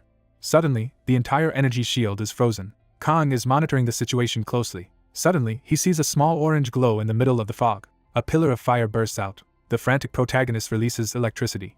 He strikes her using his lightning chain skill. The girl feels a powerful impact, realizing that even his lightning magic is stronger than ice. The frightened warrior feels the destruction of her body. Several streams of fire fly towards her, Do-hyuk using his flame storm skill. She sees a bright flash in front of her. A blinding light illuminates her face. The main character calmly stands in place while a powerful explosion is heard. Clenching his fists, Do-hyuk looks at the scene angrily. Smoke pours out of the skyscraper. He says that he will have to look for a new office. The events unfold in the Taewa Guild building in China. A girl in a red skirt stands in front of the master and notifies that Kong and Ju have been found dead, who, in turn, asks what is happening to the main character. Jin-soo, the deputy foreman, says that his office was destroyed and according to their information, he came out without any injuries. The master with a stern look states that 2 awakened A ranks are not enough to deal with him. Then the boss is asked what they will do. Lee Hong reminds with a slight smirk that their plan was to use the protagonist to get rid of the two. The foreman says with a stern look that it is good that they did not interfere.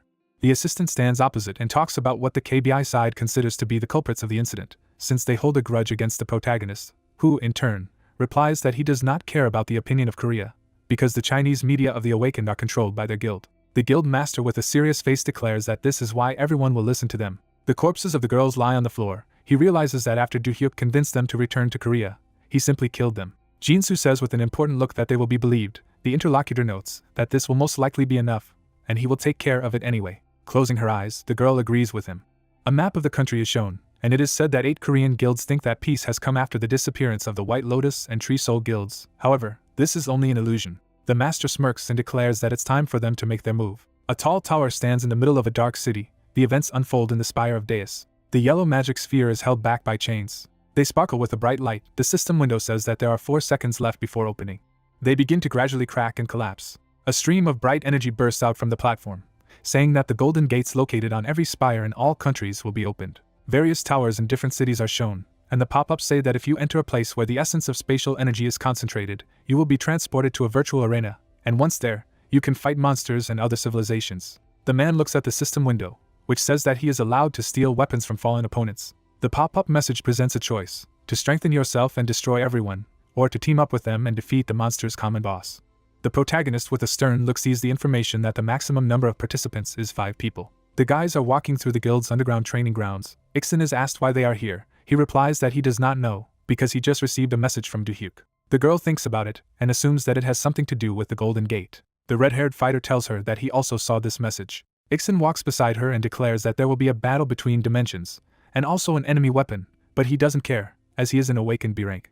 The lady stops and says that the meeting place is appointed here. The guys look ahead with a serious look. Sungmi says sadly that she's sorry they don't have time to go on a date at all. Do-hyuk apologizes with a smirk, assuring that they have a complete blockage at work. The girl stretches out her hands to him and says that he needs to promise that when he returns, they will definitely go somewhere. The guy in turn promises her. She puts her head on his shoulder. Ixon stands with his partner and asks what time the meeting is. She replies that it is 10 o'clock. The disgruntled guy wonders why he came so early, the companion of the same opinion. She turns to him and suggests that he wait in the break room. The guys turn around in amazement, noticing something strange.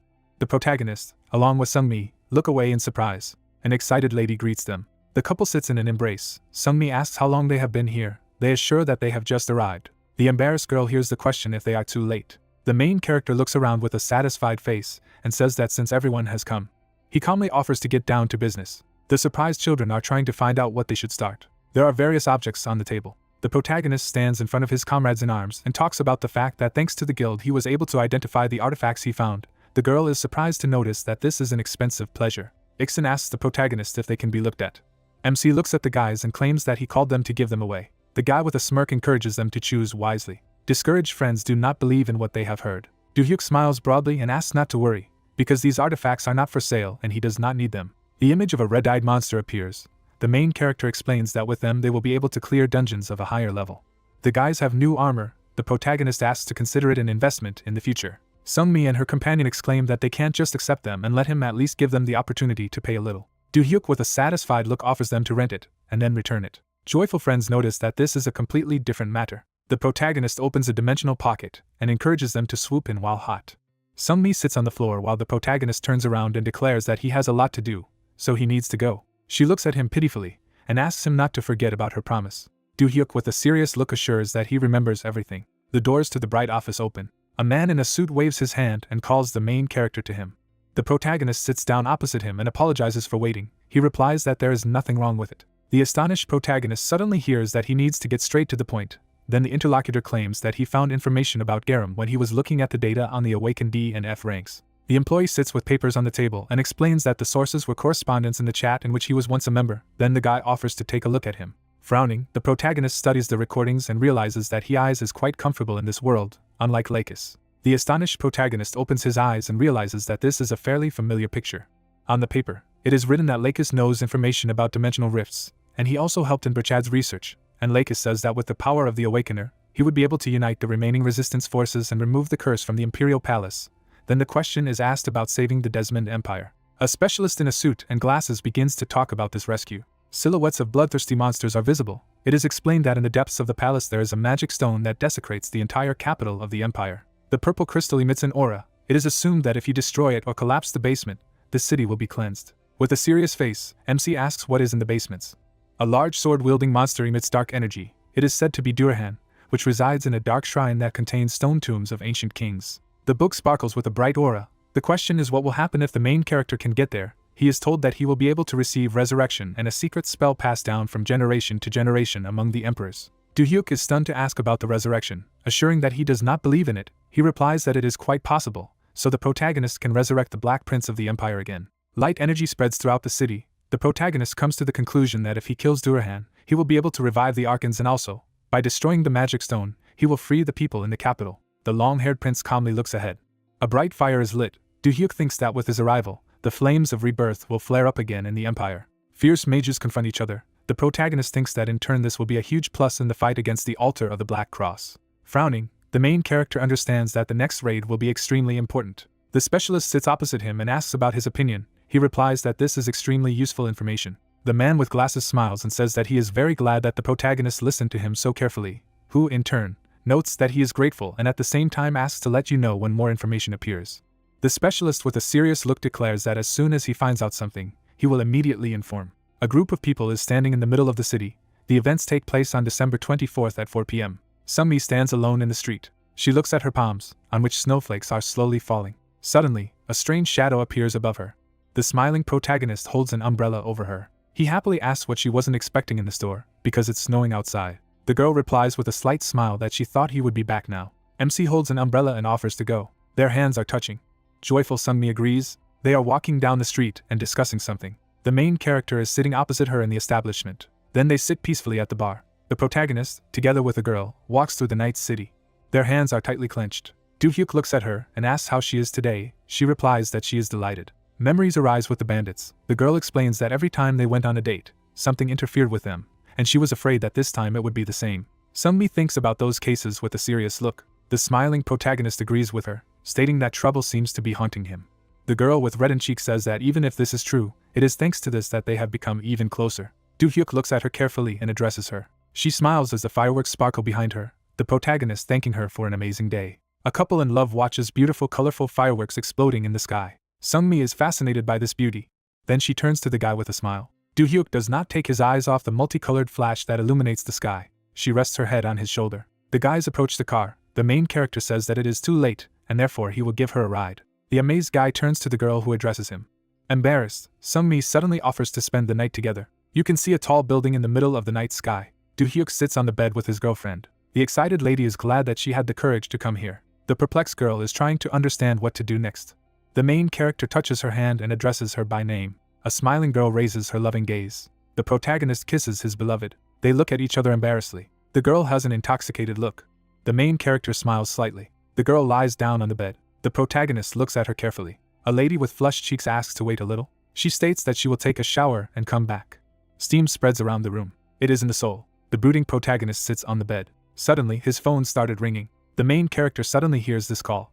MC takes up his smartphone. He looks at the screen and sees that he is receiving a call from an unknown number. Astonished, Sungmi gets out of the shower. She looks around the empty room. There is a note on the bed. The girl does not understand what is happening. 3 guys are standing in the parking lot. The main character stands opposite and asks if they called him. They call him by name in response. The astonished protagonist wonders if he really knows his name. Veins are visible on the cunning faces of the interlocutors. The main character does not understand why they look so strange. The main character notices that they have very strange veins and eyes. Do-hyuk is amazed to hear a cry that there is no place to park due to the fact that he took up 2 parking spaces, while MC calls it a far-fetched reason. The interlocutors glow with a red aura. The main character says that he does not know what the reason is. An angry MC wonders if they really called him because of such a small thing. Suspicious hooligans in anger notice whether he is too smart and how he cares why he was summoned. The scoundrel with reddened eyes exclaims that they just like him, and that's it. The protagonist notices that he has taken out a knife, at which point the others come up from behind. Armed bandits surround the main character and advise him not to be afraid, because they will do everything very quickly. Gritting his teeth in anger, Do-hyuk realizes why they called him. A bright flash from magical charges illuminates space. A strong stream of fire rages after the use of flaming hands. An ice storm swirls everything around. The villain lies on the ground and understands that things are bad. At this moment, the protagonist is standing next to the defeated guys. The bandit expected that he was just another show-off, who, in turn, wonders if they really thought that the crowd would be able to cope with him. An angry MC tries to figure out who sent them after him. A bully with veins on his face hears a question if they were really sent to kill him. He frighteningly assures that he knows nothing about it. A piece of paper is shown. The guy claims that they only received a letter, and it said that they would be paid a lot of money and drugs if they finished him off. Suddenly, other bandits with knives crept up from behind. Do-hyuk turns his head and notices them. His hand lights up blue. He calls for a helper. An image of a blue creature appears near the protagonist. The main character stands still, wondering if someone else was there. A pleased MC thanks him for his help. In front of him stands an imperturbable guy dressed in a jacket and hat. Do-hyuk's eyes sparkle. The stranger has them glowing green.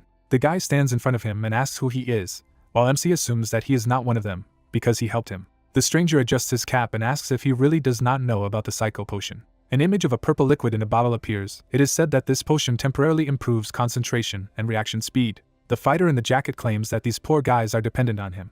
Do-hyuk remembers the awakened with a serious face and states that he knows that since the days of the guilds, there has been a policy to combat this drug. A stranger is introduced near the map and agrees with this argument, saying that in the beginning it was so, but after the intervention of the Tewa Guild, the situation worsened, and he was watching the drug addicts to get on someone's trail. A soldier stands next to the soldiers, stating that he will hand them over to the KBI. A stranger with a serious face wishes him all the best. The protagonist watches after her, wondering if she is really the one associated with the KBI, while wishing her good night. She walks on, assuring them that they will meet again soon. The main character instantly takes off. A tall building is shown in the middle of the night. MC finds himself in his room, his girlfriend sitting on the bed. He has an astonished look. The stunned protagonist smells a pink aroma in the apartment. A bottle of perfume is located nearby, which creates mutual attraction between 2 people, but the effect does not work if one of the partners does not have sympathy. Do-hyuk looks at Sungmi with a smirk and turns to her. The girl in the dressing gown looks at him embarrassedly. She puts her hand on his shoulder. A surprised guy watches her actions. Sungmi excitedly watches the protagonist. The nervous protagonist silently looks back. Their faces gradually approach each other. They jump on the bed. The girl, blushing with embarrassment, exclaims that everything is ahead of them. Clouds floated over the green hills. The protagonist and Sungmi walked through the forest, looking around. The guy looked up. They stopped in front of the entrance to the cave, and he was surprised that the rift was in such a place. The companion smiled and offered to wait here until everyone arrived. The brunette looked back at the sound behind him. The man with the green strand smiled as he noticed that they were already there. The hero looked at him and remembered that it was he they had met yesterday, and the interlocutor replied that he was disguised, but he still recognized him from the first time. The SS rank awakened stretched out his hand and introduced himself as Baek Chanju. He looked at the girl and congratulated her on receiving B rank, noting that they hadn't seen each other for a long time, and she thanked him, adding that she was still far from him. The man smirked and muttered that such modesty was unnecessary. Chanju made a gesture with his hand when the blue-haired woman said that he was still the same, and replied that he thought he had changed a lot after being abroad. He held up a finger, remembering something. The awakened man narrowed his eyes and noted that, although they had seen each other yesterday, the main character seemed taller in the daylight, and his body was so strong. The brunette arched an eyebrow in bewilderment, and replied that it was just the light falling like that. A rustle was heard in the bushes. 2 more came up to them, apologizing for being late, and the pink-haired girl bowed and explained that it was all because she was driving too slowly. Chanja looked back at them and suggested that they move out, since everyone is assembled. Drones flew up the stairs of the dungeon as soon as the group entered the rift. The green-haired man looked at the main character and asked what they were doing here.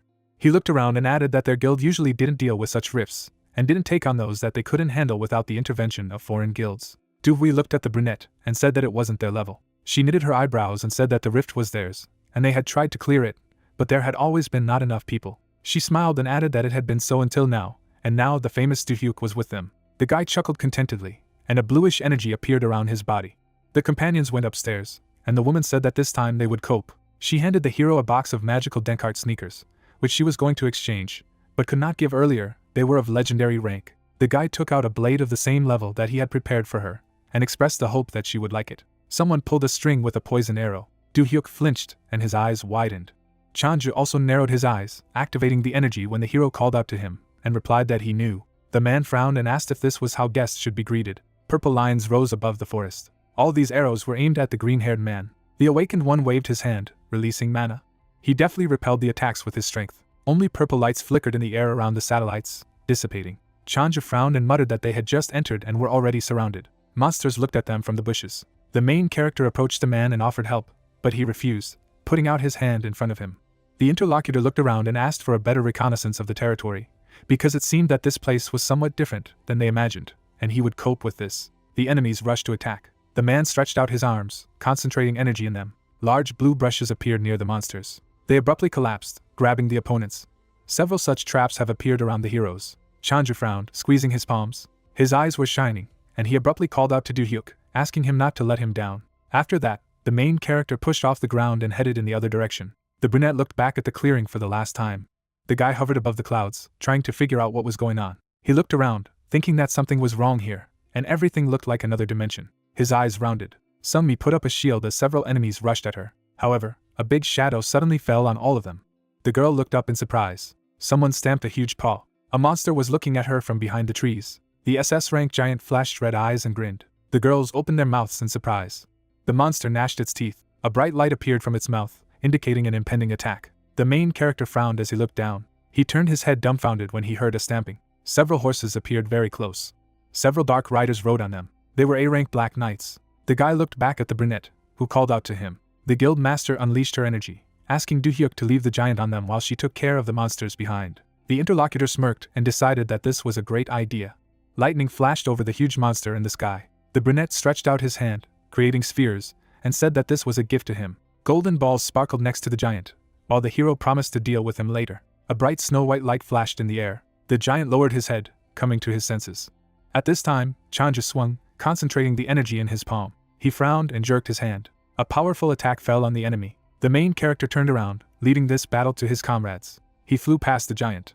The guy was heading towards the Black Knights, intending to cut them off from the huge monster. The brunette stretched out his hand and applied transcendence. A fiery arrow struck the ground, blocking the path of the riders. The hero himself landed on the ground on the other side. He narrowed his eyes, trying to determine how the enemies could do this. A silhouette and a red flash appeared in the flames. Duhyuk knitted his eyebrows warily. The knight leapt out of the fire, clearing his way with his spear. He looked at the hero, who was surprised that he managed to get through the wall. The brunette waved his hand, applying restraint. Blue blades flashed in the air. They pierced the body of the enemy, shackling him. The tip of the spear stopped a centimeter away from the protagonist's face. Other knights were already appearing behind this opponent, and the guy realized that there were many of them. Duhyuk gripped the weapon with his hand and activated transcendence. A warm light illuminated the rider's helmet. Then, several magic circles appeared above the opponents from the use of the lightning chain. Bright discharges were visible over the forest. Chanju arched his eyebrows and sneered that A-rank couldn't do that. He stared at the powerful spell and muttered that such a thing couldn't be.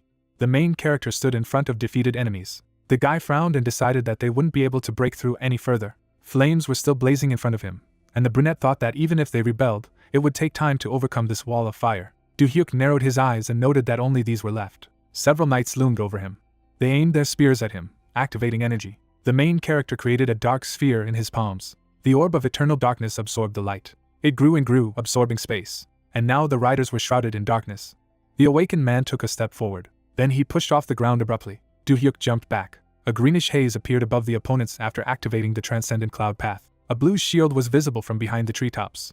The enemies were imprisoned inside the prison of the cloudways. One of the knights walked forward, ignoring the effects of magic. He stretched out his hand to the hero, but his fingers and body began to burn. The brunette stood in front of the monsters that had turned into goo. Do-hyuk coldly looked down on them. The sun shone on a castle in the kingdom of Sinters in the south of the continent of Mirasilum. Everything was shrouded in haze when this kingdom faced a huge problem 30 years ago. From behind the forest, the living dead and a giant appeared, which became a problem for the kingdom's army, although this Lepelin mountain range was a natural fortress and source of minerals. The hero imagined the map and thought that at this time, the Northern Sorcerer Empire was only watching from the sidelines and looking for an excuse to invade, and the kingdom had to erect high walls and create a huge fortress. The guards patrolled around the clock, because it was necessary to prevent the living dead from climbing higher to the north. The knight approached his comrade and asked what he was looking at, and the interlocutor asked him to take a look too. The man came closer, and the warrior asked if anyone had said that the royal mages would come to their aid, and he replied that they had not received such a message. They saw bright flashes of lightning, wondering why there were traces of magic. The knight chuckled, asking what was going on there. The man leaned on the wall and said that he would go to check. The subordinate looked at the commander, who jumped down and asked him to be careful. The giant clutched his head, which was emitting smoke. Angry, he swung his fist. Then he unleashed a powerful blow on the ground. His attack was met by a shield. Sungmi gritted her teeth and thought that the opponent was damn strong. The giant grinned and attacked again. The girl touched the staff, concentrating her energy. Red magic reached out to the monster. The devil held out her hand, creating a barrier, and the system announced that the spirit magic was no longer working for those who had already succumbed to the whispers. The pink-haired woman jumped away and shouted to the master that her skills did not work for them at all. Duvui narrowed her eyes and replied that he was immune and needed to aim for the giant's eyes. The woman rushed between the trees like lightning. She attacked the monster's legs with quick movements. The brunette frowned in displeasure and gritted her teeth. Cuts appeared on the enemy's body, but he did not even move from such an attack. The master raised the blade above her head, concentrating her energy. It unleashed a more powerful blow on the enemy. He managed to cut off one of the giant's legs. The enemy staggered to the side. Then he looked around dissatisfied. Sungmi flinched and opened her mouth. The giant swung his paw, because the master provoked him with this attack. The enemy struck at her with force. The brunette looked ahead in surprise. The main character protected her with a barrier. The guy looked at the woman and asked her to heal her wounds. Do-hyuk straightened up and called to him. The robots flew over the forest in his direction. They rushed to the enemy. The giant frowned and grinned. Then he stretched out his hand to the golems to grab them. The robots dodged, flying around. They flew higher, hovering over the enemy. Then they flew down at the same time, about to strike. The attack hit the monster exactly on the top of his head. A powerful explosion reverberated through the forest. Duvui and Do-hyuk watched as clouds of dust rose from the ground. The woman looked at the guy in surprise, who instantly disappeared. The robots continued to sit on the giant's head. He jerked and growled. The monster leaned on the ground and raised its head. The main character suddenly appeared in front of his face. He exchanged glances with the enemy, gritting his teeth. Then he threw several bombs at the giant. The orbs began to glow in front of the monster's nose. At this time, Do-hyuk created a large sparkling sphere above him. His attack fell on the giant. The monster's body was burning alive. After that, it collapsed flat. The main character was standing nearby, looking at the golems. The brunette picked up the trophies that had dropped from SS rank, and the system announced the receipt of a 7th class spell, Control of the Living Dead. He smiled and thought that this would be useful to him. The guy presented the diagram and noted that there was a drone that could be used in the real world, which was a great luck, even though they had just entered the rift. Do-hyuk raised his head, noticing something. Sungmi and Chanju ran up to him from behind, and the girl asked what they would do after defeating the giant. The brunette looked at them and replied that they could leave at any time, but the green-haired man suggested that they stay here for a while. The protagonist introduced each member of the team and said that the plan remains the same. Only this time Akron and Irene will help them from the flanks. The guy knitted his eyebrows and said that he would take care of the air himself. Sungmi looked at him and asked him to be careful. After that, the hero lifted off the ground. He looked down at the red flashes. The brunette chuckled and muttered that he must be able to make full use of the spell in such a huge place. A rift opened above his head from the activation of the meteor storm. The knight raced through the forest. He saw red reflections in front of him. It was a crowd of ghouls. The man unsheathed his golden sword. He swung, striking a blow. In a few precise movements, the warrior struck down the dead. Only charred particles remained around it. The blond man narrowed his eyes and looked up. Meteorites fell from the sky, and he tried to understand what kind of magic it was. The knight remembered the man and assumed that the chief mage of their kingdom, Beltran, had arrived, but immediately thought that he must be in the Sorcerer Empire. The main character was floating in the air, sending a spell to the ground. His comrades fought on the ground. The guild master looked back at Chanju and boasted about how cool the brunette was. The man agreed without turning around and asked if she had brought him. The awakened stood with their backs to each other, and the woman replied that they had an agreement, after which the green-haired man admitted that he had considered himself quite strong up to this point, but compared to Do-hyuk, he was nothing. The woman narrowed her eyes and asked not to say stupid things, and the fact is that the main character simply goes beyond the standards. Sungmi activated her shield magic and shouted that the enemies were approaching again. The monsters rushed towards her, overwhelmed by red energy. The blade of the sword began to glow with gold. A powerful attack, the aura blade, rained down on the enemies. The bodies of the ghouls were burned.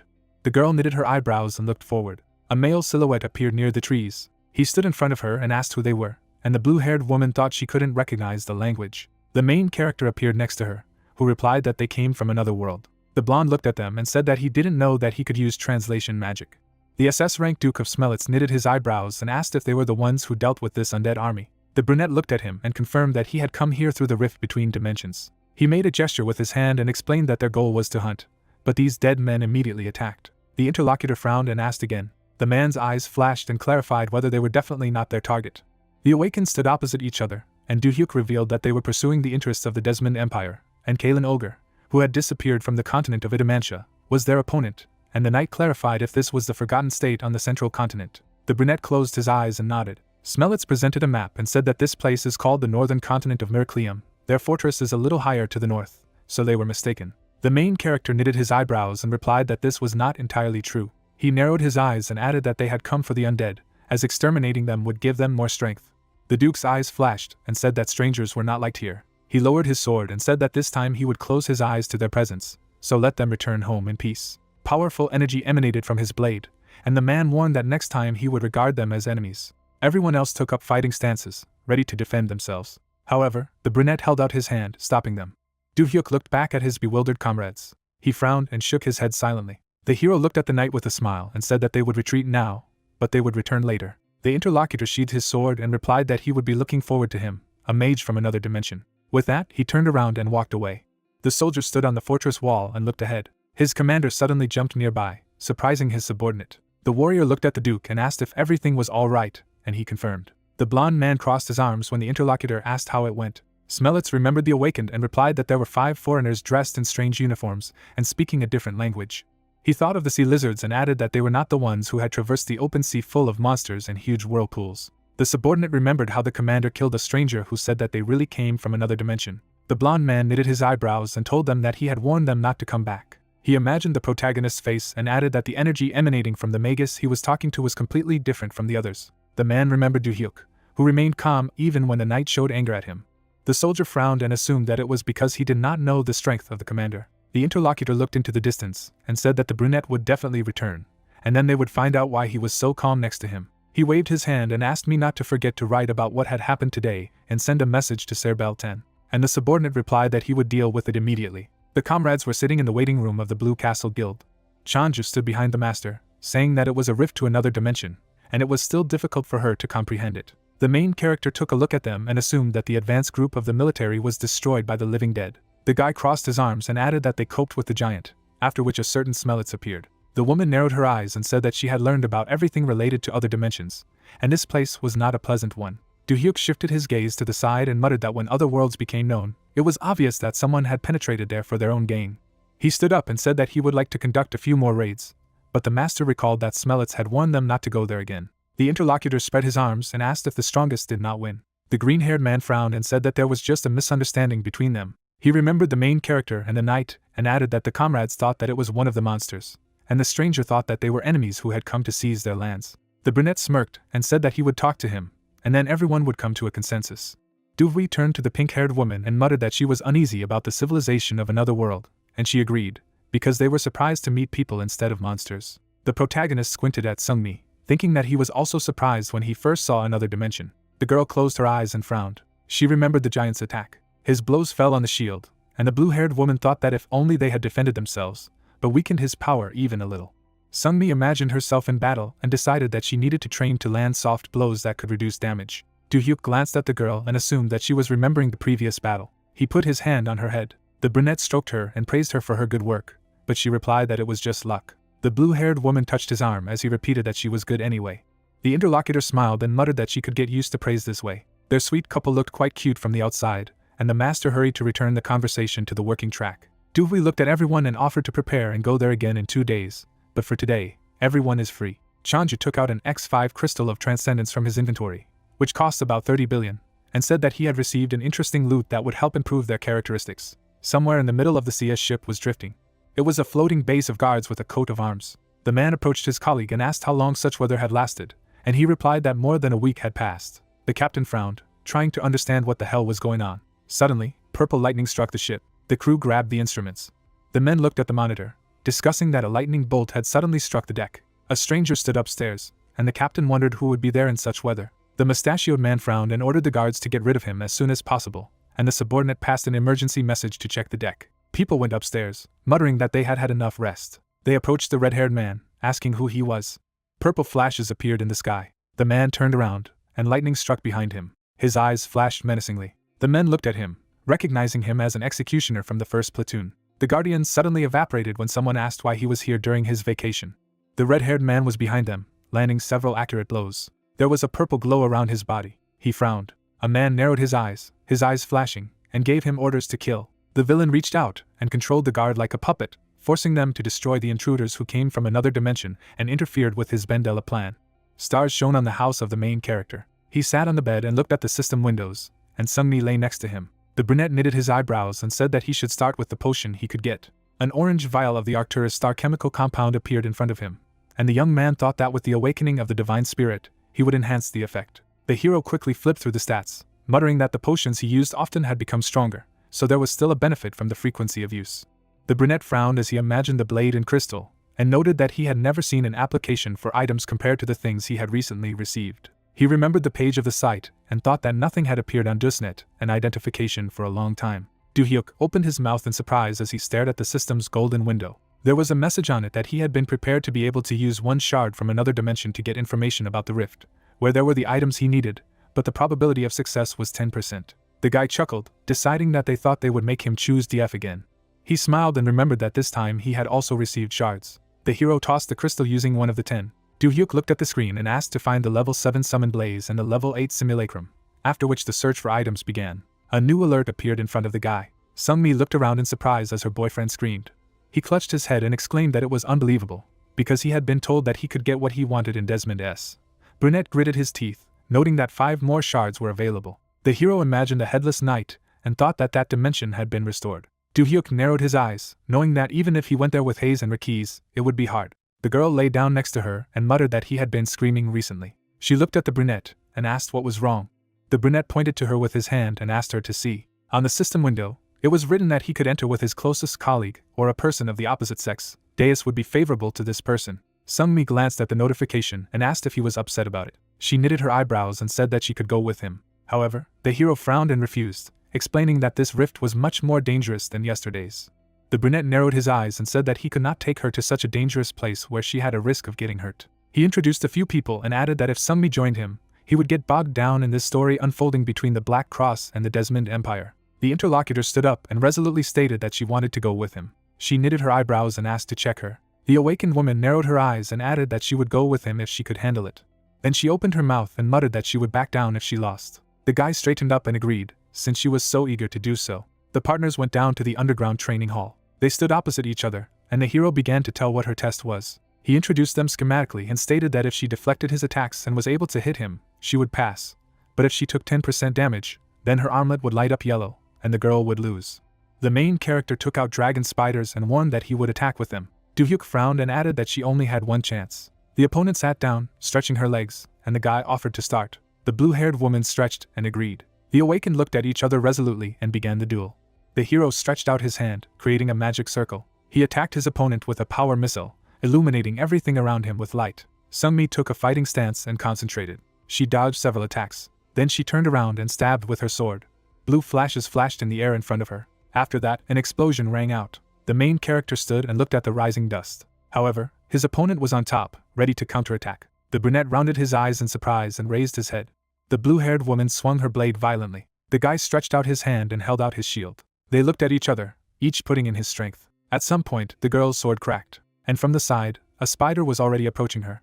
She hurried to spin up to destroy the enemy. The insect was cut by a fragment of the blade. Sungmi jumped away. A broken sword was smoking in her hand. The blue-haired woman gritted her teeth and thought that she had a chance, but she couldn't cope with what to do now.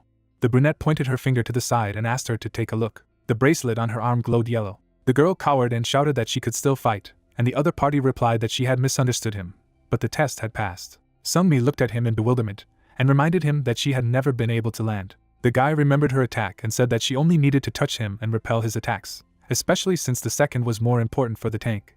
The brunette knitted his eyebrows and reminded him that until the very end, The girl was concentrated and fought off all the spiders. The main character smiled and said that this was enough. A red portal sparkled in the Desmond Sea rift. The main character looked around and asked what kind of place it was. Hayes looked around and replied that it was the tomb of the kings of the Desmond Empire.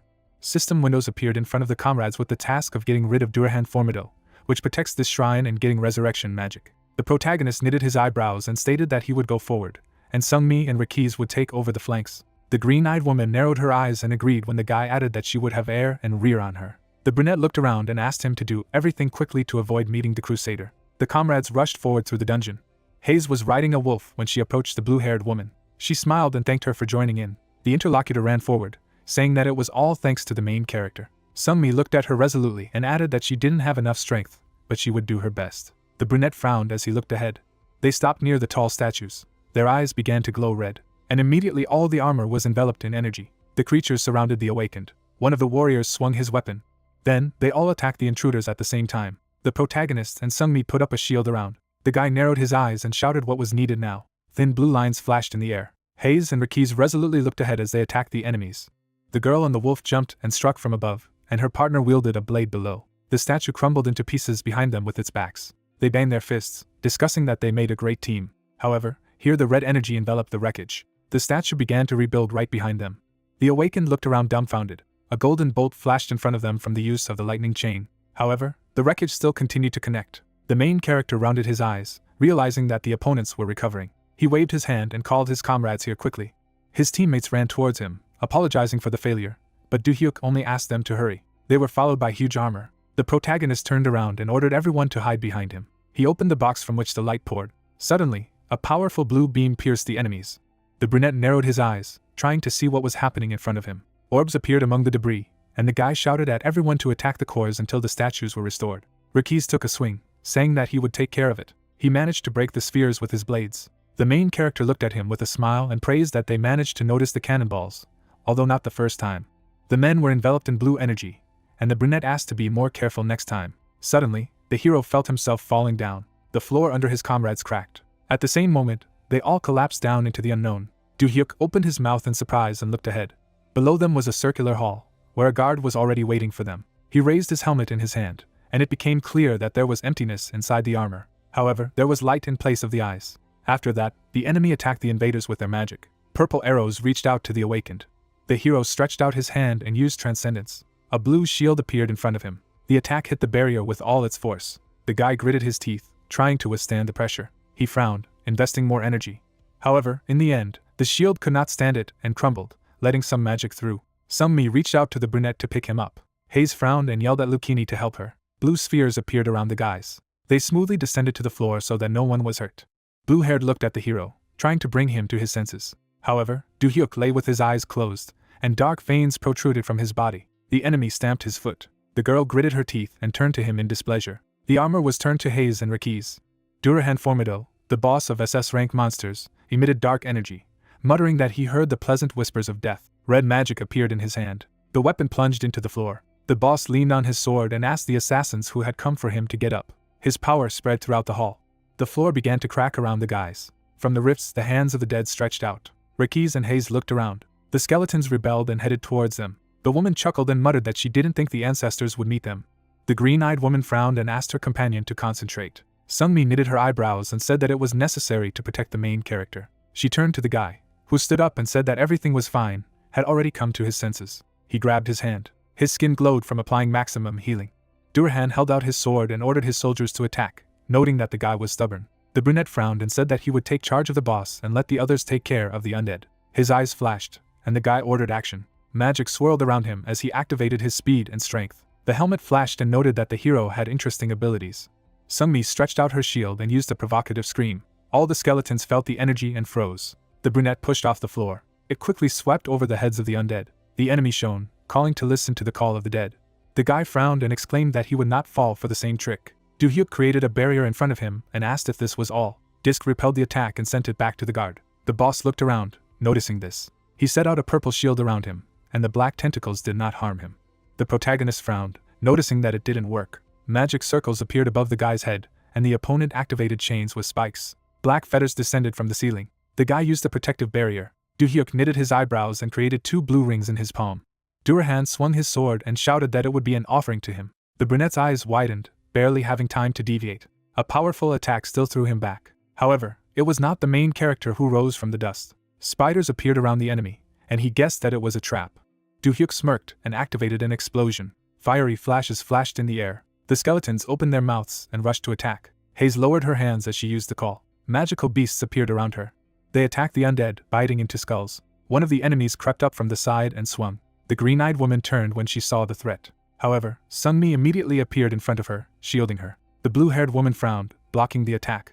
The blade stuck in the shield. The girl sharply deflected the blow. The blade of the skeleton broke. Sungmi turned to her partner and asked her to duck. Red energy swirled around her sword. The awakened woman swung her weapon, attacking her enemies in a circle. The undead around them were defeated. Blue-haired straightened up and muttered that skeletons could be of high rank, and her friend thanked her. However, a purple substance appeared on the floor. It bubbled and connected with each other. And now something terrible grows next to the girls. A monster consisting of corpses loomed over them. The dead turned their heads towards them. At this time, explosions fell on Durahan. His armor was engulfed in flames. The main character stretched out his hand and used his breath. The energy spread from him to the enemy. A gust of wind lifted the helmet into the air. Do-hyuk hovered above him, activating the two elements, and asked if this was the first time his head had been so far away from his body. The guy's eyes flashed red. He put out his arms and attacked with power missile and fireball at the same time. The enemy was engulfed in flames. The brunette created several sparkling magic circles around it, and then the chain of lightning fell on the opponent. The helmet half exposed Durahan's skull. The eye sockets gleamed purple. A barrier appeared around him, preventing the lightning from causing damage. A powerful energy emanated from the enemy, and he once again called out to the call of the dead. The brunette abruptly pushed off the blue disc to the side, and the opponent grinned that he was running away quickly like a rat. The boss attacked the hero with black flashes. They approached the guy, but he dodged. Durahan beamed and warned that he should be more careful now. The main character frowned and his eyes flashed. A blue light appeared behind the enemy. Do-hyuk opened his mouth and opened the door to another dimension. A portal appeared under the helmet. He began to sink inside. The brunette clenched his fist, closing the gate. Only half of the skull remained on the surface. She fell to the floor with a thud. Durahan raised his sword above him, and the hero assumed that this was his last attack. The boss's hand began to change, and now a powerful energy was coming from him. He unleashed his magic on the guy with force. A red wave was approaching the hero. The awakened one created a luminous inscription in his palms. Several magic circles appeared in front of him, and the guy applied the reverse course of transcendence, a reversal. At this time, a creature of the dead was reaching out to the girl. Sungmi pushed herself off the wall and held out a shield. In a few precise movements, she sliced through the hands of the undead. The blue-haired woman and the mage frowned at the same time and shouted that this was the end. The girl rushed through the enemy with lightning speed, cutting through him, and the main character repelled the attack straight into Durahan, after which the system notified his comrades of the victory, and that Do-hyuk received 2 desired spells. The friends went up to the 3rd floor of the dungeon, noting that it was different from the 2nd. The guy approached the book on the pedestal and said that they needed to return soon, so they needed to use rebirth magic as soon as possible, and the system asked which individual they wanted to resurrect. Haze looked at the brunette carefully. Do-hyuk opened his mouth and said who he wanted to revive. A bright yellow light appeared in front of him. A male silhouette appeared in the beam. He had long bluish hair. Haze shed tears at the sight of her brother. The man opened his green eyes. He was standing in front of the guys. When the light was gone, the man looked at them. The girl looked at the Arkans happily. Her brother looked at her in surprise and asked if she was dead, what had happened. Instead of answering, she rushed to him, gritting her teeth. She hugged the man. Haze cried and said that the protagonist resurrected him. Arkans also shed tears, smiling. Riki stood next to the brunette, and also wiped away her tears, glad to be reunited. The long-haired man looked at Do-hyuk and remembered that he had fought him back then. The brunette presented the moment of their battle, confirming that they had met in the past. He handed the necklace to Desmond, saying that he had given it to him then. Arkans knitted his eyebrows and said that he remembered entrusting him with his subjects. He looked down at his hands and asked how they managed to resurrect him, and the brunette explained that they had used the rebirth magic that was hidden in this place. The man reached into his clothes and muttered that he owed them a great debt. The protagonist looked in surprise at the outstretched weapon that the interlocutor asked to accept, and it was the chalk of Zakali's censure of legendary rank. Longhair remembered that this blade had been used by a holy knight, but he hadn't had a chance to use it himself. However, Do-hyuk could be useful. Sungmi glanced at the guy, noting that there was almost no time left, because the timer showed 5 minutes. The hero stood next to her, saying that time was really coming to an end. Haze smiled and exclaimed that she would never forget the time she spent with him. She looked at the brunette and added that thanks to him he was alive, and now her brother was also resurrected, and although not for long, she was very happy. Green Eyes knitted her eyebrows and promised that she would do whatever it took to get revenge on Bendela and his followers and revive the Empire, while Riki's promised to give his life for him, after which Arkans expressed hope that they would meet again. Do-hyuk waved at them, and Sungmi bowed goodbye with a smile, after which the system announced that the Desmond Sea rift had been cleared. The red portal sparkled with lightning. The partners went through him to their world. They stopped, listening to the silence. There was a t-shirt on the couch, and there were notes on the table, and the main character said that while he lived with Hayes and Ricky's, he did not imagine that without them this house would be so big. The blue-haired woman looked at the guy and asked if he was sad. The interlocutor smiled and replied that everything was fine, because these two returned to where they should be. He introduced the trio and added that we needed to see where it would lead, but the guy was sure that they would be fine. Companions walked through the dungeon. Together they went outside and looked at the city lit up by the dawn. The blue-haired woman blushed, muttering that she had an idea if he was sad. Do-hyuk smirked and asked if she wanted to live together, and the girl muttered that yes, if he didn't mind. The brunette smiled and invited her to move in. The interlocutor resolutely turned around and said that she would immediately bring the luggage, but the guy held her and said that it was late today, and it was better to just rest. The next day, the office was illuminated by the sun. In the notebook, it was written that Ricky's, Hayes, and Arkans, having parted ways with him, were watching over the ancient territories of the Desmond Empire and fighting for the day when the Empire could be reborn. The man put his pen on the table and muttered that this was the end of the Arkans story. The author of the DF story, Garam Han, straightened up and noted that it was left to finish with Berhard. He threw back his head, introducing the characters, and muttered that the dark heir of the Arkans, Durahan, and the executioner were all ready. The button on the phone lit up, and a voice asked if his son was still working, and the man replied that he had recently finished and decided to take some rest, so he could eat together somewhere. He closed the notebook when the interlocutor clarified whether the person would be present, and the writer confirmed. The man got up from the table and said goodbye. The lights on the chandelier were no longer lit, and the room became dark. A red portal appeared in the center of the room. Someone's shadow hung over the table. The man opened the notebook with the story. A rift also sparkled in the streets of the city. Sungmi looked around and told the hero that this place was different from the past. There were many alleys, and the guy agreed, noting that he did not feel a single monster in the area. A system notification appeared in front of him, and the launch of a special quest where you need to meet Berhard. The girl looked at the task and said that since this was a quest, it was definitely not a monster hunt. She turned to the companion and added that there was also a time limit, and the companion frowned and asked who it was. There was a blonde man in front of him, and Do-hyuk exclaimed that he was completely different from the Berhard he knew. The brunette narrowed his eyes and thought that this mage was probably still young, which meant that this was a moment from the past. The girl looked back at the noise as the protagonist frowned and mused that he didn't know what Deus wanted to change since he had sent him here. But first he had to find Berhard. The guy looked at his companion and offered to move out slowly, but she unexpectedly announced that she had found a person from the quest. Together they looked around the corner, and the blue-haired woman asked to look at the one who was being beaten. 3 bandits were kicking a man in a gateway. The main character rounded his eyes dumbfounded and opened his mouth. The man on the ground gritted his teeth and closed his eyes, covering himself with his hands. Looking at the group of people, the hero said that he should stop, because he had something to do with that person. Well, I heard the question about who they are. Frowning, Do-hyuk replied that he hated rudeness, so they had better disappear immediately. The blonde man turned around, wondering who these people were. The opponent looms over the hero, asking who he is and what kind of girl is with him. He looked back at his comrades, adding that the guy looked weak, but there was such a beauty next to him. He got punched in the face when he suggested that she forget the loser next to her and go with him. The blow knocked him down. The bandit flew away, crashing into the wall. With a stern look at the others, Sungmi replied that she was annoyed by the insults to Do-hyuk. Others were frightened when the hero asked what to do with them. The bandits decided to run away. The hero stretched out his hand to the man on the ground, asking if he was okay, who replied that everything was fine, asking who they were. Noticing the people in the alleys, Do-hyuk replied that they should leave first, and he would explain everything later. A magic circle appeared under them when using a teleporter. The system notified that the hero must listen to Berhard's story and help him solve his problems, having managed to do it in 2 hours. The 3 of them flew over the forest. Looking ahead, Berhard clarified that they really met him from the future. Looking at him, the hero noted that the guy still did not believe him, to which he said that it sounded like nonsense. Tana frowned, adding that if they could save his beloved, then he could believe. Sungmi noticed something when the hero agreed to this, and said that there was a red flag at the bottom. Noticing several houses, someone said that this was the camp of Fresco and his bandits. Berhard was looking down when the hero asked him about Mary's whereabouts. Noticing one of the houses, he replied that she was probably in prison. He introduced a bald warden. They say that not only she is kept there, but also many other girls. Mary looked frightened, and he said that gangsters kidnapped people and demanded ransom for them. Standing next to the interlocutor, Do-hyuk replied that he would fall with him. The girl smiled when he said that after they came in, she would have to apprehend the bandits, and replied that it would not be a problem.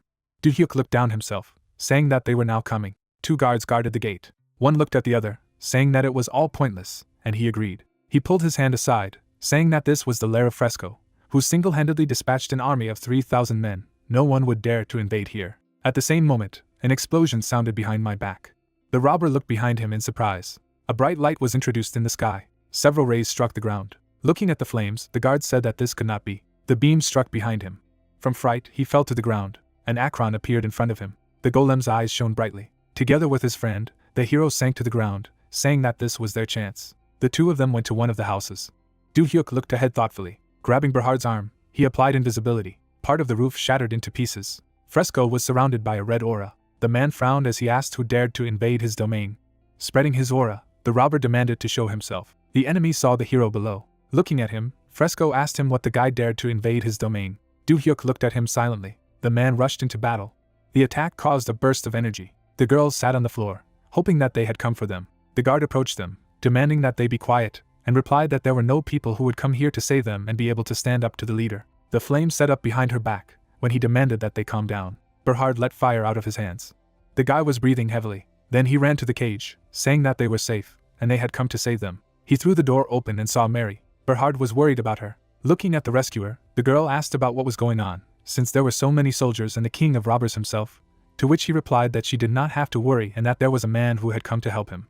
A smile appeared on Berhard's face. Fresco threw a lot of punches, demanding to show him even more punches. Do-hyuk defended by creating a barrier. Imagining the bright eyes of the bandit, the guy said that the heroes would cope with him without any problems. A bright trace remained in front of the hero's face. Do-hyuk fell to the ground. Looking at him, the man noted that everything had only become more complicated. He saw two bandits rush into battle. The bandits surrounded Sungmi. Looking at her, Fresco told her to just give up. He raised the hero, adding that her dear friend had already died, and it was not worth repeating his fate. She opened her mouth in surprise, not understanding what he was talking about. The guy's body rushed away to glow brightly when he was surprised that she couldn't see. The man was surprised to see this light. After that, an explosion sounded. Smoke was coming from his hand. Holding the wounded hand, Fresco asked where the real one was. Do-hyuk nailed him to the ground. Lowering his eyes, he replied that he was here. A dark aura surrounded the enemy when defragmenting was applied. Smoke was coming from under the hero's hands. The rest of the bandits were shocked that he had smashed the boss in one hit, turning him into powder. The bandits rushed to run. The freed girls went out into the street, so after the extermination of the bandit squad, they returned all the abductees home. Do-hyuk looked in their direction. Mary turned to him. Coming closer, the girl thanked for saving them, to which the hero and his companions replied, because they were glad to meet her. The hero held out a small object, saying that he would like to talk to both of them, but there was no time, asking them to accept it. Looking seriously at the interlocutor, he added that this pendant contained a message that they had passed on to themselves from the future, adding that he had not listened to it. Berhard picked it up. A bright light came from the pendant. The guy opened his mouth in surprise. Tears appeared in his eyes, and he said that now he understood it too. Berhard clenched his fist, saying that he had sent himself a message from the future, wondering if he should praise his present self. Do-hyuk looked at Sungmi, saying that was it.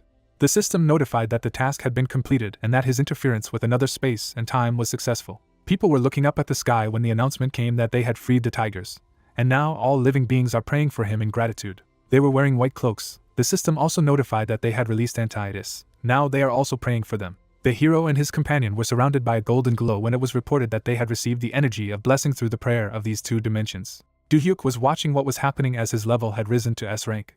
The girl was also surrounded by a glow.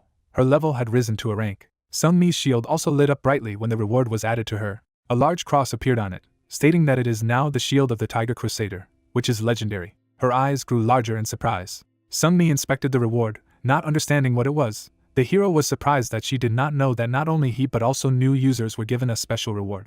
Do-hyuk applauded her, congratulating her on her rank up. Berhard, who was standing nearby, turned to the hero. Looking at him intently, the guy expressed the hope that in the future they would be fine. Do-hyuk held out his hand, noticing that his eyes were shining again, and replied that he had to do it for the sake of his beloved. The guys shook hands, wanting to see each other again. A message appeared that he had cleared the rift. The bright sun illuminated the Japanese skyscrapers. The girl stood at the entrance, asking that the master had called her. Placing the tablet on the table, the man replied that Ri could have passed. Folding his legs, Kanzuya clarified that she probably knew why he called her.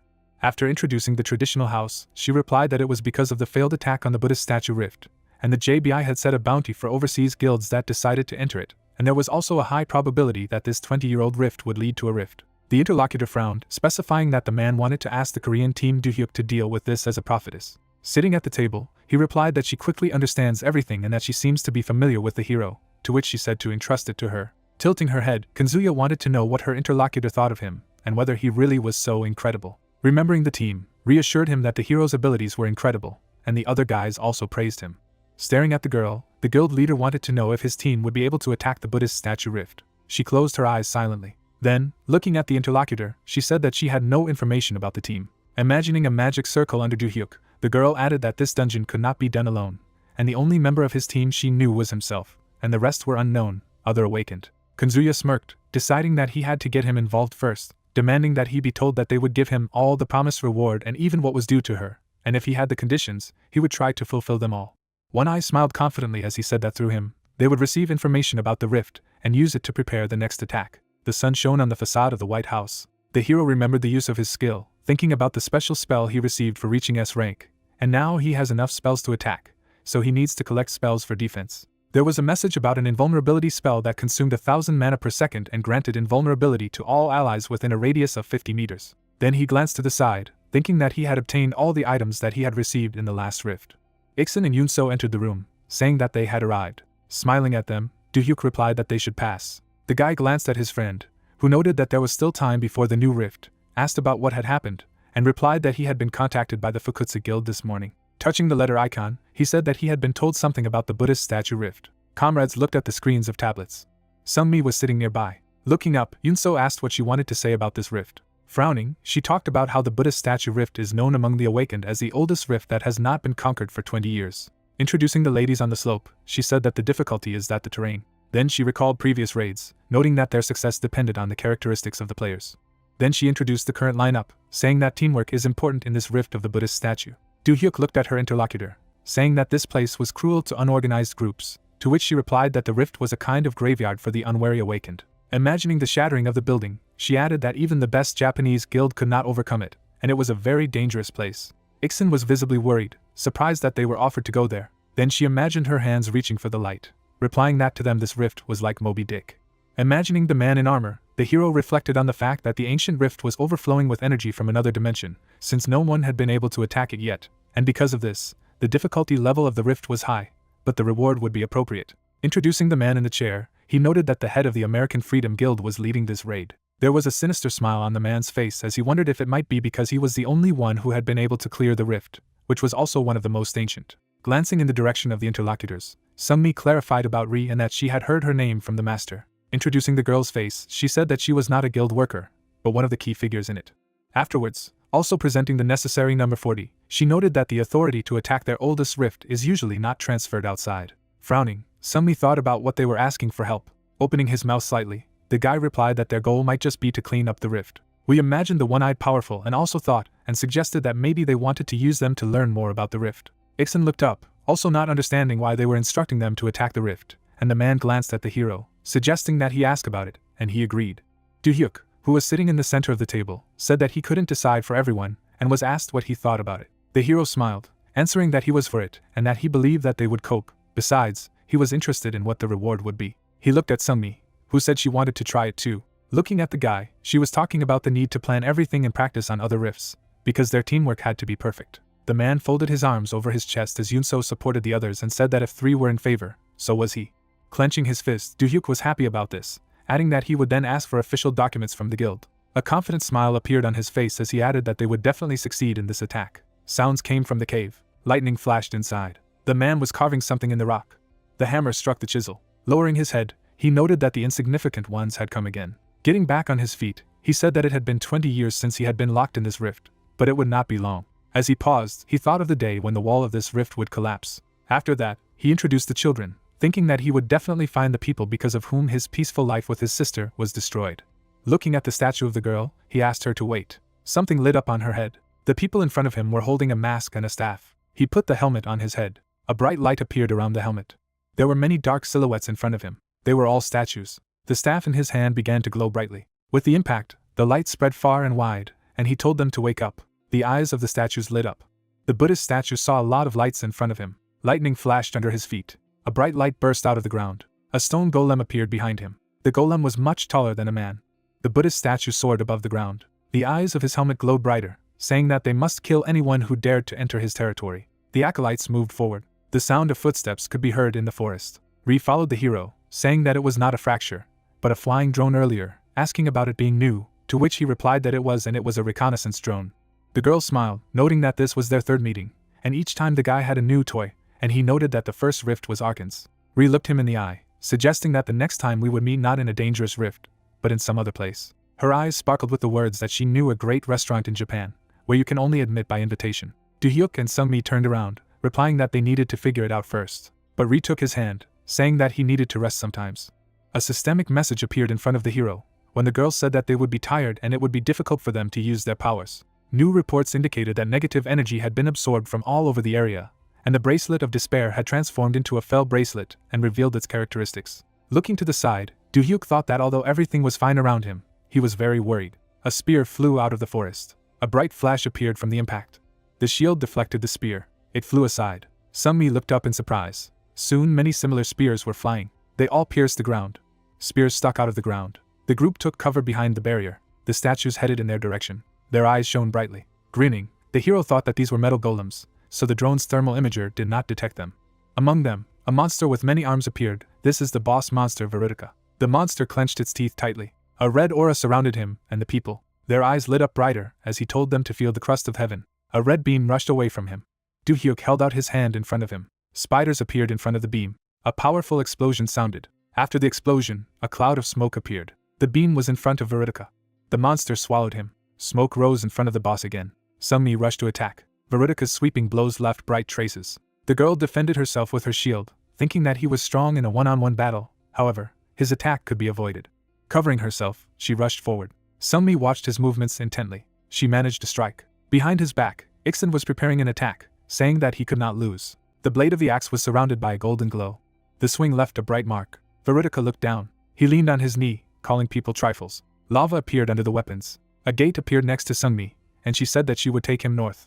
The girl was behind him. The cross on the shield began to glow brightly. Energy gathered around him when he used a provocative howl. Turning around, Verutica said that he would get rid of her first. The monster raised his sword above his head. The fire monstrosities burst forward when using a ground rip. The monster struck the barrier. Gritting her teeth, Sung-mi held off the onslaught, and the rest of the comrades appeared behind him. They were surrounded by a bright light while training skills. His eyes also emitted a bright glow. Verutica looked at them angrily. A multicolored glow could be seen from all over the forest. The sounds of blows were heard throughout the area. A lot of enemy blades appeared in front of Iksan. Yun-so fired a multiple salvo. Her arrows struck the blades. The sword was over the boy's head. Sung-mi struck a shield at this moment. The comrade managed to avoid the attack. Iksan spotted the moment to attack. A swing of axes cut through the enemy. He smiled, thinking that this was his team. He remembered his encounter with Do-hyuk, thinking that it was not for nothing that he left the guild and joined his group. Then I remembered the attack on another person from my old comrades, thinking that they were engaged in threats, attacks on people and blackmail, and no one cared about the others, because they only cared about money. Then he imagined Do-hyuk extending his hand to him, noting that everything was different here, and therefore he had to give his best. Frowning, the man decided that he had to cope. Then he took a step forward, realizing that otherwise there was no point in his departure. Do-hyuk approached him, asking what was wrong with him, as he had suddenly become quiet and perhaps not feeling well, to which he replied that there was no need to worry. Frowning, he told the hero that he had to go. Later they ended up on the bridge. The guy looked ahead, noting that they had finally arrived. The group stood in front of the B-zone gate. Iksan and Do-hyuk turned to Ri after hearing that this was the limit of their oil and there would be no stone golems here. Imagining the border between the zones, she said that they had a certain time to clear this zone. She frowned, adding that the boss of Area C would go on a rampage, and then Area B would be destroyed. Turning forward again, the hero replied that in addition to this, they needed to prepare for battle, and for this they needed to act quickly. The statue was surrounded by a dark alba when he said that you need to work at speed. The many faces sat in the lotus position, saying that lost souls had reappeared before him. Avalokiteshvara turned to face them with yellow eyes, saying that he would personally show the way. A lot of circles appeared over people. Palms came out of the circles. The hands struck at once. The boss smiled ominously. The barrier held back their onslaught, and then he added that the main condition for them would be to survive. A gate appeared over the enemy as he told them not to be stubborn and to accept their fate. Do-hyuk emerged from the portal, thinking he didn't know how long Sung-mi would be able to hold off the attack. He withdrew his hand to strike, deciding that the enemy did not know about his spells, so now was the best moment. The red-eyed head noticed him as she repeated the word kill. A multitude of blades appeared in front of the hero. They were all attacking him. The guy's eyes radiated light. Ice covered the weapons. He was surrounded by an ice storm when applying freeze. Avalokiteshvara watched what was happening. A bright light appeared in Do-hyuk's hand as he thought he had received a freeze and a clear mind for capturing the king. The light became brighter. A bright flash hit Avalokiteshvara while using the Spear of Terror. The monster was knocked down. A head with green eyes said that it hurt. His body was coming back together. In surprise, Do-hyuk opened his mouth, thinking that he could recover. A red ray appeared on the ground. Comrades looked around, noticing that the attacks had stopped. Sung-mi paid attention to the hero, noticing that something was happening to him. Ixin rushed towards him. A lot of red circles appeared above the guy with the words that the main danger had been identified and the priority had been changed. The hero looked around. Hands attacked him at once. Do-hyuk blocked them with a barrier. Gritting his teeth, the guy held back the onslaught. A portal appeared above Avalokiteshvara's heads. The spear flew out of it. The weapons rushed towards the barrier. The hero was visibly nervous when he saw him. Blood spurted to the side. Do-hyuk's eyes widened. Ixin took the blow of the spear on himself. Blood came out of his mouth. Avalokiteshvara, who was standing in front of him, said that someone had decided to hit the road. Smiling ominously, he added that the man need not worry, and others who have gone astray will soon follow. Ixin smiled back. The monster stared at him, asking what made him laugh. Do-hyuk continued to hold back the onslaught. Refired a shot. Pulling the trigger, she fired a fatal shot.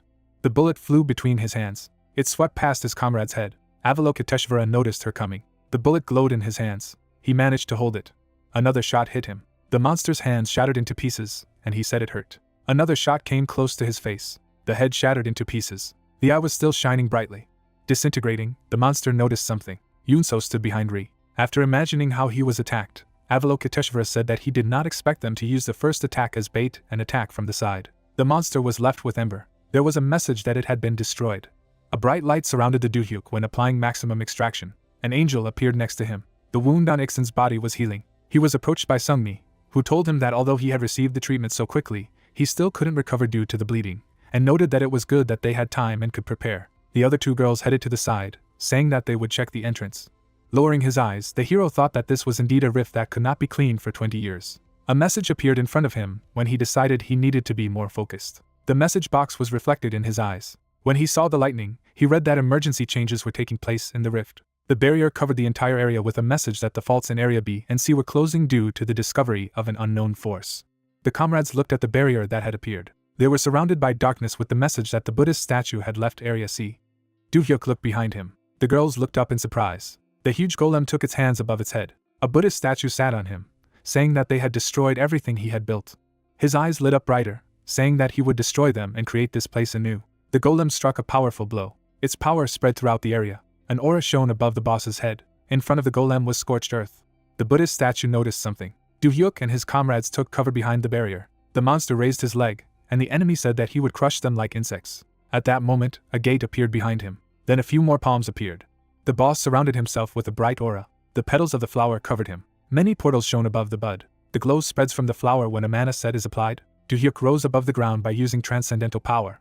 A bright orb appeared in his hand when applying domination enhancement. The system showed a description of this skill. A magic circle appeared above the guy after applying transcendence. He pointed his finger downwards, using a meteor storm. A light appeared above the golem. The Buddhist statue looked up in surprise. Meteorites appeared in the sky. They headed in his direction. There were many explosions on the ground. Meteorites flew past Do-hyuk, who was using intelligence enhancement and transcendental power. He opened his mouth wide, knowing that this was the best fire spell he could create. Huge flames hid the enemies. The others took cover behind the Sungmi barrier. Ixin and Ri watched the scene, surprised that the story of the meteorite impact wasn't just a story out of a movie or novel. Looking back, Yunso wondered how they could help. Frowning, Sungmi noted that this spell takes a lot of strength from the hero. Seeing someone breathing heavily, she added that the guy had overdone it. The girl turned to her comrades, telling them that they should prepare for the worst-case scenario. The guy landed on the ground, thinking about how the 9th grade transcendence spells were too burdensome for his body. Pursing his lips, the hero hoped that this was the end. The ground trembled beneath his feet. The stones rose into the air. Several golems formed from them. The Buddhist statue stood behind them. Lowering his head, he invited the hero to test this basis. Do-hyuk inspected the new statues. Then he looked around, noting that, judging by their condition, the enemy was also at the limit. The golems approached him. He realized that he had to deal with the man before he recovered. Another cloud of dust rose in front of him. Do-hyuk was visibly surprised. Sungmi and Ixin took a look at him. The guy said that they wouldn't let the hero's magic be wasted on these statues. Surrounding himself with bright auras, he added that he would clear the way for him. The sword touched the axe. The swings of the blades left many bright traces. The hero rushed to the Buddhist statue. His energy became stronger. After that, a bright light appeared. Something surrounded his body. Man has become like a monster. His eyes radiated light. Buddhist statue pointed spears. They rushed towards Do-hyuk. Bright circles appeared behind him when using a power missile. Several explosions sounded between them. The guy looked through the smoke. The spears headed in his direction. With a quick movement, he avoided their hits. Buddhist statue attacked with his hand, offering to block it. The blow shook the ground. The enemy continued to inflict many blows. But he was surprised by what he saw. The hero's body was covered with iron skin. Do-hyuk approached the enemy. A green light appeared from the touch of the hand. The light surrounded them. A lot of green lines appeared around when using the poison net. The net hid the Buddhist statue. Noticing the glow in his chest, the hero realized that there was the core of the boss. Then a lightning bolt appeared in his hand. He led her behind her with a power missile and a spear of terror. Lightning struck the enemy while using the spear of force. Do-hyuk opened his mouth wide, letting out a scream. In the bright flash, only the silhouette of the Buddhist statue was visible. White clouds floated across the sky. The girl stood over the boy and, seeing that he was sleeping again, reminded him of his promise to make her a toy. Frowning, she demanded that he stand up. The man raised his hand, saying her name. Do-hyuk glanced at him, seeing that he had come to his senses. Barak was surprised that he knew their language. The guy was sitting next to me, saying that it was all because of the spells. Lying on the ground, he said that he did not want to be here. They looked up at the sky. He added that he did not want to be imprisoned here and did not want to kill people who come here. Presenting the cannonball, he said that it was only gradually that he had been captured by his voice. Do-hyuk, lowering his eyes, replied that he knew, because he had already met people like him. Remembering previous opponents, the hero added that he saw those who, against their will, ended up somewhere there and lived, suffering alone. Looking away, the Buddhist statue asked him who he was. To be sure, the hero gave his name, saying that he was looking for the one who created this hell. The interlocutor glanced at him, remarking that it was an unusual name, which did not at all fit in the age in which he lived. Then he stretched out his hand, wanting to ask him for something. A small light appeared in it. In his hand was a doll of the girl, which he asked to pass on if he suddenly met his younger sister. The doll sat with her eyes closed. He said that he had left a letter inside and that he had bad handwriting, so when his sister saw it, she would definitely understand. Do-hyuk took this doll, answering that he would definitely pass it on. The Buddhist statue closed his eyes, repeating her name. The interlocutor breathed his last. A bright light immediately appeared. The doll opened her eyes. She flew up in front of the hero. Then she went to her brother. Kissing him on the cheek, the doll wished him sweet dreams. The brother's body disappeared. Turning to the hero, the doll asked if he would remember him. The girl smiled, wishing him all the best. Later, Do-hyuk and Iksun ended up in the city, and the Japanese rift, which no one had been able to clear for 20 years, was crossed by his team, and people were waiting to see what else they could achieve. Someone gritted his teeth and cursed at Iksun. The man moved his hand to the side. The object crashed against the wall. He opened his mouth wide, shouting that he went into pedophilia because he wanted to please Do-hyuk. Looking at the door, Jang heard that a guest had come to see him. On the other side, there was a man with a girl, saying that it was the deputy of another guild. The frowning man thought that this was the one with China. Then he waved it off, answering that she should be sent back, because he was not in the mood to talk to anyone now. He lowered his eyes, thinking about what to do with Iksun. Sword marks appeared on the door. The girl held the sword behind her back. Jean was surrounded by a dark aura. Jang turned around, asking about what she was doing. He surrounded himself with an aura, noting that the Chinese guild had no manners at all. The interlocutor was clearly tense, answering that she did not expect a warm welcome. Two men appeared in front of her when she said that she was being received too coldly. The men looked at her with a smirk. Approaching them, she added that the interlocutor was incompetent. The blocker gritted his teeth. The men fell to their knees when she asked the question that subordinates should leave. Jang looked at her angrily. Standing in front of her, he told her to repeat it again. Noticing the broken tablet, the girl replied that he was too impulsive and unrestrained. Frowning, she pointed out that this was why he couldn't beat Do-hyuk. The interlocutor spread his hands, indignant at the way she dared to say this. Jean put her hand in her pocket. She showed a black envelope. Holding it in front of her, the girl said that this was a decree from the master of her guild to support and sponsor all guilds in the Republic of Korea. Her eyes radiated light. A slight smile appeared on her face as she added that one of the conditions was that the interlocutor's guild should obey her. Smiling wider, Jean also noted that this condition is not only now, but also after they take the conditional top in the Republic of Korea. Iksun walked down the corridor of the training underground hall, thinking that he would never get used to this place. He entered the room, addressing Do-hyuk. He opened his mouth wide, warning his comrade. Something was flying in his direction. The man only opened his mouth in surprise. The object with a loud sound seemed to crash into him. Iksun caught it with his hands. Something caught his attention. He noticed traces of blows. Do-hyuk ran up to him, asking if he was okay, to which his comrade replied that he had managed to block. Looking at the hero, he wondered what kind of training it was, to which he replied that he was testing the spells he had received in the previous rift. The guy clenched his fists, saying that if you check everything beforehand, you can use it in a suitable situation. The girl smiled, saying that she would heal his wounds. The light illuminated Iksun. The man felt a pleasant warmth. Looking at the girl, he noted that it was surprising. She threw up her hands with a smile, saying that the healing could be entrusted to her. Do-hyuk folded his hands, asking what had brought his comrade here. He put his hand in his pocket.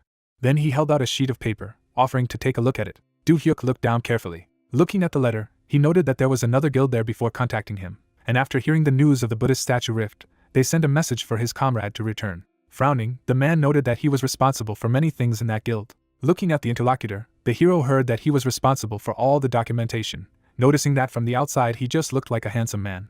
Ixin put his hand on his belt, saying that it was too much, saying that if you look at him differently, you can see that he is the brain of the team. The guy looked at him uncomprehendingly. Still, looking into his eyes, Do-hyuk pointed out that it was still strange, it would be quicker for them to conduct a new recruitment than to pull him there again. Ixin was standing across from him, and after hearing that the hero would find out in person today, he assumed that Jang was targeting him. Do-hyuk squeezed the letter, noting that if a comrade had important information about the guild, they would probably want to kill him. A confident smile appeared on his face. He added that they would be ahead of them. Fog appeared on the streets of the city. Ixin walked along an empty sidewalk. A man watching from the roof confirmed the movement of the target. Another watched from another building, saying that there was no one in the area, and he continued to watch. The man glanced at the other, wondering why the man would go where there was nowhere to hide, to which the man replied that it was even better. They saw their target enter an empty warehouse. The guy looked at the interlocutor, asking what they should do. He was surrounded by an aura and replied that it was unknown how the target had prepared, but the guild was with them. Later, he stood at the entrance to the warehouse, telling the man that they had not seen each other for a long time. Ixin turned around, noting that it hadn't even been a day since he had received the letter. Smiling ominously, the interlocutor told him that they had known each other for a long time. They stood opposite each other. Ixin said that as soon as he left the guild, they were no longer connected by anything and asked why they needed him, to which Sachan was surprised that he didn't know. The aura of the interlocutor became stronger with the words that his boss was annoyed by the fact that he knew a lot. His eyes began to glow, and he added that they had come to calm him down. The interlocutor withdrew his hand, calling the others. Then he ran out into the street. Looking around, Sachan didn't know where everyone had gone. The man later clarified that something was wrong. Ixin smirked, adding that his opponent did not expect this. Do-hyuk, who was standing nearby, said that they had fallen into their trap from the beginning. Sachan turned to them after hearing that they knew about their surveillance. So they lured them to the warehouse. Now they will deal with each of them. The hero snapped his fingers. The bright light blinded the guy. There were bound people under the ceiling. Looking at them, Do-hyuk noted that everyone except him had already been caught. Frowning, the guy offered him to surrender. Looking at everyone, Sachan thought that he wanted to deal with the hero after dealing with Ixin. Taking the phone in his hand, he decided that he needed to call the guild for help. The spikes broke the windows. They surrounded Do-hyuk. Spikes also surrounded the prisoners. A moment later they struck them. Ixin took cover behind the barrier. The man turned to Sachan, asking what he was doing, but what he saw surprised him. The man grabbed his former comrade. He was frightened, asking to be saved. His face was reflected in his eyes. Sachan fell to the ground. The masked man frowned, saying that the target had been confirmed. The enraged man's body was surrounded by red whirlwinds. Red veins appeared on his face. Looking at the trail left by the movement, Ixin also noted them.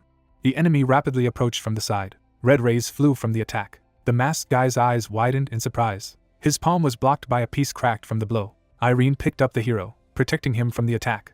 At the top, a bright glow appeared from the use of the lightning chain spell, and then golden lightning threw the attacker back. Ixin looked at the guy who said that he was too fast and thought he could become stronger thanks to his experience in that rift. He stood up, thinking that he was still ballast for Do-hyuk, and Do-hyuk called for the robot. Squinting at Irene, the brunette asked to pick up and take Ixin out of there, to which he heard that it would be done. The robot was pushing the red-haired man in the back, and he tried to stop him. The opponent moved forward again, and the guy warned Do-hyuk that he seemed to be doping a psychedelic potion. The brunette looked at his comrade, hearing that it didn't last long. If he dragged out the battle, he could defeat him. Remembering the crowd of grey puppets, the hero thought that perhaps this is why he felt the same mana from him as from those guys. Imagining the opponents with glowing red eyes, he thought that if that was the case, then the Taewa Guild must be behind the Wooden Soul Guild.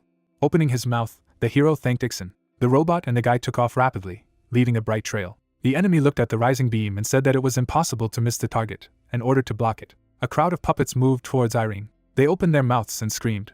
Glowing fists appeared from the magic seals from the use of the Fist Strike spell, which attacks the opponent with immaterial fists filled with mana. Flashes from the strikes remained in the air. Irene, shifting her gaze, said to check the escape routes. Blue flames erupted from the nozzle from the application of speed boost. Irene moved swiftly from side to side amid the flashes. Then she pushed off the wall. Looking at the pure ceiling, Do-hyuk thought it was good that Ixin was gone. Confidently shifting his gaze to the side, he said that he would attack with full force. The hero raised his hand with a glowing orb in the air and used a power missile. Bright flashes shattered the wall next to the enemy. His leg was surrounded by a red glow. He attacked, but the hero defended himself with a barrier. Do-hyuk watched in alarm as shrapnel flew off his shield. The guy with veins on his face looked away, and then the space was cut by bright red rays. The hero thought that the spells aimed at one target were too slow, they would not pacify him.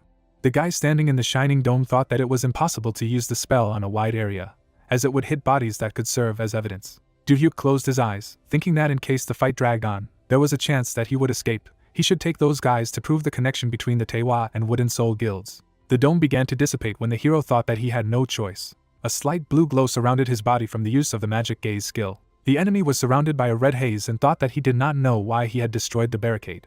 His eye glowed red, and the guy thought that if you think about the time of the potion's action, this is the last chance. Swinging his fist, he resolutely thought that he would definitely kill him. A bright beam crashed into the ground, breaking stones. Do-hyuk ducked, avoiding the blow, and then a devastating fist created with the help of mana from both hands crashed into the opponent's jaw.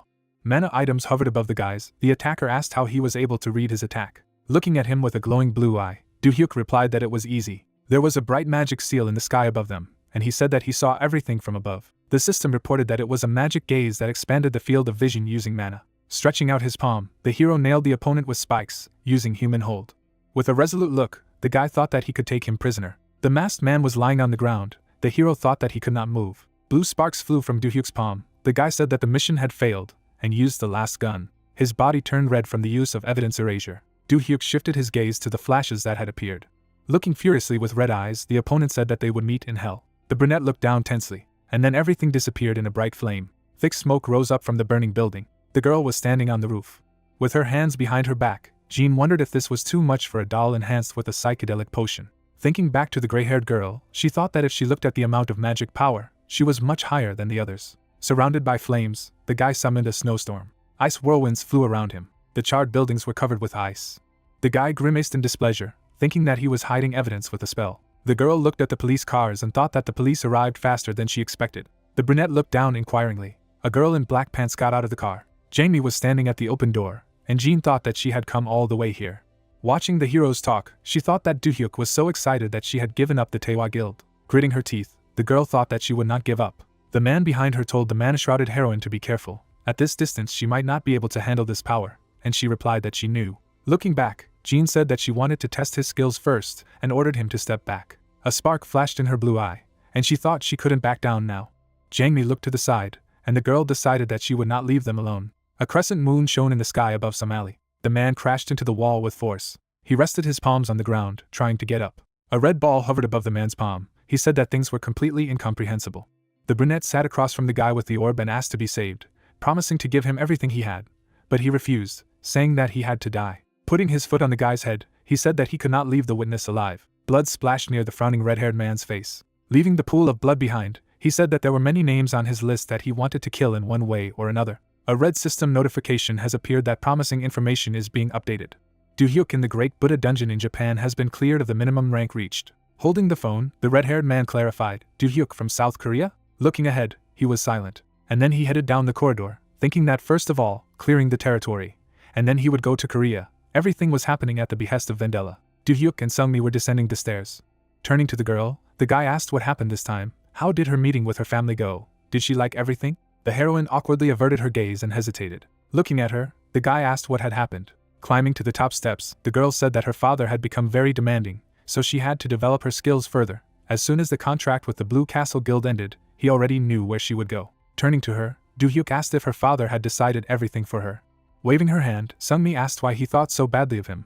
As soon as he found out that she was in contact with him, he would be furious. Clenching her fist, the girl shouted that she could not hide the truth from him. Suddenly, the guy touched her head and asked her not to worry. With an encouraging smile, Do-hyuk said that he was by her side. A determined Sarah hovered nearby, saying that there was nothing wrong with her sister's emotions. The hero removed his hand, and the girl thanked them. The foot of a monster appeared among the bushes. Standing on the stairs in front, Chanja said that he thinks he should cope. The monster's eyes glowed red. A question was heard. He still doubted. Looking decisively, Do-hyuk stated that he already knew his abilities. The tactics remained the same. Then he looked to the side carefully. A bright flash appeared among the trees. Then a golden ray swept by. A red-cloaked warrior sliced through the monster's body using the aura blade. A bright glow reached the disgruntled Sasha. Dust from the explosion flew up. Holding the golden blade, Smellet said that he had warned him. He stepped on the body of a huge monster. With a resolute knitting of his eyebrows, the blond man declared that if he came again, he would consider him his enemy. Standing on the enemy's body, he said that he was giving the hero a chance to get away if he took advantage of it. Chanju was standing behind him, and the guy continued that he was going to kill him with his dagger. The golden sword in the guy's hand shone even brighter, and he said that what he was talking about was unrealistic. Imagining the green hills, he said that his goal was to protect the land on which he stood. Swinging his shining sword, Smellet said that he was a stranger. He was not allowed to set foot here. A blue glow appeared in Do-hyuk's palm, and he said that it was useless talk. Two flashes of color shot up above the trees. Bright flashes collided with a bright ball, and then Smellet's appeared from it with a sword in his hand. The blade shattered the ground. The blonde man looked intensely ahead and thought that he was casting spells without channeling. Do-hyuk jumped, rushing to attack. The opponent tried to hold off the power missile's blow with his sword. Several bright flashes caused him to fly backwards. In the next attack, he repelled it with his sword. There was no one in front of Smelitz, and asked where the enemy had gone. The blonde's gaze became surprised. He looked intently ahead. After seeing many identical Do-hyuks, he thought it was nonsense. The hero imagined the map of the demon land of Krisha, which housed the kingdom of Sinstress, and thought that it was the continent of Miraculum, the northern front, the kingdom of Sinstress. A blue magic circle glowed on the floor. A person was standing next to the magic circle of travel to the northern part of the Sinstress kingdom.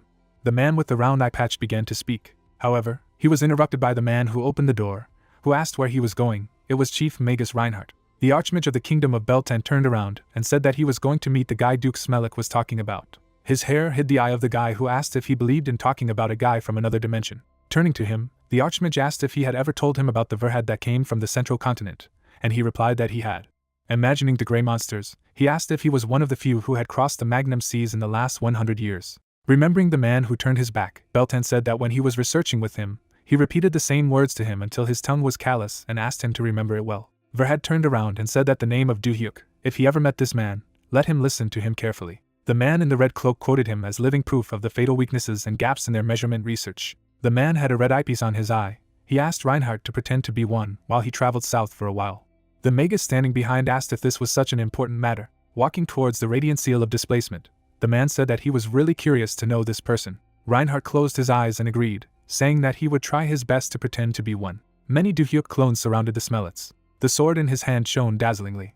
Many beams of his blows sliced through the clones' bodies. Watching it from above, Do-hyuk thought it was pretty good. He looked at the glowing golden blade and thought that instead of releasing an aura, he had gathered it into a sword and expanded the range. The blonde man was rapidly attacking the attackers, and the hero thought that by being distracted only by the clones, he completely forgot about defense. Imagining how the bodies of the doubles dissolved in a bright glow, the hero thought that if it were just an illusion, they would immediately disappear. A Do-hyuk clone grabbed the blonde by the leg, and he exclaimed that such jokes were meaningless, and the guy thought that the alter ego created with the help of the simulator was completely different. Smelitz gritted his teeth. His figure was hidden by a powerful whirlwind. Then there was a flash in the center. Clenching his teeth in displeasure, the blonde thought that these were definitely illusions. Do-hyuk's flaming spear was approaching the guy from behind. He turned around in surprise. The hero threw a flaming spear, using the terrifying spear and the fire arrow. The fire engulfed the screaming Smelitz. Standing in the center of the magic seal, Do-hyuk raised his fist as he cast supremacy. And then he powerfully attacked from top to bottom with a slashing punch. The blonde man looked up. The golden dome delayed the impact of the powerful blue beam. Smelitz gritted his teeth with zeal. Blood flowed from his mouth, but he screamed that he could not be broken. Golden sparks flew around the fist of mana. With a sharp movement of his sword, the blonde managed to shatter the slashing blow. Do-hyuk looked ahead in shock. The opponent's cloak fluttered, and he used the aura blade. The brunette protected himself with a blue barrier from the golden blow of his blade. Stretching out his arms, the guy used reverse. A bright blue beam struck the ground. Smelitz looked stunned. Gray smoke swirled near the ground. A red pulsation appeared in his palm. Beltan stood in front of the blonde man, holding out his palm. Waving his hand, he offered a breather. It doesn't look like he's trying to kill the Smelitz. Do-hyuk remembered the attack in amazement, and thought that he had made the aura sword disappear in an instant, a reflection of who he was. A sword guy standing behind asked Beltan how he got there. Beltan replied that he had found out that he was fighting against this young man. He had come to stop this fight. Introducing the skeletons, the guy asked if they had forgotten what happened to the undead legion that appeared through the dimensional crack. A group of people stood in a red glow. Words were heard that they were all afraid of the appearance of the legion there. Without turning to the young man, the Archmage said that it was best not to allow this. But of course, one should not behave hostilely either. Do-hyuk, who was standing nearby, said that if they wanted to resolve everything through negotiations, he would also stop. The historian thanked him. The man's body was surrounded by a slight red glow. He wondered if the hero of Verhad knew that 20 years ago he was helped by a man who looked like a young guy. Remembering the boy and the girl, Do-hyuk replied that yes, for him it happened a few days ago. He helped him and saved Miss Mary. The words were heard that thanks to him they are still alive. The man in the red cloak took a step forward and said that his name was Beltan. He was studying the dimensional crack with him. The hero imagined Verhad, who held out a pendant, and thought that from what he heard from him, the person who left this world turned out to be Miss Mary. The future had changed. Beltan, who was standing in front of him, said that his past and present were different from what he knew, and Do-hyuk replied that yes, he was probably interfering with his past and present and changing the world. The man imagined a finger pointing at the hero and said that by following the dimensional crack they were examining, he thought that the chosen one was endowed by God with the right to change the course of space and time. There was a blue aura around Do-hyuk. He heard the Archmage talking about him. He was a messenger sent by him by the god himself. The object held up by belt and flashed, and he said that if a conversation was needed, he could use it at any time. The system reported that it is a communication stone, which cannot be used in dungeons and the Earth dimension, can only be used in mountains. The communication object is limited to the Duke of Smelitz. Confidently looking ahead, the man asked to solve this problem. Many people now know about his existence, and there is nothing good in it. Looking at him resolutely, Du-hyuk agreed and said that it was a useful time. The brunette walked away. The man thought that as an enemy, he did not want to let him go, let him be a person with good intentions. The heroes cut through the attacking monsters, after which he and his teammates hunted all day long. Huge green monsters towered behind the trees. The farther south they went, the more and more giants they encountered on their way. Du-hyuk and his comrades were coming out of the green portal. Due to the fact that it was difficult to approach them, they said goodbye and returned to the dungeon. The next day in a light glass building, Du-hyuk saw the hooded man and asked who he was.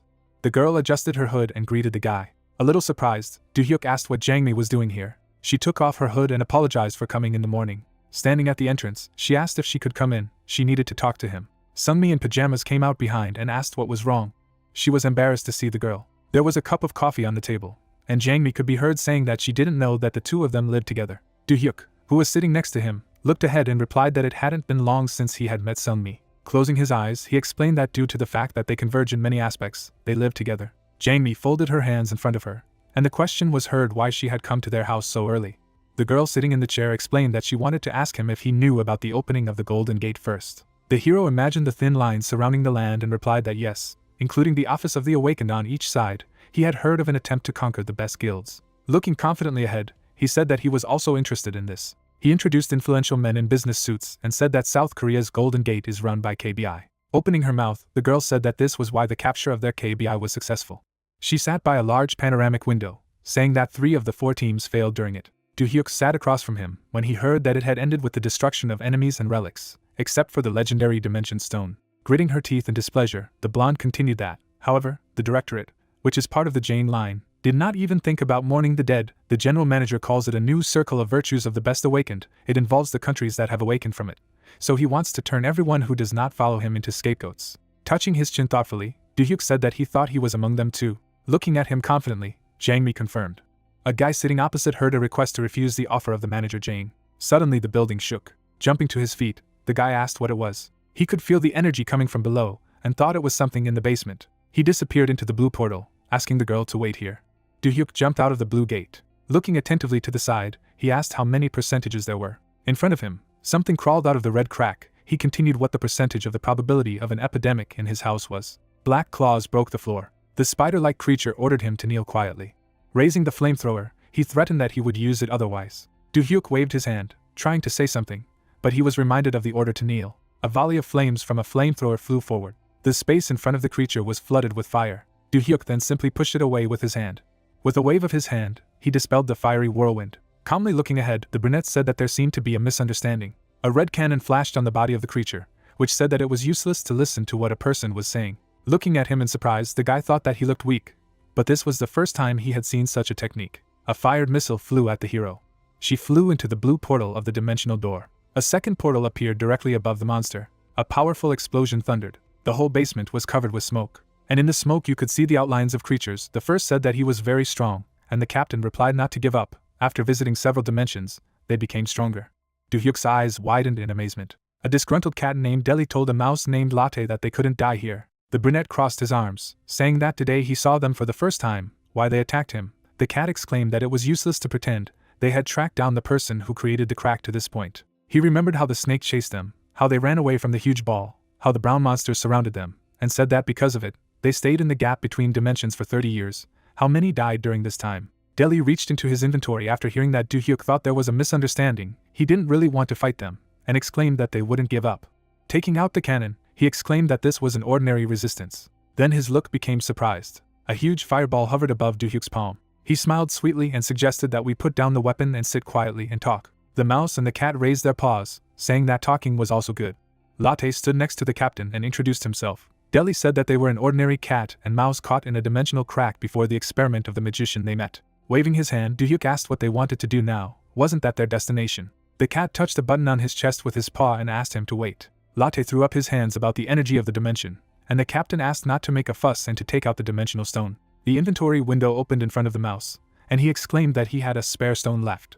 A blue system window appeared above the guy's palm. The cat raised his head when he heard how he was called. Do-hyuk placed a large crystal in front of him and asked him to taste it. Touching the dimension stone with his paw, Deli said that it was a mineral of pure blue color, and he had never seen anything like it while passing through the dimensions. Sitting down next to him, Do-hyuk asked how he was. He was not bad, right, and heard that it was unlikely that he would give it to them just like what he wanted in return.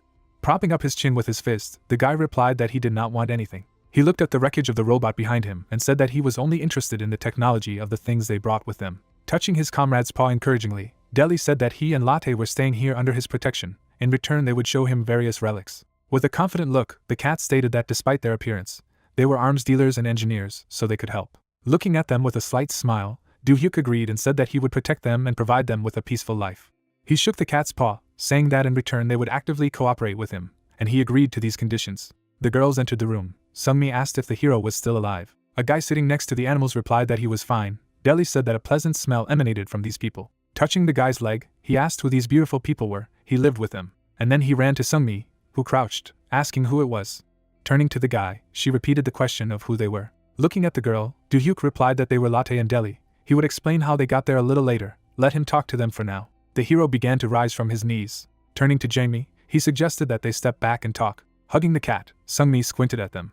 She pouted in displeasure. The hero turned to the girl, who said that now everything turned out this way. He constantly amazes her. Turning her gaze to the side, she said that she was interested in many things about them. Putting her hand in her pocket, Jangmi continued that she would like to hear his answer first. Looking at her resolutely, the brunette stated that he would challenge the Golden Gate.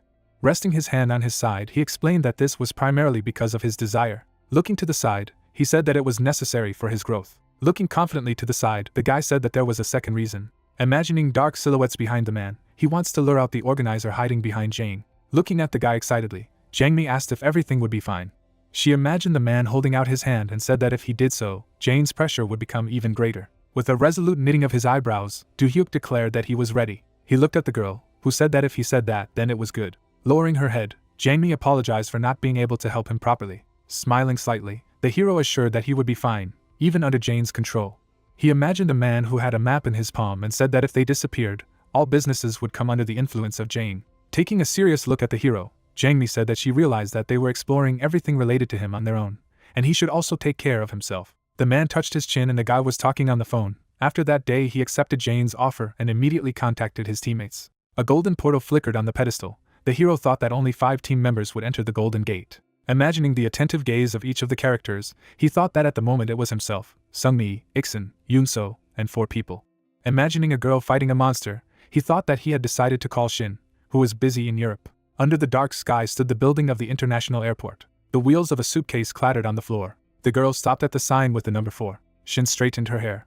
Turning to the side, she said that she had been told that someone had to accompany her. A Do-hyuk drove up to her in a white car. Glancing at her, he asked her how long she had waited. Opening the door, the girl said that she thought he would meet her through the teleporter. She did not expect this from him. The hero sitting behind the wheel said that since he needed to meet her, he decided to take a walk at the same time. Looking at the guy with a slight smile, Shin asked how he was doing with Sungmi. They were dating. Without turning, the brunette said that she had just arrived. Why did she ask such a thing right away? A red light was on at the traffic light. Then the guy turned around and asked how she knew about it. She was in Europe. Arching her eyebrows awkwardly, the heroine replied that Sungmi had asked him about him last year. The girl blushed, saying that she had even given her some good advice. She closed her eyes with a smile and said that if they were doing well, it was thanks to her. Then she looked enthusiastically at her friend and exclaimed, she did a lot for them. Would he treat her? The hero asked what she wanted to eat. Shin held a backpack, saying that since she was back in Korea, it would be Korean food, and began to list her favorite foods, saying that it would be nice to check out a famous Korean restaurant. The girl was surprised to hear Do-hyuk calmly say that he was very tired today. All the team members had just gathered in the boardroom. An indignant cry was heard from the white convertible that she had just arrived, and she already had to go to meet her, whether he was too cruel to her. Under the dark skies of the Mado Empire, the magical Artania Tower towered. A man with a beard sat at the head of the table. Propping his head on his hand, he said that a golden-colored dimensional portal had appeared in the Empire's cameraman's palace. They had sent advanced teams to check it from the inside. Introducing the portal funnel, Vandela said that they were supposed to meet with sentient beings from another dimension. The man whose face was hidden by the cloth asked if they weren't one step closer to making contact with the dungeon they were studying. Imagining the screaming creature, the man replied that it was so, but that it would not be possible to receive a blow from the enemy through the mind killers of these creatures. Looking at the people sitting at the table, the old man said that since they only received instructions from him, only they could do it. Slamming his hands on the table, one of them resolutely agreed. The man crouched, saying that his trusty sword Perseus, would follow him. Coming closer, Vendela asked if he needed to step forward himself. The man with the mask on his face sat leaning on one knee and heard that even if he didn't intervene, there were many people who could replace him. To which he replied that there was no place where he didn't recognize his enemy. An aura of determination emanated from the Perseus sword master, and he stated that therefore, he would go himself, capable among them. The man's eye was glowing red. He asked who he would take with him. Still sitting on one knee, Perseus replied that 4 people were enough for him. Deception, chaos, and even disguise subordinates were skilled in everything. He introduced a dark portal, saying that there were just 5 of them. Placing a hand on his shoulder, Vendela agreed, ordering the enemy to be eliminated, absorb all their knowledge, and return. The man's eyes burned red when he said that it would be better if they captured that place and captured the enemies alive. Words were heard that his order would be carried out. On the pedestal in front of the golden gate in the dais tower, a golden glow swirled. Du-hyuk stretched out his hand and glanced sideways at the man, who said that during the successful conquest of the KBI, the reward given to each person was valued at 10 billion won. Jane looked ahead, saying that he sincerely hoped for the success of his team and a safe return. Du-hyuk shook his hand and thanked him for worrying about them, and Du-hyuk told him to do their best. The guy and his team disappeared into the golden portal. Sarah sat on his shoulder. Behind the trees, a yellow barrier network could be seen. A golden system window appeared in front of the hero. The notice stated that until 5 members from the enemy side were confirmed, they should not go beyond the limited area. They have to wait inside the barrier. When the barrier falls, they can suffer serious physical damage. The same system notification was in front of Yunso, who said that there is an instruction here. It's striking. Shin added that it looks like a game. Looking forward, Du-hyuk has been thinking about playing Deus, in addition to DNF creating an awakening system, which can be seen as similar things. The system notification said that 5 participants from the enemy side had been confirmed. The golden barrier began to dissolve. The hero warned of caution. The system reported that the barrier was destroyed. Comrades stood next to Du-hyuk. On the other side, there were people in black cloaks. Resolutely looking ahead, the hero called his comrades to follow him. Surrounded by a red aura, Perseus also gave his team such an order. In the middle of the snowy mountains, a large flower-shaped monster appeared. Shin, holding his scythe, rushes to attack. Sharp green spikes aim in her direction. Another warrior at this moment spins the shells. A powerful yellow stream of energy flies at the monster from the third awakened. A red-haired warrior in a mask calmly rushes forward. Bright flowers appear on the stem of the thorny plant. With their help, the monster spews flames right on the battlefield. Everything in front of him is blazing with bright fire. Shin is running on the ground at this moment. She stops, a deadly weapon in her hand. The heroine soars into the sky.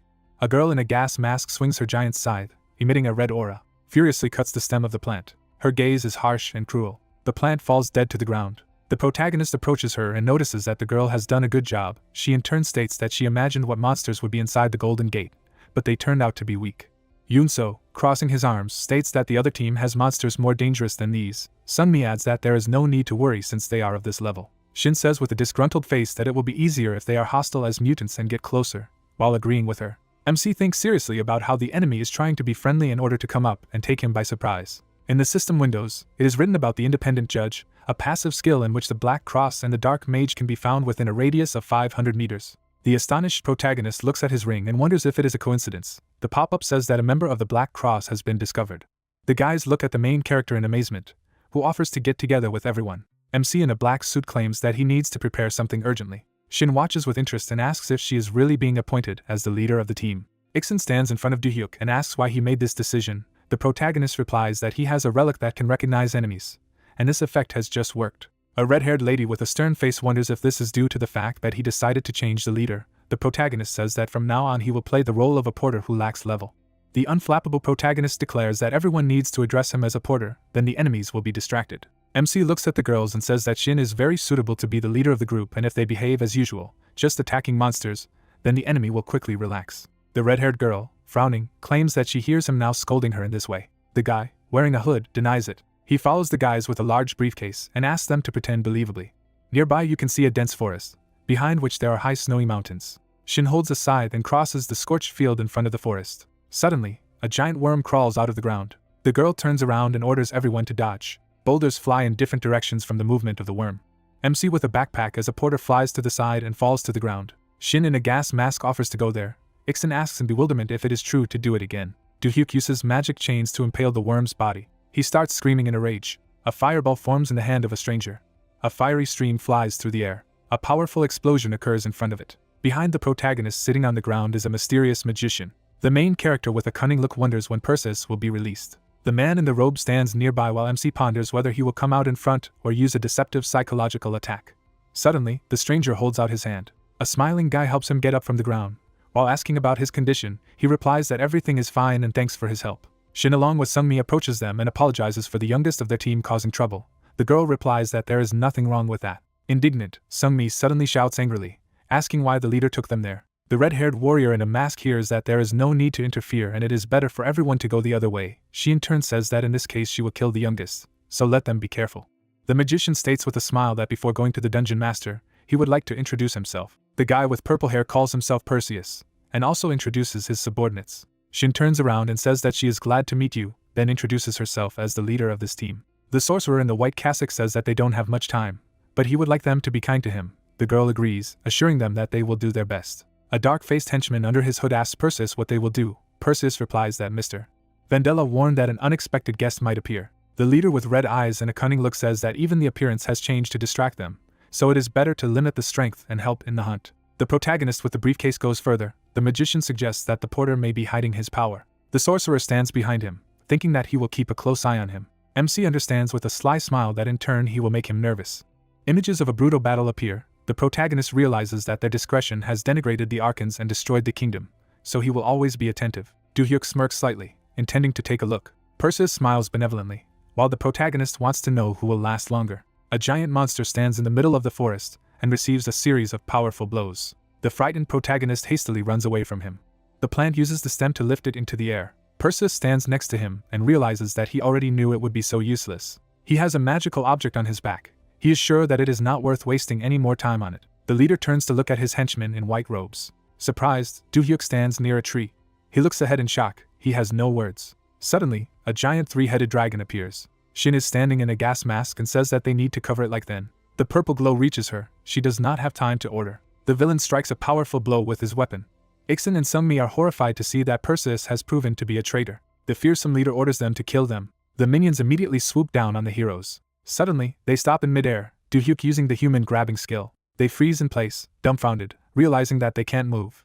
Perseus opens her red eyes in horror. In front of him is the tip of a dagger. Shin stands in front of him and states that she hoped he would protect her. The girl puts on a mask and says that she does not want to be approached again with a knife. The discouraged magician does not understand how the girl remained unharmed.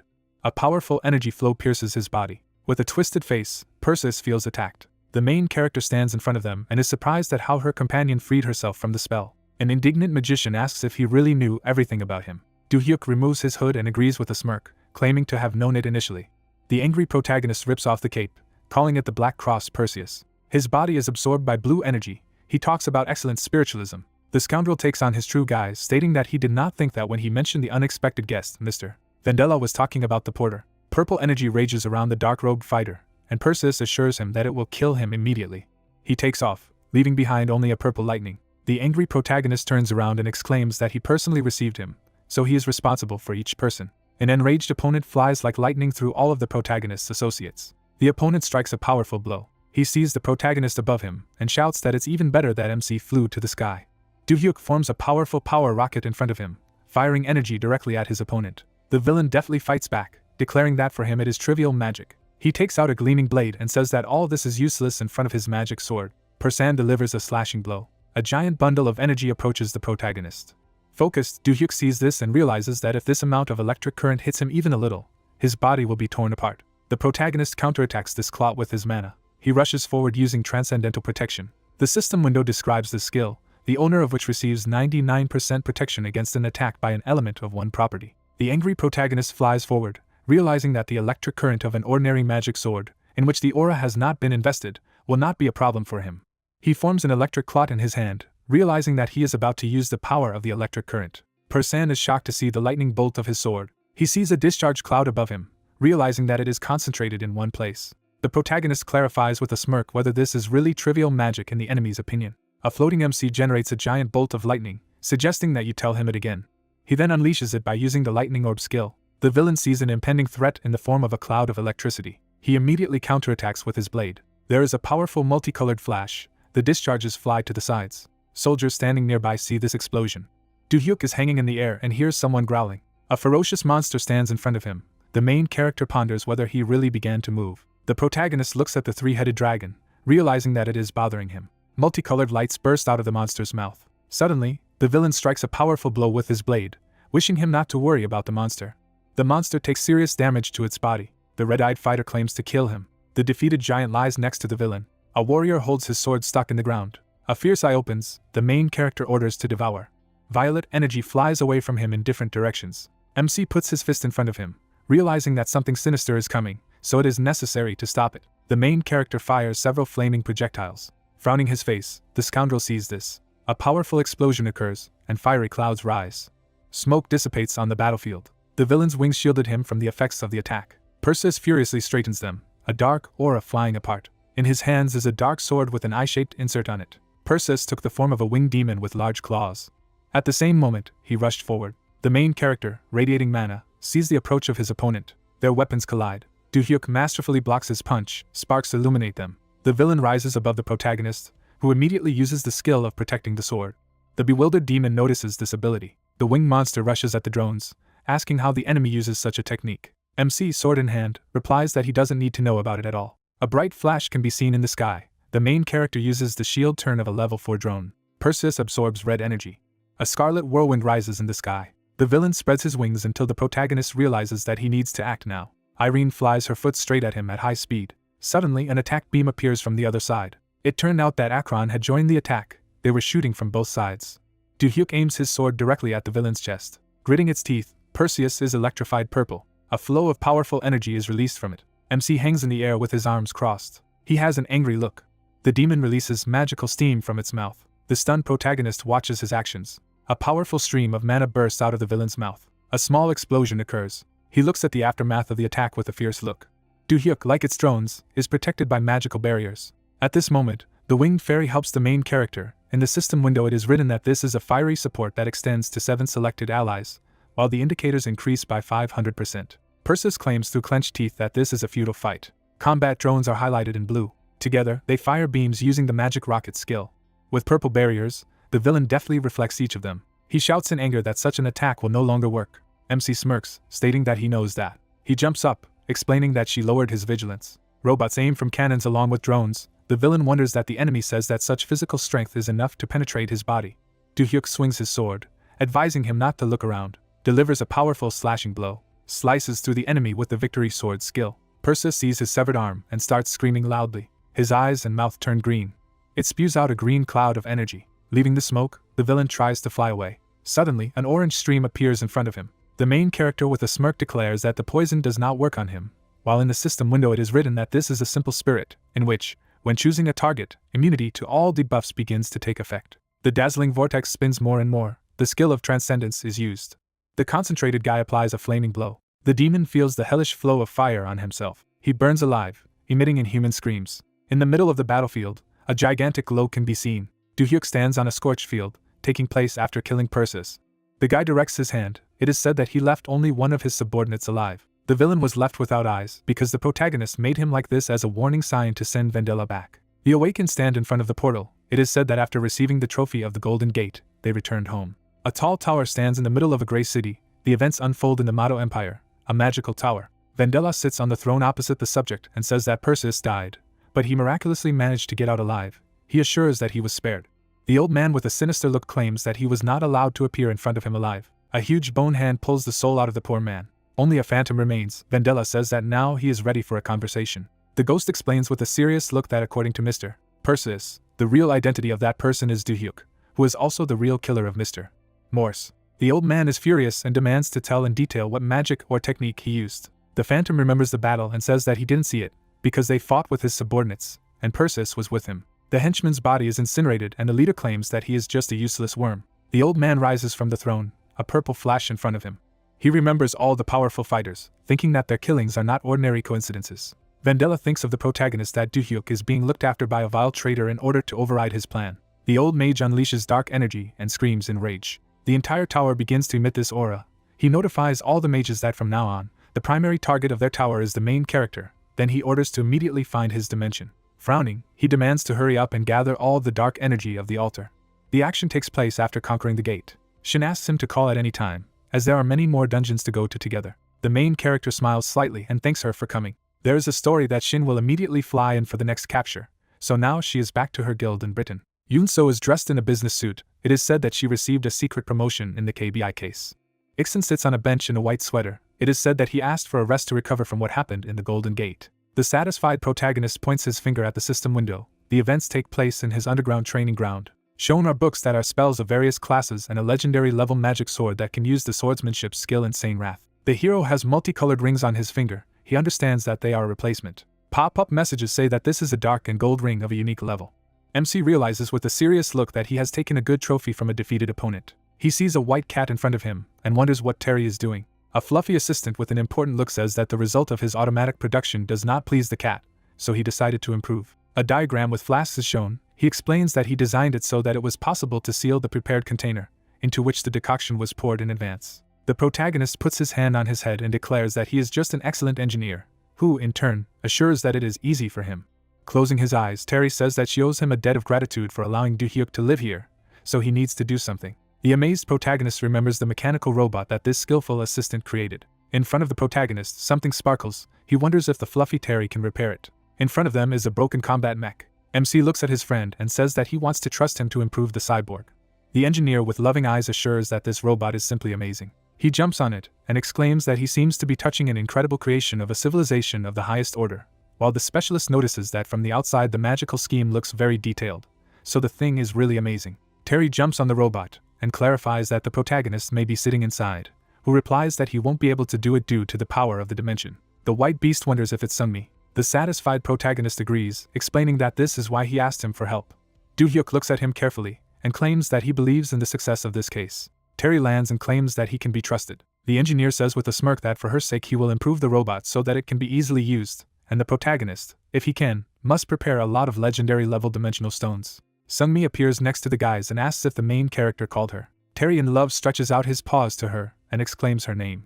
They hug. The girl does not understand why he suddenly reacts like this. The assistant snuggles up to her and exclaims that he will definitely create some charming thing for her. Events take place in a night city. A man is standing in the middle of a dark room. Jane lowers his head and is grateful to his interlocutor for having gathered at such a late hour.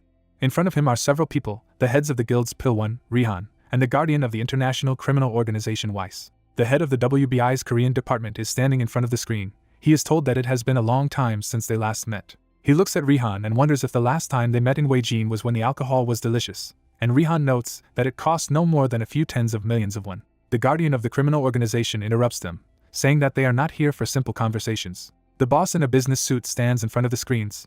There is a suggestion to move on to the main thing. The containers are on the ground. It is said that the preparation of sending X to the guards is complete. The volume is significant, but if merchants intervene in the middle, they will find themselves in a difficult situation. Jane, closing his eyes, says that the preparation for sending the cargo to Korea is in the final stage. He looks at Pilwon and asks if he agrees. Images of stealthy fighters are shown, and it is explained that they were joined by a separate squad sent by the head of Rihan via Busan. A man in a business suit with a stern face declares that preparations for the invasion of the capital have already begun. Weiss says with a stern look that only the KBI remains, while he clarifies that the director has two subordinates who are poisoning his life. Jane looks at the screens and says that if it's Jangmi and Daeho, there's nothing to worry about, and the other person asks if he's really going to deal with two awakened rank S at the same time. The man smirks slightly, assuring that it is not necessary to take their lives, because there are many ways to get them out of the way. The head of the WBI department states that there is no need to worry about this. It is better to move on to the next step. Weiss says with a serious look that once a reliable supply line is established in Korea, their custodians will ensure the uninterrupted supply of the X. But if something goes wrong, everyone present will have to answer for it. A man appears behind Jane, and he asks not to worry, because Mr. Weiss has brought in a reliable assistant. The moon shines over the city. It is said that in this case they will meet on that day. In the system window, it says that this is the entrance to the dungeon of Rentisby. The girl covers herself with a golden shield and shouts to Do-hyuk that it is dangerous. The amazed guy looks up. A giant dragon spews flames. The pillar of fire is aimed at the protagonist, who is masterfully covered by a barrier. He looks around and thinks about how the dragon's breath can't be that weak, so something is wrong. Energy appears in his hand. The flow is broken into small pieces after casting the skill. Astonished, Sungmi looks around and notices that the dragon has disappeared. Do-hyuk says that it is a hallucination or a space of illusions created based on this principle, but on a higher level. The guys are standing on the ground. The guy says that all this was not real. The girl wonders who did it. A green forest is visible in front of it. MC says that the owner of this place did all this. Berhard looks at the guys and says that he thought it was who was able to break through his protective barrier, and these are old acquaintances. The main character smirks, stating that the roads brought them together again. The lady asks how he is doing. The blonde happily talks about the fact that 20 years have passed since then, and he is already 40. He and his wife have a son. A giant castle is shown. The man explains that his name is Jared, he is 17 years old, and he is a hard student at the Magic Academy, where, by the way, he takes first place. Berhard scratches his head and apologizes for talking, then he calls them into the house. There is a mug on a wooden table. The man stretches out his hand and offers to drink tea. Sungmi sits next to the protagonist and wonders why Daes transported them to this time after 20 years, who suggests that this moment is very important for Berhard. The image of Mary appears. The guy says that it was the same when they saved his wife, while the partner suggests that today's quest is of great importance to him. Berhard clutches the scroll in his hand and apologizes, stating that he needed to find the map. The main character and his partner look at him, hearing the question if they have a time limit. Like last time, he replies that it is not yet known. The blonde man says with a serious look that in this case they are given exactly the time that the gods have appointed for this conversation. Blue energy portals sparkle in space. The man declares that he will continue his research in the field of measurement, as before. The guys are sitting at the table opposite him, hearing that his research has reached an impasse since last year. They, in turn, wonder what happened. An image of a giant dark dragon appears. He says that in order to conduct an experiment and simultaneously solve the equations of measurement, he needs a magic stone of high power, and only a stone extracted from a black dragon can withstand the load, so it is difficult to understand how to get it without attracting the attention of others. The red crystal is lying on the table. The protagonist wonders if it will work, but Berhard states that it has already been processed, so no. The stone radiates bright mana. It is said that a man needs a high-power magic crystal in its original form. The long-haired magician admits that he hoped that the main character would someday return to this world. Do-hyuk sits opposite and hears an offer to help get a magic crystal from the lair of the Black Dragon Marvelous. In the system window it is written about the goal and reward for such a task. The protagonist agrees. He reveals the map, and is asked if he has any plan, and Berhard replies that he has already found out the boundaries of the Black Dragon's domain. The protagonist states with a satisfied look that dragons usually do not spare those who dare to enter their lair. The map marks a monster. It says that in order to steal a high-power crystal from its lair, you need to lure it out. The man in the cassock rolls the card and offers to leave it to him and not worry, while Do-hyuk claims that he wants to do it himself. The main character with an important look says that while he will distract him, they need to try to get into the lair. Outraged, Berhard screams, asking if he realizes how obsessed he is with his lair. The dragon lies on a mountain of gold. The mage shouts that he remembers the location and name of each thing, and will never tolerate intruders. Then MC is asked if he is sure he can handle it. The fighter stands in the middle of the forest. The events take place on the border of the monster's domain. The guy crosses the bright line. With a serious face, he understands that the monster's territory is next, so the enemy can appear at any moment. Suddenly, there is a powerful impact that permeates everything around the main character. A ferocious monster suddenly claims to have found him. Marvelous with giant wings appears in front of the protagonist. An explosion of black aura occurs near MC. The hero shields himself from it with his hands. A large black dragon has descended to the enemy. It has huge fangs and claws. The red-eyed monster calls Do-hyuk an insect that dared to enter his lair. The flying lizard shows sharp fangs, asking if it is really him. The monster was visible through the smoke. Smiling, the hero noted that he was waiting for a black lizard. The monster swung. Do-hyuk used the dimensional gate, but the skill didn't work. He saw a paw above his head.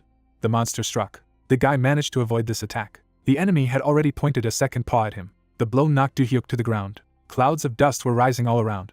Surrounding himself with an aura, the hero used transcendence. A lot of lights appeared around the monster. The beams headed in his direction when using magic arrows. The lizard's eyes widened. The hero's attack was stopped by the barrier. All the magic arrows were dispelled. Do-hyuk looked at it in surprise to see that they hadn't even touched it. Still, he noticed something. Looking at the lizard's tail, he realized that the spell released behind his back had not disappeared. Remembering the skill of the gate, he understood why it did not activate. Imagining the monster's field of vision, the hero decided that it was blocking the spell in it. Flames burst out of his mouth. Do-hyuk looked at him in surprise. The fire covered him. The black lizard watched what was happening. Berhard and Sungmi were walking towards the black dragon's lair. The man said that they were almost there. They turned to the light. In the distance, a pillar of fire was rising. The girl frowned and said that the hero would be fine. Then, turning around, she added that that was why they had to hurry up for him. Looking ahead again, Berhard agreed. Approaching the entrance to the cave, he said that he needed to find what he needed as soon as possible. The ground in front of the monster was baked. He asked the hero what he was doing. Do-hyuk moved behind the enemy, who said that he dared to wake him up, and now believes that he will leave so easily. Frowning, he decided not to use high-level magic several times in a row so as not to waste mana. A light appeared in his hand. He knew that he needed to wait for the monster to let go of his sight, and then deliver one crushing blow. A flash appeared behind the monster. Do-hyuk pulled his arm behind his back, using the Spear of Terror and a chain lightning. The weapon rushed forward like a beam after using the lightning spear. The monster took notice. A barrier to the use of dispersion appeared in front of him. The spear was scattered in the barrier. Looking at the man, he was surprised that this was all he was capable of, hiding in the shadows, calling it a pathetic charm. The guy just grinned. A portal appeared over the enemy. A lot of lightning struck him. He fell to the ground. Do-hyuk wondered if it worked. Standing in the smoke, the enemy called it curious. Surrounding himself with damage, he told him to find a way around him by creating him anew. Dark charges appeared above him with the words that the hero should show what he is capable of. His eyes shone brightly. He added that it would be too easy to let him die after a person dared to interrupt his sleep. Do-hyuk opened his mouth in shock, surprised that the enemy called it pathetic attempts. As he dodged the attacks, he thought about what he was going to do with him. Afterwards he raised his hand to the sky, deciding that he needed to teach him a lesson. Several magic circles appeared above him. Watching what was happening, the dragon called it boring, wondering where this trick was, what was before, why he decided to attack his block. An aura surrounded the dragon when the dispel was applied, but the laps were still over Do-hyuk. The monster's eyes widened, surprised that his skill wasn't working. Smiling, the guy noted that his vaunted dissipation didn't work. A rift appeared in the sky as he suggested thinking about why the skill was not working. Smiling ominously, Do-hyuk said that his mind was even more primitive than that of an insect. The dragon's eyes shone brighter, and he called him insignificant. A fireball fell on the dragon when a meteor storm was used. Looking at the sky rift, the hero thought about the fact that the Class 9 summoning spell is immune to dispel, and meteor storm is one of them. And he, like an awakened one, has been subject to the laws and regulations of DNF from the very beginning. Do-hyuk opened his mouth wide, looking down. The space darkened. The monster created a dark sphere. The light blinded the hero. The dragon directed a dark beam into the sky. He hit a meteorite. It shattered into pieces. The cave was shrouded in mist. Berhard manipulated the sphere, saying that he needed a little more time. Lightning flashed all around. The sphere emitted a bright light. The attack headed at him. Something flashed in front of Sungmi. A bright trail remained above her head. Several blades headed in her direction. 3 golems loomed over the girl. She smiled, noting that as expected of the guardians of the Black Dragon's lair, they were not easy to deal with. The golem's eyes shone brightly. The man turned around, asking to hold out a little longer, thinking that he had figured out the structure of this technique. Frowning, Berhard only waited for the moment to dissipate it. The girl took cover behind the shield. The sphere barrier began to disintegrate. He disappeared, blinding the man. He stretched out his hands to the object inside. Berhard felt a powerful pressure. He fell to his knees. The golem took notice of him. The system announced that the magic stone had been successfully stolen from the Black Dragon's lair, and the ultimate taunt skill was automatically obtained. Sungmi looked at this message in surprise. Her eyes lit up brighter. Raising her shield above her head, she used absolute provocation. The golem's blade stopped in front of Berhard's face. Then they headed in the other direction. They were approaching a girl who was thinking about how this skill doesn't just attract the attention of monsters. The golem was following the red light. The golems headed towards her as if attracted by a magnet. They crashed into each other. Sungmi was above them. The girl prepared a powerful attack, then struck. Berhard got to his feet. The companion stood on the defeated enemies. Frowning, she said that Do-hyuk was waiting for them. The fire spread through the forest. The dragon pounced on the hero, asking why his dispel did not work on him. Turning around, the hero replied that if he wanted to know, he had to catch him. There was a message that the magic stone had been successfully stolen from the Black Dragon's lair, and among other rewards, the Class 7 spell of Limited Wish had been learned automatically. A smile appeared on the hero's face, and he realized that his comrades had coped. Imagining a burning candle, he thought that a limited wish is an unusual spell that fulfills a spellcaster's wish, but the conditions for its use are very strict, and it does not grant any wish just like that. The flame of the candle became many times larger. He realized that if he did not formulate it accurately, the area of action would be limited to the spellcaster, and a desire dictated by greed could turn into a real disaster, and he had to be careful. Black rays appeared from behind Do-hyuk. The guy looked up in surprise. The spheres headed in his direction. Each sphere had several spikes. The dragon soared above the ground and said that even running away could be considered a completion. Do-hyuk folded his hands, using a limited wish. A multicolored aura spread around. A bright light appeared in the place of the hero. The monster saw that the man in front of him had disappeared. Suddenly, something caught his attention. His attacks were directed at him, and the dragon shouted that he would never forgive the hero. A pillar of light appeared in the forest near Berhard's house. A magic circle remained on the ground below the group. The guy fell to the ground when the man was surprised that they were at his home. Sungmi sat down next to him, and he said that there was no need to worry, because he was just dizzy from depleting mana.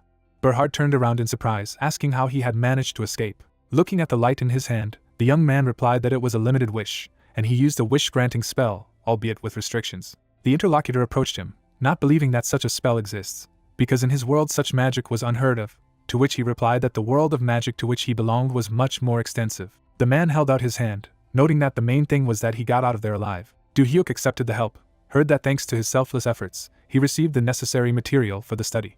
A message appeared in front of the hero. The system had notified that all the Black Dragons had declared him to be his #1 target, and relations with the Black Dragon race had deteriorated considerably. The guy just smiled. Then he looked up at the man, who said that thanks to him, he could resume his dimensional research using the magic stone they had mined today. Sungmi sat next to her, hearing that today's events could affect their world, which the hero only hoped would be positive. Frowning, the man said that he would do his best, but then he raised his staff, adding that in addition to the magic stone, they had collected something useful. After showing the book and vials, he said that they were a tome of a great mage, an ancient dictionary of the dragon language, as well as rare potions of black dragons. After accepting the items, Do-hyuk thanked them for everything. The hero and his companion were surrounded by radiance. The interlocutor noted that this is not worthy of gratitude, and he is sorry that he could not find anything more suitable for him. The guy said that it was time for them to go back after hearing from the man that next time he would become stronger. A bright beam rushed to the sky. Berhard raised his head, adding that the guy would not stand still either. The system reported that the dungeon had been completed. The man put his hand on the table, thinking that he needed a face that did not attract attention, in order to penetrate the keepers unnoticed. There were several photos in front of him. He was thinking about whom to choose. News was broadcast on a tablet nearby. Against the backdrop of the planet, the presenter talked about how the cases of murders of the awakened around the world have recently become more frequent, and that the Japanese Bureau of Disaster Management has lost a promising awakened, and they claimed that an antlion is behind it. Standing by the lake, the blond man noted that it was convenient for everyone to blame him. Looking at the photos, the man decided that he would choose it. The man brought his hands to his head. He began to look like a man in a photograph, wondering who needed to eliminate the promising awakened in such a turbulent time. He straightened his tie, deciding that it was unlikely to be revenge. Then he introduced the face of Do-hyuk, deciding that perhaps they were looking for him. The man took the tablet in his hands, deciding that he needed to be warned. After that, he put on a jacket, realizing that he still had a lot to do, asked the hero to try not to die. A dark flame appeared in his hand. It spread around when it hit the floor. Smiling, he was glad that he could indeed use black magic. A new message has appeared that the tome of the great magician has been studied and the skill of wielding black magic has been obtained, which allows you to use it. Do-hyuk threw up his hands at the message that new scrolls of black magic were available to him, and thought that due to the huge mana cost, it was difficult to use often, but it would be quite suitable as a trump card. Then he raised his head, thinking that, moreover, more types of scrolls were now available to him. Sungmi peeked out from behind him as he decided to go through more dungeons, and asked about his plans for another dungeon. Turning around, the guy replied that she scared him, to which she said that he had just returned from the dungeon and should not overexert himself so much. Do-hyuk picked up the phone, replying that he was looking at the trophies from the dungeon. Then he put it down when he heard that he had not yet eaten his supper. A little embarrassed, the interlocutor offered to eat out today, which he agreed. A message has appeared about the skill of subjugating souls. The stars shone over the city. The facade of the restaurant was brightly lit by many lights. There was various food on the table. Munching on it, Do-hyuk noted that he didn't think the girl would offer him to eat the chicken so late. She, having taken a bite, replied that if she had trained, she would have refused. They sat opposite each other. Sungmi remarked that since they were here, they should eat properly, and that she needed to say something else. Bringing the food, the guy asked what it was about, but he immediately spat it out when he heard that it had reached S rank. Do-hyuk looked at the interlocutor with surprise, asked how she managed to do it, to which he heard that yesterday they enjoyed growing in the lair of the black dragon. Presenting the vial, she talked about how as soon as they returned, she drank it, and her rank went up, thinking about how many awakened people take years to reach it. Sungmi lowered her eyes and heard that if the hero knew, he would throw a party. Looking at him embarrassedly, she added that she was just happy to be around him. Do-hyuk smiled broadly, thinking that she was very cute, then asked for forgiveness, leaving for a minute. I received a notification on my phone. Reports came from an unknown number that the next target of the awakened killer could be him, and therefore he had to be careful, and if he encountered him, he should kill without hesitation, and the hero thought that it could be an antlion. Someone came to his desk. Frowning, Do-hyuk said that this was his companion's place, but the guy stared at him, saying that he wanted to meet him.